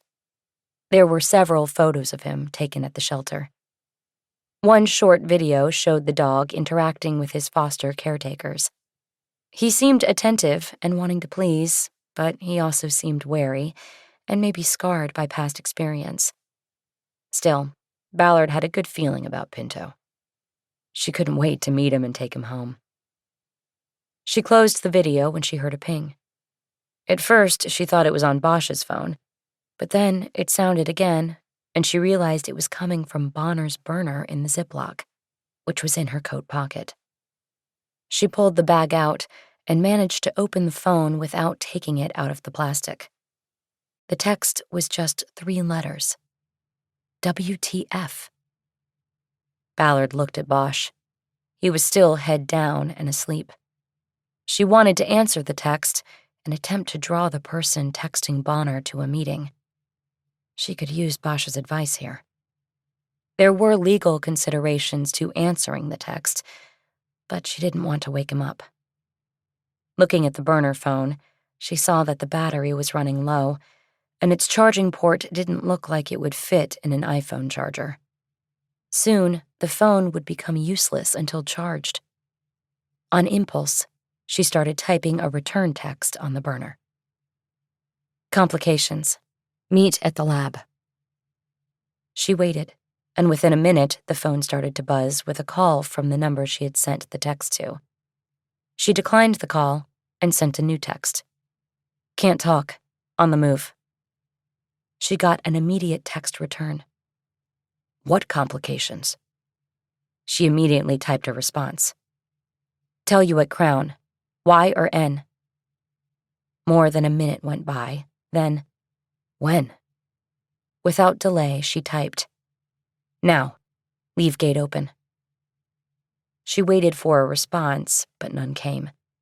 She had to assume the meeting was on. She turned the key on the Mustang and then looked at Bosch. The thrum of the engine was bringing him up out of sleep. He opened his eyes. We're on the move, Ballard said. I set up a meeting at Crown Labs. With who? I don't know yet. Chapter 35. The security gate at Crown Labs had been left open as instructed. There was a single car in the lot when Ballard and Bosch arrived. It was a Tesla Model S with a vanity plate that said, Tooth Doc. Ballard parked close behind it so it could not leave. Let's see if Hoyle was telling us the truth, Ballard said. She pulled the Rover out of its charger and ran the plate through the comm center. It came back as a corporate registration. The car was owned by a company called Tooth Doc LLC. That was one of the companies I traced ownership of the lab through. Jason Abbott is CEO. There you go, Ballard said. They got out and approached the door with the cartoon tooth on it. Ballard could tell they were under a flight path to the Burbank airport. There were no flights operating at this hour, but the slight scent of jet fuel still hung in the air. Ballard checked the roofline and noted the cameras at the front corners of the building and over the door. They would not be surprising anybody inside with their arrival. The door was unlocked. Ballard opened it and went through first, Bosch close behind her. They stepped into a small, empty reception area that appeared to be a place for receiving deliveries of lab supplies, not people. It was totally silent. Ballard looked at Bosch. He nodded toward a darkened hallway behind the reception counter. Ballard pulled the gun she had borrowed from Bosch out of her belt holster and held it down at her side as she moved around the counter. The overhead lights of the hallway were off, but Ballard saw no switch on the wall for turning them on. There were several open doors that led to darkened spaces, and one lighted entranceway on the left near the end of the hallway. Ballard moved slowly past the first doorway. She reached in and ran her hand up the interior wall where she thought a light switch might be. She found it, and overhead lights came on, revealing the room to be a large lab with several workstations and assorted equipment and supplies for building dental implants and crowns. She moved along the hallway, becoming increasingly aware of their precarious position and exposure there. "LAPD," she called out. "Jason Abbott, show yourself." There was a long silence, followed by what sounded like a muffled scream from the end of the hallway. Ballard started moving swiftly toward the lighted door, raising the gun up in a two-handed grip. "LAPD," she yelled. "Coming in!" She crouched low as she went through the door. She could hear Bosch's steps right behind her. They entered a large office that had a sitting area to the left and a desk to the right. In between was a man sitting in a chair. He was partially gagged with a piece of white cloth stuffed into his mouth and held in place by plastic zip ties wrapped around his head and across his mouth. Zip ties also secured his wrists to the arms of the chair, and still more held his ankles to the legs. Ballard swept her aim across the room to make sure there was no one else present. She also checked through the open door to a small bathroom that was to the right behind the desk. She then holstered her weapon as she returned to the center of the room. "Harry, you—" Got it. Bosch moved in, unfolding a knife he had withdrawn from a pocket.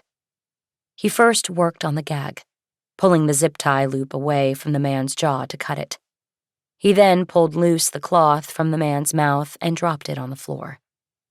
Ballard noted that it was a washcloth, likely grabbed from the bathroom. "Oh, thank God," the man said. "I thought he would come back first." Bosch moved on to the bindings on the man's wrists and ankles. "Who are you?" Ballard asked. "What happened here?" "I'm Jason Abbott," the man said. "Dr. Jason Abbott. You saved me." He was wearing blue jeans and a light blue button-down shirt with the tails out. The zip ties had left marks on his cheeks. He had a ruddy complexion and blue eyes under a full head of dark, curly hair. When his wrists were released, he immediately started rubbing them to get circulation going. "What happened?" Ballard repeated. "Who did this to you?" "A man," Abbott said. "His name is Christopher Bonner. He's an ex-cop. He tied me up." After crouching down to cut the ties on Abbott's ankles, Bosch stood up and backed away. Abbott reached down and rubbed his ankles, exaggerating the action, and then unsteadily stood up and tried to take a few steps. He quickly reached his hands out and leaned down on the front of the desk. "I can't feel my feet," he said. "I've been tied to that chair for hours." "Dr. Abbott, sit down over here on the couch," Ballard said. "You need to tell us exactly what happened." Ballard held Abbott by the arm and helped him move unsteadily from the desk to the couch, where he sat down. "Bonner came here and tied me up," he said. "When was this?" Ballard asked. "About 2. He came in, he had a gun, and I had to let him tie me up with those plastic things. I had no choice." 2 a.m. or p.m.? 2 p.m., like 12 hours ago. What time is it anyway? It's after 4. Jesus, I've been in that chair 14 hours. Why did he tie you up? Because he was going to kill me, I think. He said he had to go do something, and I think he wanted me alive and with no alibi when he did it. Then he was going to come back and make it look like I did it. He'd kill me, make it look like a suicide or something, and I'd get the blame. He told you all of this? I know it sounds fantastic, but it's true. He didn't tell me everything. But I've been sitting here for 14 fucking hours and I put it together. I mean, why else would he tie me up and keep me here? Ballard knew that the more she kept Abbott talking, the more his story would become implausible and the flaws in it would show. What was it he had to go and do? She asked. I don't know, Abbott said. But I think he was going to kill somebody. That's what he does. How do you know that? He told me. He flat out told me. This guy, he's had his hooks into me for years. He's been blackmailing me, threatening me, making me do things, and not just me. All of us. Who is all of us, Dr. Abbott? My partners. I have partners in the lab. And Bonner bullied his way in and took control. I mean, he was a cop. We were scared. We did what we were told. Ballard had to assume that Abbott did not know that Bonner was dead. But trying to throw the blame on him was probably the best ploy he could come up with when he saw Ballard and Bosch on the lab's exterior cameras and deduced that it hadn't been Bonner texting him about complications. So you think this was some sort of master plan on Bonner's part? She asked. I don't know, Abbott said. Ask him, if you can find him. Or was it a spur-of-the-moment sort of thing, you think? I already said I don't know. Because I noticed those zip ties you were bound to the chair with came from the lab down the hall. I saw a few of them on the floor in there. Yeah. Then he must have just grabbed them on his way back here to me. Who let him into the building? I did. We were closed today. Tacked the day on to the holiday weekend. I was here alone, catching up on work, and he buzzed the gate. I had no idea what he was going to do. I let him in. Ballard stepped closer to the couch. Let me see your wrists, she said. What? Abbott exclaimed. You're arresting me? For what? I want to see your wrists, Ballard said calmly. Oh, Abbott replied. He held out his hands, exposing his wrists below the cuffs of his shirt. Ballard saw no sign of injury or any mark that would have been left if Abbott had been bound for as long as he claimed. Ballard had had that experience herself once and knew what his wrists should look like. How come you haven't asked me my name? Ballard asked. I don't know, Abbott said. I guess I just thought you would tell me at some point. I'm Ballard, the one you sent Bonner to kill. For a moment, everything paused and was silent as Abbott registered her words.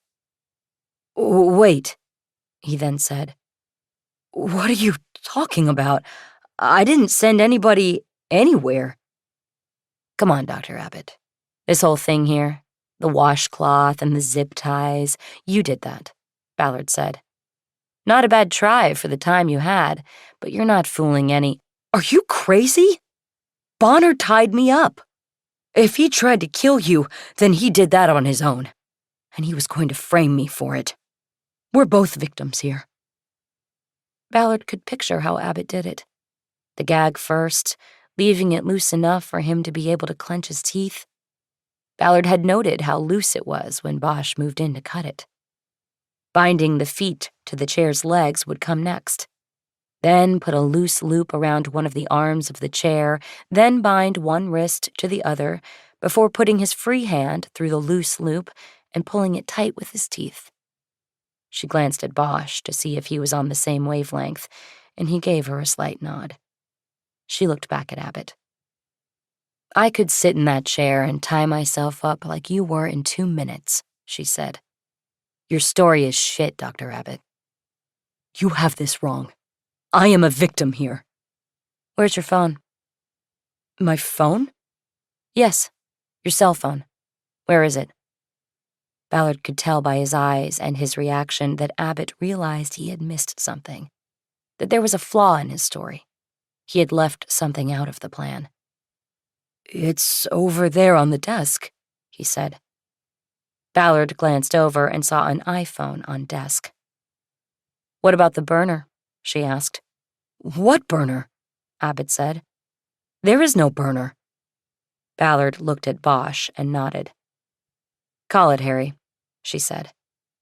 Bosch pulled out his cell and called the number that had sent the texts to Bonner's burner.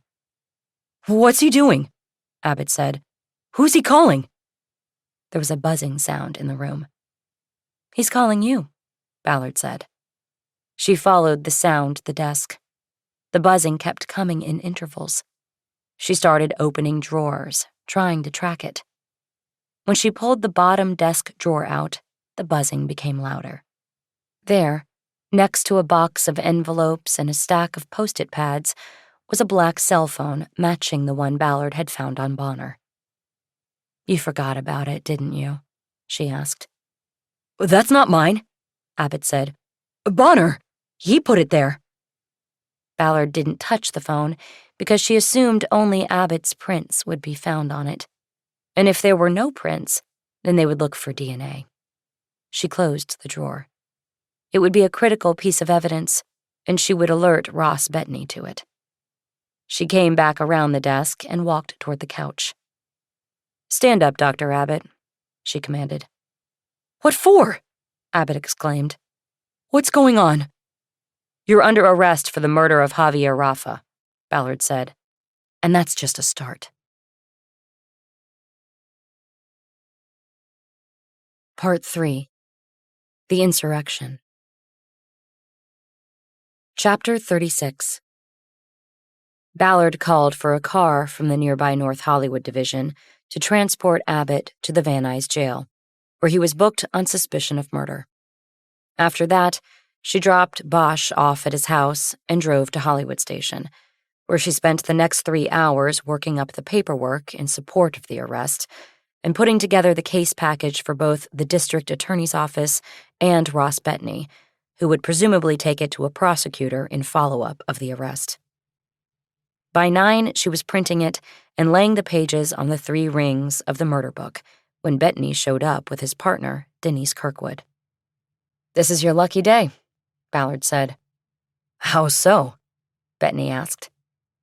"I got you an insider willing to talk to save his own ass, and I booked your first suspect about 4 hours ago." "You did what?"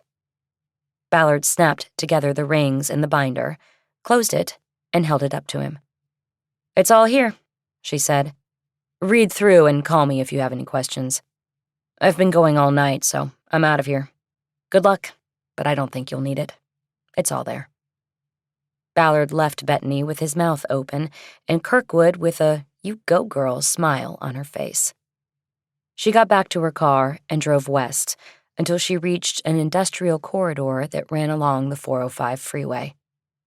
With the sound of the elevated freeway buzzing overhead, she sat on a bench in a fenced dog yard with Pinto, a rescued Chihuahua mix that was hers for the taking.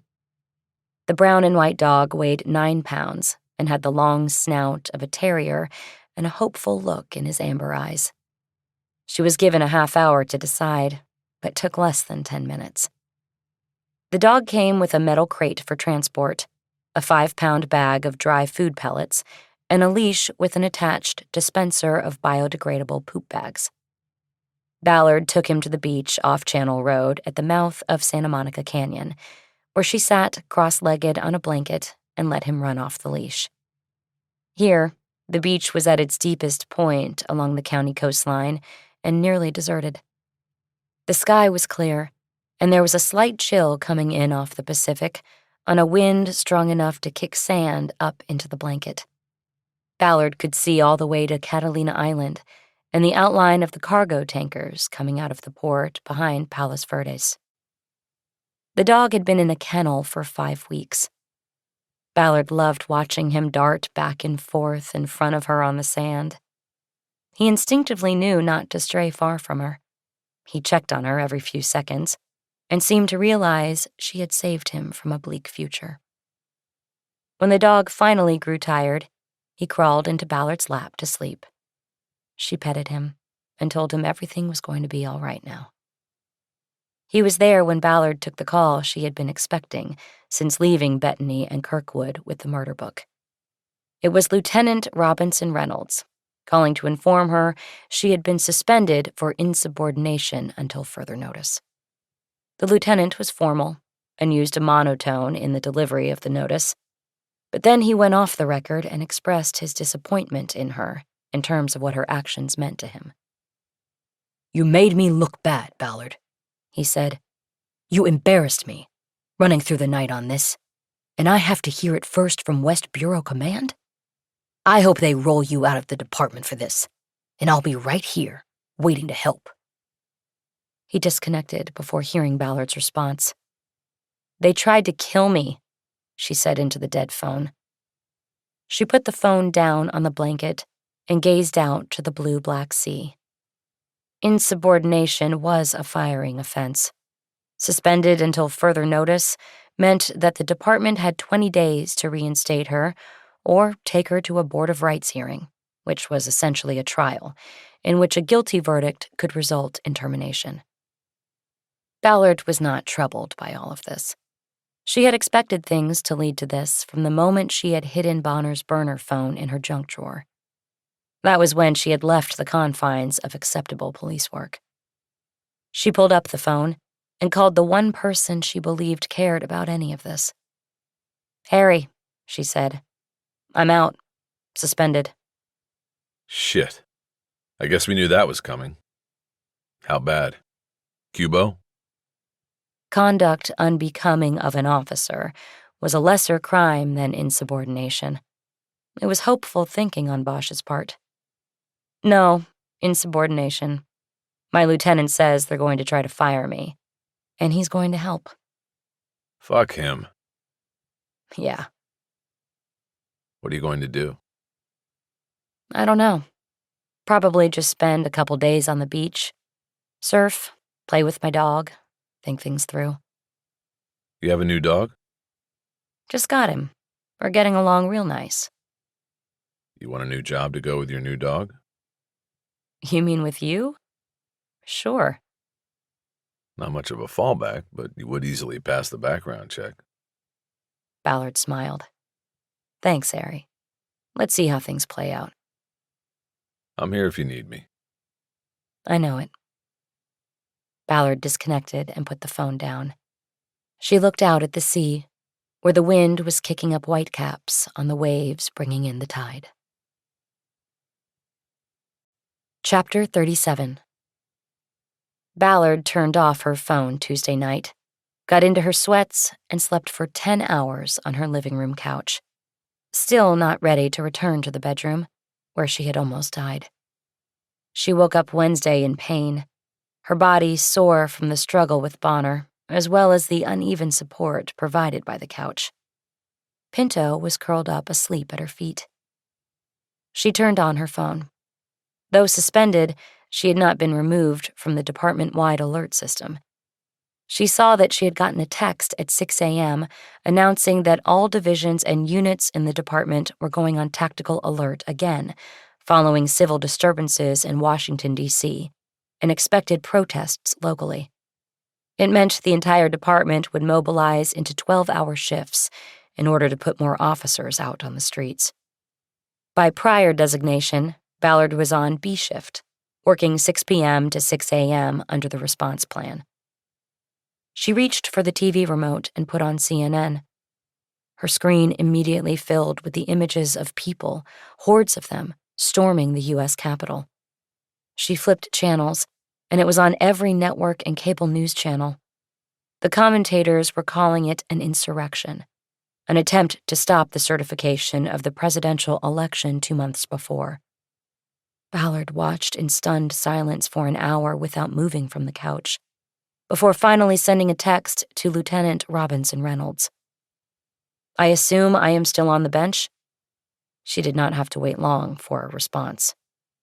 "Stay on the bench, Ballard. Do not come here." She then thought of responding with a snarky comment about being accused of insurrection within the department, but let it pass. She got up, slipped on shoes, and took Pinto out for his first walk in the neighborhood. She went up to Los Feliz Boulevard and back, the streets almost deserted. Pinto stayed close, never pulling the slack out of the leash. Lola had always pulled the line tight, charging forward, all 70 pounds of her. Ballard missed that. After coming home and feeding Pinto some of the food from Wags and Walks, Ballard returned to the couch. For the next 2 hours, remote in hand, she flipped channels and watched the disturbing images of complete lawlessness, trying to comprehend how divisions in the country had grown so wide that people felt the need to storm the Capitol and try to change the results of an election in which 160 million people had voted. Tired of watching and thinking about what she was seeing, she packed 2 energy bars for herself, as well as some more food for the dog. In the garage, she put both her paddleboard and the Mini onto the roof racks of the Defender. She was about to hop in when a voice came from behind. "You're going surfing?" She whipped around. It was the neighbor, Nate from 13. "What?" Ballard asked. "You're going surfing?" Nate said. "The country's falling apart. There are protests all over the place, and you're going surfing. You're a cop. Shouldn't you be, I don't know, doing something?" "The department is on 12-hour shifts," Ballard said. "If everybody went to work now, there'd be nobody to work at night." "Oh, okay. What are you doing?" "What do you mean?" "What the fuck are you doing, Nate? You people hate us. You hate the cops until the shit comes down and then you need us. Why don't you go out there and do something?" Ballard immediately regretted saying it. The frustrations of everything in her job and life had just misfired at the wrong person. "You are paid to protect and serve," Nate said. "I'm not." "Yeah, okay," Ballard said. "That's fine. Is that a dog in there?" He pointed through the window at Pinto. "Yeah, that's my dog," Ballard said. "You need HOA approval for that," Nate said. "I read the rules. I can have a dog under 20 pounds. He's not even 10. You still have to have approval." "Well, you're the president, right? Are you telling me you don't approve of me having a dog in an apartment where somehow a man was able to get around building security and break in and assault me?" "No, I'm just saying there are rules. You have to submit a request and then get the approval." "Sure, I'll do that, Nate." She left him there and got in the Defender. Pinto immediately jumped in her lap and licked her chin. "It's okay," Ballard said. "You aren't going anywhere." An hour later, she was paddling west along the Sunset Break, the little dog out on the nose of the board, standing alert but shaking. It was a new experience for him. The sun and salt air worked deeply on her muscles and eased the tension and pain. It was a good workout. She went 90 minutes, 45 minutes toward Malibu and 45 back. She was exhausted when she climbed into the tent she had pitched on the sand and took a nap, with Pinto sleeping on the blanket at her feet. Ballard did not return home until after dark. She had purposefully left her phone behind and found that she had accumulated several messages through the day. The first was from Harry Bosch, checking in to see how she was faring and to mention that he thought he had seen everything, but never expected to ever see the Capitol stormed by its own citizens. The second message was a formal notification that a Board of Rights hearing had been scheduled for her to appear at in 2 weeks at the Police Administration Building. Ballard saved the message. She knew she would need to have a representative from the union with her as a defense rep. She would make that call later. But the very next message was from the union and an officer named Jim Lawson, saying that they had also received notice of the Board of Rights hearing and were prepared to defend her. Ballard saved that one too and moved on to the next message, which had come in at 2:15 p.m. from Ross Bettany. "Yeah, Ballard. Ross Bettany here. Give me a call back. I have something to talk to you about. Thanks." The last message came in 2 hours later and was from Bettany again, his voice a little more intense. "Bettany here. Really need a call back from you. This guy Hoyle and his lawyer, he says he'll only talk to you, only trusts you. So we need to figure something out.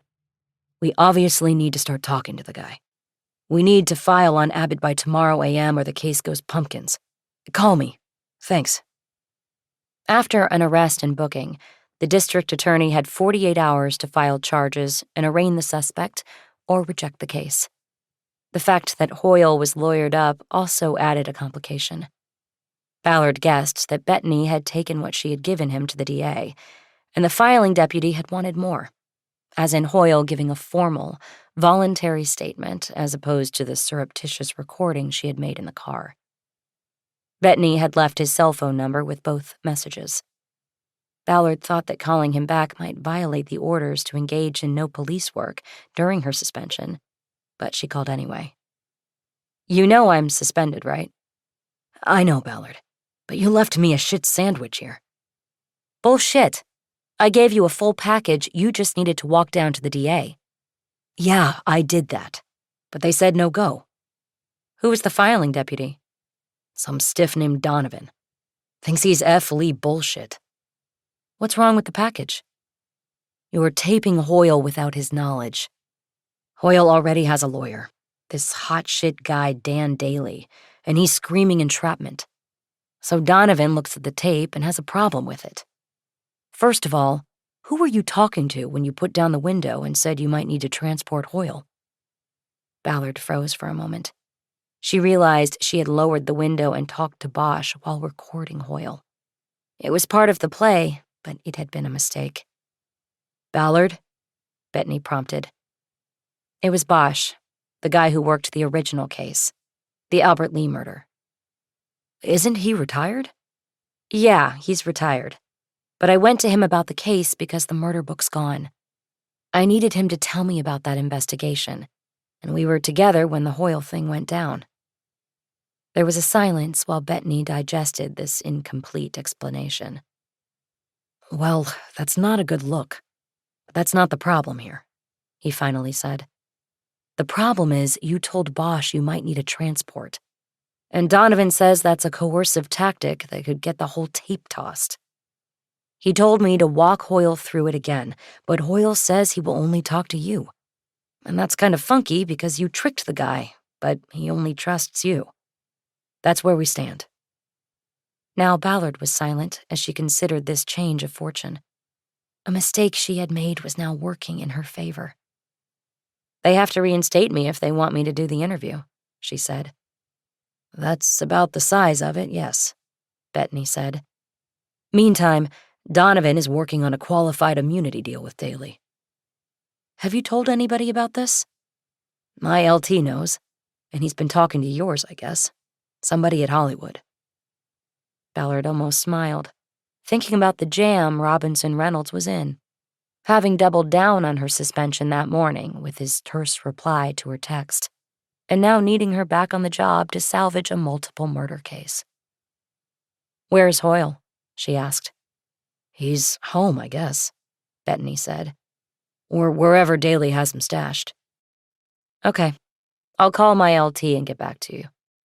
"Make it quick, Ballard, okay? We don't want to kick this guy Abbott loose. He has the funds and the connections to disappear, if you ask me." Ballard disconnected and immediately called Robinson Reynolds on his cell. He didn't bother with any sort of greeting, and Ballard wasn't expecting one. "Ballard, you talked to Bettany?" "Just did." "Well, it looks like you fell into the shit with your antics the other night and are coming out smelling like a rose." "Whatever. Am I reinstated or what? We have to get to Hoyle tonight. Our 48 on Jason Abbott is up in the morning." "I'm working on it. Set up the interview tonight. You'll be reinstated by the time you get in the room." "Is that permanent reinstatement or temporary?" "We'll see, Ballard. It won't be my call." Thanks, LT. She said it with cheery sarcasm. She disconnected and then called Bettany back. It's a go, she said. Set it up for tonight and then call me. Roger that, Bettany said.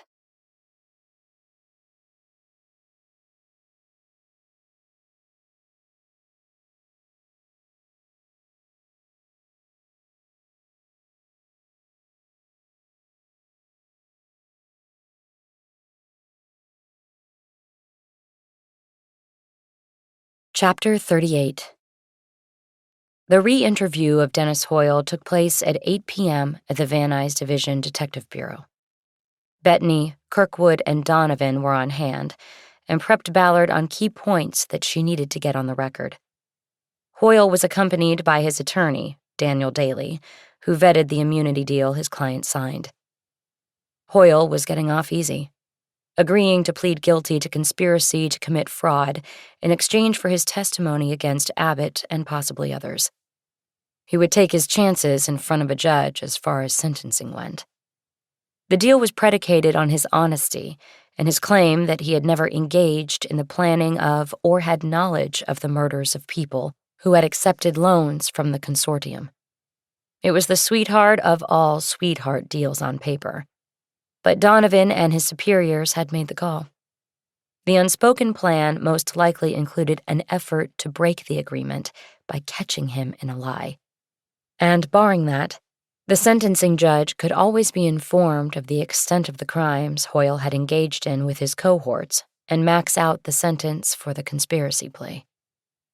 Ballard told Bettany and the others to stay outside the interrogation room and watch the interview on a screen. Since Hoyle claimed he would only talk to her, she didn't want him to think she and Bettany were a team. She entered the small gray room and sat across from Hoyle and his attorney.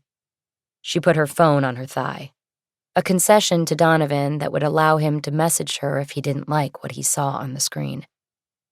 First off, I have to make the legal boundaries of this interview clear, Ballard said. You need to acknowledge that if you lie directly to me or lie in any way by omission, then the deal is off, and you will be prosecuted for conspiracy to commit murder. Hoyle opened his mouth to answer, but Daly reached his arm out like a father stopping a child from walking blindly into the street. He understands, Daly said. That's in the deal. I still want to hear it from him, Ballard said. I understand, Hoyle said. Let's get this over with. I know it's not in the deal, but I also want something else, Ballard said. What? Daly said. I want him to give up any and all ownership rights in the property that was owned by Javier Rafa, Ballard said. Forget it, Daly said. Then you can forget this deal, Ballard said. I'm not going to let him walk away from this and then take that place away from the family of the man he and his asshole buddies had killed. Immediately her phone buzzed, and Ballard looked down at the message from Donovan. What the fuck are you doing? She looked back up and directly at Hoyle, hoping her righteous glare would make him submit. This time, Hoyle put his arm out to stop his attorney. It's okay, he said. I'll agree to that. You don't have to, Daly said. We already negotiated the deal, and that's not... I said it's okay, Hoyle said. I want to do it. Ballard nodded. The deputy district attorney will prepare an amendment to the deal, she said. She paused for a moment to see if Daly had more to say. He didn't. Okay, let's start, Ballard said. And so it went. Hoyle's story did not change much from the first time he told it to Ballard.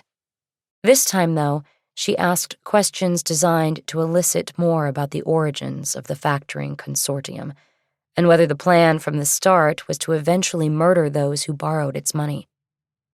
Ballard knew that eventually lawyers for Abbott and anybody else taken down in the investigation would study the transcript of the interview for any crack through which reasonable doubt might slip into the case. The interview wrapped near midnight. and then Hoyle was taken by Bettany and Kirkwood to be booked and released on the conspiracy charge.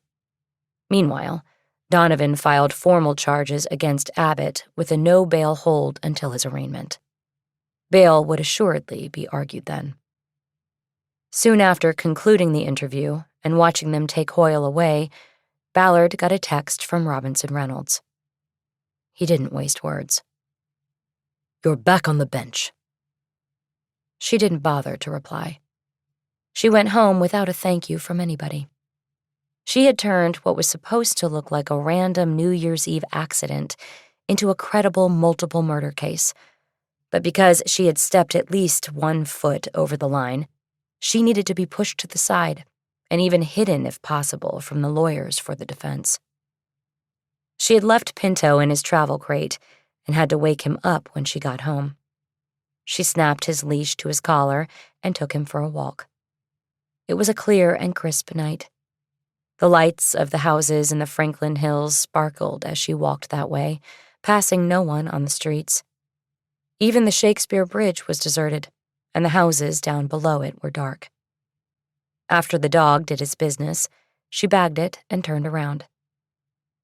The late-night cable news was all a rehash of the day's staggering events in Washington. There was now word that a police officer had succumbed to injuries sustained while defending the Capitol. All cops go to work each day, thinking it could be their last. But Ballard doubted that officer ever imagined that he would give his life in the line of duty in the way he did. She went to sleep with dark thoughts about the country, her city, and the future. By virtue of her job, Ballard was used to sleeping during the day and did not change her schedule on her days off. Consequently, she slept lightly and stirred every time any noise penetrated her dozing. Pinto, still getting used to his new home and surroundings, also slept fitfully, moving about in his crate every hour or so. A text woke Ballard up for good at 6:20 a.m. Not because she heard it come in, but because it lit the screen of her phone. It came from Cindy Carpenter. "How dare you? You are supposed to protect and serve. You do neither. How do you sleep at night?" Ballard had no idea what she was talking about, but no matter what it was, the words shook her. She wanted to call immediately, but held back because she doubted her call would even be answered. Ballard wondered if the text had something to do with Cindy's residual upset over Ballard's contacting her ex-husband. But then another even more disturbing text came in. This one was from Bosch. "You need to check the paper. You've got a leak somewhere." Ballard quickly got her laptop and went to the Los Angeles Times website. Bosch was old school. He got the actual newspaper delivered. Ballard was an online subscriber. She found the story Bosch was referencing prominently displayed on the homepage. LAPD gambled on serial rape investigation. More victims ended up assaulted. By Alexis Staniszewski, Time staff writer. After 2 men broke into a Hollywood home and raped a woman, the Los Angeles Police Department launched a full-scale investigation. But the supervisor of the investigation elected to keep it quiet in hopes of identifying and capturing the rare team of rapists. No warning was put out to the public, and at least 2 more women were attacked over the next 5 weeks. The case, according to sources, is an example of the choices investigators face in pursuing serial offenders. A suspect's routine can lead to capture, but drawing public attention to a crime spree can result in identifiable patterns changing, making the culprits more difficult to apprehend. In this case, 3 women were sexually assaulted and tortured by men who broke into their homes in the middle of the night, prompting investigators to label them the Midnight Men. On Wednesday, officers in the Media Relations Unit remained mute on the case, while Lieutenant Derek Robinson Reynolds, supervisor of Hollywood Division detectives, refused to explain or defend his decision to keep the investigation quiet. The Times has filed a formal request for police reports related to the crimes. One of the victims said she was upset and angry to learn that the police knew of the rapists before she was assaulted on Christmas Eve. Her name is not being used because of the Times' policy not to identify victims of sex crimes. "I feel like maybe if I knew these guys were out there, I could have taken precautions and not been a victim," the woman said tearfully. "I feel like first I got raped by these men, and then again by the police department." The victim described a harrowing 4 hours that began after she was awakened in her bed by 2 men wearing masks, who blindfolded her and took turns assaulting her. The victim said she believed that the 2 men were going to kill her when the brutal attack was over. "It was horrible," she said. "I keep reliving it. It is the worst thing that has ever happened to me." Now she wonders if her ordeal could have been prevented if the police department had informed the public of the Midnight Men. Maybe they would have stopped. Or maybe they would have just moved on if they knew the police were on to them, the victim said. USC crime sociologist Todd Pennington told the Times that the Midnight Men case underlines the difficult choices faced by law enforcement. "There is no good answer here," he said. "If you keep the investigation under wraps, you stand a much better chance of making an arrest. But if you keep quiet and don't make that arrest quickly, the public remains in danger. You are damned if you do and damned if you don't. In this case, the decision backfired, and there were additional victims." Pennington said serial offenders rarely stop committing crimes unless stopped by police. "You have to realize that even if the police had gone public with their investigation, it is unlikely that these 2 men would have stopped their crimes," he said. "Instead, they would have changed their patterns, but most likely there would still have been additional victims. And that's the dilemma we face in deciding whether to go public. It's a no-win situation for the police." Ballard's face had grown hot while she read the article. 2 paragraphs in, she knew that the department would likely peg her as the anonymous source for the story, since the only named villain was the man who had sought her suspension. She also knew this would not be the end of it. The Times was the paper of record, and, as such, set the example for most of the other media in the city. There was no doubt that every local news broadcast would jump on this story, and the department would be under the magnifying glass once again. She read the article one more time, and this time took heart in what it didn't reveal. It made no mention of the attacks all occurring on holidays, and it did not reveal the pattern of streetlight tampering. The source of the story had been careful about what information about the case got out to the public. Ballard was confident that she knew who the source was. She picked up her phone and called Lisa Moore. With each ring, she grew angrier, so that when the call finally went to voicemail, she was ready to fire with both barrels. "Lisa, I know it was you. I'll probably get blamed, but I know it was you. You jeopardized an entire investigation just to spite Robinson Reynolds for putting you on nights. And I know you calculated that I would get the blame for this, so fuck you, Lisa." She disconnected, almost immediately regretting the message she had left. Chapter 39.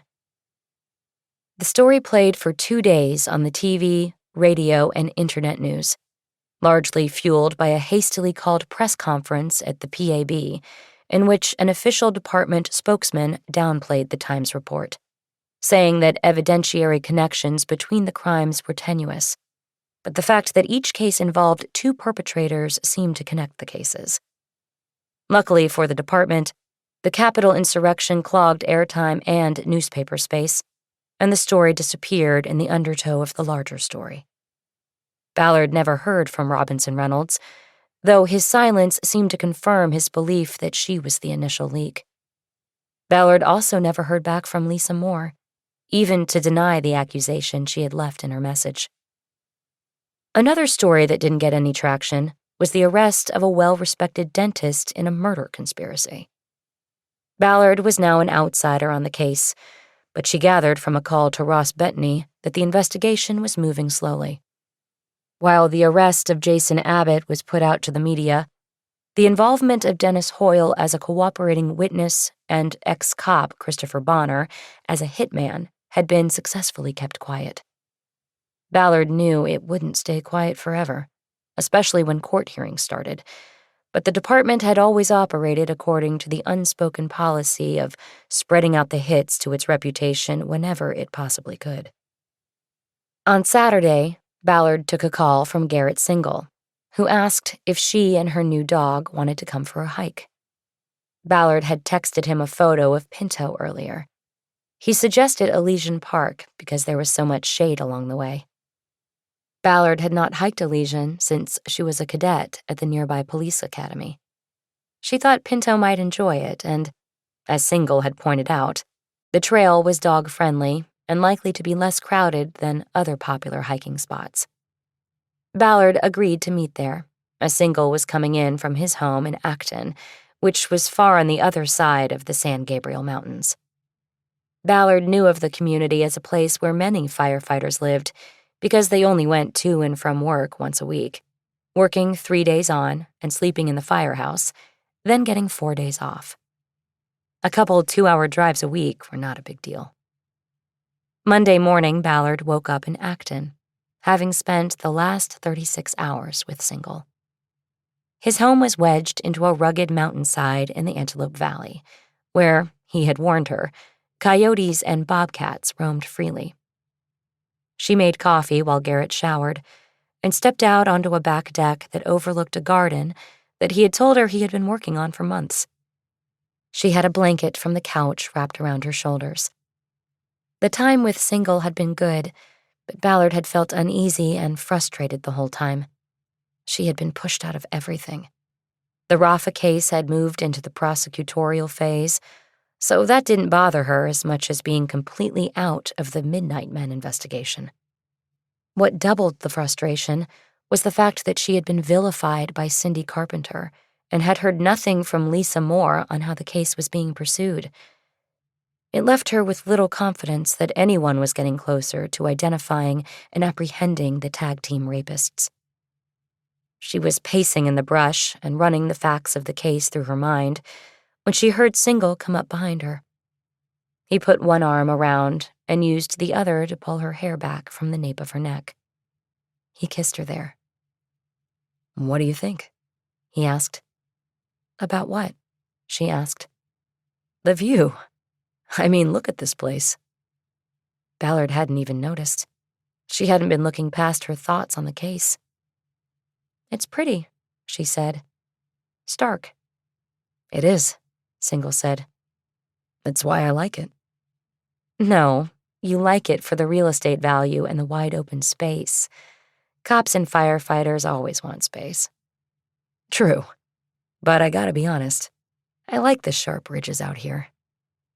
"Then I gotta be honest. It's too far from the water." "What do you mean? We got the Santa Clara River right over that ridge." "Yeah, I'm talking about an ocean. The Pacific Ocean.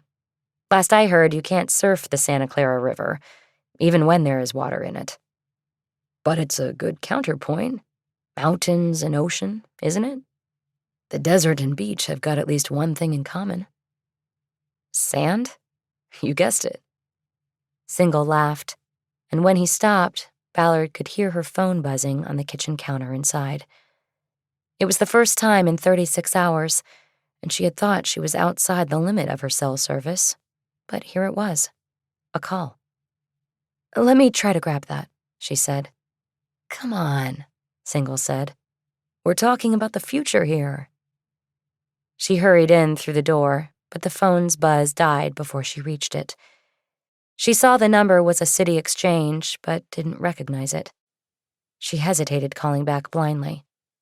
It could be about her Board of Rights hearing. She still didn't know if it would take place as scheduled after she had been taken off suspension and then placed back on. She waited, and soon a voicemail message notice appeared on the screen. She reluctantly played it back. "Detective Ballard, Carl Schaefer here from the Bureau of Street Lighting. I saw all the fuss on the news about the so-called Midnight Men, and I'm guessing that's your case, and the cat is sort of out of the bag. But just in case it still matters, I wanted to let you know we got a maintenance call today on a light over in Hancock Park, and I'm here if you want to know the details." Ballard immediately called Schaefer back. "Detective, how are you?" "I'm fine, Mr. Schaefer. I got your message. Did you send anyone out to repair the light?" "No, not yet. I thought I'd check with you first." "Who called it in?" "A guy we know over there. We sort of call him the mayor of Windsor Square. It's not on his street, but people there just sort of know he's the go-to guy on streetlights and other neighborhood stuff. He called it in this morning. Just now, in fact. Right before I called you." "Can I get his name?" "John Wellborn." Schaefer also gave Ballard the phone number Wellborn had called from to initiate the maintenance request. "Was I right about the Midnight Men? Them being why you came here about the lights?" "What makes you say that? Was there something in the paper about streetlights?" "Not that I saw. I just kind of put two and two together. The paper said 3 different women were attacked, and you had asked about 3 different streetlights." "Mr. Schaefer, Carl, I think you could have been a smart detective. But please don't talk to anyone about this. That is not fully confirmed, and it could hurt the investigation if it becomes public knowledge." "Completely understood, Detective. I have not told a soul, and I certainly won't. But thanks for the compliment. I thought about being a cop way back in the day." Single came in from outside and saw the serious look on Ballard's face. He held his hands wide as if to ask if there was anything he could do. Ballard shook her head and continued with Schaefer. "Can you give me the address of the streetlight we're talking about, Mr. Schaefer?" she asked. "Sure can," Schaefer said. "Let me look it up here." He read off an address on North Citrus Avenue. "Between Melrose and Beverly," he added helpfully. Ballard thanked him again and disconnected. She looked at Single. "I've got to go," she said. "You sure?" he said. "I don't go back in till tomorrow. I thought maybe we'd take the dog and—" "I have to. This is my case." "I thought you didn't have any cases anymore." Ballard didn't answer. She went back to his bedroom to gather her things and get Pinto out of his travel crate, where he was sleeping. She had been using clothes out of the surf bag she kept in the car, while Pinto had been treated to canned food from a mini-market in what passed for the town center of Acton. Her stay with Single had started as just a home-cooked meal from Single's backyard barbecue. He had revealed in Elysian Park that he prided himself on good barbecue, and she had put him to the test. After walking Pinto in the scrub area surrounding Single's home, she loaded her things and the dog into the Defender and was ready to go. At the open door, he kissed her goodbye. "You know, this could work," Single said. "You keep your place in town and surf when I'm on shift. 3 days on the water, 4 in the mountains." "So you think because you make a great pulled chicken sandwich that a girl's just gonna swoon and fall into your arms, huh?" she said. "Well, I also make a great brisket if you'd go back on the red meat." "Maybe next time I'll break down." "So there will be a next time?" "A lot's going to ride on that brisket." She gently pushed him away and got in the Defender. "You be careful," he said. "You too," she replied. On the way south to the city, she waited until she cleared the Santa Clarita Valley and had solid phone service before calling the number she had been given for John Wellborn. The call went to the Larchmont Chronicle, the community newspaper that served Hancock Park and its surrounding neighborhoods, for which she learned he was the publisher, editor, and reporter. That he was a member of the media made the call a bit tricky. Ballard needed information from him, but didn't want it to end up in his paper. "Mr. Wellborn, this is Detective Ballard with the LAPD. Can I talk to you for a few minutes?" "Yes, of course. Is this about the article?" "Which article?" "We published a story Thursday about the fundraiser for the Wilshire Division officer who lost his wife to COVID." Oh, no, not that. I'm with Hollywood Division. I need to talk to you off the record about something unrelated to the newspaper. I don't want it in the paper. Not yet, at least. This is an off-the-record conversation, okay? Not a problem, Detective Ballard. We're a monthly, and it's a couple weeks till deadline anyway. Good. Thank you. I want to ask you about your call this morning to the Bureau of Street Lighting. You left a message reporting that there's a streetlight out on North Citrus Avenue. Yes, I did leave a message. But, Detective, I didn't suggest that any crime had been committed. Of course not. But it may have some connection to a case we're investigating. That's why we were alerted, and that's also the part I want to keep quiet. I understand. Can you tell me who you told about the light being out? It was a good friend of my wife, Martha's. Her name is Hannah Stovall. She knew she could call me, and I'd alert the appropriate authorities. Most people don't even know we have a Bureau of Street Lighting, but they know that I know people who know people. They come to me. And she called you? Actually, no. She sent an email to my wife asking for advice. I took it from there. I understand. Can you tell me what you know about Hannah Stovall? For example, how old do you think she is? Oh, I would say early 30s. She's young. Is she married, lives alone, has roommates, what? She's not married, and I'm pretty sure she lives by herself. And do you know what she does for a living? Yes, she's an engineer. She works for the Department of Transportation. I'm not sure what she does, but I could ask Martha. This sounds like you are seeing if she fits into some sort of profile. Mr. Wellborn, I can't really share with you what the investigation is about at this time. I understand. But of course I'm dying to know what is going on with our friend. Is she in danger? Can you tell me that? Wait. Is this about the Midnight Men? It's in the same general area of at least 2 of the attacks.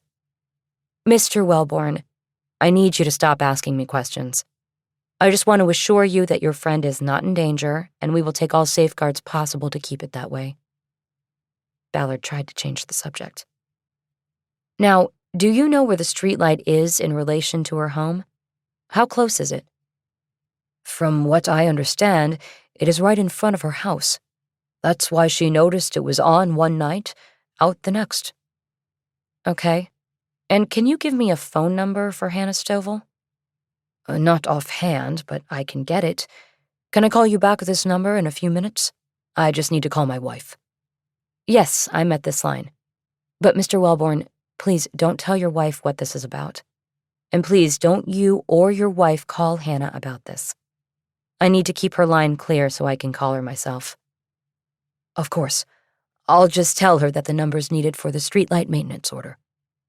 Thank you. Stand by, Detective. I'll get right back to you. Chapter 40.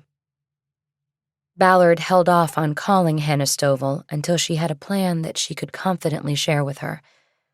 Strategizing the moves she would make, she drove the rest of the way into the city in silence, with the exception of a short call to Harry Bosch. She knew if there was no one else to back her play, there would always be Bosch. She asked him to stand by without telling him what he would be standing by for, and he didn't object. He simply said he would be ready and waiting for anything, that he had her back. She got into Hollywood shortly after 1 p.m., took Melrose to North Citrus Avenue, and turned south to cruise by the streetlight in front of the address Carl Schaefer had given. She did not slow as she passed. She just surveyed and kept moving. Citrus was on the outer edges of what could be considered Hancock Park. It was on the west side of Highland, and the houses here were smaller, post-war family homes with single-car garages. Slowly, the neighborhood was being infiltrated by redevelopment, which came in the form of 2-story cubes being built to the limits of the lot and then walled and gated. Next to the single-level, Spanish-style homes that originally populated the neighborhood, the redevelopment looked sterile, soulless.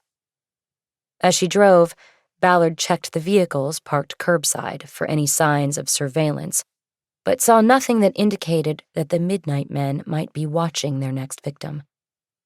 At Beverly, she turned right, made a U-turn when she could, and then came back to Citrus.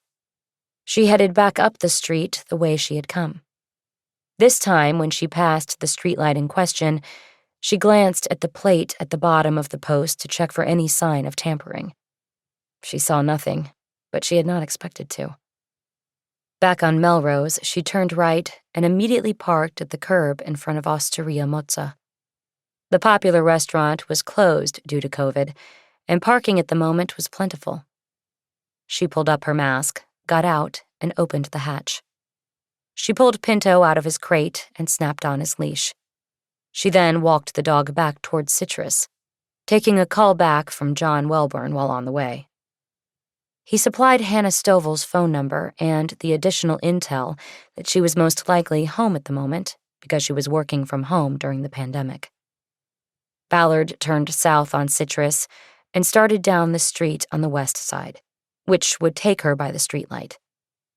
She took it slow, allowing the dog to set the pace while sniffing and marking his way down the street. The only tell she might have given, if the Midnight Men were watching, was to pull Pinto away from the streetlight in question so that he would not mark it and possibly destroy evidence. Ballard surreptitiously checked the house where Hannah Stovall lived. There was no car in the driveway, and the garage was closed. Ballard noted that it was an attached garage that surely had internal access to the house, just as with the home of Cindy Carpenter.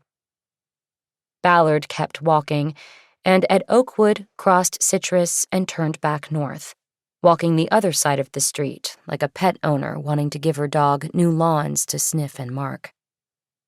She checked the dashboard clock after she got back to the Defender. It was 2:30 and possibly a little early to start her plan. She also had Pinto to consider. There was an overnight dog kennel on Santa Monica Boulevard near the Hollywood station. She had used it on occasion for Lola and knew it to be clean and welcoming and not too crowded. Best of all, she would be able to use her phone to access the camera in the so-called playroom to check on Pinto. It took an hour to get to Doghouse, start a new account, and put Pinto up for the night. Ballard's heart hurt as she realized the dog might think he was being rejected and turned back into a shelter. She hugged him and promised to come back the next day, assuring herself more than the dog. Her parking place in front of Mozza had gone unclaimed, and she pulled back in shortly before 4, adjusting her mirrors so she could pick up any vehicles coming out of North Citrus Avenue behind her. She then made the initial call to Hannah Stovall, and the strategy she had formulated kicked into gear. Her call was picked up right away. "Hello, I'm looking for Hannah Stovall." "That's me. Who's this?" "I'm calling about the report of a streetlight that is out on your street." "Oh, yes, right in front of my house." "And how long would you estimate that it has been out?" "Just since yesterday. I know it was working Saturday because it shines over the top of my shades in my bedroom. It's like a nightlight for me. I noticed it was gone last night, and I emailed Martha Welborn this morning." This seems to be a lot of attention for one little streetlight. What's going on? "My name is Renee Ballard. I'm a detective with the Los Angeles Police Department. I don't want to scare you, Miss Stovall, but I believe someone may be planning to break into your home." Ballard knew no gentler way to put it, but as she expected, Stovall reacted with extreme alarm. "Oh my God! Who?" "I don't know that, but..." "Then how do you know? You just call people up and scare the shit out of them? This doesn't make sense. How do I know you're even a cop? A detective, or whatever you say you are?" Ballard had anticipated having to prove who she was to this woman. "Is this number a cell phone?" she asked. "Yes," Stovall said. "Why do you want to know that?" "Because I'm going to hang up and text you photos of my police ID and my badge. Then I'll call you back and explain what's going on in fuller detail. Okay, Miss Stovall?" "Yes, send the text. Whatever this is, I want it to be over." "So do I, Miss Stovall. I'm disconnecting now, and we'll call you back."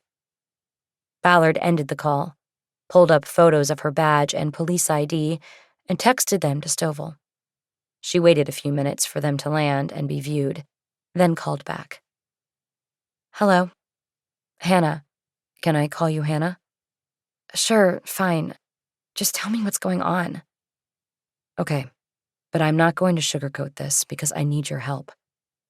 There are 2 men out there targeting women in the Hollywood area. They invade their homes in the middle of the night and assault them. We believe they knock out the streetlights near the victim's home a night or 2 before the attack. There was a long silence, only punctuated by the repeated intake of breath. Hannah, are you all right? Nothing. Hannah?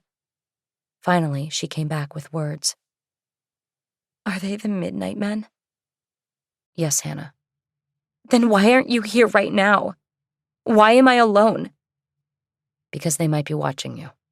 If we make a show, we lose the chance to capture them and end this. You're using me as bait? Oh my fucking God! No, Hannah, you're not bait. We have a plan to keep you safe. Again, that's why I'm calling you instead of showing up. There's a plan. I want to tell it to you, but I need you to be calm. There is no reason to panic. They don't come during the day. You said they could be watching. But they are not going to break in during daylight hours. It's too dangerous for them, and the fact that your light is out proves they're coming at night. Do you understand? No answer. Hannah, do you understand? Yes. What do you want me to do? Good, Hannah. Stay calm. In an hour, this will be over for you and you'll be safe. Do you promise? Yes, I promise. Now this is what I want you to do. You keep your car in your garage, right? Yes. What kind of car is it? What color? It's an Audi A6. Silver. Okay. And where do you do your grocery shopping? I don't understand. Why are you asking me this? Just bear with me, Hannah. Where do you shop? Usually at the pavilions on Vine. Melrose and Vine. Ballard was not familiar with the store, but immediately computed that this was a different location from the markets frequented by the other 3 victims of the Midnight Men. Is there a coffee shop inside? There's a Starbucks. Okay. What I want you to do is get in your car and go to pavilions. If you have reusable bags, carry one of them in like you're going to do some light shopping. But first, go to the Starbucks. I will meet you there. I have to leave here? It's going to be safest if you are not there tonight, Hannah. I want to get you out without anything looking unusual. You were just going to the store to pick up a coffee and some dinner, okay? I guess. Then what? I'll meet you there. We'll talk some more, and then I'll put you in the hands of another detective who will make sure you are guarded and safe until this is over. When should I leave? As soon as you can. You drive up to Melrose and go right and head to the store. You'll pass me, and I'll be able to tell if you were followed. Then I'll meet you at the Starbucks. Can you do this, Hannah? Yes. I told you I could. Good. Put a toothbrush and anything you might need for an overnight stay in the reusable bag, but don't take a lot. You don't want it to stand out. Well, I'll need my computer. I have to work tomorrow. Okay, your computer is fine. Make it look like you are carrying more bags inside the one you're carrying. Got it. And what about a mask? What color do you have? Black. Black is good. Wear that. Ballard knew she would have to wear her LAPD mask inside out. Okay, one more thing, Hannah. Ballard looked down at what she was wearing. Because she had come straight from Acton, she was casually dressed, in jeans and a white Oxford borrowed from Single. Do you have a pair of jeans and white blouse you can wear? She asked. I have jeans, Stovall said. I know everybody has a white blouse, but not me. Ballard looked over her shoulder to the back seat, where she had various jackets and other clothing. How about a hoodie? She asked. You have a red or a gray hoodie? Yeah, gray, Stovall said. I have it right here. Why are you asking about my clothes? Because I'm going to take your place. Wear the gray hoodie when you come to Starbucks. Okay. What's the length and color of your hair? Jesus, I have short brown hair. Do you have any hats you can wear? I've got a Dodgers cap. Perfect. Wear that, and text or call me on this number before you leave. That way I'll be ready. I'll text. They disconnected. Ballard was concerned that Hannah might do something that would stand out to anyone who had her under surveillance. But it was too late to worry about it now. It was now time to call in backup. Ballard felt too alienated from her own department to go inside for help. She was already working without a net and probably providing more fodder for the upcoming Board of Rights hearing. Taking stock of her situation, she noted that her boss was the one trying to fire her, while her partner on the Midnight Men case had been anything but a partner. Lisa Moore had proven herself to be unreliable, lazy, and vindictive. There was no doubt in Ballard's mind who she needed to call. He answered immediately. Okay, Harry, Ballard said. Now's when I need you.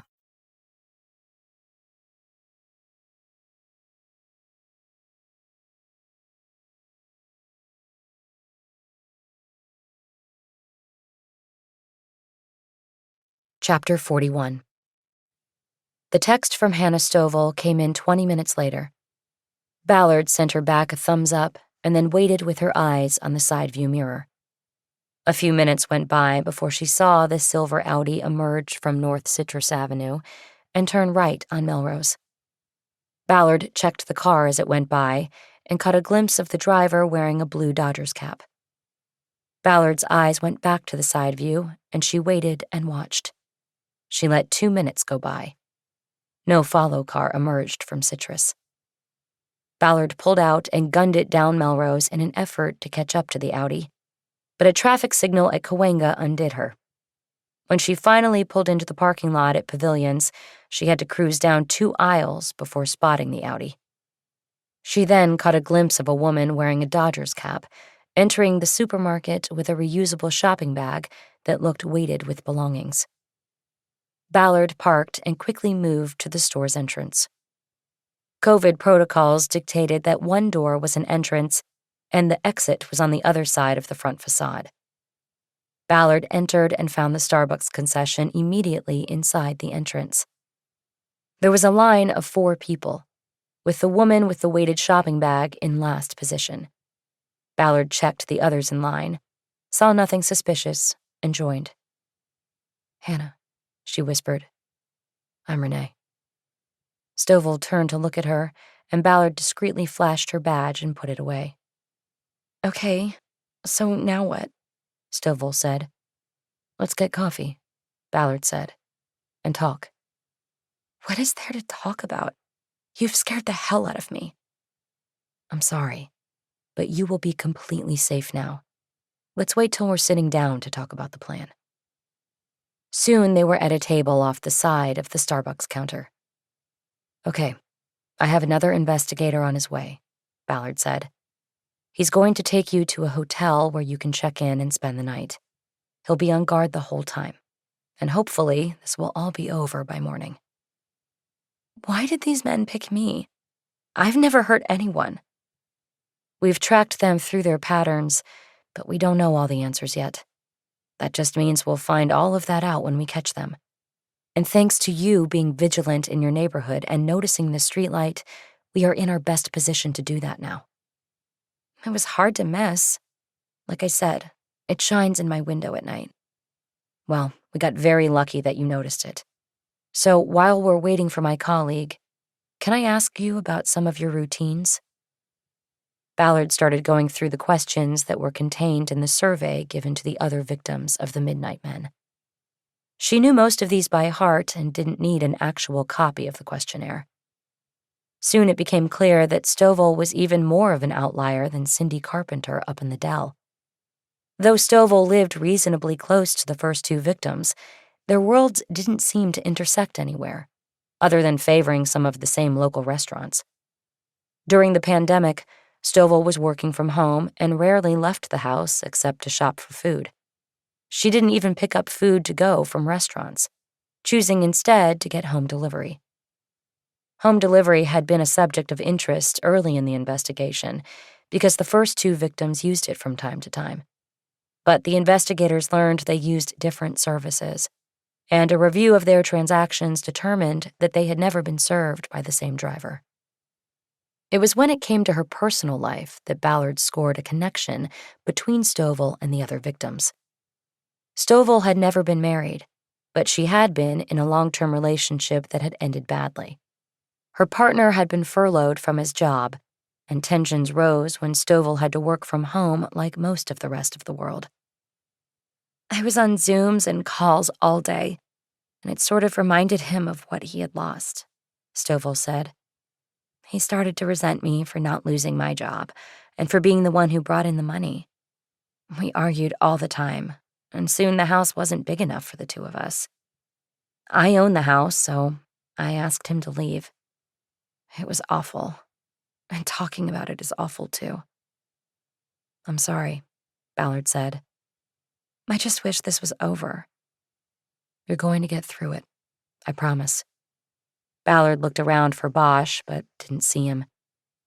She also looked for any man who might be watching them. She saw no one who drew her attention. What is your ex's name? She asked. Really? Stovall said. Why do you need to know that? I need all the information I can get. It doesn't mean it all fits or is important. Well, I don't feel comfortable giving out my ex-boyfriend's name.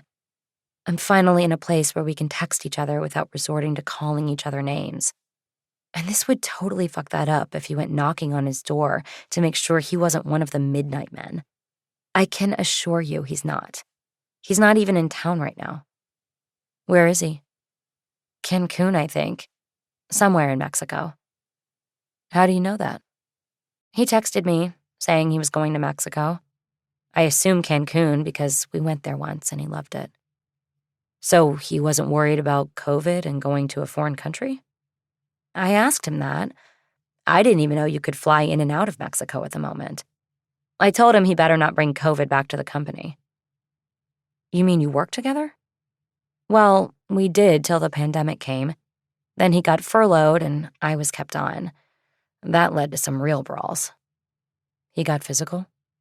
No, I didn't mean it that way. Just some knockdown, drag-out verbal fights. We never got physical. But he's now back in the workplace with you. The department hired him back, yeah. We work at the same place, technically, but I'm a designer, so I'm working from home. Gilbert is a field engineer, and he goes in. That's why I said you better not bring COVID back with you. Was he trying to make you jealous, telling you he was going to Mexico? No, I don't think so. He couldn't find his bathing suit, and he was just asking if he had left it at the house. Was it weird that he was taking a vacation after coming back from being furloughed? Yeah, a little. I was surprised, but he told me it was just a long weekend. An impromptu kind of thing because some guys were going and somebody had a place down there. I didn't really ask questions. I looked for his bathing suit, then texted him that I didn't have it, and that was it.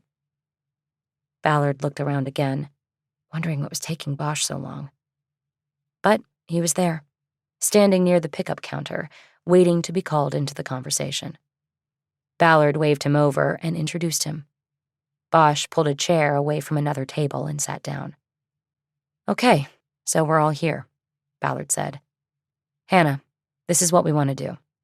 I'm going to be you for the night, and you get to stay at a nice hotel with Harry watching over you. I'm going to borrow your hat and borrow your car and go back to your house. If they're watching, they'll think it's you coming home. Then I'll be inside waiting and ready if they make a move. I'll be able to call in backup any time I need it. Do I have any say in it? Stovall asked.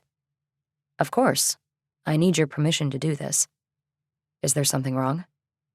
Well, for starters, there are 2 of them, right? And only one of you. Bosch nodded. He had voiced the same concern when they had talked on the phone. Well, like I said, I can call backup if I need it, Ballard said.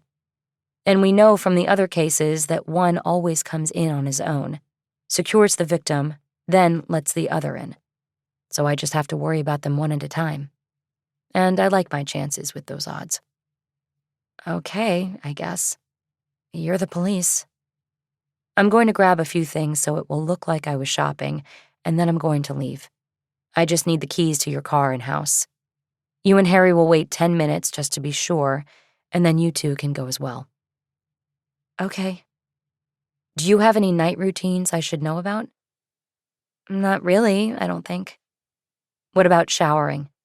Do you prefer mornings or nights? Definitely mornings. Okay. Anything else? I can't think of anything. Do you usually have the TV on? I'll watch the news. CNN, Trevor Noah, that's about it. Okay. I'm going to grab a few things to put in the bag and then I'll go. Ballard went to the door, grabbed a handbasket from a stack, and walked into the produce section, where she started selecting apples and oranges in case she needed sustenance while on the vigil ahead. Soon Bosch was standing next to her. For the record, I'm not happy about this. Ballard looked past him to make sure Stovall was still in place at the table by the Starbucks concession. You're worrying too much, Harry, she said. I'm calling back up the moment I hear something. They'll be there in 2 minutes. If they come. You're doing this completely off the books, and comms won't know what the hell you're doing if you call for help. I have to work it this way because I am off the books. And I'm not about to hand this off to somebody who deep down doesn't even care about the case or its victims. Somebody who would rather use the case to get even than solve it. She's not the only one you can bring in, and you know it. You just want to do this on your own, no matter the level of danger it puts you in. I think that's an exaggeration, Harry. It's not, but I know you're not going to change your mind, so I want you calling me every hour on the hour. You copy that? I got it. Good. Ballard put a sweet potato in the basket and decided she had enough to make it through the night if necessary. I'm going to check out and head over to her house. Okay, remember, every hour on the hour. Got it. And if you spend any time with her, ask about her ex-boyfriend. What about him? I don't know. Something feels off. I got the same feeling with Carpenter's ex. Hannah's ex took a long weekend in Mexico after being laid off for most of last year. Feels kind of convenient to me. Yeah, it does. Anyway, I gotta get going. She turned toward the checkout counters, took a few steps, and then turned back. Hey, Harry, you remember the other night when we joked about me going private and working with you? Yeah, sure. What if it wasn't a joke? Oh, well, that would be good with me. Ballard nodded. Okay, she said. Chapter 42. On her drive back to the house on North Citrus Avenue, Ballard had to call Hannah Stovall with more questions. She knew that this risked undercutting Stovall's confidence in her, but Ballard had to acknowledge, at least to herself, that the plan was evolving from minute to minute as various questions and decisions came to her. Stovall was with Bosch in his car when she took the call. Hannah, how do I open the garage? I don't see any clicker. It's programmed into the car. There's a button on the bottom of the rearview mirror. There are actually 3 buttons, but you want the first one. Okay, got it. And I forgot to ask, is there an alarm? There is, but I never use it. Too many false alarms. And there isn't one on the door from the garage to the kitchen anyway, since that is sort of indoors already. And would it be unusual for you to take a walk at night? Like if I just want to get the lay of the land? I should have mentioned that. I usually take a walk when I finish work, to sort of clear my head. I just go a couple blocks around the neighborhood. Okay. Ballard dropped into thought about how she would handle this. The walk time was right now. Detective? Yes, this is all good. What do you wear when you walk? Well, I don't change or anything, so whatever I have on. Okay, good. What about a hat? Every now and then I wear a hat. Okay, good. You'll let me know if anything happens, right? Of course. You'll be the first to know. 3 minutes later, Ballard pulled the Audi into the driveway of Stovall's house and pushed the button to open the garage. She held her phone to her left ear, posing as though she were on a call so her face would be partially obscured to anyone watching. It was now almost 6, and the sun had dropped from the sky. The day was slipping toward the dark hours. She pulled into the garage, hit the button again, and waited for the garage door to close before she got out of the car. She used a key on the ring Stovall had given her to open the door from the garage to the kitchen. Ballard entered, hit the wall switch to turn on the lights, and then stood still in the kitchen, listening to the house. She heard only the low hum of the refrigerator. She put the bag of produce from Pavilions on the counter, took out the apples and oranges and placed them on a shelf in the refrigerator, and put the sweet potato on the counter. She then bent down to the cuff of her jeans and pulled Bosch's gun out of an ankle holster. Ballard slowly moved through the house, checking each room. The kitchen had one arched entrance to a dining room, and a second one that led to a hallway that ran to the back of the house. She walked through the dining room into a living room. There was a fireplace with a flat-screen TV mounted above it. Ballard checked the front door, and it was locked. She next moved down the hallway, checking out a guest bedroom, another bedroom, which had been converted to an office during or before the pandemic, and a bathroom. Her last stop was the master bedroom, which included a walk-in closet and a large bathroom. The master suite took up the whole back of the house, and there was a back door in the bathroom. It was double-locked, but Ballard opened it to check the yard before it got too dark. Stovall had created a sitting area on a wooden deck off the bathroom door. There was an ashtray on a table that needed to be emptied. The rest of the yard was surrounded by a plank fence that included an enclosure for the city garbage and recycling containers. The enclosure had a locked wooden gate that led to a rear service alley. Ballard tucked the gun into her pants at the small of her back and flapped her hoodie out over it. She stepped into the alley and looked north and south, but saw no vehicles or anything else that raised suspicion or concern. Her phone buzzed, and she saw that it was Bosch calling. We're in place at the W, 2 rooms next to each other. We're staying in and ordering room service. Good. I'm at the house. I still don't like this, you being there by yourself. I should be there, not here. I'm going to be fine. I'm about to call Hollywood and put them on standby. You know they're not going to like this. But they're not going to have a choice. There was a pause while Bosch thought before replying. Why are you doing this, Renee? It's kind of crazy. It didn't sound like you had a solid plan. Why don't you just give it to them to run with? Harry, you don't know what the department's like now. I couldn't trust them not to screw it up. Well, remember to check in with me, too. I know. Every hour on the hour. You'll hear from me.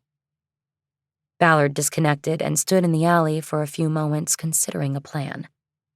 Stovall's house was just 2 homes from the cross street at Oakwood. She realized she could walk out the front door, proceed on her walk, posing as Stovall, and come back around to the house through the alley very quickly, and then be inside, waiting and ready if the midnight men made a move. She went back into the yard, leaving the door to the trash enclosure unlocked. She entered the house through the door off the smoking deck and left that unlocked as well. In the walk-in closet, she found a small collection of hats. She wanted something that would hide her face better than the Dodgers cap. She found a cloth hat with a wide, floppy brim, probably used for gardening or other chores outside. Her hair was a bit darker and longer than Stovall's, so she twisted it into a ponytail before putting on the hat. She was also thinner than Stovall. She looked through the hangers until she found a windbreaker that was bulky but acceptable for a walk on a winter evening. She took off her hoodie and put on the windbreaker, and she was good to go. When she turned to leave, Ballard saw a slide bolt on the inside of the closet door. She closed the door, slid the bolt, and then tested the security of the door. The door locked tight, and she realized Stovall had made the closet a safe room. It was a smart move. She looked around inside the closet and found a Wi-Fi router on a shelf as well as a backpack survival kit. Stovall had prepared well, and it was good to know that there was this space to retreat to if necessary. Before leaving, Ballard walked through the house once more to decide what lights to turn on. She would not be able to turn anything on once she snuck back inside, since that might alert anyone watching that she was in the house. She left the master closet light on, as well as the lights in the kitchen and one in the living room. At the front door, she pulled her mask up over her nose to further her disguise, put in earbuds, and then stepped out of the house. She locked the door behind her and put the key ring she had taken from Stovall into the pocket of the windbreaker. Ballard walked down a path of garden stones to the sidewalk. She looked both ways as if deciding which way to go. Her eyes scanned the cars on the street, but it was now too dark to see into any of them. The midnight men could be watching and waiting, and she would not know. She pulled her phone and angled her face down to the screen, as if picking music to listen to, but she continued to scan the street, her eyes just under the line of the hat's brim. She then put the phone away, glanced up at the streetlight that was out, as if noticing it for the first time, then turned south toward Oakwood. Ballard walked briskly to the intersection and turned right. As soon as she got to the alley, she turned right again and picked up her pace. Going through the trash enclosure and into the yard took less than 3 minutes from her closing the front door. She doubted there had been time for an intrusion, but she pulled the gun out from below the back of the windbreaker and entered the house through the door off the deck. Holding the gun at the ready position, she moved through the rooms, careful to stay away from windows that might reveal she had already returned to the house. She checked the garage last, moving completely around the Audi and looking in and under it. She found no sign of a break-in. Back inside, she surveyed the house once more, looking for the best place to wait and be ready. She decided on the home office because it was the most centrally located room, and it also offered 2 options for hiding should an intrusion occur. There was a closet with a sliding door that had a large unused space, and along the wall, to the left of the doorway, there was a standing 4-drawer file cabinet that provided a blind from the entrance. Ballard took the desk chair and sat down. She put the gun down on the desk and pulled her phone. She called Lisa Moore, though she did not expect her to take the call, not after the message Ballard had left the Thursday before. The call went to voicemail, and Ballard disconnected. She then wrote a text. Lisa, call me back if you want to have part in taking down the MM. I'm sitting on the victim's next house. Are you working tonight? She sent off the message, satisfied that she had at least given Moore the chance to be involved in her own case. She next called Neumeyer's desk phone because she didn't have his cell, and the first flaw in her hasty plan emerged.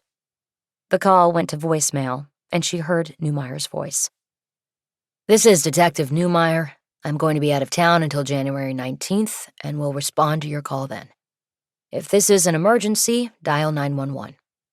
If this is about an ongoing case, please call the direct line to the Detective Bureau and ask for Detective Moore or Detective Clark. Thank you. Ballard knew she should now call Robinson Reynolds, or at the very least Ronan Clark, but she did neither. She decided to wait and see if she got a call back from Lisa Moore. Her rash and incomplete planning was now beginning to weigh on Ballard.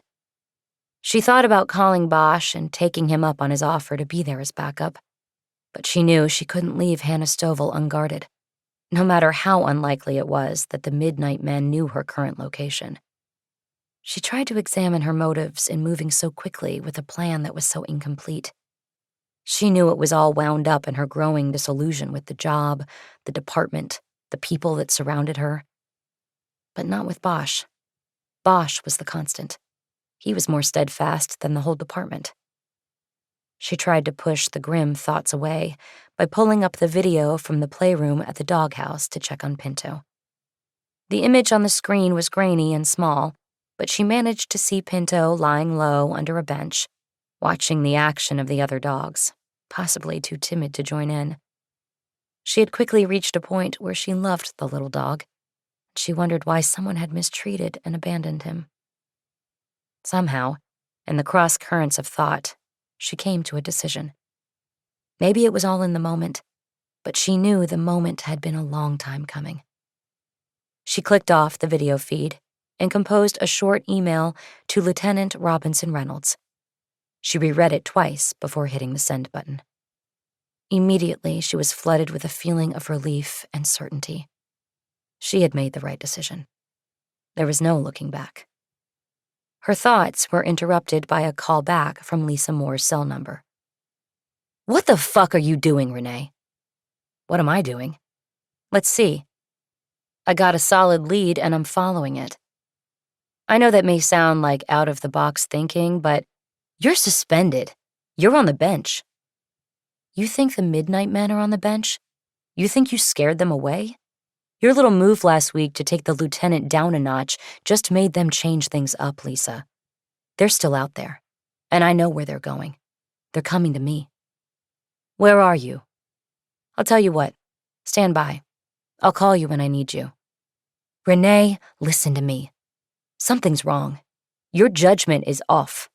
Wherever you are, you need backup and you need a plan.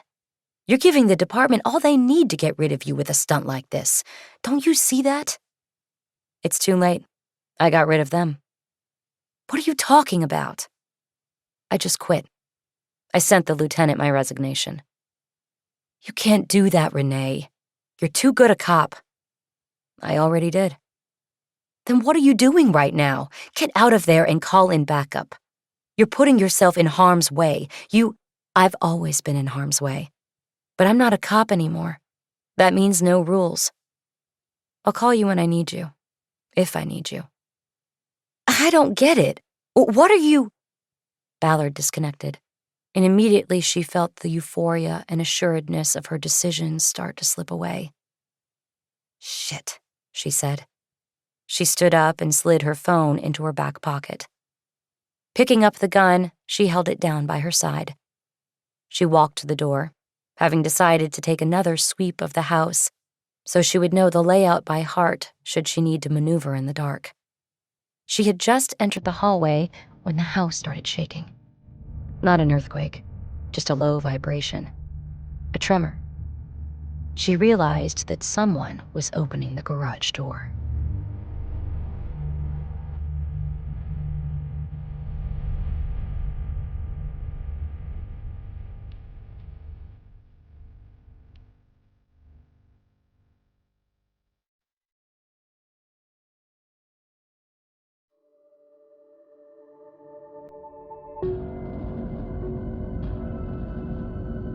Chapter 43. Ballard quickly backed into the darkened office. She stood at the doorway at first and waited. The hallway offered a straight-shot view to the living room and the front door. Through an arched entry on the left was the kitchen, and through that she could see the edge of the door to the garage. She fixed on that point, her gun still held down at her side. Soon the tremor in the floor began again, and she knew the garage door was closing. A few moments later, she saw the doorknob start to turn on the kitchen door. The door opened inward, at first blocking Ballard's view of who was coming in. Then the door closed, and a man in dark blue coveralls stood there as she had, listening to the house. Ballard ducked further back into the shadows of the home office, but kept one eye on the man. She didn't breathe. The man wore black synthetic gloves and a green ski mask that had been rolled up off his face because he did not expect anyone to be in the house. He would pull it down when Hannah Stovall came back from her walk. He had a fanny pack strapped around the coveralls, with the pouch in front. His eyebrows and sideburns revealed that he had red hair. "Okay, I'm in," he said. "Any sign of her?" Ballard froze. He was talking to someone. She then saw the white earbud in his right ear. There was no cord. It was a Bluetooth connection to a phone held in a runner's armband on his upper right arm. Ballard hadn't planned for that they would be in constant communication. Another flaw in a very flawed plan. Okay, the man said. I'll take a look around. Let me know when you see her.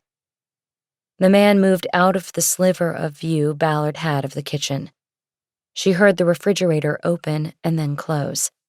She then heard footsteps on the wood flooring and could tell he had moved into the living room. She also heard a sound she could not identify. It was a slapping sound that was spaced at various intervals. She heard his voice again, but it was farther away this time. Bitch has almost no food in the fucking fridge. He crossed in front of the hallway in the living room, and she saw that he was tossing up and down one of the apples she had put in the refrigerator, making the slapping sound as he caught it. She had to think. If the redhead was in constant communication with his partner, she had to figure out a way to take him down without the partner realizing and possibly fleeing. She wanted them both. The footsteps grew louder, and she knew he was heading to the hallway. She quickly and quietly moved to the blind side of the file cabinet and slid down the wall to a crouching position. She held the gun in a two-handed grip between her knees. The steps paused, and the overhead lights flickered on. Then the man spoke again. We've got a home office. Double monitors. Man, she doing some business up in here, y'all. Might need to take one of these for my own setup. The lights went out, and the steps continued down the hallway. Ballard heard the man report what he saw in the hall bathroom, the guest room, and then the master suite. Their MO had obviously changed, possibly because of the exposure in the media, or dictated by Stovall's stay-at-home schedule. Either way, the break-in came much earlier than in the 3 prior cases. She knew that this most likely meant they would not wait several hours in hiding until Stovall went to sleep. Ballard believed the plan was now to move quickly, incapacitate and control Stovall, and then bring in the second man. The master suite was probably out as a hiding place, because that would be where Stovall went after her walk. That left the spare bedroom, the office, and the hall bathroom. Ballard believed the office was the best bet. The desk was set against one wall, and the closet was directly opposite, meaning that if Stovall sat at her desk, her back would be to the closet door. The redhead would be able to surprise her from behind if she went back to work after returning to the house. Ballard waited, rehearsing in her mind the moves she would make when he returned to the office. One move if he saw her, and one move if he walked by without noticing her on his way to check out the closet. Hey, dude, she's got a safe room in her damn closet. The guy didn't tell us about that. There was silence while Ballard considered what that second sentence meant. Okay, I'm looking. You said there was no sign of her yet. Silence. All right, then. The words almost made Ballard flinch. They were closer. The redhead was coming back to the office. I'm thinking the office is going to be the spot. As he said it, he entered the room, and the ceiling lights came back on. He passed by the file cabinet without noticing Ballard and moved directly to the closet. Ballard didn't hesitate. She sprang from her crouch and moved toward his back. He was opening the closet door as she reached up to his right ear and grabbed the earbud out. At the same time, she brought the gun up with her left hand and held the muzzle against the base of his skull. Holding the earbud cupped tightly in her palm, she whispered, "You want to live? Don't say a fucking word." Ballard put the earbud in her pocket, grabbed the man by the back of the collar and jerked him backward, holding the gun against him the whole time and continuing to whisper, "Down. Get on your knees." He did so, and now was holding his hands up shoulder height to show his compliance. Ballard pulled the phone out of the man's armband. The screen showed a call connection to someone only identified as Stewart. Ballard put the phone on speaker. Happened. Hey, you there? She hit the mute button, then held the phone to the man's face. "Now I'm going to take this off mute, and you're going to tell him that everything's fine and that you just tripped over a box in the closet. You got that? You say anything else and it will be the last thing you ever say." "What are you, a cop?" Ballard thumbed back the hammer on the gun. Its distinctive click sent the message. Okay. I'll tell him. Go." She took the phone off mute and held it to the man's mouth. "Sorry, dude, I tripped. There's boxes and shit in here." "You okay, Bry?" "Yeah, just fucked up my knee a little bit. Everything's copacetic." "You sure?" Ballard hit mute. "Tell him you're sure," she said, "and tell him to keep watching for the woman. Go." She took it off mute. "I'm sure. Just tell me when you see her." "All right, man." Ballard hit mute again and put the phone down on the desk. "Okay, hold still." With one hand holding the gun to his head, Ballard reached around to the fanny pack and felt for a buckle, but came up empty. "Okay, one hand. Reach down and take off the pack." The man reached with his right hand. Ballard heard a snap, and then his hand came back up holding the pack by its strap. "Just drop it on the floor." The man complied. Ballard then used her free hand to frisk him and check the pockets of the coveralls. She found nothing. "Okay, I want you to get face down on the floor.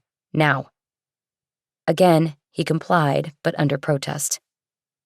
"Who the fuck are you?" he said as he went down. "Lie flat and don't talk unless I ask you to. You understand?" He said nothing. Ballard pushed the muzzle further into the back of his neck. "Hey, do you understand?" "Yeah, take it easy. I understand." He lowered himself to the floor as she held the gun on his neck all the way down, then put one knee on his back. She realized that her handcuffs were in her equipment kit in her car, where she had put them while off duty and heading out to see Garrett. Add one more flaw to her plan. She reached over to the fanny pack the redhead had just dropped to the floor. "Let's see what you've got in here," she said. She put the pack down on his back and unzipped it. It contained a roll of duct tape, a folding knife, and a pre-made duct tape blindfold on a peel-off backing that had been intended for Hannah Stovall. There was a strip of condoms and a garage remote. "Looks like you have a full rape kit here, huh, Bry?" she said. "Can I call you Bry like your partner did?" The man on the floor didn't respond. "Okay if I use some of your tape?" Ballard asked. Again, there was no answer. "I'll take that as a yes," Ballard said. After putting the gun down on the man's back, she pulled his hands together and wrapped the duct tape around his wrists, unspooling it from the roll as she went. She could feel him trying to keep his wrists parted. "Stop fighting it," she commanded. "I'm not fighting it," he yelled into the floor. "I can't get them together." Ballard thumbed open the knife's blade and cut the tape. She then grabbed the gun and stood up. She put the tape and the knife on the desk, and then reached down and roughly yanked the ski mask off the top of his head, bouncing his face on the floor and releasing a torrent of red hair. "God damn it! That cut my lip!" "That's the least of your problems."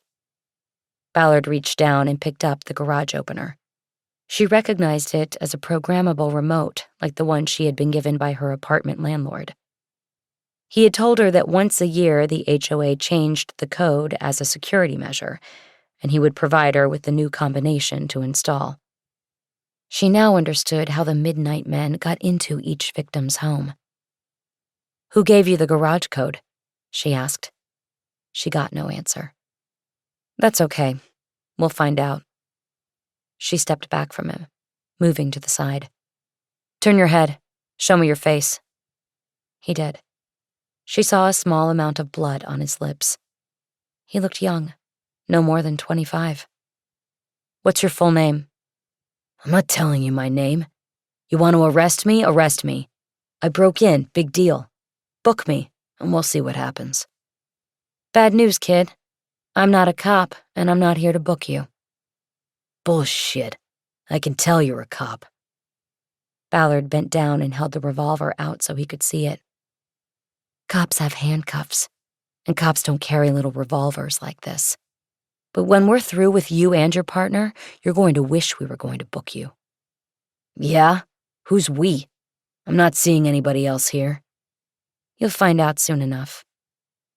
She wanted to wrap his ankles with tape to prevent him from getting up, but she also wanted to keep him talking.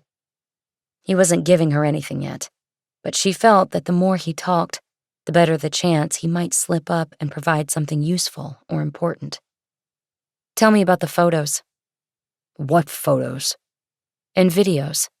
We know you and your pal documented the rapes. For what? For yourselves or somebody else? I don't know what the fuck you're talking about. What rapes? I broke in to steal shit, that's it. And who was on the phone with you? Getaway driver. The man shifted on the floor so that his right cheek was down and he could look up at Ballard. She responded by pulling out her phone and leaning down to take a photo of him. He immediately turned his head so he was face down again. This'll go out all over the internet. Everyone in the world will know who you are and what you did. Fuck off. How did you pick them? The women. I want a lawyer. You don't seem to understand, Brian, that you are not in the hands of the police, or, shall we say, the traditional justice system. You were half right. I was a cop, but I'm not anymore. I quit because the system doesn't work. It doesn't do what it's supposed to do to protect the innocent from monsters like you. You're now in the custody of a different justice system. You're going to tell us everything we want to know, and you're going to answer for what you've done. You know what? You're fucking crazy. What did you mean when you said the guy didn't tell you about the safe room? I don't know what you're talking about. I didn't say that. Who told you about Hannah Stovall? Who's that? Who gave you the garage code? Nobody. I want a lawyer. Now. No lawyer can help you here. There are no laws here. Her phone started to buzz. She pulled it and checked the screen. It was Harry Bosch. The time on the screen told her that she was 10 minutes late with her hourly check-in. She accepted the call and spoke first. I've got one of them. What do you mean you've got one of them? Like I said. And as soon as we get the other, I'll call you for pickup. Bosch paused as he came to realize what was going on. I'm questioning him now, Ballard said. Trying to. If he doesn't want to talk, we can do it your way. I'm on my way. That's fine. We can do it that way too. I know you're playing to him. Do you want me to call in the troops? No, not yet. Everything's good. Well, I'm on my way. For real. Ballard disconnected and put the phone down on the desk. She picked up the intruder's phone and found it passcode protected. But it had been set to allow previews of texts, and there was a partial message on the screen. Talk to the guy. Safe room added after he... The message was cut off there. You got a message here, Bri, she said. You need a warrant to look in my phone, Brian said. Ballard fake laughed. You are correct. If I were the police. Anyway, the message is from your partner. It says he checked with the guy, and the safe room in the closet was added after. After what? After Hannah kicked him to the curb? Told him to get the fuck out of her life? Who the fuck are you people? Brian said. The tenor of his voice had changed. It had lost the tone of confidence and superiority. Ballard looked down at him. You're going to find out very soon, Ballard said. And it will go a lot easier on you if you answer my questions. Who told you about Hannah Stovall? Look, just take me to the police, okay? He said. Turn me in. I don't think that's... There was a sudden crashing sound from the front of the house. Ballard startled, then moved back into the hallway, raising her gun. Looking down the hall, she saw the front door of the house standing wide open, the jamb splintered where the lock had been, but there was no sign of anyone in her view. It was in that moment that she realized the man on the floor had given his partner a code. Copacetic. She had thought it an odd word when he said it, but it had not clicked in her brain that it was a code. "Back here!" Brian yelled. "Back here!" Ballard glanced behind her into the office and saw that the redhead was moving his wrists up and down, counter to each other, trying to stretch the tape she had bound him with. "Don't fucking move!" she yelled. He ignored her and kept churning his wrists like two pistons in an engine. "Freeze!" She raised her gun and pointed it at him. Face on the floor, he looked up at her and just smiled. In her peripheral vision, she saw movement to her left. She turned to see another man in blue coveralls and ski mask coming through the doorway from the kitchen into the hall. He closed on her without hesitation. She swung her aim to the left, but he was on her too quickly, dropping his shoulder into her just as she fired the gun. The report was muffled between their bodies as they crashed to the hallway floor.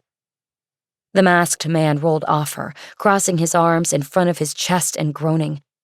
Ballard saw a burn mark, an entrance wound from the bullet she had fired into his chest. "Stuart!" The shout came from the office. Ballard felt the floor against her back shake as the red-haired man came running into the hallway. Ballard saw that he had grabbed the knife off the desk and held it in a hand still cuffed in duct tape. He saw his partner writhing on the floor and then turned his hateful stare at Ballard.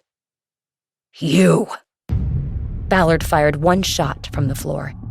It hit him under the jaw, its trajectory going up into the brain.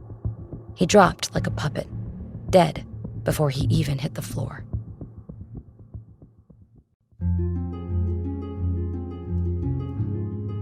Chapter 44. The interrogation room was crowded. There was a lot of coffee breath, and at least one of the men in front of Ballard was a smoker. It was one of the few times in the last year that she was only too happy to wear a face mask. She sat at a small steel table with her back to the wall. Next to her was Linda Boswell, her attorney from the Police Protective League. The three men in front of her sat with their backs to the door. It was as if Ballard had to somehow get past them to get out. And sitting shoulder to shoulder, they took up the space from one side wall to the other. There was no getting around them.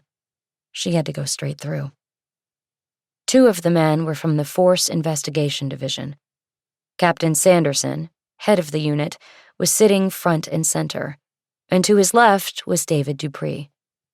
Dupree was thin, and Ballard pegged him as the smoker. She expected that if he were not wearing a mask, she would see a mouthful of yellow teeth. The third man was Ronan Clark, representing the Midnight Men Task Force since Newmeyer was on vacation, and Lisa Moore was on the outs with Lieutenant Robinson Reynolds. The investigation had been designated a task force following the media frenzy that exploded after the story had been leaked to the Times. The three detectives normally assigned to the CAPS squad had also been assigned to the task force. There were 3 different digital recorders on the table ready to capture the interview. Ballard had been given a Liebarger admonishment by Sanderson. This court-approved warning compelled her to answer questions about the shooting on Citrus Avenue for administrative investigative purposes only. If a criminal prosecution should arise from Ballard's actions, then nothing she said in the interview could be used against her in a court of law. Ballard had thoroughly briefed her attorney on what had happened in Hannah Stovall's house and what had led to the double shooting. Boswell was now going to try to head things off at the pass. "Let me just start by saying Ms. Ballard is not going to answer any questions from Force Investigation," she said. She's taking the 5th?" Sanderson asked. "She does that and she loses her job." "That's what I was about to tell you if you didn't interrupt. Miss Ballard, you notice I didn't say Detective Ballard, does not work for the LAPD, and therefore FID has no standing in the matter on Citrus Avenue." "What the hell are you talking about?" Sanderson said. "Earlier today, before the incident on Citrus Avenue, Miss Ballard sent her resignation in an email to her immediate supervisor," Boswell said. "If you check with Lieutenant Robinson Reynolds, You will be able to confirm the email and the time it was sent. This means that Ballard was no longer a police officer at the time of the shooting of the two intruders to the house on Citrus. She was a private citizen and acted in defense of her life when two armed men broke into the home where she was lawfully permitted to be. "This is bullshit," Sanderson said. He looked at Dupree and nodded toward the door. Dupree got up and left the room, most likely to find Robinson Reynolds, whom Ballard had seen in his office when she was brought to the Hollywood Detective Bureau for questioning. "No, these are the facts, Captain," Boswell said. "Ms. Ballard can show you her side of the email if you wish. Meantime, she is more than willing to tell Detective Clark what happened and where a follow-up investigation might be warranted." "This is some kind of trick, and we're not going to play games," Sanderson said. "She answers the questions or we go to the DA with it." Boswell scoffed. "You can do that, of course," she said. "But what will you go to the DA with? It is easily established through the home's owner that she gave Ballard permission to be inside her home. She voluntarily gave her the keys to both her home and car. The physical evidence at the scene clearly shows a break-in, and that Ballard, fearing for her safety, fired on two intruders who will soon be officially identified as the serial rapists known as the Midnight Men. So, let's see. You were going to ask the elected district attorney to prosecute, for whatever reason, the woman who killed these two rapists after they broke into the house where she was alone? Well, all I can say is good luck with that, Captain. Clark's eyes betrayed that he was trying to repress a smile beneath his mask. The door to the room then opened and Dupree stepped back in. He closed the door but stayed standing. Sanderson looked at him, and Dupree nodded. He had confirmed the resignation email to Robinson Reynolds. Sanderson stood up. "This interview is now over," he said. He grabbed his recorder, turned it off, and followed Dupree out of the room. Clark didn't move and looked like he was still working on keeping a straight face. "That leaves you, Detective Clark," Boswell said. "I'd like to talk to Renee," he said, "but I need to—" The door was flung open, cutting Clark off. Lieutenant Robinson Reynolds stepped in. He stared at Ballard while talking to Clark. "Was she advised?" he asked. "She got the Liebarger, but not Miranda, if that's what you mean," Clark said. "But she's willing to talk, and says there is a follow-up. No, we're not talking," Robinson Reynolds said. "This is over. For now. Step out." Clark stood up, grabbed his recorder, and left the room. Robinson Reynolds continued to stare at Ballard. "Turn that off," he said. Ballard started to reach for the last recorder. "No," Boswell said. "I don't think that's a—" "Turn it off," Robinson Reynolds said. "And you can go. I have something to say to Ballard that doesn't leave this room." Boswell turned to Ballard. "You want me to stay? I'll stay," she said. "That's okay. I'll listen," Ballard said. "I'll be right outside." "Thanks." Boswell got up and left the room. Ballard turned off the recorder. "Ballard," Robinson Reynolds said. "I find it hard to believe that you set this up to kill those two assholes. But if I find out you did, I'm coming after you." Ballard held his gaze for a long moment before replying. "And you'd be wrong. Just like you're wrong about me leaking to the Times," she said. "And men like those two? They got off easy. I'd rather they rotted in prison the rest of their lives than get off the way they did." "Well, we'll see about them," he said. "And I already know who the leak to the Times was." "Who?" Robinson Reynolds didn't answer. He left the door open as he left.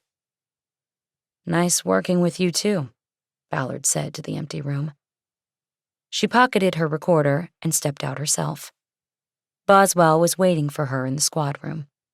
Ballard saw Lisa Moore and Ronan Clark at the CAPS pod along with the others assigned to the task force. The whole team had been called in to handle the investigation of the 2 men Ballard had shot. If Robinson Reynolds had unmasked Moore as the leak to the Times, he had apparently not done anything about it yet. "He say anything I should know about?" Boswell asked. "Nothing worth repeating," Ballard said. "Thanks for what you did in there. You kicked ass. I've been going head-to-head with Sanderson for 4 years. He's all bluster.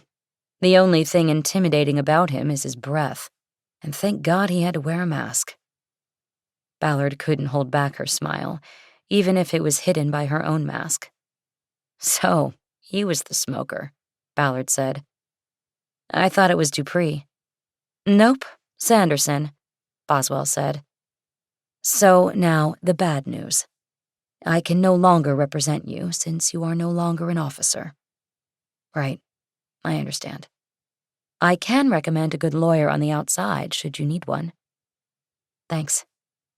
I don't think you will, because I don't think there's any question about your actions. They were the definition of self-defense. And taking off my lawyer hat for a moment here, it was you who kicked ass today, Renee. Things didn't turn out the way I'd planned. Do you need a ride somewhere?" "No, I think I have somebody waiting out there." "Okay. Pleasure doing business with you." They bumped fists, and Boswell headed to the front exit. Ballard walked over to the sex assault pod. Lisa Moore did not look up, though Ballard knew she had seen her approach. Clark now had his mask off. He used his thumb and forefinger to pantomime a shooting gun, blowing into the barrel, then holstering the weapon like an Old West shooter. "You guys get IDs on those 2 yet?" Ballard asked. "Working on it," Clark said, "but LT gave us orders. We can't talk to you now." Ballard nodded. "Yeah, I get it," she said. She left the squad room for what she assumed would be the last time, heading toward the front exit, which took her by the lieutenant's office. Robinson Reynolds was behind his desk, mask off, talking on his landline. She held his eyes as she walked by. She said nothing. Bosch was waiting in front of the station, leaning against the side of his old Cherokee. All good? "For now," Ballard said. "But this isn't over." Chapter 45. On Wednesday morning, Ballard and Bosch were at the international terminal at LAX, awaiting the arrival of Aeromexico Flight 3598 from Cancun. Bosch was in a suit and was holding a piece of paper Ballard had printed with the name Gilbert Denning on it. They were standing outside the baggage and U.S. Customs exit, where professional drivers waited for their clients. The flight had landed 35 minutes earlier, but there had been no sign of Denning yet. Ballard had a photo of him on her phone that she had gotten from Hannah Stovall. But with the mask requirement, it was hard to match a half face to the photo. The airport was nearly empty. What few travelers there were came through the automatic doors in waves, a clot of people pulling their suitcases or pushing luggage carts, followed by minutes of zero traffic. The drivers and families waiting for loved ones continued staring at the 6 doors. Ballard was beginning to wonder whether they had somehow missed Denning, if he had walked by them or had taken a shuttle to another terminal. But then a man wearing a Dodgers hat and sunglasses and carrying only a backpack slung over his shoulder stepped in front of Bosch and pointed at the sign he held. "Hey, that's me, but I didn't arrange for a driver. My car's in the garage." Ballard quickly stepped over and spoke. "Mr. Denning, we need to speak to you about your former girlfriend." "What?" "Hannah Stovall. We need to talk to you about her. Would you come with us, please?" "No, I'm not going anywhere until you tell me what's going on. Is Hannah okay?" "We're here to help you, sir. Would you please—" "What are you talking about?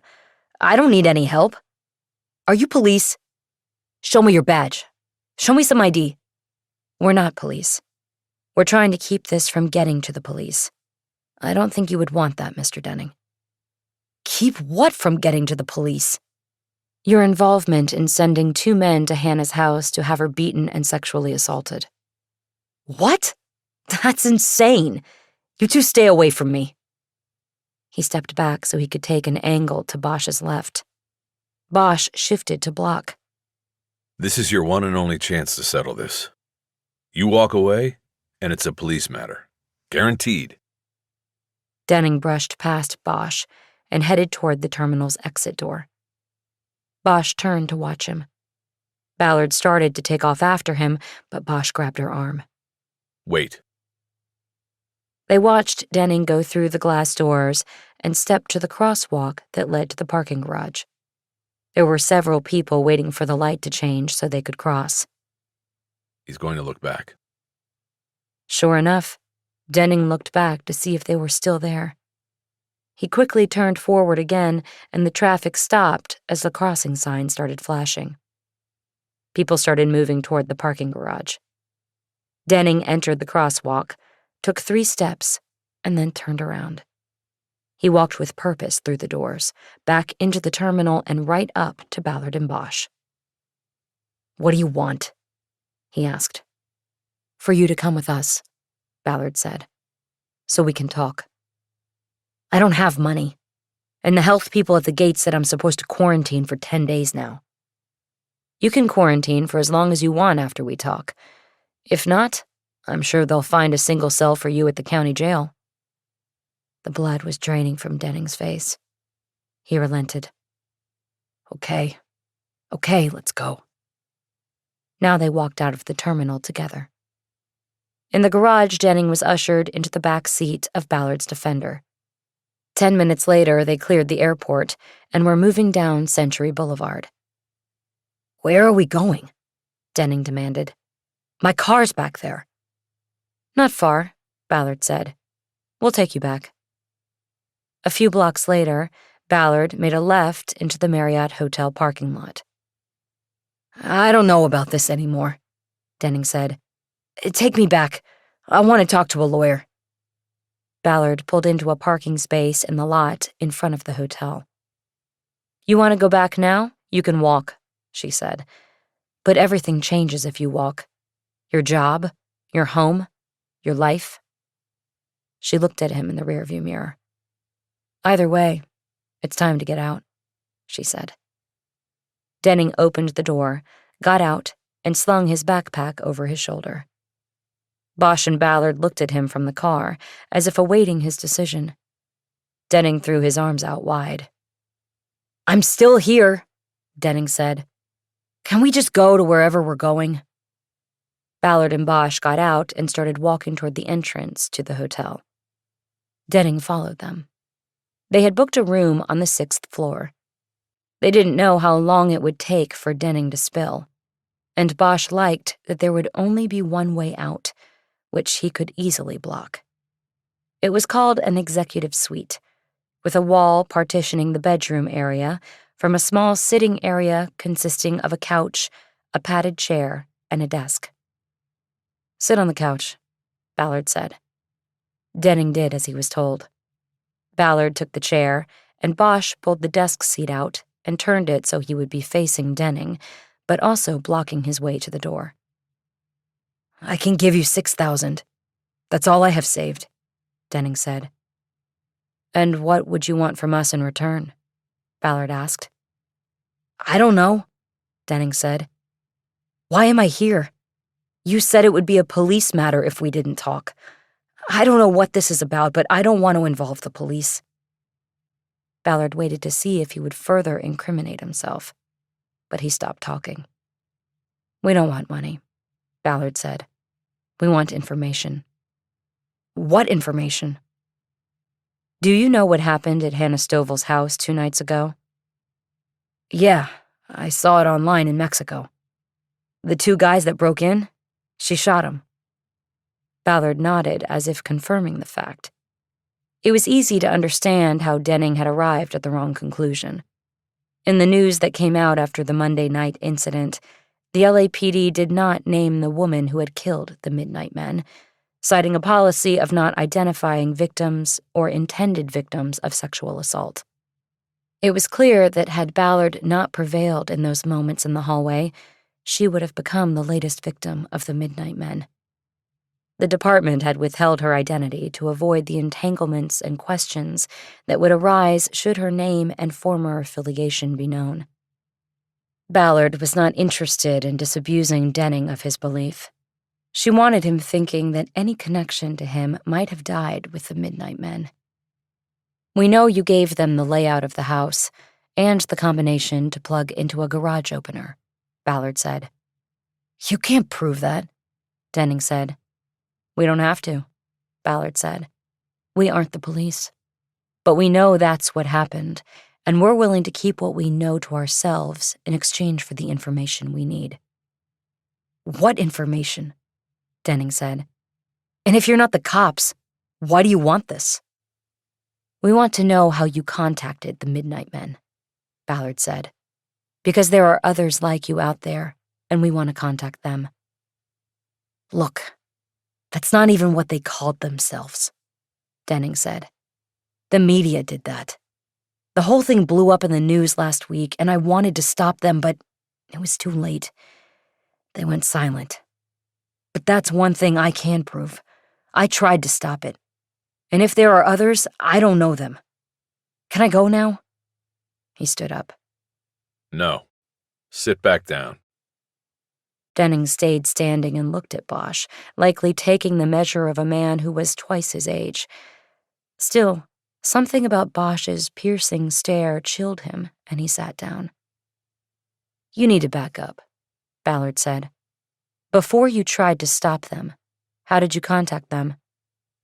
Denning shook his head as though he wished he could redo the past.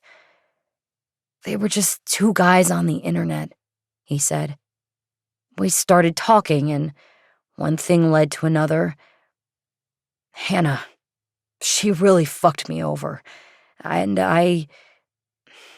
Never mind. Fuck it." "These two guys, where on the internet did you meet them?" Ballard asked. "I don't know. I was floating around. There's a bunch of sites. Forums. You're anonymous, you know? So you can say what you feel. Just put it out there.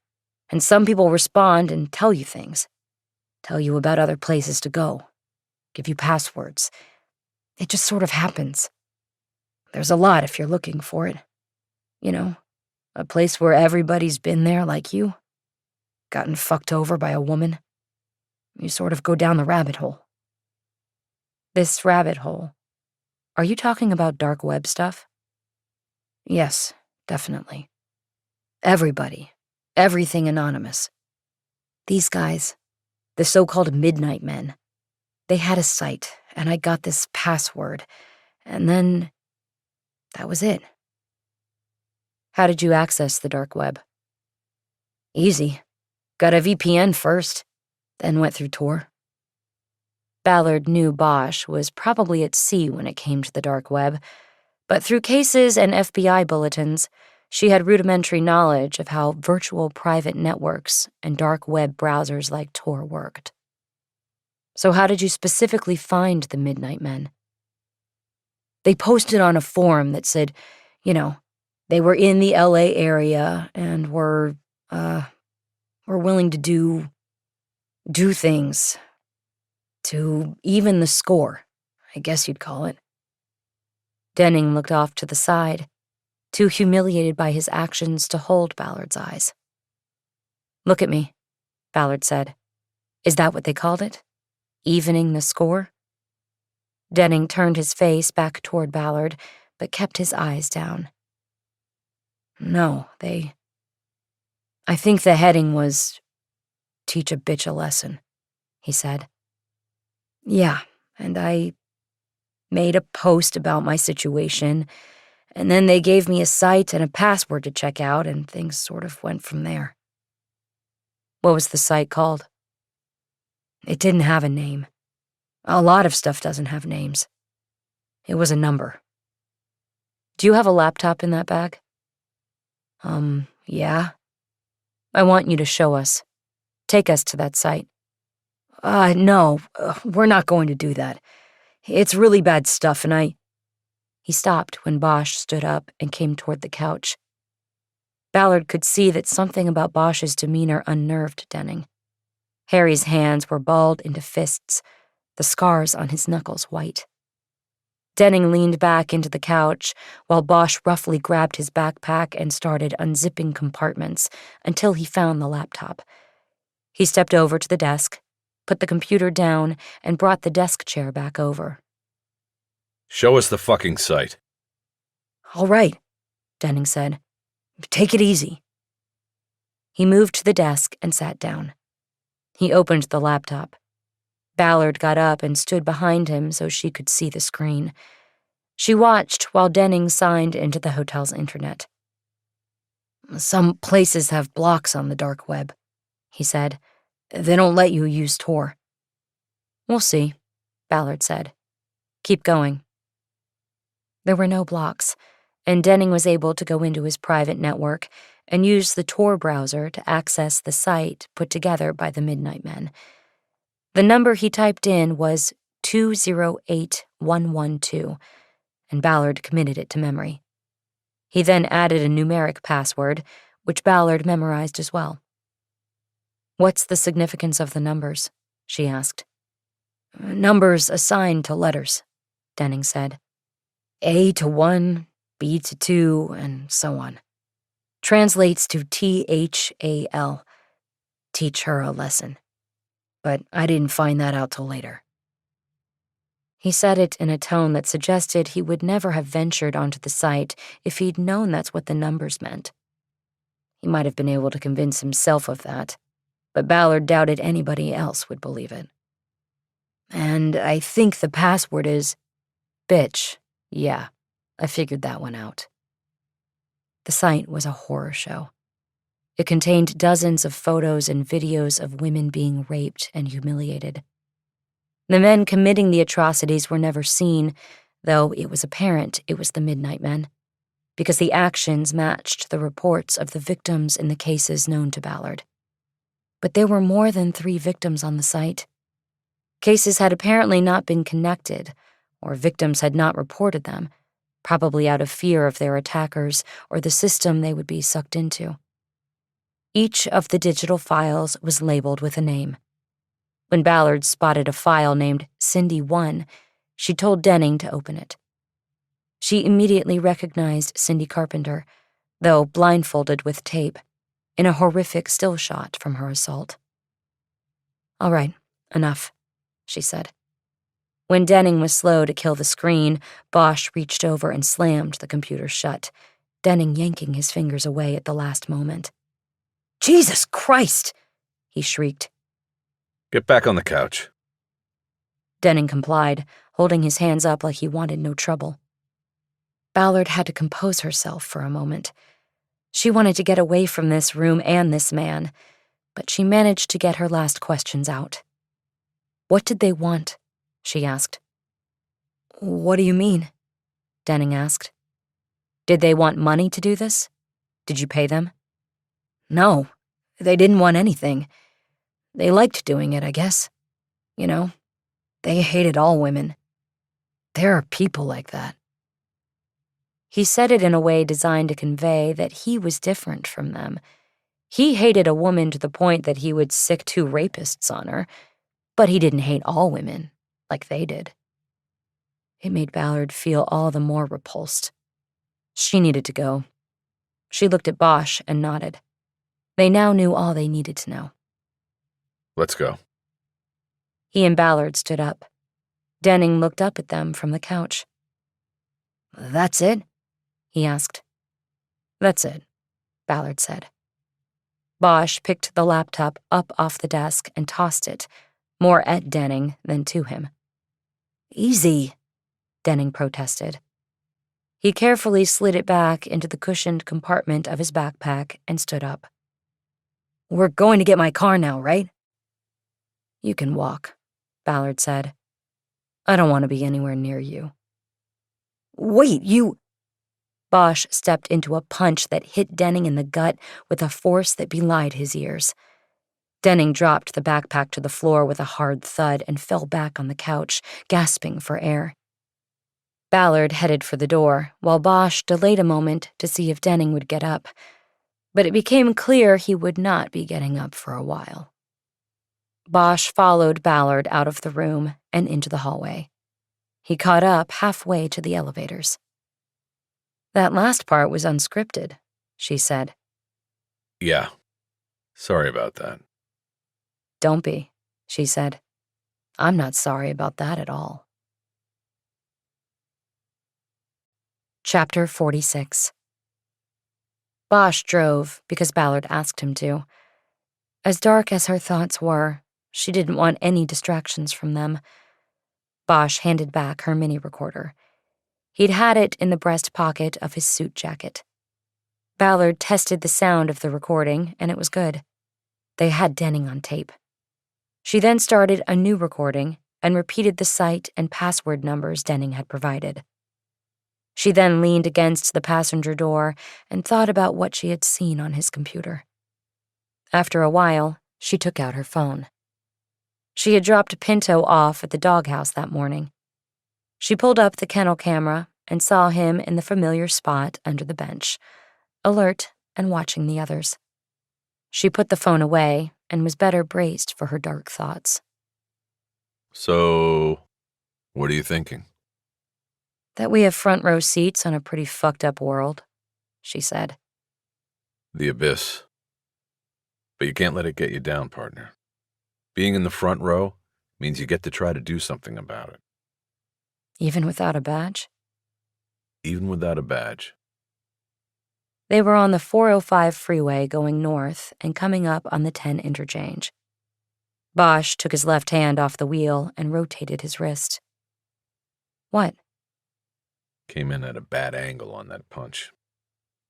"Well," Ballard said, "I hope you Houdini'd him." She had read somewhere that Houdini had died from a punch to the gut. Bosch put his hand back on the wheel. What are we going to do with this? "I'm still thinking the FBI is the best bet," Ballard said. "They have the skills to deal with all the encryption and masking, much better than the LAPD. I didn't really get any of that dark web stuff. Tell you the truth, I don't even know how it works. Ballard smiled and looked over at him. "You don't have to know," she said. "You've got me for that now." Bosch nodded. Well, how about the shorthand then? "In the dark web, nothing is indexed," Ballard began. "There's no Google or anything like that. You sort of have to know your destination, and then one thing can lead to another. That's what happened with Denning. He found like-minded and totally warped people, and that brought him eventually to the Midnight Men. Okay. The problem is that the dark web offers anonymity. He said he has a VPN. That's a virtual private network that masks his computer ID when he's prowling around on websites. Then he also uses Tor as a browser. It's like the .com of the dark web, and it encrypts his moves and bounces them all over the world to further defy tracing them. So he's anonymous in the dark web, can't be traced. Supposedly. Supposedly? The FBI is plugged in with the NSA and the whole federal alphabet soup of agencies. They're cutting edge when it comes to this. They're doing things the public has no idea about. So I say we go to them. I give them the site where all that horrible stuff is, and the password that'll get them in. That's all they need. They take it from there. They'll be able to identify the 3 known victims on there. The last one we saw was my case, Cindy Carpenter. And I got the mojo on her ex as soon as I talked to him. He's gotta go down for this. They'll squeeze Denning and make him a witness, but he won't talk. I'll make sure of that. They let him walk, and I know the name of the Times reporter that would love that story. Bosch nodded. All of them have to go down. They will. The Bureau will go silent, but then the hammer will come down on all of them at once. A great reckoning of assholes. And if it doesn't happen that way, then we make a call, and that'll get some action going. Bosch nodded. When should we go to the bureau?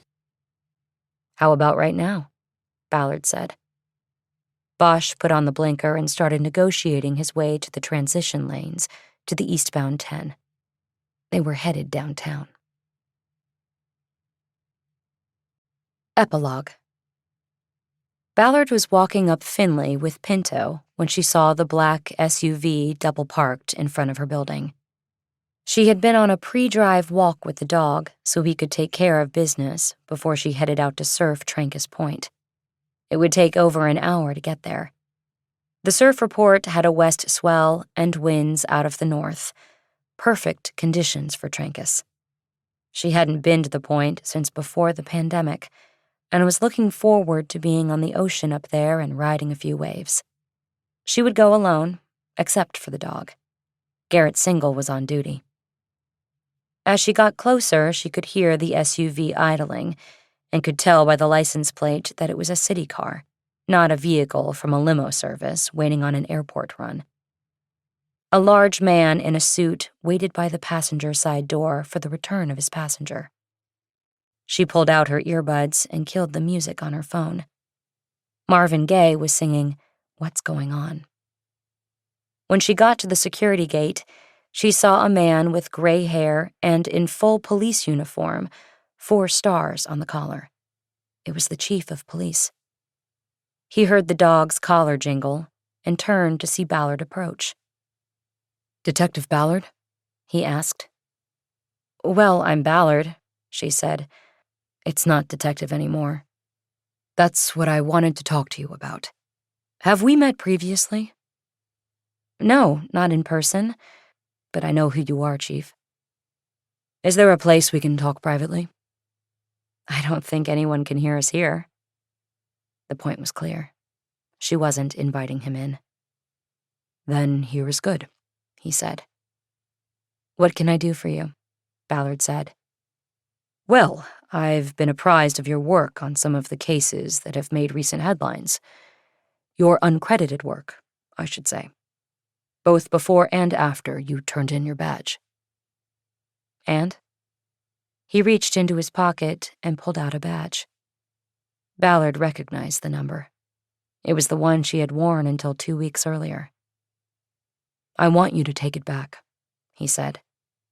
"You want me to come back?" she asked. "I do. The department needs to change. To do that, it has to change from within.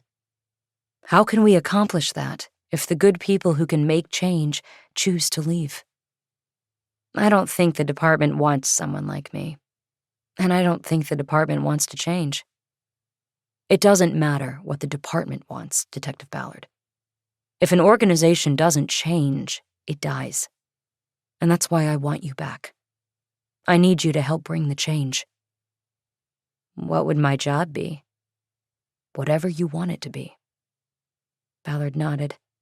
She thought about Bosch and how he had told her that change had to come from within. 1,000,000 people protesting in the street wasn't enough. And she thought about the partnership she and Bosch had planned.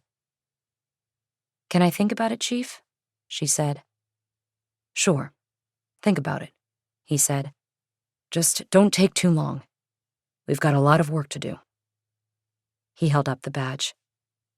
"I'll keep this until I hear from you," he said. "Yes, sir," Ballard said. The chief headed back to the car, and the driver held the door for him. The black SUV took off down Finley, and Ballard watched it go. Then she went surfing.